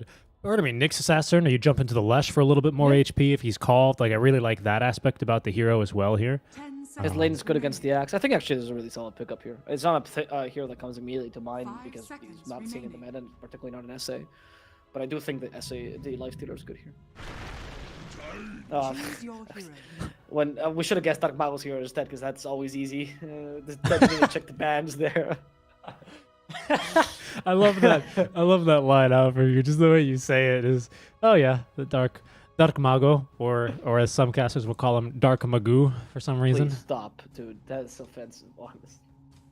Like, someone got on my got on my case for calling ADR 4DR, which I think is also fair because respect to the guy. But it's understandable that you'd think that's a 4, not an A, because it's a fucking 4, right? Like, I usually say it to people that don't read or that don't watch SA Dota. It's a smaller tournament, so I don't care as much. But when I get to have like a big stage, I'll call him 4DR because people get confused otherwise. It's understandable. Why is that an A? It's because his name is Adriano, and that's supposed to be that. But people don't know that story. But for Dark Magoo, why? Why would you ever do that to the poor player's name? It's like I see someone called Tom. I'm like, actually, your name is Tomb now. Why? What tomb? Well, I think this Dark Mago tiny pick could potentially bury Oracle enough times in a tomb of avalanche and rubble Well to done. Well done. to potentially, really make this a bit of a problem, right? I think that's why I really like this tiny pick. It's two heroes, Axe, Tiny, Lion even, who are going to be your 1-2-3 punch in some sort of, capacity. I think Axe is your initial, Lion to counter-initiate for Pandabu, and then Tiny as the big old uppercut, right? No pun intended with the toss. And then you have Angel and Matthew who can relocate around the map, lots of damage, good burst damage as well here on this Luna. But I think the issue I'm seeing here is I don't know how Dabo and Oracle and King Jungles look to live very long in these fights. Even for our Lesh, like if you have Eternal Shroud up and you're life stealing, this is a lot of burst damage for you.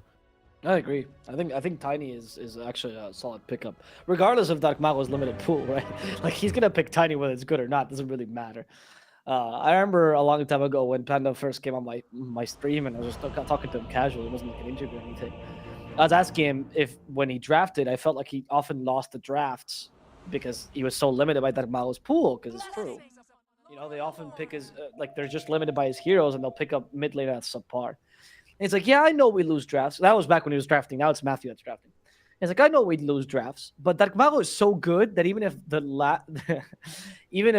draft loses, we still win the game. Yes, let me just translate this. Okay. So He went Tabo or Tabinho, like a pet Inho name. is the way Portuguese people say like small, it's diminutive. Oh, okay, good to know. Good to know. So it's usually in Spanish or Portuguese, most Romance languages, when you do Inho or Illo or whatever, it's like a affectionate Diminutive term. It's diminutive, yeah. Yeah, but in this case, it's an affectionate term. Yeah. And he goes, Tabinho, you're very pretty, or you're Guapo's you're very pretty. handsome, I would You're say. very handsome, that's true. Yeah. You're very handsome. And Tabo goes, you too, big penis man. Yep.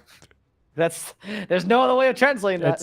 It's quite literally the translation. Yes, and they're going to tip each other. And now, guess what? That one is going to be stored forever in the annals of history in the all chat. You can now control F, and now we know. Now it's confirmed. So good stuff. Good stuff. I mean, it's different cultures, right? Different cultures. They if you've ever listened to like reggaeton music and you're like, oh, this is a good beat. It's a lovely love song. It's just some kind of love song. All right. It sure is. I wish sometimes I would not understand what reggaeton says. I wish that all the time. It's offensive, my dude. What? Reggaeton's not that bad. Come on. It jams. It's a bop. It is not. Yes, it is. No, it is. First of all, I'm not going to get into this rant. Oh, I can't believe you. You know I'm trying to bait you into this one as well. What, about the rhythm? Well, not even about the rhythm. It's because Dark Mako, he always posts a song before he gets started. Look, I love Dark Mago's playstyle, but his music taste is crap. I love it. Dark Mago is crap. I told him this in the majors. Oh my goodness! And then I'm sure he sent you a playlist to try and prove you wrong. No, he was actually surprisingly shy for the way he plays. He's like, oh no, I don't think that. And then Chris laughed. But the guy actually, I was not expecting Dark Mago to be as reserved as he is. The most talkative members of Noping are definitely Matthew and Panda. And Dark Mago, with how talkative he's in the chat, in real life, he's kind of a reserved person. Definitely the image of a Dota player. He not does socially awkward or anything, just not someone that just a bit on the shyer side. Yeah, it's a different thing to all chat quite a bit, and then to try and be the life of the party. To all chat your reggaeton songs for whatever reason. Yeah.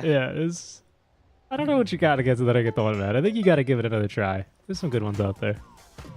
There is, but not the ones that come to Spain. Oh, okay. In general, most of it's pretty crap. Oh, come on now. Like, listen, I'm gonna get some flack for this, but I think like even old Pitbull, I think has got a place. Not the new stuff, not just the stuff where he goes Dale, Mr. 312, whatever. You're awful, my friend. Like the old, like the 2005 Pitbull, I think was like you're good. Awful. Come on. Hey, look, it's okay. Maybe you can be like that Mago. Have you considered playing Tiny Conka? Okay. How about this? It's we'll scroll through my reggaeton playlist, right? Live on air. We'll scroll through your anime intro and outro songs, and we'll see which one is better. Richie, respect. Okay, I don't have. It's a J-pop list. It's not. It's not anime intros. They don't have to be part of an anime for me to enjoy the sounds of Japanese music. Right. Of course. I believe it's your otaku playlist, is it not? Awful. Awful. Anyway, let's see what happens here. The first initial engagement is usually important. Get a little bit of a lead for your mid lane. Tandabu. He's in a good position to scout this. SG Sports not really in a position to scout them. Oh, but Oscar, he thinks there's a lot less heroes here. Full duration. Wow, what a stun. Okay, nice job, Panda. I don't know if that gets Oscar out of here, though, because they still have redundant stuns. The right clicks are coming through, and he's not going to be able to escape the Olicor with the first blood on the next assassin. Well. Took down... I mean, they took down Axe anyway. I feel like... Oh. And that Malo wants to die as well. I mean, he just saw his teammate die. Oh. I guess the second death doesn't matter as much because you already fed the first blood anyway, so you might as well die here. You did die for the rune. Yeah. It's not a great start. It's not. Oscar should have definitely not died. I feel like that Malo's death is a little bit more justified because you get bounty rune, so it's okay. Oscar should have not died. I'm not gonna lie, Avo. I think if I were SG, I would have just left him. No HP, no regen. I agree, actually. Like, because you're right. I don't think First Blood matters. Now he comes back to lane. He's as happy as a rock, right? He's got full HP, full mana. Before he had mana, but for what?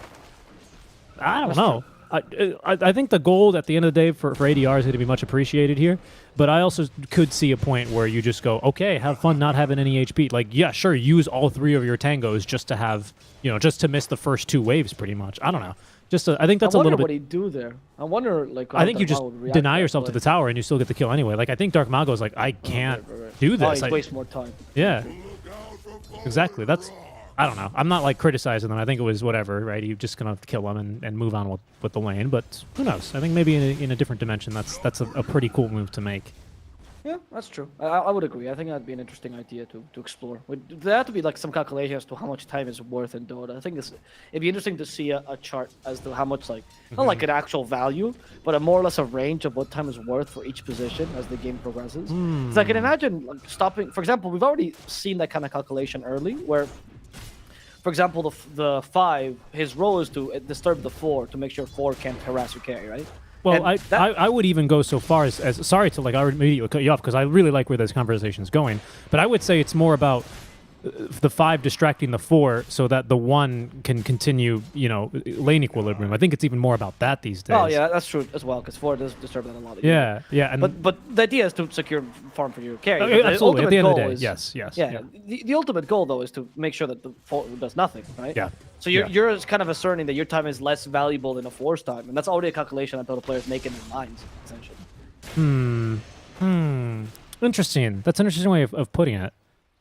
I mean, it's what they determined. It's not like on paper. If you talk to a Dota player about this, they'll be like, "What? No, that's not what I'm doing." But no. I think about it. No, I get that. I think I have a counterpoint though, because I would say that as a 5, your time has value in relation to the game of Dota 2, because if your 1's not farming, it's on the 5 to fix that, or right, like to try and exactly. make up. That's his time employed to a degree. Yeah, exactly. That's interesting. This is a really weird way of thinking about Dota. But you're absolutely right. No, you're absolutely right, though. I think it's got logic here. I'd be interested to see someone actually do that. I think there's optimizations that can be done early mid if you were to assign a value to these things. But hey, that'd be the conversation for a different day. Yeah. I think it's just so complex as well because there's so many heroes that want to do different things at different times. So then, like, does their timing change? Like, yeah. But it's cool. I like that actually. I like where your head's at with that. The life steal for now. I think Teolikor was about to kill 2 core. Oh, he stopped. He stopped himself. He would have had it. Teolikor. He's gonna die instead. And then punish. Oh, maybe with a magic stick? No, he's still dead.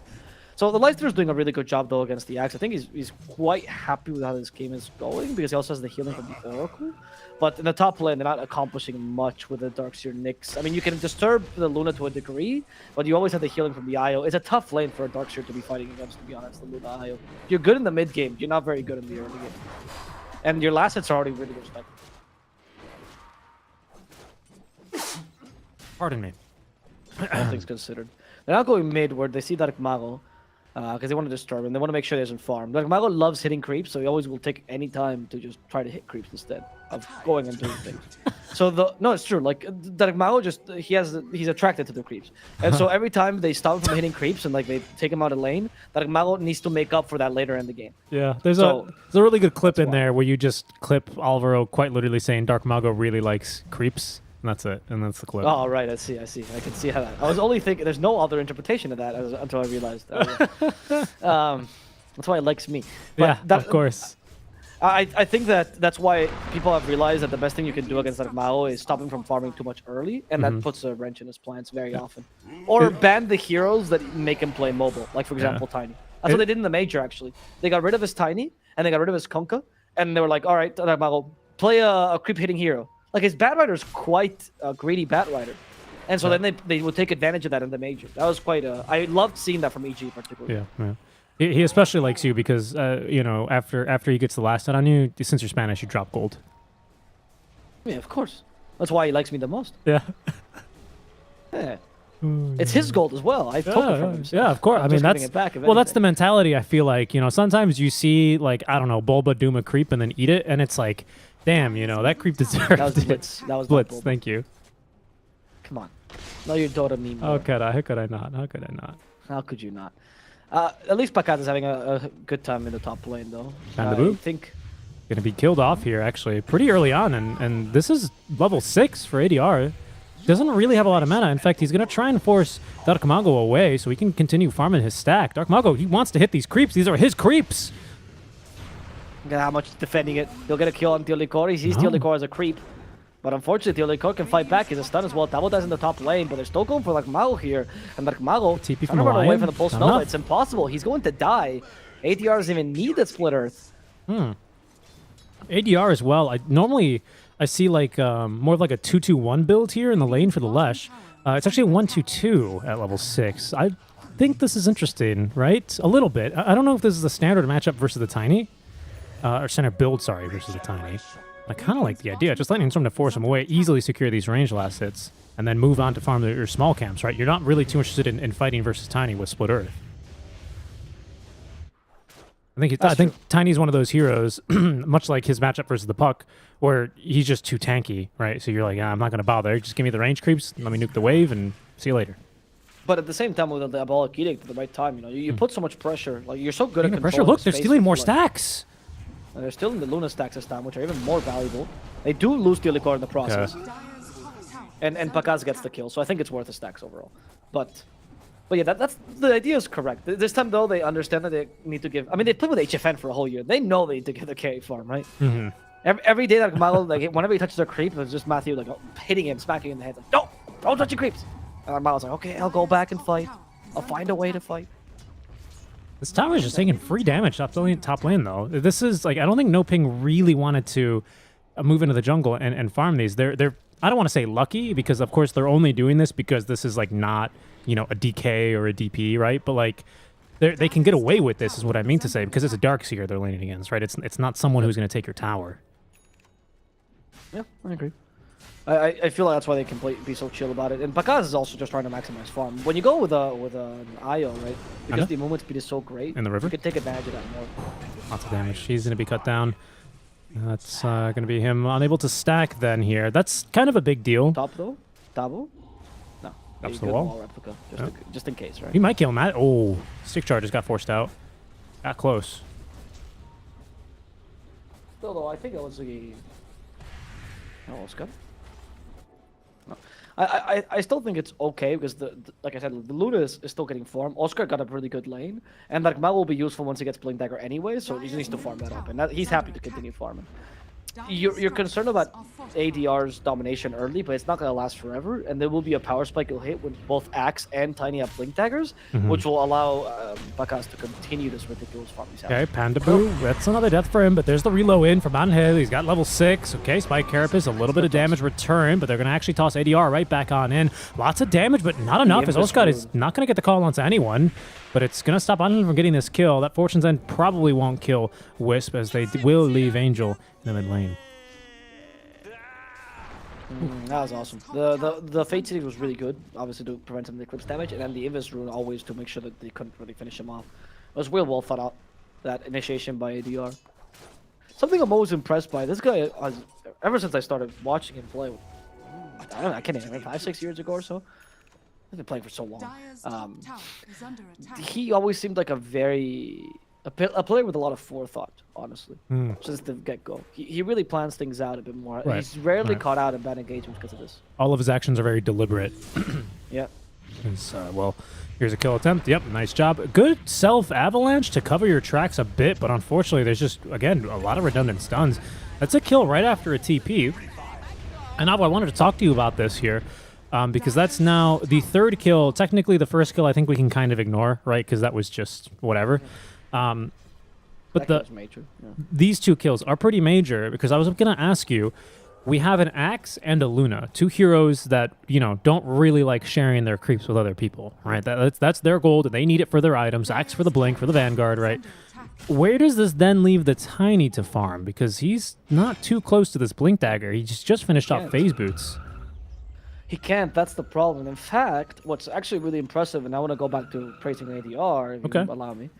He knew this. He saw Axe farming bottom. He knows Oscar is kind of on a greedier side of offlane when he plays Timber or Axe. He also knows that Angel or Pacaz is the greediest of carries. He's the traditional asset carry. So where's Darkmao going to farm? He's going to have to go to the dead lane. There's no other place for him. That's why he predicted it. That's why if you could actually see, he stood in the woods. He knew that Darkmao was going to TP there. He didn't even actually see the TP when he was first standing there. He just assumed it. Because he knew that Darkmao was going to try to find farm. He needs that Blink Dagger timing, but he has no place to farm. And I think ADR is just thinking, what would I do in this situation? We're going to go bottom. There's no break, but the Vendetta damage is high. He's not even going to get the call off Avo. Down he goes. That's Armlet now already finished for Costabile.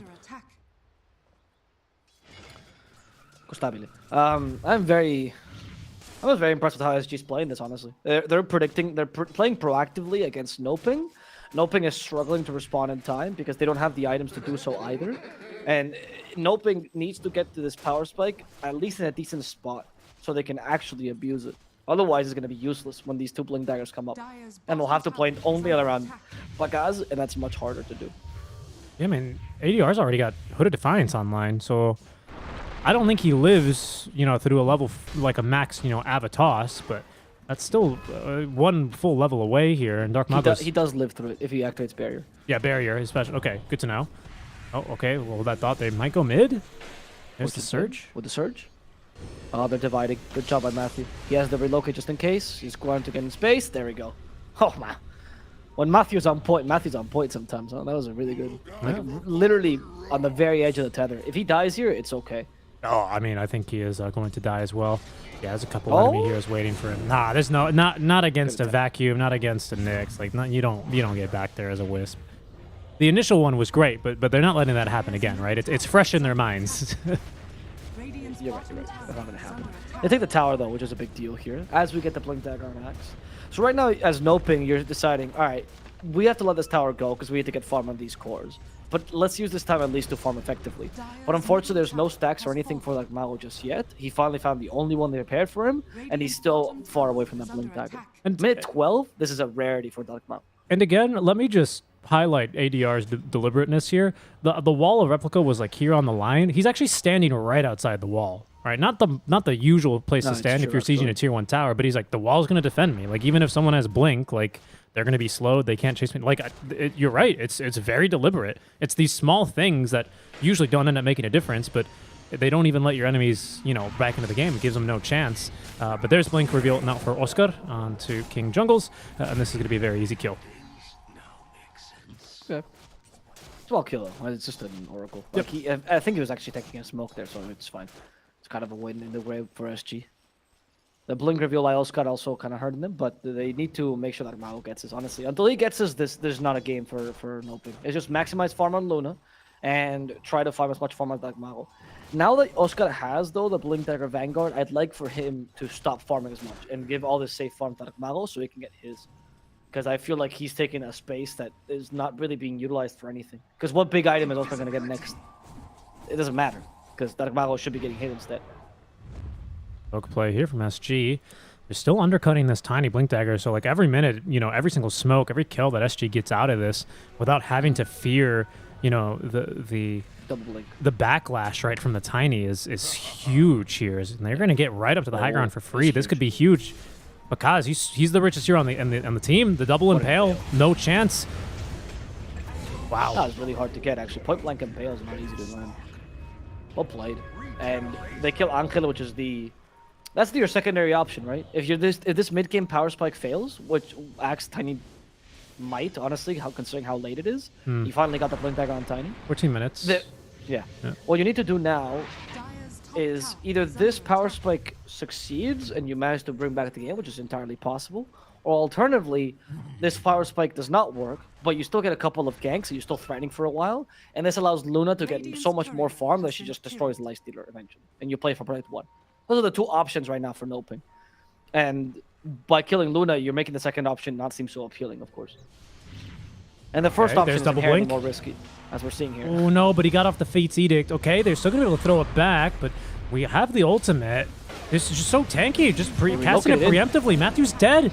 That means Pakasa's got to stay, and he doesn't want to be here any longer. He's going to pop at least the ultimate. A great call, though, 1-3 from Oskar. Okay, that's going to pick up the kill into the darks here. They might have enough damage for ADR. With the Finger of Death, they secure it.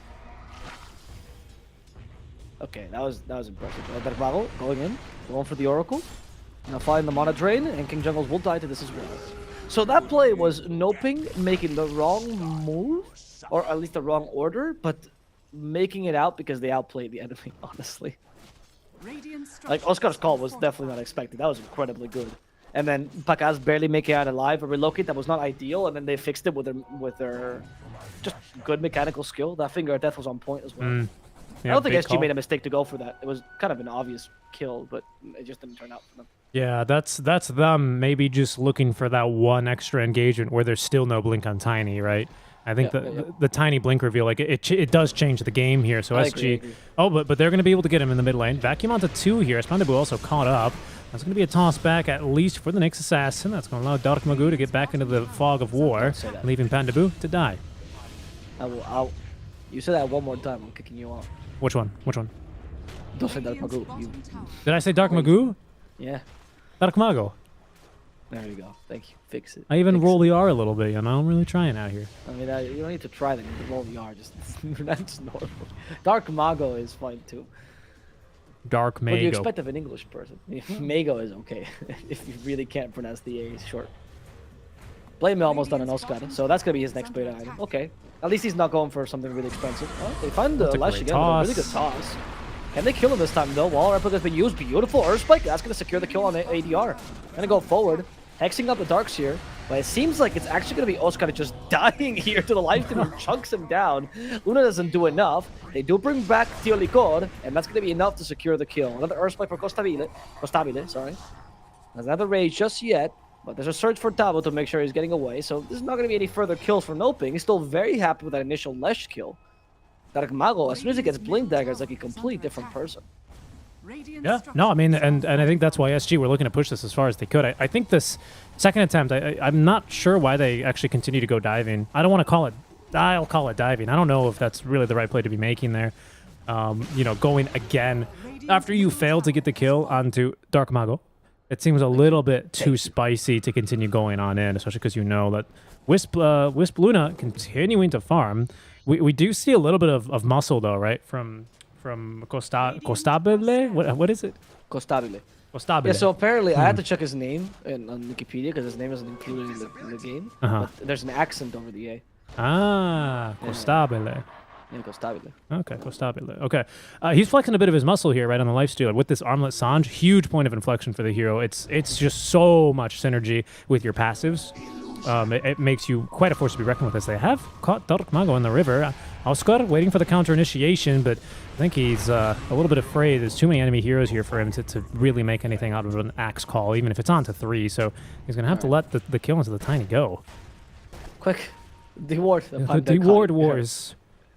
He did get it though, so I mean, even if you lost the ward there, I think it's fine because that was a freshly put ward, so it's kind of a win overall for Nopu in the ward wars. Still, with a 1k lead now, I mean, they haven't been able to dominate with his power spike. That's already expected considering how bad your early game went. But you managed to make enough space for the Luna to actually start to outfarm the Lifestealer. Before it was a 1k difference, now it starts to become more of a 2k difference. If you can turn this into 4k, that's your goal, ideally in a Luna, you're capable of being this Lifestealer in a mano a mano. Especially once you get this massive power spike of the Scotty. Yeah, and once the Scotty's online, I mean, we're getting so much map control as well in favor of SG. I think, actually, now I know why they decided to go down mid for an aggressive play. Hold that thought out. We're going to fight here, Abo. Yeah, Berserker's call. They catch an excessive Great first. An carapace. avalanche. They have the Finger of Death as well to make sure they kill the Nyx immediately, but the Elicor survives thanks to the pipe, actually. And with a vacuum wall replica, they might turn this around, but Is Pacaz still hitting? Oscar will die first. They use the Eclipse on top of this. They want to kill at least a single person here, but it's so difficult as the toss avalanche actually keeps False ADR promise. in place. But ADR's been saved by the false promise. Costabile is the target instead, and Costabile is just trying to get away with a rage. He has to find a way out of this Roche pit, however, and it seems like he might just find it. Ooh, No, the the glaives. hits from the tree there actually finishes him off. Dabo in a similarly bad position. Avalanche plus the Lucent Beam. He's not getting away. Wow. Noping. They do turn this around. They do, but I don't know if Roche is in the cards for them.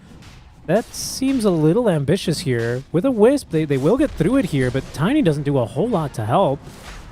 Oh, I don't know about this one. They know what's going on. SG, that is. They know this is happening. Yeah, so I think No Ping realized, oh, wow, we have no Menace armor. Okay. And they're going to have to get, I think, some more items online here for Luna to be able to get that. That'd be nice. I like the call from No Ping. It was right there. It was a great fight. But yeah, with Lilicor on the way, that's especially really a bit too much of an effort.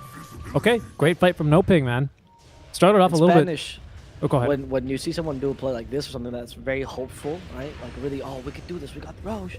You usually say, la fe es lo más bonito de la vida. Or faith is the prettiest thing in life. Usually saying, your attempt is futile, but hey, Yeah. I appreciate you trying. It's the same thing as, oh, he's got spirit. You know, he's got spirit. Yeah, he's got spirit. Exactly. Yeah. He's got spunk, this Luna.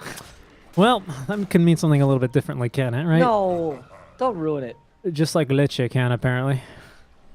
Not apparently, it's pretty obvious. Anyway, Wow. Berserker's call finds nobody. That's impressive. Actually, that's harder to do than catching someone. Oscar is going to die as a result. Vacuum into the wall replica. This is not the team fight they were looking for whatsoever. He can Pacaz Evo. has to start carrying them here. He can But he has no fight. lifesteal, so it's difficult for him to fight this. Costabile is forced away. There's the help from the IO. There's the healing he needed. Okay, because he's Not getting off. sufficient though. Matthew is in the wrong spot right now. And if they're gonna go for the Luna first, he does get Mago, killed. Apple Blink is ready. For now, still keeping get the life relocate. Gonna send it back. Ooh. They saved Pacaz. And Panda. And Panda actually makes it out without dying, Wow. which is a feat for him all in itself. It definitely is. It definitely is. They don't even care about coming back to kill this Wisp, to be honest. Oh, he relocated in, pardon me. They're smoking back to the fight. SG, they may not know. The Hex. The Earthspike. Okay, they killed Telecor. Yeah, they weren't ready. They weren't ready for Pacaz to come back. And look, the glaives Pacaz's are, Eclipse. they're bouncing. The glaives are bouncing. Davo is He's dying, dead? hopefully. Mana Drain is not going to do anything against the Surge, but the Toss will. Darkmago. So Davo, in the pit he goes, and underground now. What a play. Did you see that? He knew the vacuum was coming. He stood just like, he's like, all right, you guys can get vacuumed, I guess. You guys don't play Earthshaker. I'll stand over here and not get vacuumed. Thank you very much. Panda, by the way, pretending there was no sentry. Like, he dropped it on his way out. He dropped the sentry, and then he just turned around and was like, oh, Hex. Pretend like he didn't see the Nyx. That was very well played by Panda. I like it. I like it. And now that's the opening we need for Roshan here. A little bit more damage now for Pacaz. Because I think really the only difference is this ultimate orb, maybe a level or two. Not bad. Not bad. All right. That's good. I mean, these team fights, I honestly feel like Noping is getting away with murder here in these fights. Yeah, but, hey, because I had to laugh because it's very inside baseball, but you were totally right. Like, you weren't flaming Moscar. He like blunk basically in the middle of 5 heroes, hit a call and didn't catch a single one of them. Like, that's true. Blunk. He passed ends of blink. he blunk. Yeah, you know. Blunked it. Yeah, you know when you're at the bar, and you're like, wow, that girl's blunking at me so much. Late game Dota, guys, or late night Dota. I agree. It was just unfortunate for those guys. It was a blind blinks, right, as you said. So Yeah. what is he gonna do? But I do feel like that hold from particularly Matthew and Pacaz was just impressive. Like, Matthew keeping Pacaz alive should get a lot more credit. Like, he even calculated the relocate perfectly, so they barely get away. That was impressive. That was really, really good. Dude, he's a Wisp player, and I gotta start watching his replays to know how to play support Wisp. It's hard. Matthew's an everything player. I keep saying, oh, this is here. Oh, you know, he's a great clockwork. Oh, he's a great Earth Spirit. He's a great Lion. You know, he's Shadow Shaman. What does he not play at this point? El Gotito, my God. Yeah, but I get where you're going at. You know, God, just write him a love letter at this stage, Avo. Come on. But I could. it's He's taken though. it's the intricacies with the heroes, isn't it?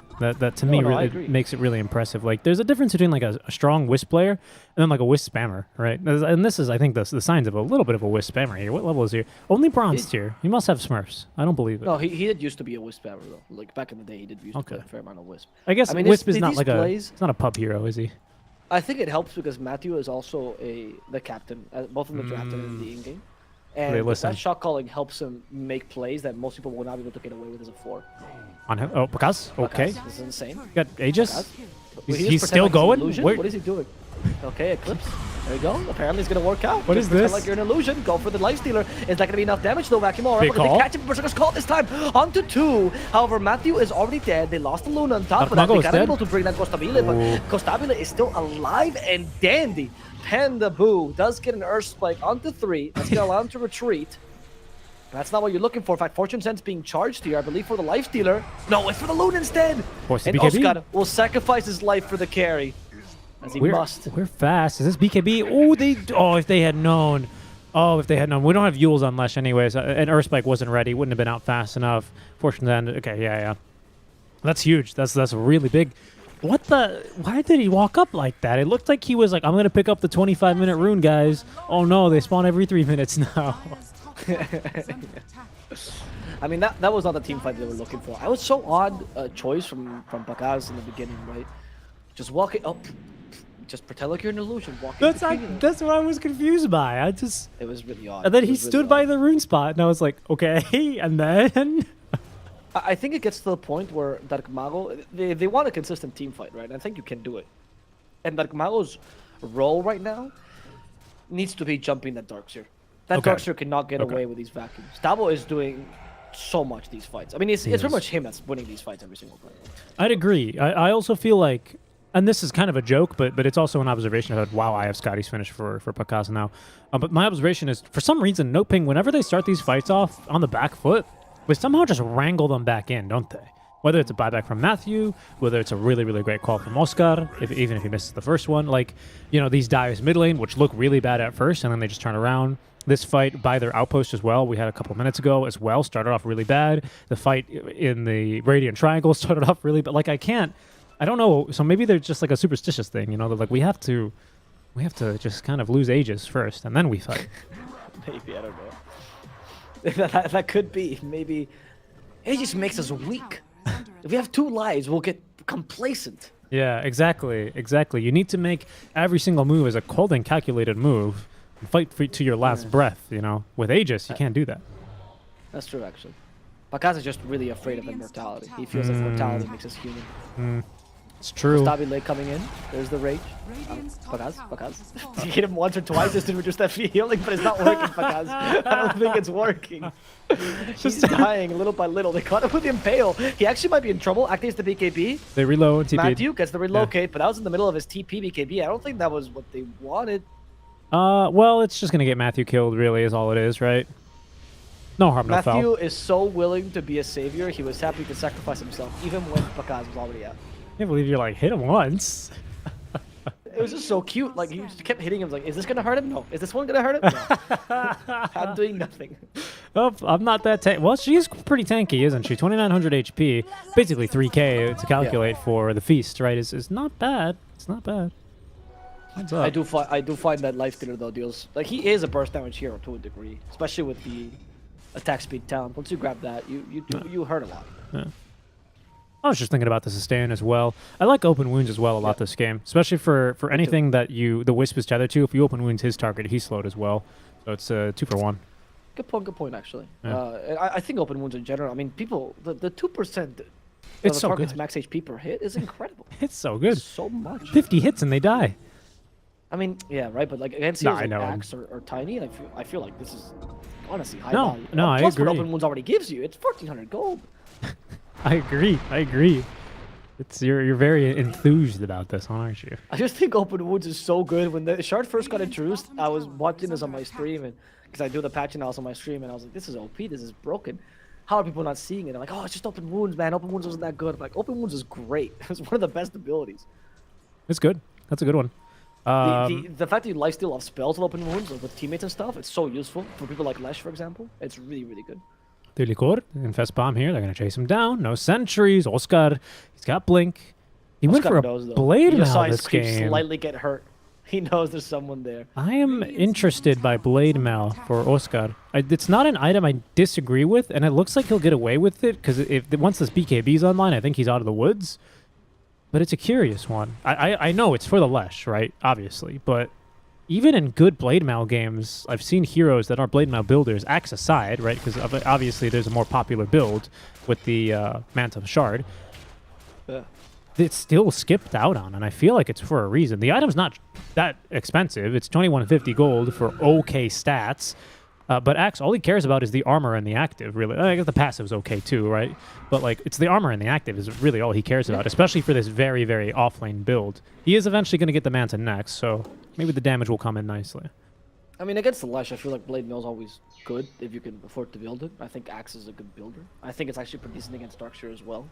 So I'm not too opposed to the Blade Mail pickup. But I do agree that it does delay your Manta for a bit. Yeah. To be honest, my only concern is you need someone to jump the Darkseer. And it just always has to be Dark Mao, I guess. Oh, and if it's not him, then Axe needs to supplement that role. Dark I don't really care what happens besides Darkseer. He wants to turn... Oh. Costabile, right? There's the accent on there. It's easy, right? Costabile? Yeah, okay, easy.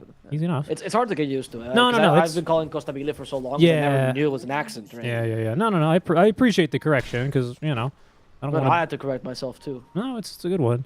But yeah, he's got this DD rune pretty much for free. It's in the bottle. Roshan, it's a long one though, so that bottle is going to time out, and he's maybe going to get 3/4 duration for DD in the Roche pit if he's already in Roche, or he can use it for a fight. He has a Basher though, and an Eye of Scotty, so and this Elven Tunic, which is a little bit of an issue. Great. That evasion, it's a good item for him. Yeah, and he also has the natural evasion talent level 20, which I think he took. Yeah, there we go. Get the goal frenzy. I mean, what is this other talent, honestly? Valve, rethink your talent in Lifestealer. Why would you ever pick, like, some of these talents, why would you ever pick 20 movement speed over 30 attack speed? Why would you ever pick plus 10% goal frenzy slow over 16% evasion? What are you, drunk? Who thought of these? Anyway. Small rant aside. This is evasion at right now. 30%. 30% evasion. Yeah, more or less. Well, no, it is. Oh, this is actually calculated correctly. Yeah. If you hover over defense, yeah. And that's the correct calculation, though. Oh, Yeah. that's impressive. I think it would be really dumb if it wasn't. I mean, isn't it just calling a value that the game's already calculating? I actually thought that the way the game used to do it, at least that's what I was told, is that there's 2 evasion procs, right? And you either proc A or proc B, or you proc both, as opposed to actually combining the values. I don't believe that's how it works. I think that's how it works with crits. I know that's how it works with crits. I Yeah. thought it was how it worked with evasion. No. That's the explanation as to why it's stacked multiplicatively. I don't believe so, because when I last look at these equations, because I like math, on my nice Friday nights off when I'm not casting some Dota 2, Now that it's quarantine time, you can't bring people over. Well, even even without quarantine time, I'd open myself a nice bottle of some Spanish red. Actually, I've been, the Riojas. I've been drinking quite a few of, and light a candle and open up my favorite website, Dota2wiki.com. Where's the candle from? Don't worry about it, okay? Okay. Don't worry about it. We light the candle, dim the lights a little bit. Go to Dota2wiki.com. Open up MATLAB. And take a look at some equations. And I'm pretty sure I recall the evasion equation had the sigma notation in it, which is sum. So I'm pretty sure it's summing all of your total over dividing whatever the heck, right? So I'm pretty sure. I could be wrong. I know for crits you were absolutely on the money with that, but I'm not sure about anything else. I mean, in practice, it's the same thing, by the way. In practice, the idea of stacking multiplicatively literally means that, right? Or the fact that you can proc one or the other. But it is true that I'm not sure how the game actually calculates that. So I believe you. I mean, why not? But either or, the evasion 30% actually is kind of ridiculous against Luna, who doesn't have MKB, nor should really build it, I would say. Yeah, I think it's not a great item for her. It's just not good because none of your glaives get that bonus, right? Nope. Whereas at least the crit from Daedalus does make sense because you burst on the map quickly. For MKB, you want to hit more, but your glaives don't get the extra pierce, so who cares? I mean, maybe your choice is you don't hit the lifesteal, you hit everyone else around it. And then glaives do the trick for you. Because glaives do ignore evasion. They do. That's true. They do. Yeah. I just want to double check that myself, but since if you confirmed it, I believe you. Yeah. Yeah, so then maybe that's your choice, actually. I mean, that's what you do. Just attack speed. Maybe go for the butterfly yourself, force the MKB for him. Right. I agree. Especially because he seems interested right now in going for this BKB, which is fine, because then he's just going to put that in over the bottle. But then if he needs MKB, he's going to need to get rid of something, right? So that's an issue then for Costabile, possibly. It is. It will be. But we're not going for that one yet. We've gone for damage on Daedalus. I don't disagree with this one either. No, I think Daedalus is another solution. 'Cause I won't kill Lifestealer ever, as I've tried before, but I can kill his team. So maybe that's the solution. Yeah. It's difficult though, because I do find that in terms of both of the teams, like if we ignore the carries aside, I do find that SG's team right now is easier for them to scale. Darkseer for sure, very obvious how he scales, right? The guy just becomes stronger and stronger naturally as the game progresses, as illusions become better. If Axe goes for that build with a shard, then Darkseer gets a really powerful illusion, so it's not like you could ever outmatch Tabo as long as he gets good wall replicas. And I do find that the Tiny, there will be a point 45, 50 minutes in where he'll be a better carry than Lesh. But for the next 15 minutes, the transition for the Lesh is much smoother and better than the Tinies, and he'll be stronger. So if the core-to-core matchup is not going too much in your favor, it is a bit difficult for Noping to mitigate these issues. They need BKBs also, just always ready to stop that vacuum, but it's hard to predict when the vacuum's going to come out. Is Lesh not finishing? Hold on, let me just double check something. I think I'm losing my mind. I always thought you wanted Kaya and Sanj and the Bloodstone.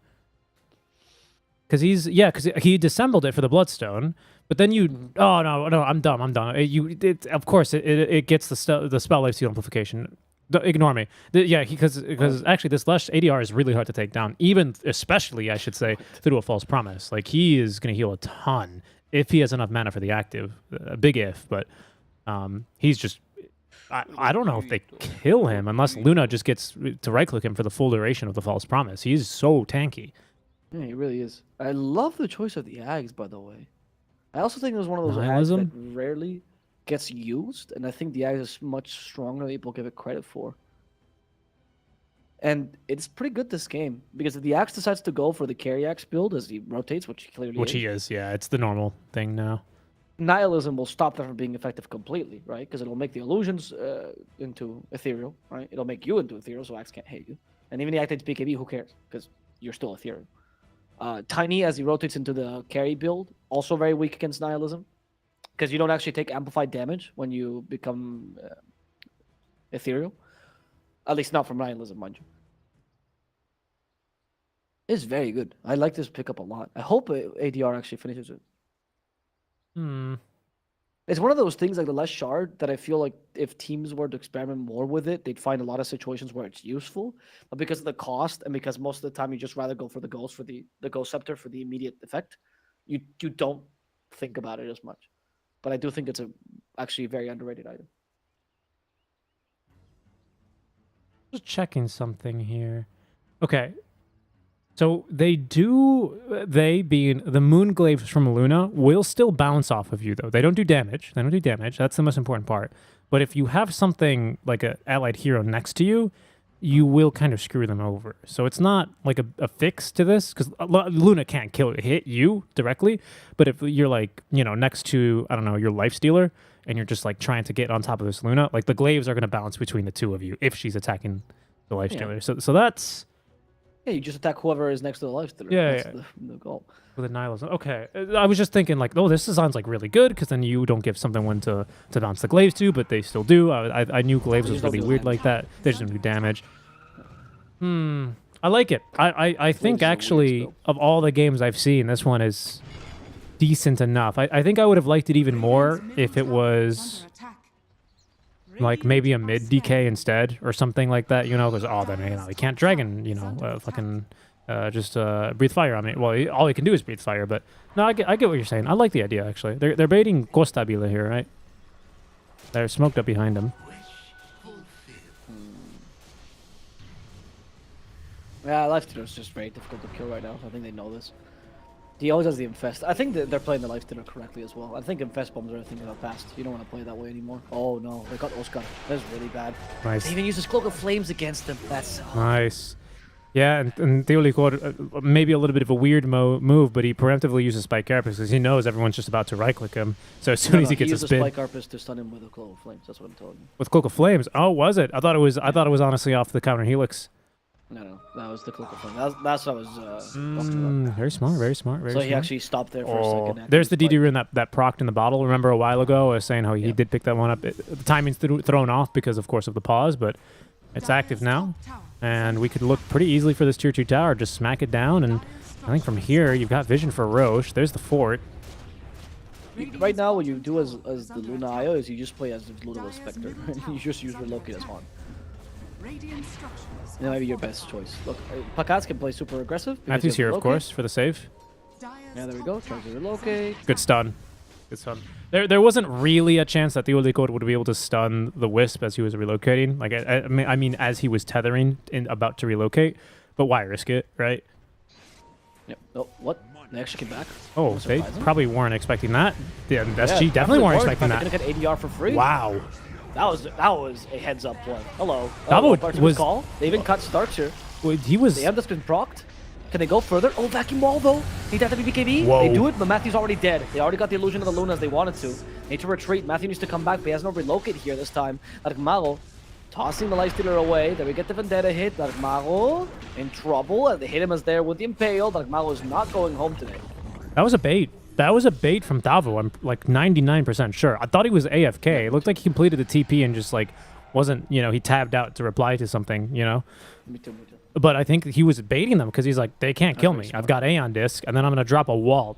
Great wall. Holy moly, what a wall. Basically only gave him 2 ways out, and we saw Luna, luckily she's fast with BKB, just run away. And now they're fighting. There's no BKBs on live right now for no ping. 3 heroes dead. That's a buyback as well out for Matthew. And Roshan is up. This was one of the best moves that I've seen, actually. By Corpus. Almost actually got Fortune's end off. The Corpus. They need to get up to the Luna. Can't call Need catcher. someone else. Oh, there's too many catcher. Lucian beams. They're going to get the search here. He's too afraid. ADR knows he's going to die if he goes Just take the DD DD and Roche, I think. That's what the call. Hey, we don't care about this. She can kind of, like, we need to get into the Roche before Axe respawns. They don't know if he doesn't have buyback or not. That's true, it's true. So just go for the Roche, yep. This carries the shard as well. Great for Lush, great for Lifestealer, honestly. Oh, Lifestealer already has his. This is how much it costs Tabule value. I like this play. He's smart. So who take? I give it to Lash, right? Yeah, give it to Lash, 100%. That or the Darkseer, because honestly, the Luna Illusion, I feel like wins the game. It's tempting, but I feel like It as really Darkseer versus an Axe especially, and even kind of a Luna, you never really want to be playing in their melee range. They didn't give him the, oh, Bagaz? Okay. That's Bagaz. He's going for 4 ADR. That's a He's going to kill dieback. him, actually. In fact, now he's fighting Costabile. Costabile's in trouble himself. He might just lose the Aegis for Wow. free. They left the shard in the pit. SG in shambles. Costabile? It's the Trouble quiver. himself. This The quiver's helping him yeah. so much. Costabile is not surviving this whatsoever. The Oracle is not as good as an IO at healing. No. Costabile is going to pop here. Goodbye. Wow. That was like I'll just go hover over their death summaries here. He's got shard for free for Axe here as well. That's insane. Wow. What Yeah. a turnaround. Did I he can't pick- believe I just witnessed that. He just killed them with this because it does put Quiver on cooldown and it actually does imbue the attack. It's one of the best neutrals you could ask for. I know Luna's 25. They're gonna try and end the game here. They know there's no buyback on the Lesh, and they probably know there's no buyback either for the Lifestealer. Because that's what I what? At least one lane of racks. It could be two. I think honestly, it's with the game. I Luna's think they know. No, do they? No, they don't know. Why would they know, man? Lifestealer should be saving for the buyback. Oh. No, maybe? I think they know. Oh, I mean, they figured either it way, out. you'd look to force it right now, right? And if he doesn't You're have right, it, yeah. you would just end the game. They need to buy back now, but of course they can't. They're starting to play the Berserker's Call. They're trying to punish them because they know they don't buybacks. So punish the supports here. Finger of Good Death will vacuum. get rid of King Jungles. However, the vacuum does put Oscar in a precarious position. Okay. Oscar will die. Throne Now is they're trying low. to defend this. They haven't taken the throne just yet. Now they just finished off Dabo though, and that's gonna be the throne. Noping just took it. Noping just Luna the fuck out of SG. Did you see that? She was like, yeah, cool. You can disarm me with Edict. That's real nice. I'm just going to hit you with a Lucent Beam, and those glaives finish the game. Yeah, that's incredible. I mean, what a comeback by Noping. It's crazy because with a Luna, I think that's the reason why Luna gets picked up so often, by the way. It's just one small miscalculation, which in this case it was for SG. It wasn't a misplay. They went for the Roshan. They knew they could take it as well. It was a smart Roshan to take. But they miscalculated how much stronger a Luna was. Because they've gotten 2 or 3 fights where because their execution was better than Noping's, because they got the vacuum wall, they made those fights look easy. And they made Luna look weak in comparison. And then when Luna was finally unencumbered by that vacuum wall, she actually got rid of SG as a team. And that miscalculation lost them the game.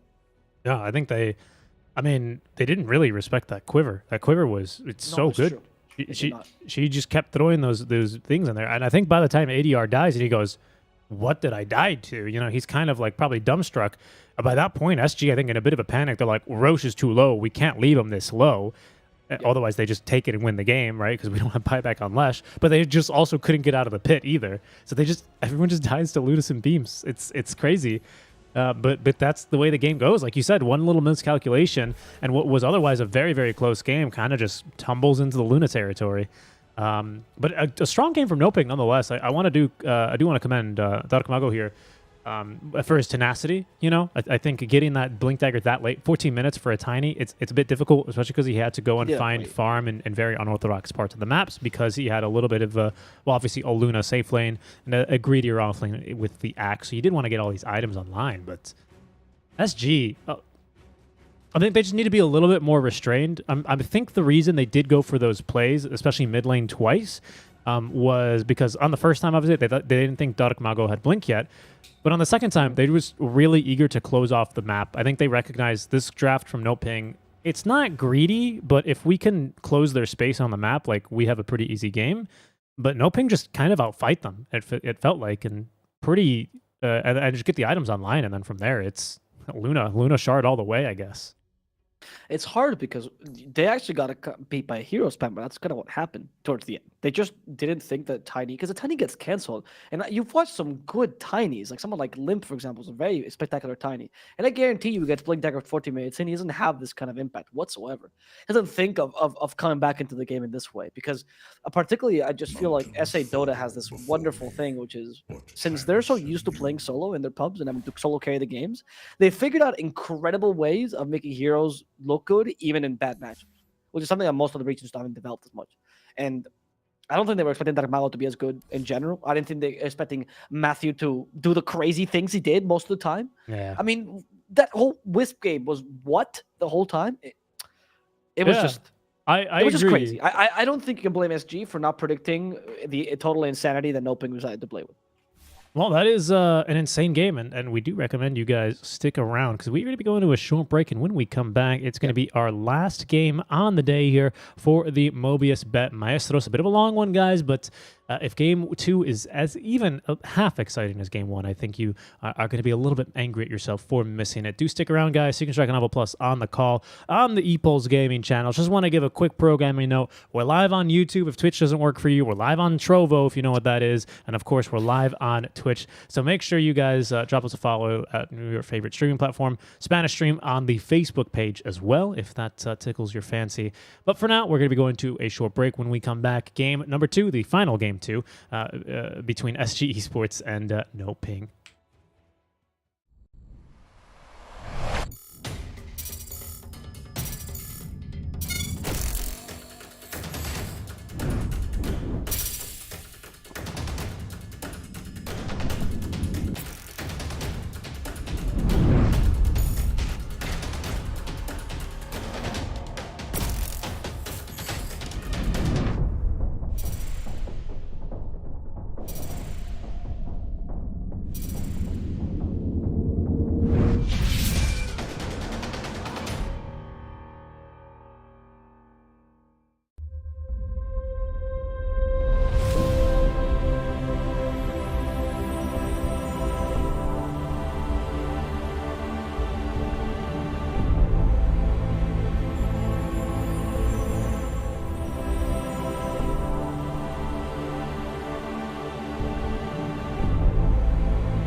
Hello, everyone. Welcome back for the last time of our first day to the Mobius.bet Maestros. We are Seeking Dragon Level Plus, bringing you the action all day and all day tomorrow, I believe, as well, here for the tournament. 10,000 US dollars up for grabs here between 8 teams, 7 directly invited, 1 open qualifiers.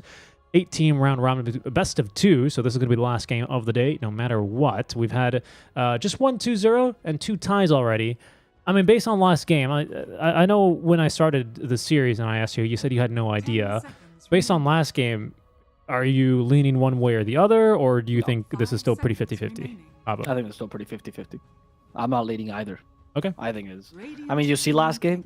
I did. Like, it was insane. I don't think No Ping deserved to win that in an objective sense of who played better. It definitely wasn't No Ping, but I feel like the one mistake towards the end was very characteristic of SG Esports, especially old. However, what I'd like to see is that SG Esports overall felt better than what some on DPC. They didn't feel as good as close qualifiers, but I feel like they weren't as motivated. It's understandable. It's a 10K tournament in between. But their overall level of Dota has risen compared to what I saw on DPC, and I'm happy to see that already, right? Because that means that it wasn't just the TI spurt, you know, the will to go there. Right now, though, No Ping's draft is already looking really scary. You got the Timbersaw and the Winter Wyvern. Timbersaw is Oscar's best hero, I would argue, up there with his Underlord, which is also insane, because he is the only hero he just solo wins the game with. And the Winter Wyvern, of course, with Panda, also a classic pick for him. But SG Esports will answer this Timbersaw a very interesting way. It's going to be the Enigma, which I know Tao plays, but also Tio Licor, so it might be the Tio Licor Enigma here. Very interesting. I like the Enigma pick. So, yeah, I think it is, like, where is this going to head? How does this change the Axe pick?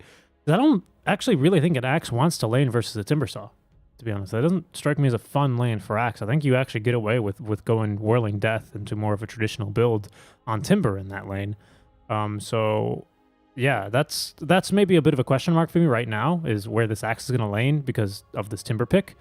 So, No Ping to respond then to this Enigma. Enigma, man, he's one of the heroes that's pretty weird to draft against because, you know, he makes the game about himself. Even if he's not having the best game, it's just always the threat of the black hole. Just because one good black hole can really, you know, tilt the balance of a game. I think it's unique. Enigma is unique in the sense that I can't really name any other hero. Maybe Darkseer, but I would still. He's much less so than Enigma. That no matter what role he plays, he's still the win condition to a degree, right?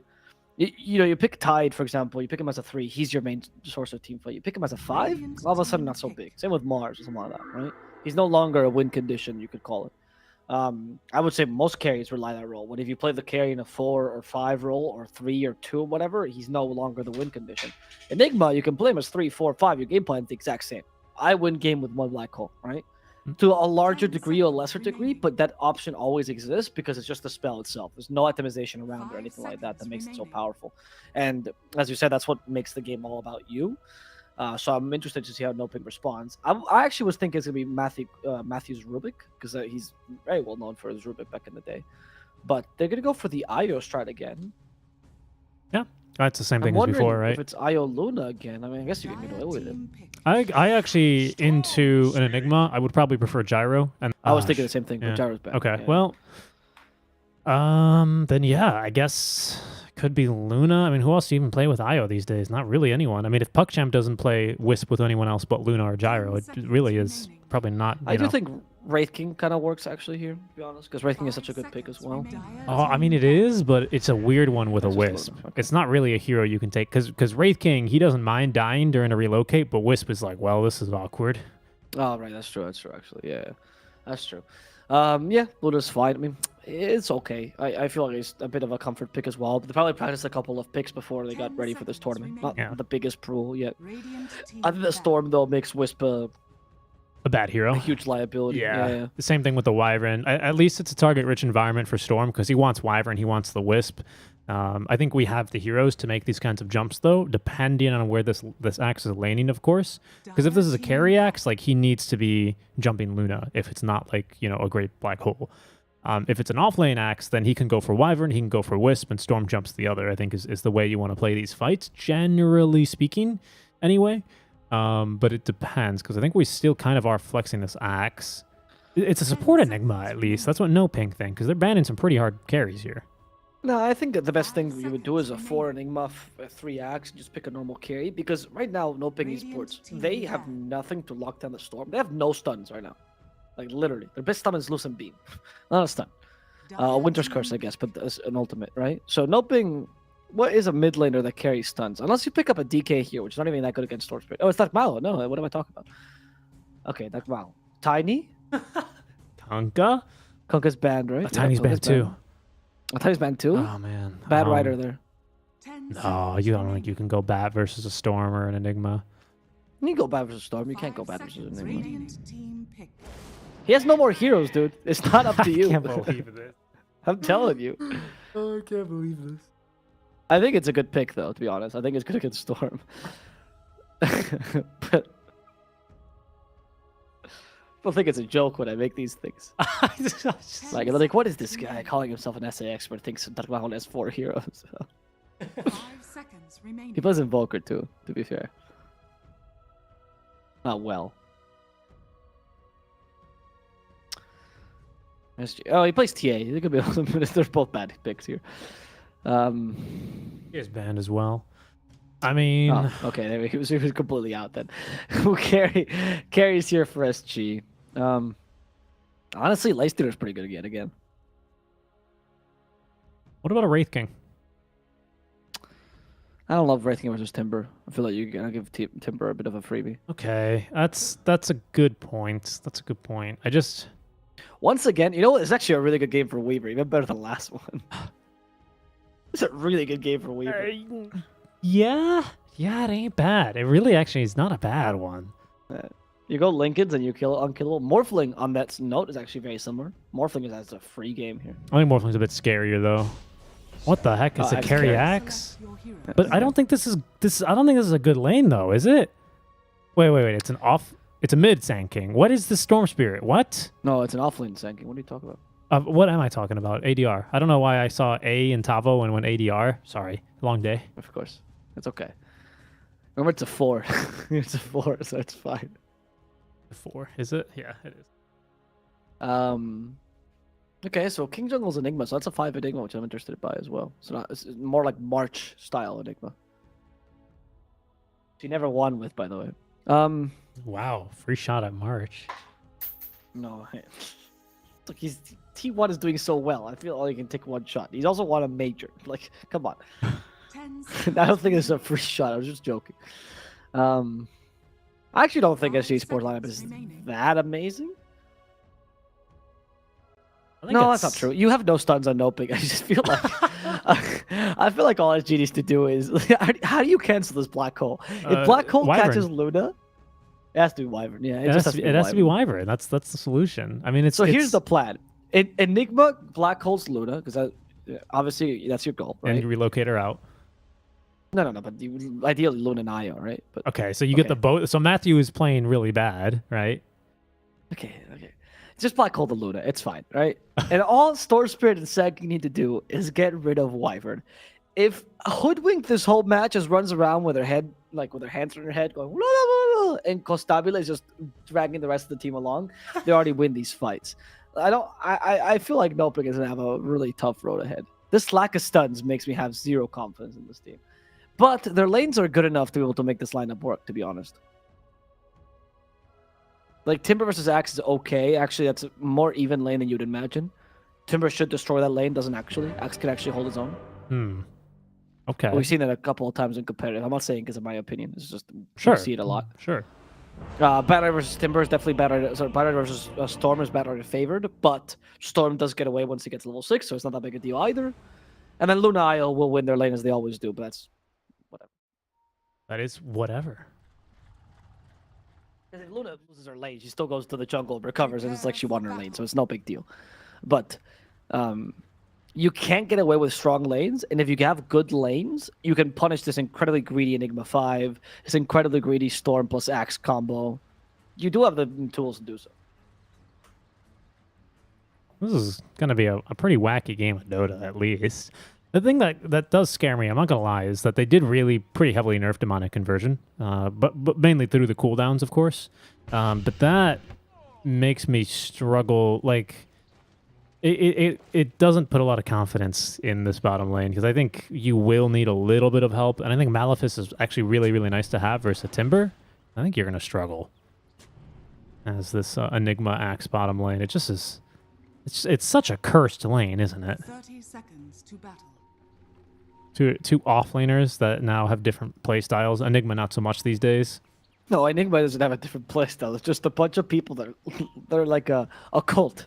I swear Enigma 5 is good. Oh my goodness, No-Tail did it in his games. It worked for him. It's so a good pick. I think it's good, actually. I'm part of this cult. I think it's like the new Lich. I think Enigma 5, I mean, it was genuinely a thing for a while. That was a patch ago or two, but... Yeah, but that's people got away with it because it was a greedier patch. When the patch is not as greedy, Enigma 5 is not as great because he offers much less support than, honestly, any other 5 that you would think of. Okay. Because you don't get a good black hole with having no items. That's why the Enigma 5 is bad. I'm just beating a dead horse here with Enigma 5. I'm joking. I actually don't think it's that bad. But this patch, he is a bit weak. The only advantage he has in this game is that Midnight Pulse is such a high value against Timber that you might be able to pull this off regardless. ADR. It's, got a stick. He's got a wand even, not just a stick. So these napalm stacks are scary, but he'll be fine. That's the ultimate, I don't want to deal with Bat Ride appeal. Yeah. Luckily for him, especially as a ranged hero, really just any hero, but one with projectiles, especially the fact that napalm As no ranged longer... tend to do. What? As ranged heroes tend to do. What do they do? Have Have projectiles? Well, yeah, but the Except reason... for Razor, I guess. The reason why it's a pretty big deal is because you do your animation and then the attack has to do its quote-unquote animation. So if you have a turn rate slow, you can imagine that's like a lot of more mental work you need to do compared to like a DK trying to last hit with a turn rate slow, right? So at least they no longer slow by 70% each and every time. So that's not too bad, but he is already getting bullied a little bit away. But he pushed the wave on purpose to kind of make up for this. He forced the Batrider to CS under tower. He gets really sad. Not Dark Mago, though, because he's a Batrider spammer, and he's not going to miss a single one. Yeah, it's incredible, actually. How is he doing so well, dude? He's actually missed every single last hit before this, and then he gets them all under tower like a true Batrider spammer should. His actual damage is not that bad, considering he went for the Mantle plus Fairy Fires. 55 is acceptable, you know. Clockwork has less.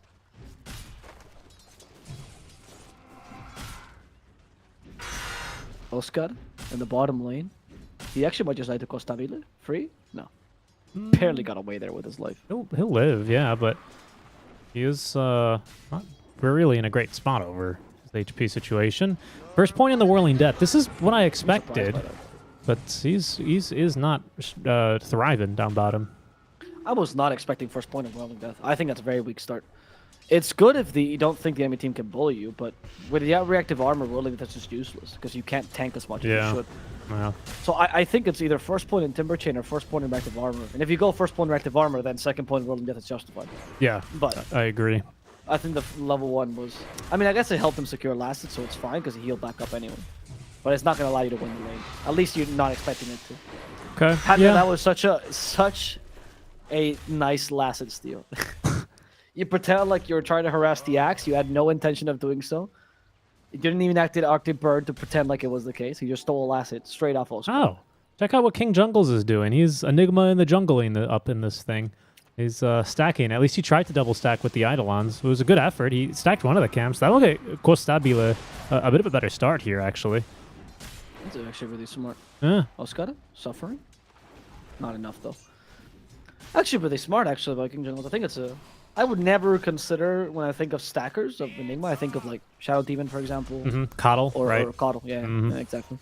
But I guess Enigma, with the power of Myco Control, probably is one of the better stackers out there, if you can plan it accordingly. Yeah, like probably Meepo's up there too, right? The Meepo players, I'm sure, like will do a bunch of stuff. Visage is pretty good with this as well, actually, if you are really, really good with it.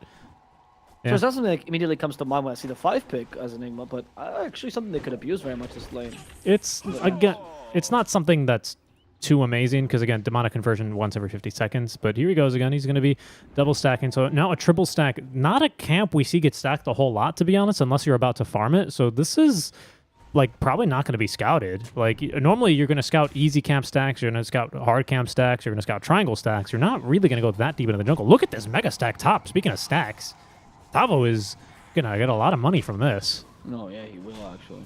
That's pretty huge. Tavo's actually taking a bunch of stacks. He's playing a might super die greedy draft though. here. Tavo, yeah, you're right. It's about to die. Oh no, it's just Paka stealing the goal. Okay. And is he dead? There's no caustic No, finale they have though. the healing fear from Matthew. Oh, they were baiting Oh, him with a wow. magic wand. Yeah. And a tip. That deserves a tip. That deserves a tip. Yeah, that feels bad. That's unfortunately a kill with Caustic Finale. If you have 1 point in Caustic Finale, Luna cannot contest those stacks. She doesn't have a great attack range. The Caustic would absolutely explode her. Whisper not, I think. Radiant structures. ADR is coming mid, by the way. Bottom, sorry. They might be able to kill the Timber. Only 1 point in the reactive Wow. armor. Timber's dead. Yeah. I mean, 100%, right? This is just too much magic anyway from ADR, so that looked easy for him. And Dark Mago, he cannot... How did this happen? He 5 denies to the 3 denies. I guess it's just the efficiency of farming small camps like that, huh? Because he was level 6 by the time ADR rotated back down there already. So he wasn't scared of Bat Rider's counter rotation, should there have been one. Great bushwhack here. They might even kill Dark Mago. No, okay, Matthew is here. He has not enough mana for Lasso, but now barely enough. He's bottle sipping on the high ground. ADR low on the mana. Gonna have to play around on the river a little bit. The Squirrel as well, doing as much work as she can. But they've already gotten out most of the Firefly, and it looks like Matthew with some fancy, not really footwork, but with some good, Space Jam dynamics, he's able to get out of there in time. Well, I told you in the beginning of the draft that the matchup Axe Timber was not that beneficial for Timber. Now I think it shows, right?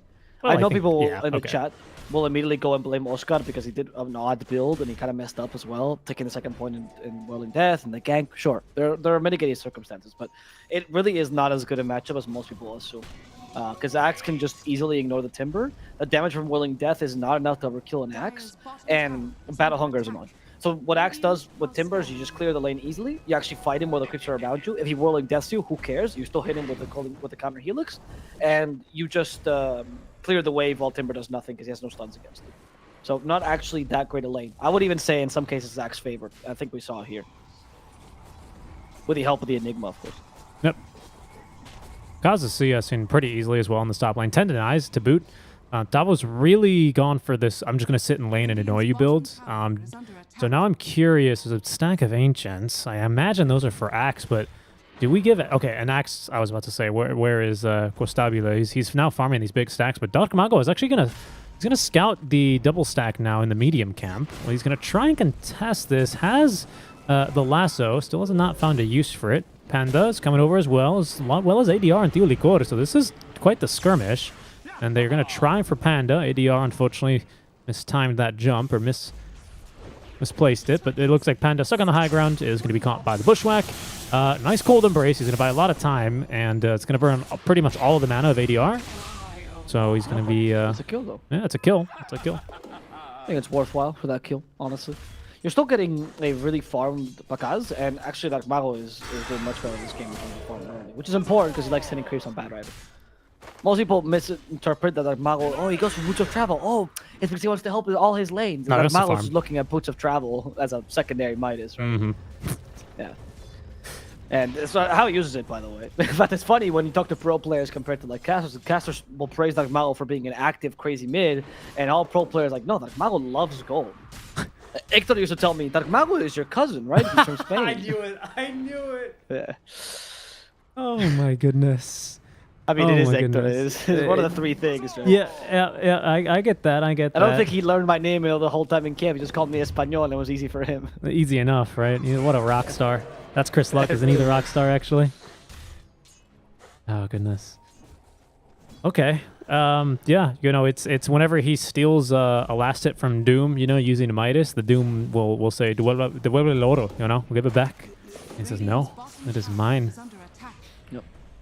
No, but honestly, I think with this, you have 2 heroes that are going to be relatively well farmed, and then into the mid game, you won't need to get as many stuns because you're going to be able to run at them ideally. Because Timber, despite his bad farm, he'll still be fine, right? He'll still succeed. I just hope people don't keep this train of harping on Oscar because of he losing his lane, because I feel like Oscar constantly gets just shafted in the drafts. Okay, do elaborate, please. There's this kind of trend that people have been saying, like, because in the major, Oscar lost all of his lanes, right? Yeah. And and people keep going, oh, you know, Oscar's the weak one in the team, particularly because I think he's older as well. He's 27, so people go, oh, you need someone young that brings a lot of love. But Oscar keeps getting shafted in the lanes. Like, he keeps playing 1 versus 3. When I was watching the games with Beast Codes, they're like, no wonder Oscar is losing. It's a miracle he's doing this well, considering how little priority they give him ever. And this game, I think, once again, to the untrained eye, it seems like he should have had an easy lane against Axe, but once again, he's just being shafted by the draft.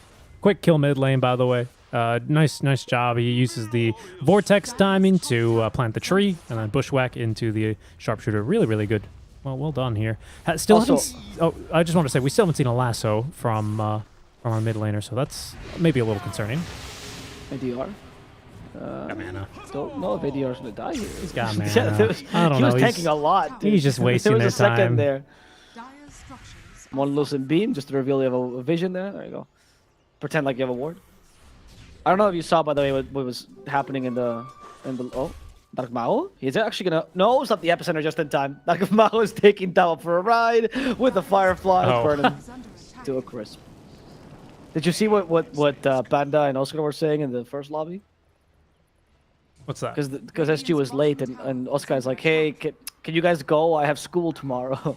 Oh, and Panda goes. I did see that. that. Panda answers, no, don't listen to him. My grandfather is just he's having some hallucinations. Referring to Oscar being 27. I love that Bender. King Jungles killed off. The Midnight Pulse was not enough to stop Oscar from running him down.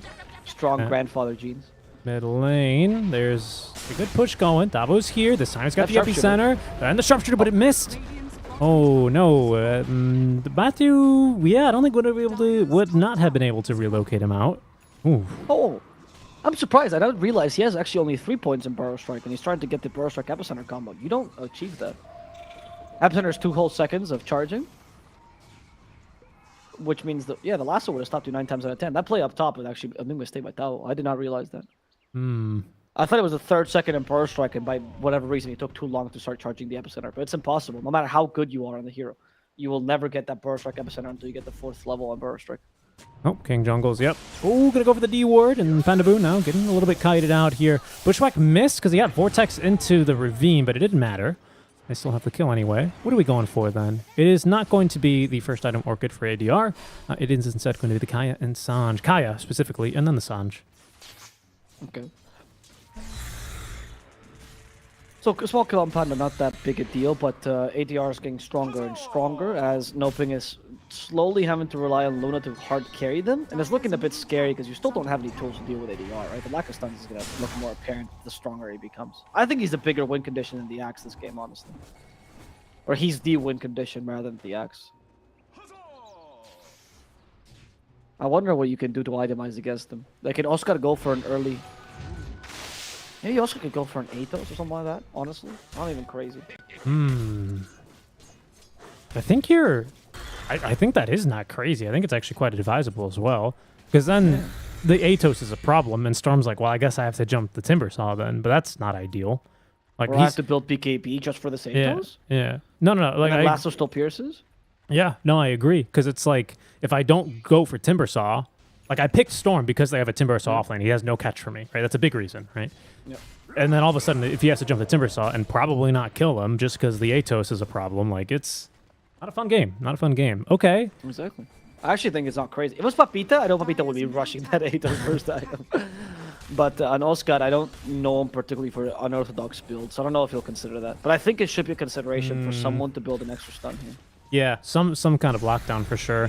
Even a Yule's, I feel like for Oscar is not bad versus an Axe, right?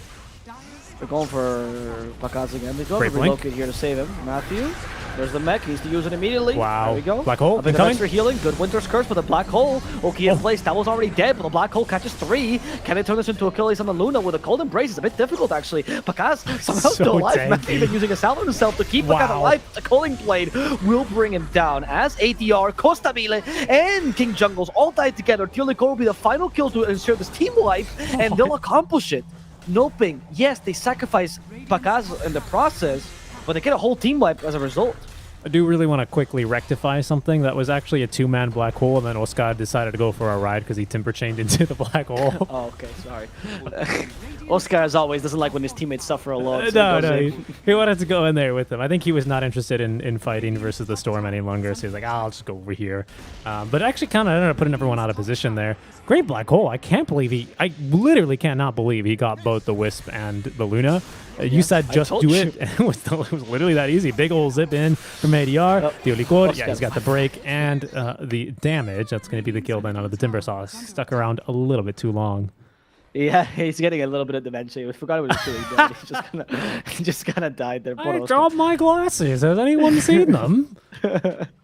My arthritis medication. You know what it is actually for old gamers? It's, oh, my carpal tunnel brace. It's somewhere over here. Stretch. Hey, if you're a gamer and you're young, stretch your wrists. It's very important. Very important. Ask Fear about that. That is not a joke. That is not a joke. Yeah, TI5, really there's some really good content on it. 100%. Yeah, I'm not joking about asking Fear too. He suffered from that for a No, while. I know. It was the elbow, I think, with him, wasn't it? Yeah, it was the elbow. Yes. Yeah, it's true. I remember. Anyway, I think the winner of that fight though was definitely Panda. I think that both that Winter Curse and Cold Embrace pretty much gave him a fight that he didn't deserve. So Panda really bringing his A game here in that last fight.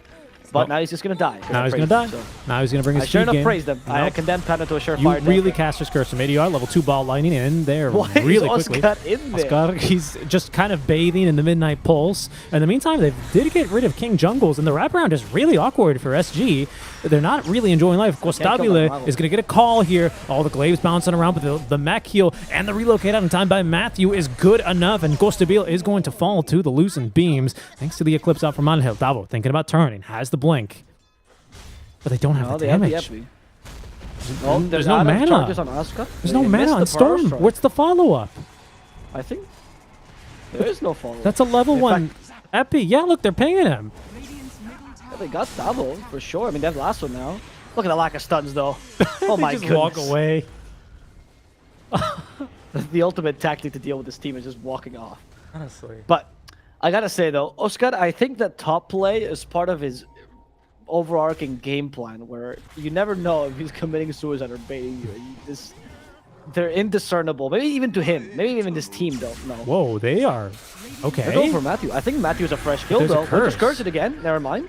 They have a black hole in 12 seconds. Matthew did die. That Cold Embrace could not save him. Oscar now in trouble as well, but Pakaz trying to use this time to at least kill Tabo, and they will get at least one counter kill. But now Pakaz is in trouble. There's no shard yet on the axe, though. The lasso bringing up the Enigma, preventing that black hole from coming out of this fight, and they're constantly throwing out the Splinter Blast. They did catch Dark Malo, however, in an awkward position. Dark Malo needs to get away. He has the reach and run. If he just get out of this Battle Hunger, but the Battle Hunger will just kill him. As they finish off, ADR jumped in for Pakaz, but it couldn't finish him off. The Fairy Fire will keep Dark Mago alive enough for him to use the regen rune instead. These fights, Noping is getting away with literal murder, Dude, and I cannot believe they're actually getting away with these fights. I don't know if you caught that, but the regen rune just wasn't healing Dark Mago because of the Vool Assassin and Venom Weapon. That was so funny. That's stupid. Okay, SG, again, it's like symptoms of last game where like they have good early game fight, and again, it's just first item BKB here. Well, really second item right after the SNY is completed for Pakaz, but I cannot believe like they have a farmed mid laner. We have a mid laner, and this time it's not because Dark Mago is under-farmed, he just doesn't have the items on Bat Rider because the build is pretty expensive, right? We have a mid laner that's not really having the full impact yet at the end of the day. Tiny, it was game 1, it was because his blink was late.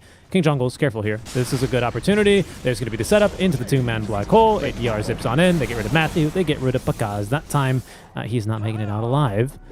What are you saying about how hard it is to get 2-man black holes on Io?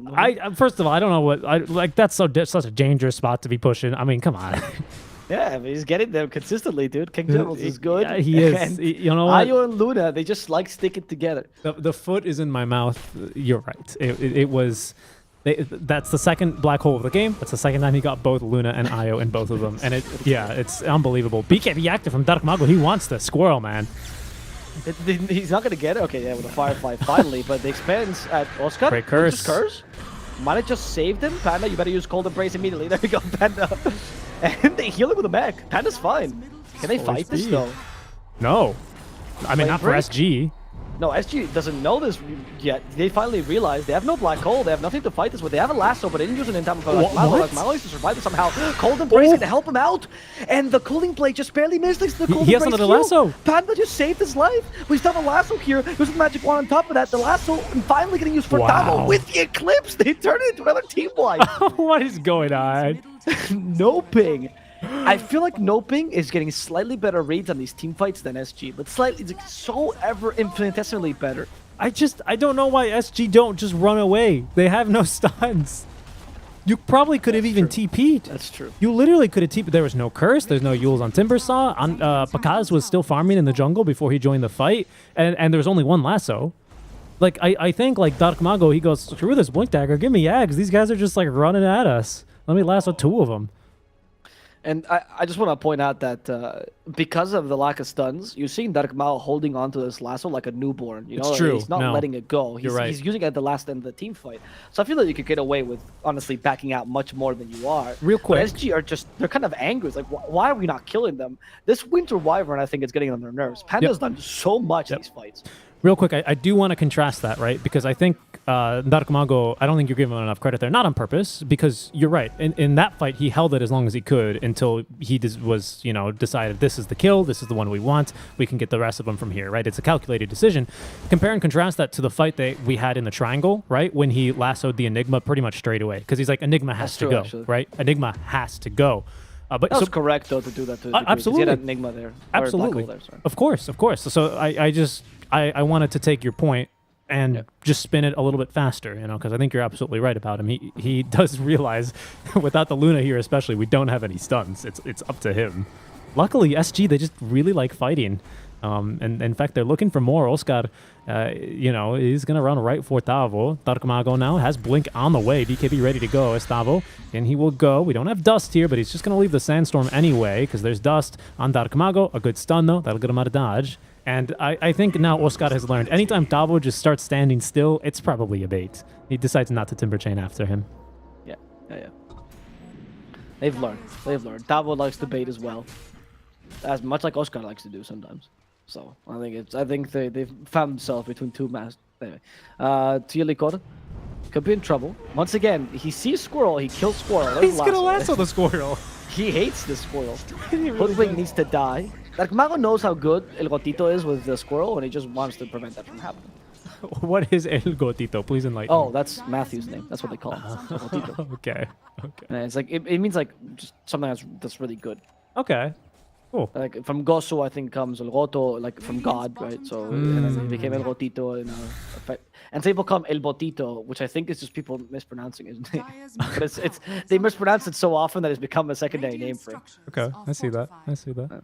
Kayan Sandra's up for ADR. He's now going to go back for the Orchid. I don't really know how I feel about this because we already have 2 BKBs and you don't kill Timber with an Orchid.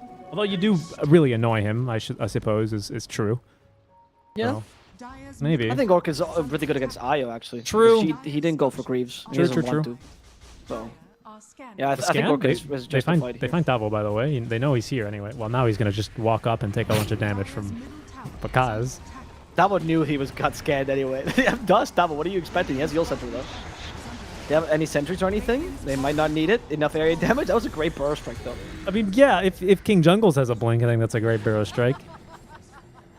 Oh, no, he's going for 4-step instead. He walks up and says hello. You have like 3 abilities to just get you out of there. Okay, they just walk into a 2-man call. Excuse me, Pakaz is almost dead instantly, but he's gonna turn, get the relocate out. What a good curse. Onto 3. King Jungle's really pumping in the damage as well. Onto Costabile. But unfortunately, I think they accidentally were a bit too preemptive. They're gonna bring back this Luna though. Oh no, they're not. I think they could have gotten the kill there, honestly. They set up after that Winter Skirt. Ah, they had no lasso, that's why. Good point. That's why they played it so defensively. We had to kill El Gotito. Is that Daedalus? Oh my goodness, this Luna is so farms. Hey, that was their option from the get-go, by the way. No stuns, but you just rely on Luna to get a ridiculous amount of farm, and now you go, come at me, SG. And SG is really... Like, they're at a loss, because before, they had the option to actually run away from the team fights. Now, no longer, because there's too much damage on Noping's side. So you've lost the advantage early. You need to play around the storm a bit more. And I feel like they've put too much farm onto an axe that's just not as useful as the storm was definitely the win condition this game. Yeah, I mean, he's got BKB now. He's got the shard. No Blink Dagger, though, so he's going to need to just... Well, I mean, I guess if No Ping walk up to his high ground and he can get two-man calls, that's pretty good, to be honest, but I don't expect that to be happening without an Aegis here anytime soon from No Ping. And even still, man, these Luna attacks are going to really start to hurt. King Jungle is unfortunately going for the D-Ward, likely to be left behind. So you can actually overcharge Oscar for the kill. I love it. It worked, though. Yeah, it's good. Nimmer's got good damage. No joke, actually. Now look, he's keeping with it now. Oscar, time for him to tank the Roche. And now you finally join the Pakaz, your rightful heir. Lotus Orb for Oscar, okay. Increasing its utility, just being a nuisance overall, which I think is his goal this game. Yep. Yeah, and there's no tier 1, so even if Enigma buys back, he's got no blink. He's not into the pit here anytime soon. So that first Roche, pretty easy. Takes a while. No minus armor, but again, just damage for Pakaz, and he's got it online. Shard next for him. Oh my goodness, the Shard even with Imclaw is still pretty damn good. It's no enchanted quiver for sure, but yeah, it's very good. It's good. It's good until you can spawn it anyway. The enchanted quiver. That's true. It's a good temporary replacement. You might even get a Daedalus crit on that as well. Yeah, it's a bit... This is... You spawn 2 glaives, so if you get a crit from Imclaw and then the other one is a crit from Daedalus, they're done. Dire's structures are Yeah, this is a bit strong. Okay, well, Axe Illusion's cutting the waves at least, but No Ping have escorted a wave safely. Mid, their top lane is winning really hard as well, so this top lane is going to shove. Yeah, this top lane is going to shove. This probably should shove. I don't know. I've never really watched creep waves, but this is what you have to do to figure out if lanes are pushing and if you need to send bodies there. Okay, so this top lane is gonna push pretty hard. The 2 range creeps are gonna stay alive, especially with Dark Mago here now. Yeah. Yeah, Dark Mago makes this easier. He has travels though. That's why he can do this, because he can just TP bottom. Okay, we're going bottom. Speaking of that. He's thinking about this. He's gonna TP on the catapult because they can't break it in time. Bushwhack first. Ankel the target. He gets saved for now as they break the tree. Good Chakra, by the way. Berserker's Call. Everything for Ankel. Well, still has the H's. There's the Winter's Curse to reset the fight, but Ankel's still dead. Or Pakaz, sorry. Yep, they got King Jungles though. Yeah, and now they have the lasso for the enemy carry. It's going to be for Costabile. Costabile is not going to be able to survive this physical damage. He's going to fall to the Luna. And that was all part of the plan. Just bait the Luna, bait the Aegis, get the kill there. As Oscar continues to try to wreak havoc, forcing Oscar away, or sorry, forcing Tavo away. They actually stunned out ADR with a simple Lucent Beam. That was enough. No. Oh no. It was the Lucent Beam that got him. Literally the one stun that they have that's not lasso. They already used lasso. It's the one stun they had. They had no curse. You got saved by the one. It's the Lucent Beam. ADR thought, I'm free now, and nope. Oh no. Yeah, I mean, that's the questionable thing about... That was Orchid reveal onto Matthew. Matthew and Oscar is like, I got you, bro. Don't worry. That was... Now you take at least 2 lanes of racks. You might even... Oh no, you can't take a third because tier 2 yeah, is still tier 2. King Jungle's going to die to the Chakram. Oh, he still won him. Flame Break, he's going to die to the Flame Break. Yep.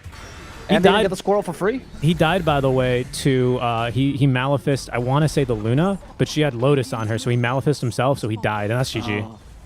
That's GG. Yeah, no surprise, honestly. I would throw the GG too. Yeah. This game must have been a super tilting experience, honestly. Agreed. Agreed. Like, between you having to play against this Winter Wyvern, you making a couple misplays, honestly, because you did, especially in the early game. I feel like Dabo, this game and last game was like night and day, honestly. And this was a Brazil server, technically. You saw a lot of basic misplays, like I mentioned earlier, the Burrow Strike plus Epicenter against Batrider up top, which was very weird in the beginning. He tried doing the same play a couple of times. It didn't feel like he was comfortable on Sanking, which even though it's one of his better heroes, so I'm assuming it was just the game or whatever, or last game tilted him a bit. It felt like they constantly tried to just push through the Cold Embrace and through the Winter's Curse. That was not the tactic. I definitely didn't like the draft, though. I liked, I think the draft was not great, even if they had more stuns. And they gave No Ping a lot of chances because their execution was hard and they didn't really show up, I would say. Yep. I still think their draft was better, by the way. Overall, I just think the execution was missing. Let's go ahead and wrap up our day here, why don't we? Because we're going to have to do that manually. Unfortunately, Wikipedia's page is currently down. We're getting... Yeah, we're getting that fixed hopefully for tomorrow. We're working on that. But kicked off our day here, day 1 of the Mobius Maestros. Pardon me, the Mobius.bet Maestros. With Infamous versus Unknown, drew that one. Omega Gaming versus Infinity. I believe Omega coming through the opens. Also drew versus Infinity. That was my biggest surprise of the day, to be honest. Omega was a bit of a wild card for me, for sure. But I think the fact that it was a draw, and a pretty convincing draw, it was like one game good for each team, right? That one was a little bit surprising for me personally.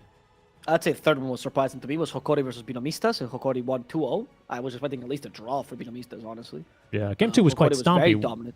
Too, wasn't it? Game 2 was quite stompy. They took a 2 long was time quite to finish stompy. it, but yeah, it was pretty heavy-handed. BINOMISTAS did not look good with King RD, despite the fact No. that King RD is a good player. So No, maybe And that's then- just growing pains, right? Maybe that's just Could be. growing pains. yeah, I think it might just be a situation where they just need more time. We'll see. Yeah. But for SG, obviously, versus Noping, you saw this. It's going to be a 2-0 in favor of Noping. Remember that SG does not out. It's just the group stages. It's not that big a deal, but that might be why. They're just taking a chill pill as the first day. They're relaxing. Like, you're not going to see all teams play at 100%. I know this is the perfect time for people to watch one result and showcase why the million reasons they had why SG doesn't deserve the slot. Calm down. It's just one game. Yeah. The players yeah. might not be playing at their 100%. Exactly. It's okay. Exactly. And Bet responsibly. Don't bet angrily.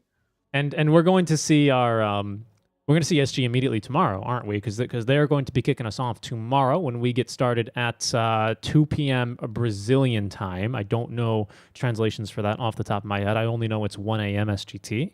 I don't think that's too helpful though. But we're 2 p.m. Brazilian time should be 7 p.m. CST. I want to say. okay.